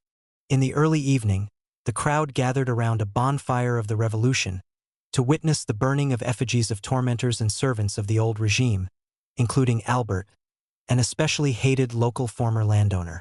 To the author of this account, an unforgettable sight was the gray-bearded men who had learned about the torment of serfs imposed by landowners from their fathers and grandfathers dancing in childlike merriment around the bonfire as flames lapped at an effigy of Albert.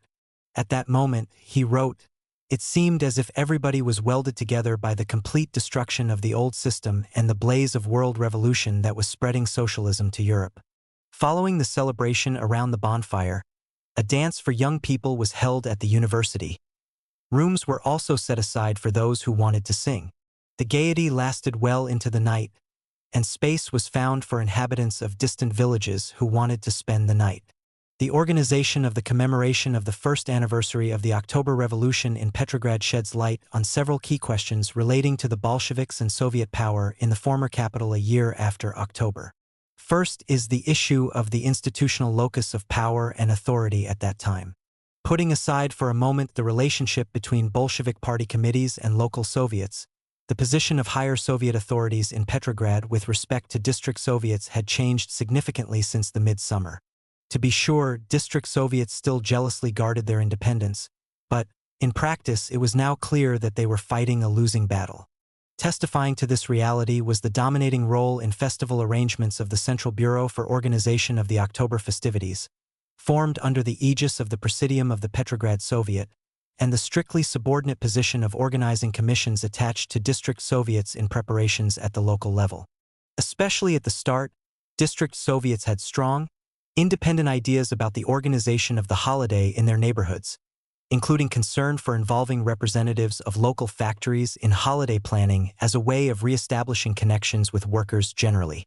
At the same time, these Soviets exhibited their customary disdain for higher-ups. However, the fact that the Central Bureau controlled funding for the holiday forced district holiday commissions to suppress their distaste for supervision and accept comprehensive direction from above. The only major element of the holiday generated largely from below was the festival for children.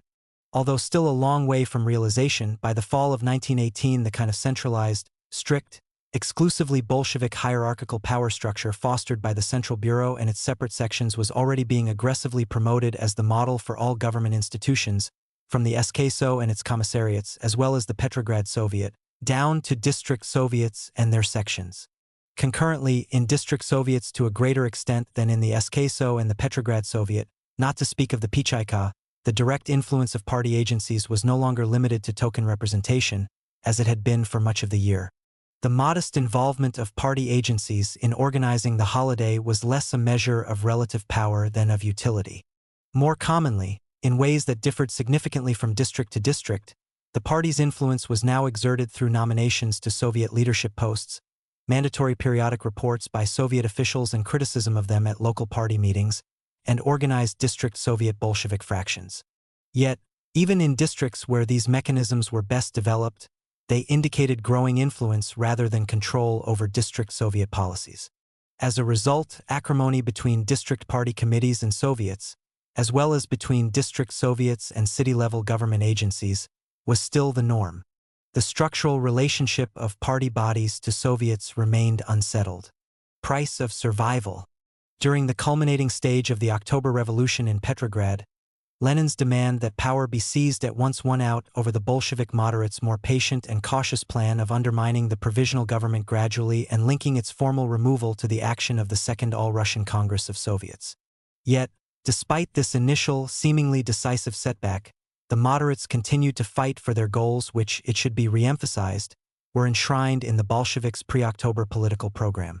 Firmly convinced that, for the Bolsheviks to maintain an independent, ultra-radical course as Lenin and Trotsky demanded, would be suicidal for the revolution, they sought support for broadening the government at meetings of the Bolshevik Central Committee and Petersburg Committee, and in the party's CEC fraction.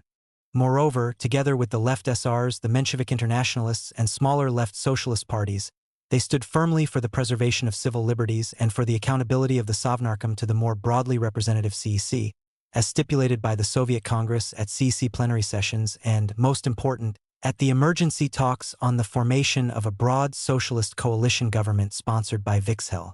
At first, the efforts of moderate Bolsheviks at the Vikshel talks were impeded by the determination of the Mensheviks and SRs to exclude Lenin and Trotsky from any future government, if not to reverse the October Revolution entirely. Subsequently, they were undercut by popular enthusiasm for the program of the Soviets, the early military successes of revolutionary forces, and the defection of the left SRs to the Leninists. Indisputably, as well, the moderates were outmaneuvered by Lenin at every turn. Their ouster from control of the Bolshevik fraction in the Constituent Assembly in December 1917 marked the end of their collective fight against the Leninists, and an end to their existence as an influential intraparty national grouping. Historians generally have been dismissive of the moderate Bolsheviks, emphasizing their opposition to Lenin's triumphant radicalism before and after the Bolshevik seizure of power and ignoring their critically important role as stewards of the party during Lenin's extended absence from Petrograd in the summer and early fall of 1917. Undeniably, however, without the moderate Bolsheviks' forceful and clever political strategy during the run-up to the October days, which was supported by Trotsky and other radical Bolshevik leaders who shared Lenin's theoretical views and goals but were wary of his violent tactics, Lenin's belated military moves against the provisional government on October 25 would not have been feasible. Then, too, the moderates were certainly not the small minority depicted in Soviet accounts. Their views on revolutionary strategy and goals were widely shared inside and outside the party. In retrospect, their thinking about the long-term dangers of an exclusively Bolshevik assumption of power in backward Russia appears very wise. In line with their assumptions, the decisive uprisings of the European proletariat that Lenin and Trotsky believed were the precondition for building socialism in Russia failed to materialize. The Bolshevik struggles for survival during the first year of Soviet power in Petrograd provide valuable insights into the dynamics of the earliest stage in the process leading to the consolidation of the highly centralized, ultra-authoritarian Bolshevik political system in Soviet Russia. The answer to the central historiographical question posed at the start of this book is clear. Neither revolutionary ideology nor an established pattern of dictatorial behavior are of much help to explain fundamental changes in the character and political role of the Bolshevik Party, or of Soviets in Petrograd, between November 1917 and November 1918, although the impact of both cannot be entirely discounted. The fact is that the Petrograd Bolsheviks had to transform themselves from rebels into rulers without benefit of an advance plan or even a concept. Most significant in shaping the earliest evolution of party and Soviet bodies, their relationship to each other, and the Soviet political system generally, were the realities the Bolsheviks faced in their often seemingly hopeless struggle for survival. So it was that, in the aftermath of October, ignoring the principle that all government power should be transferred to local Soviets, Petrograd's new authorities did not dissolve the Petrograd City Duma until it became apparent that it had become a national center for opposing them. Moreover, not until forced to act because of the dissolution of the Military Revolutionary Committee (MRC) and strikes by civil servants did the Bolshevik-dominated Petrograd Soviet take power into its own hands, and even then it sought to retain much of the City Duma's administrative infrastructure and professional personnel. Similarly, toward the end of 1917, district Soviets were also left with no choice but to dissolve antagonistic district Dumas.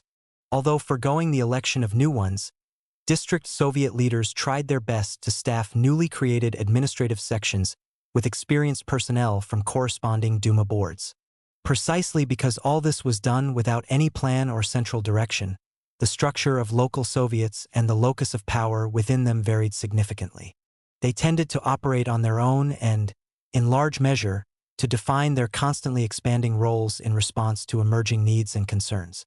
Relatively quickly, they became politically powerful and staunchly protective of their autonomy and independence from interference both by national and citywide government agencies and by higher and parallel party bodies. In these circumstances, each of Petrograd's districts became rather like neighborhood fiefdoms headed by the local district Soviet. Yet, because district Soviets quickly became so important for police protection, food distribution, schooling, housing, public health, people's courts, social welfare, military recruitment, and local administration generally, the Petrograd Soviet, the SKPTK, the SKSO, and even the PCHK relied on them and, in this way, contributed immeasurably to their aggrandizement. They became the new regime's primary institutions of local government. Party bodies assigned their most capable personnel to work in district Soviets. Nonetheless, during the first half of 1918, they took no further interest in them. This was as true of the relationship of the Bolshevik Petersburg Committee to the Petrograd Soviet as it was of the association between district party committees and district Soviets. Three factors explain the relatively weak leadership role of the Petrograd Bolshevik Party organization during the first months of Soviet rule. Initially, the most important of these was the lack of any special concern on the part of most veteran Bolsheviks with the institutionalization of an authoritative and exclusive directing role for party organs in government. Most historians of Soviet Russia have assumed that the development of a highly centralized, party-directed authoritarian political system was one of the keys to the ability of the Bolsheviks to survive their early crises, and that this organizational model was envisioned and pursued from the start. However, the large body of relevant sources now available leaves no room for doubt that for some time the need for a highly structured, all-powerful, centralized party dictatorship was by no means apparent to most Petrograd Bolsheviks. In 1917, the Bolsheviks had called for transfer of all power to independent, representative, and democratic Soviets. In the aftermath of the October Revolution, although initially hesitant, Bolshevik leaders in the Petrograd Soviet and in district Soviets enthusiastically embraced this ideal. A second factor that helps explain the weak leadership of the Petrograd Bolshevik organization in these earliest months was that, between January and April 1918, it was a participant in, and on occasion paralyzed by, the bitter intra-party conflict over ratification of the Brest Treaty. Until mid-March, left communists dominated the Petersburg Committee and most district committees, and a state of war existed between them and the Leninist leadership of the Petrograd Soviet headed by Zinoviev. The debilitating effects of the controversy on the party and on local government were not eased until late March when, at the emergency Fifth Conference of Petrograd Bolsheviks, the left communists were defeated. A final factor contributing to the ineffectiveness of the Petrograd Bolshevik organization at this juncture was the colossal attrition of its most reliable and qualified personnel. It cannot be emphasized enough that, during the culminating stage of the struggle for power during the October 1917 revolution in Petrograd, the Bolsheviks drew great strength from their party's representative character, and its close ties and continuing interaction with factory workers, lower-ranking military personnel, and a myriad of mass organizations. Another advantage was that party membership in the city totaled roughly 50,000, headed by the cream of veteran leaders at all levels of the Bolshevik organization. Then, too, tens of thousands of additional workers, including significant numbers of factory women, soldiers of the Petrograd garrison, and Baltic Fleet sailors were enthusiastic supporters of the Bolshevik revolutionary political platform. The organizational dynamism stemming from the party's relatively large number of dedicated members began to evaporate as soon as the Bolsheviks came to power. In the aftermath of the October days in Petrograd, thousands of party members were sent off either to help consolidate the revolution around the country or to enter full-time government service with the MRC, Petrograd Soviets, or other municipal agencies. Virtually overnight, the political work of Bolshevik district committees, the lifeblood of the party in 1917, slowed precipitously. The Bolsheviks retained sufficient organizational strength to mount a vigorous, compelling, and ultimately successful campaign in elections to the Constituent Assembly in Petrograd and the surrounding region. And this, in turn, helped them to overcome organizational weaknesses and to neutralize the threat to Soviet power posed by the Constituent Assembly, in which the SRs had a majority. However, the impact of the initial enthusiasm for Soviet power was bound to wane, especially as the state of the Petrograd Party organization deteriorated. During the first months of 1918, fresh demands for party members to fight the counter-revolution on the Don, to join the newly forming Red Army, and to defend the approaches to Petrograd from the advancing Germans continued to drain party bodies, frequently leading to the complete breakdown of their agitation and organizational work. Ongoing recruitment efforts of new party members and crash training courses for them could not compensate for these losses.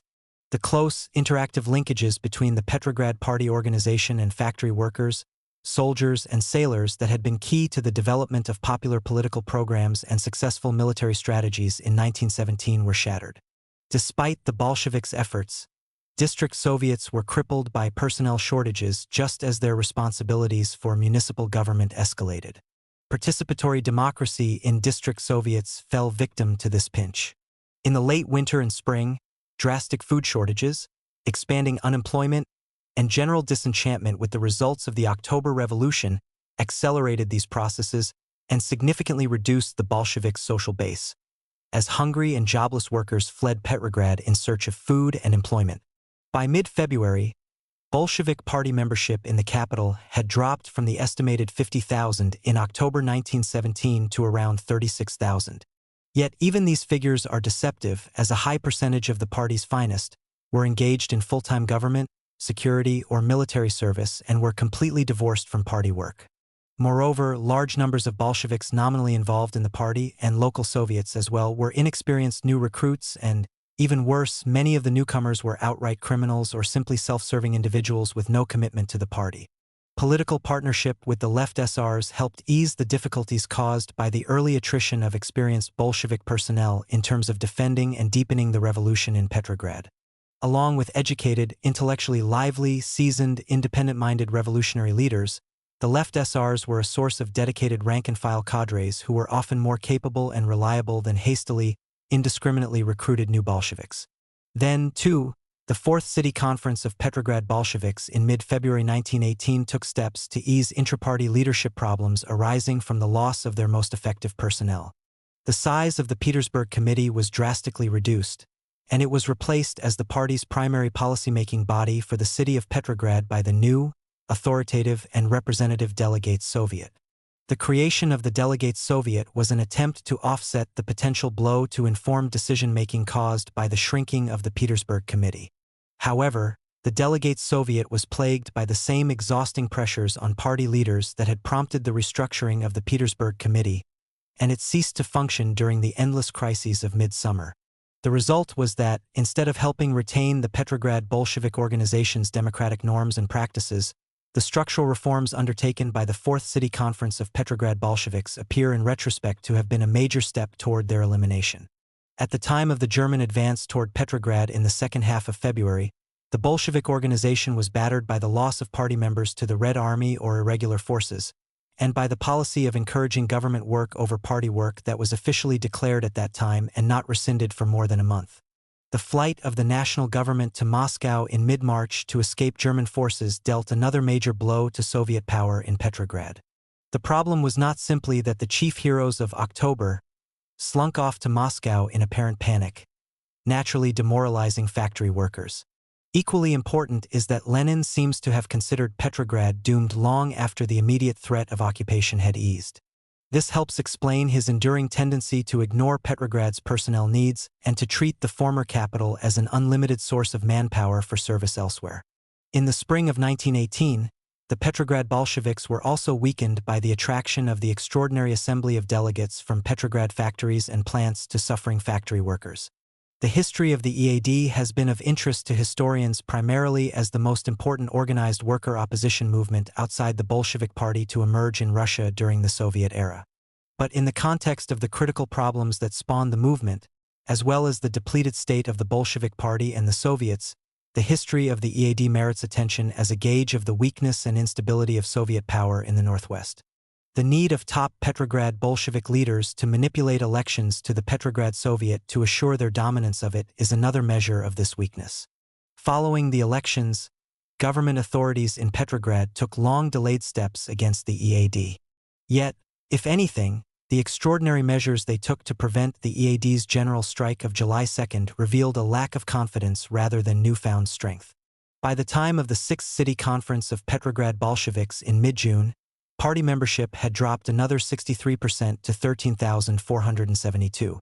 Again, the full impact of this huge decline on the effectiveness of the party cannot be evaluated without considering the large percentage of Bolsheviks fully engaged in government service and the low quality of many of those still involved in party work in terms of experience, discipline, and commitment to the revolution. These realities impelled the 6th City Conference to order that all Bolsheviks in government service become involved in some form of party activity.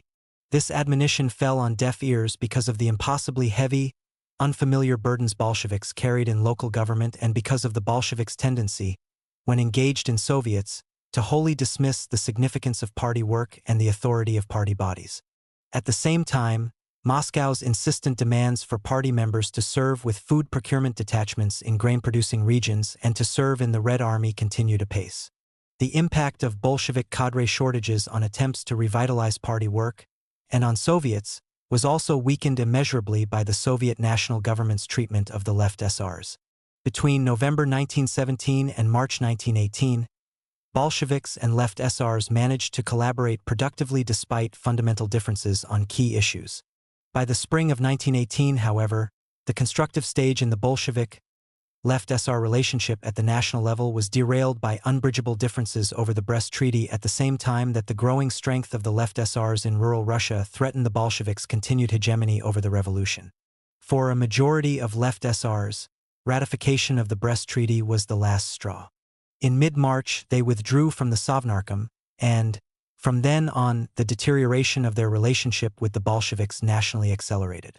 Concurrently, however, in Petrograd the Bolshevik left SR partnership thrived. Nikolai Kornilov's enlightened record as Commissar of Agriculture in the SKSO, though brief, provided an intriguing glimpse of the great potential value of collaboration with the left SRs in developing the revolution in the countryside. The important, enduring steps of Prosh-Proshian, second in importance only to Zinoviev, toward refashioning the Commissariat for Internal Affairs into an oblast-wide entity, and also working harmoniously with the Bolsheviks in the SKSO, are a similarly important indicator of the partnership's longer-term potential. More often than not, Petrograd left SRs focused on helping to cope with endless political and economic emergencies and, above all, not contributing to the instability of the Northern Commune. Thus, they suppressed their differences with the Bolsheviks over continuing concessions to the Germans, the reinstitution of juridical capital punishment as reflected in the execution of the hero of the Baltic Fleet Alexander Shchastny, and violent grain procurement policies. They turned a blind eye to the manipulation of the Bolsheviks' victory in the June elections to the Petrograd Soviet, and they collaborated in the suppression of the EAD. The conclusion is inescapable. From the time the Northern Commune was formed in May until the left SRs were criminalized in July, cooperation between Bolsheviks and left SRs at all levels of Petrograd government was one of the main keys to the survival of Soviet power in the Northwest. The critically important alliance between Bolsheviks and left SRs in Petrograd was shattered by events in Moscow. Confident of their strength, national left SR leaders had looked to the Fifth All-Russian Congress of Soviets as a vehicle for reshaping Soviet policies that they opposed. Only after electoral fraud gave the Bolsheviks a huge majority of Congress delegates did they implement their ill-conceived, as yet undeveloped contingency option, the assassination of the German ambassador to Moscow Count Wilhelm Mirbach. Their hope was that his killing would bring a quick end to the Brest Peace by provoking Germany to resume military operations against Russia. The start of the Second Battle of the Marne, which put German forces in the West on the defensive, and quick action by Lenin destroyed this hope. Lenin orchestrated the brutal repression of left SRs in the capital. Even though Soviet authorities in Petrograd knew that Mirbach's assassination caught Petrograd left SRs by complete surprise, in a rare act of obedience to counterproductive instructions from Moscow, they forced the Petrograd left SR leadership into hiding, launched a successful violent strike against left SR military forces that they had previously counted on for help, and superintended the ouster of left SRs from responsible positions in Petrograd government from top to bottom. From then on, Petrograd left SRs, like their counterparts in Moscow, were essentially relegated to the ranks of the enemy. Looking back on the development of the Bolshevik left SR partnership nationally, it is fair to conclude that its breakup had historical ramifications beyond marking the moment when the Soviet political system became a one-party dictatorship. The left SRs provided Soviet power with a critically important link to the countryside. Had the Bolshevik left SR alliance survived, it seems likely that the Russian Civil War would have been significantly less torturous. To be sure, once the left SRs became a threat to the Bolsheviks' hold on power, as was the case in June and early July 1918, a decisive break with them may have been inevitable.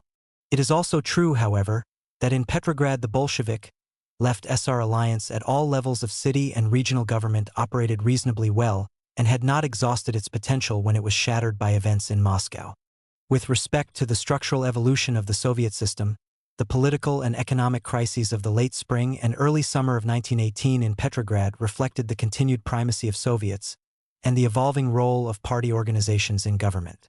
More precisely, although it is still difficult at this point to discern efforts by the SOK or the Bolshevik Petersburg Committee to exert systematic control over the policies of the SKSO or the Petrograd Soviet, a harbinger of the future relationship of party and Soviets was the alacrity with which the Petersburg Committee acted to organize the party's fraction in the Petrograd Soviet following the elections in late June.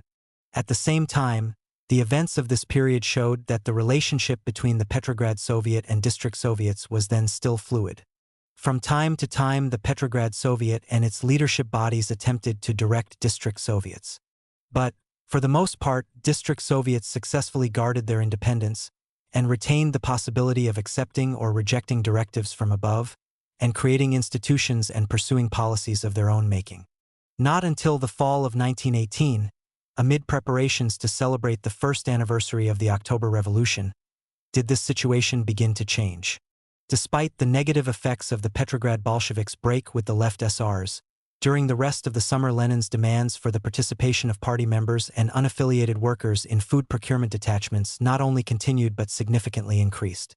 At the same time, the mandatory Red Army service for workers and for Bolsheviks with military experience, which had been instituted in connection with the expansion of the Civil War and the beginning of the Allied interventions, also contributed to the Petrograd Bolsheviks' emasculation. And all this came when the Bolshevik Central Committee was pressing for the imposition of a system of controls over government policy decision-making through party fractions and collectives in Soviets and other government agencies. Although implementation of systematic control was totally unrealistic in the prevailing environment, the Bolshevik Petersburg Committee, for one, now began to consider public policy and attempted to intervene in government issues about which it felt strongly. Moreover, under these strains, amid fears that nearby German forces were preparing to finally occupy Petrograd, as well as signs of increased counter-revolutionary activity, the Petrograd Bolsheviks developed a siege mentality. This mindset was reinforced by the continued free fall of party membership, from 13,472 in June to a paltry 6,000 in September. The qualitative implications of this decline were captured in Strumelin's statistical survey of party members in Petrograd, which suggested that more than 50% of the membership held full-time positions outside the party. Almost as high a percentage of the membership were newcomers who had joined the party in 1918, and, overall, only a tiny proportion of members who were engaged in party work were qualified to hold responsible positions, either by experience or education. This explains why increased emphasis was now placed on party schools, as well as crash training in the use of weapons for all Petrograd Bolsheviks who needed it. The siege mentality of Petrograd Bolsheviks was reflected most significantly in the Petersburg Committee's increasing attraction for immediate mass Red Terror against perceived enemies as an essential security measure. Contrary to conventional wisdom, the Red Terror that exploded in Petrograd on August 30th was not the consequence of a nationwide political crackdown inspired by Lenin and orchestrated by the Vychaika, nor was it a spontaneous, popular response to the assassination of Uritsky on August 30th and the failed attempt on Lenin's life that evening. The burden of existing evidence indicates that these events can best be understood as the culmination of a gradual process during which the moderating influence of such key individuals as Uritsky, Krastinsky, and Prussian was replaced by pressure for systematic Red Terror, in part from below. The process leading to this outcome had begun in earnest during the second half of June, following Wolodarsky's assassination. A month later, after hearing a disturbing report on the rejuvenation of the counter-revolution, the Bolshevik Petersburg Committee pushed for the immediate proclamation of a program of mass terror against class enemies. On this occasion, Petrograd government and military leaders resisted the Petersburg's committee's pressure. Thereafter, however, signs of the degree to which Uritsky's moderation was losing ground to proponents of mass terror as a means of safeguarding the rear mounted week by week. The start of the Red Terror in Petrograd can be traced to a meeting of top government and party officials convened by the Bolshevik Petersburg Committee on August 30th, a few hours after Uritsky's assassination but well before the failed attempt on Lenin's life. Fed by unsubstantiated allegations that the killing was part of a coordinated domestic and international conspiracy to overthrow Soviet power in northwest Russia, its primary motivation was to safeguard the home front in order to maximize the personnel that could be spared for service with food procurement detachments and the Red Army. Not until the initial wave of arrests and executions in Petrograd had subsided did national government bodies in Moscow, as well the SKSO and the Petrograd Soviet, endorse the proclamation of Red Terror. That the Red Terror in Petrograd was initiated by the Bolshevik Petersburg Committee reflected the increasing willingness of party bodies to intervene in government. Subsequently, popular hostility toward domestic and foreign enemies was fueled by a concerted campaign in the press and at mass meetings and rallies. A centerpiece of this campaign was the Lockhart case, which was intended to demonstrate the close ties between domestic and foreign conspirators in Moscow and Petrograd aimed at crushing Bolshevism. Yet, after initially justifying the raid on the British embassy in Petrograd, during which Cromy was killed, on the grounds that a counter-revolutionary plot was being hatched there, and pledging to publish incriminating correspondence seized in the attack, little more was said about it. The near silence about Cromy and his colleagues amid the storm of attacks on Allied secret agents during much of the Red Terror in Petrograd may have been because little of value was seized in the raid. Also, although British archival sources provide solid documentation of Cromy's extensive efforts to engineer the Petrograd Bolsheviks' overthrow and leave no doubt that Soviet agents had infiltrated Cromy's operation, focusing attention on him following his death would only have further discredited the Soviet government internationally. Be that as it may, once rolling, the Red Terror in Petrograd developed a momentum of its own, ensnaring popular figures with no political value, critically important professionals, trade unionists, and even individuals who worked with the Bolsheviks.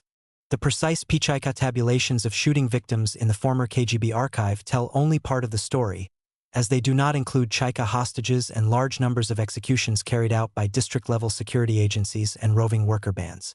Nonetheless, the Red Terror failed in its objective of halting conspiracies against the Bolsheviks, as evidenced by the abortive rebellion of the 2nd Baltic Fleet Detachment in mid-October.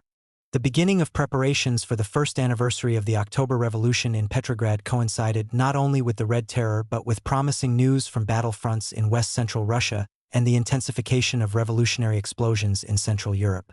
To Petrograd Bolsheviks at all levels, the latter appeared to be certain harbingers of the long-awaited worldwide socialist revolution that would inevitably bring desperately needed aid from abroad to long-suffering Russia, after which the Bolshevized workers of Petrograd and other Russian urban centers, alongside their foreign comrades, would join in an inexorable march to consolidate the socialist revolution internationally. A magnificent jubilee unlike any other in history in terms of content and popular participation was intended to give a strong fillip to revolutionary explosions abroad and to put the imperialist powers, including their subversive agents in Russia, on the defensive. Closely related to this was the Petrograd Bolshevik self-perception, or, better, their perception of Red Petrograd, as the universally recognized capital and vanguard of the worldwide proletarian revolution. Virtually all the plans for the holiday celebration were aimed at demonstrating and furthering Petrograd's past and future glory under Bolshevik hegemony. Consequently, Moscow's scheduling of the 6th All-Russian Congress of Soviets, intended to establish its pride of place as revolutionary headquarters, was a bitter blow to the Petrograd Bolsheviks. At a time of great political difficulty and unprecedented scarcity, they spared nothing to counter it. On the night of November 9th and 10th, as the spectacular celebration marking the first anniversary of October ended, word reached Petrograd that Kaiser Wilhelm had abdicated and that a Soviet government on the Russian model had taken power in Berlin.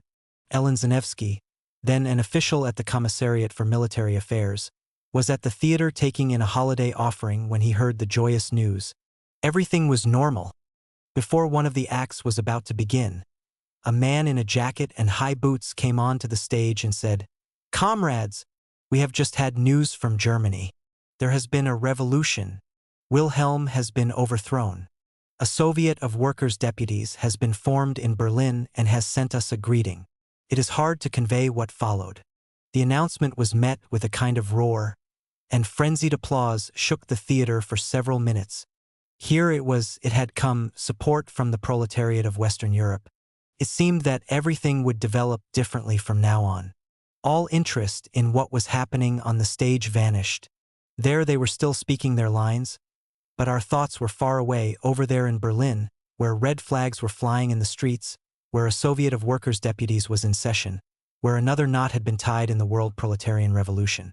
Sailors of the Baltic Fleet immediately radioed fraternal greetings to their counterparts in Free Germany. "We knew that you, sailors of Kiel, are our brothers and would be with us. We salute you in these great days. Comrades, use our experience. We are happy to help you. Long live the International Red Fleet." Bolsheviks at the government printing office hurriedly organized German-language courses for party members in their plant, clearly to facilitate close interaction with revolutionary German masses. Even Lenin, in a telegram for immediate circulation in Petrograd announcing the triumph of the revolution in Germany, suddenly sounded euphoric. To members of the executive committee of the Vyborg District Soviet, the change in the situation of Petrograd brought about by the late-breaking developments in Germany seemed so decisive that they immediately resolved to send an appeal to the Sovnarkom to return to Red Petrograd, because, as they put it, the political situation has changed drastically and unfolding developments indicate that the time has come for Petersburg to resurrect itself as the center of international revolution, and to play a commanding role in the European Revolution. The assumptions underlying the appeal of the Executive Committee of the Vyborg District Soviet were dashed so quickly that it is unlikely that the call to return to Petrograd was even considered. In contrast to the situation in Russia on the eve of the 1917 revolutions, in the fall of 1918 decisive military defeats and economic difficulties, rather than a fundamental repudiation of the existing social and political order, dictated the democratization of Germany's government, the formation of a left liberal moderate socialist cabinet, and its request for the armistice that was to end the World War even before Kaiser Wilhelm's formal abdication on November 9. During the first week and a half of November, worker and soldier Soviets on the Russian model had been formed by sailors in Kiel, and later by workers and soldiers in Munich, Berlin, and other major German cities. However, a majority of radical independent socialists agreed to join a new national government controlled by the moderate majority socialists. For a short while, a kind of dual power existed in Germany, with workers and soldier Soviets operating alongside a new provisional government. But the vast majority of these Soviets were controlled by the moderates. Committed to a Western-type parliamentary democracy, they consolidated their power and restored relative calm. Ironically, the creation of Soviets by rebelling German workers, soldiers, and sailors demanding bread and an end to the war was a conscious replication of the Russian revolutionary experience. By the same token, aversion to Bolshevik extremism was a significant factor in shaping the moderate outcome of the 1918 German Revolution. Following their joyous celebration of the first anniversary of the October Revolution, in the absence of unification with their revolutionary German brethren, the Petrograd Bolsheviks remained on their own. Their lonely, costly struggle for survival resumed with scarcely a pause.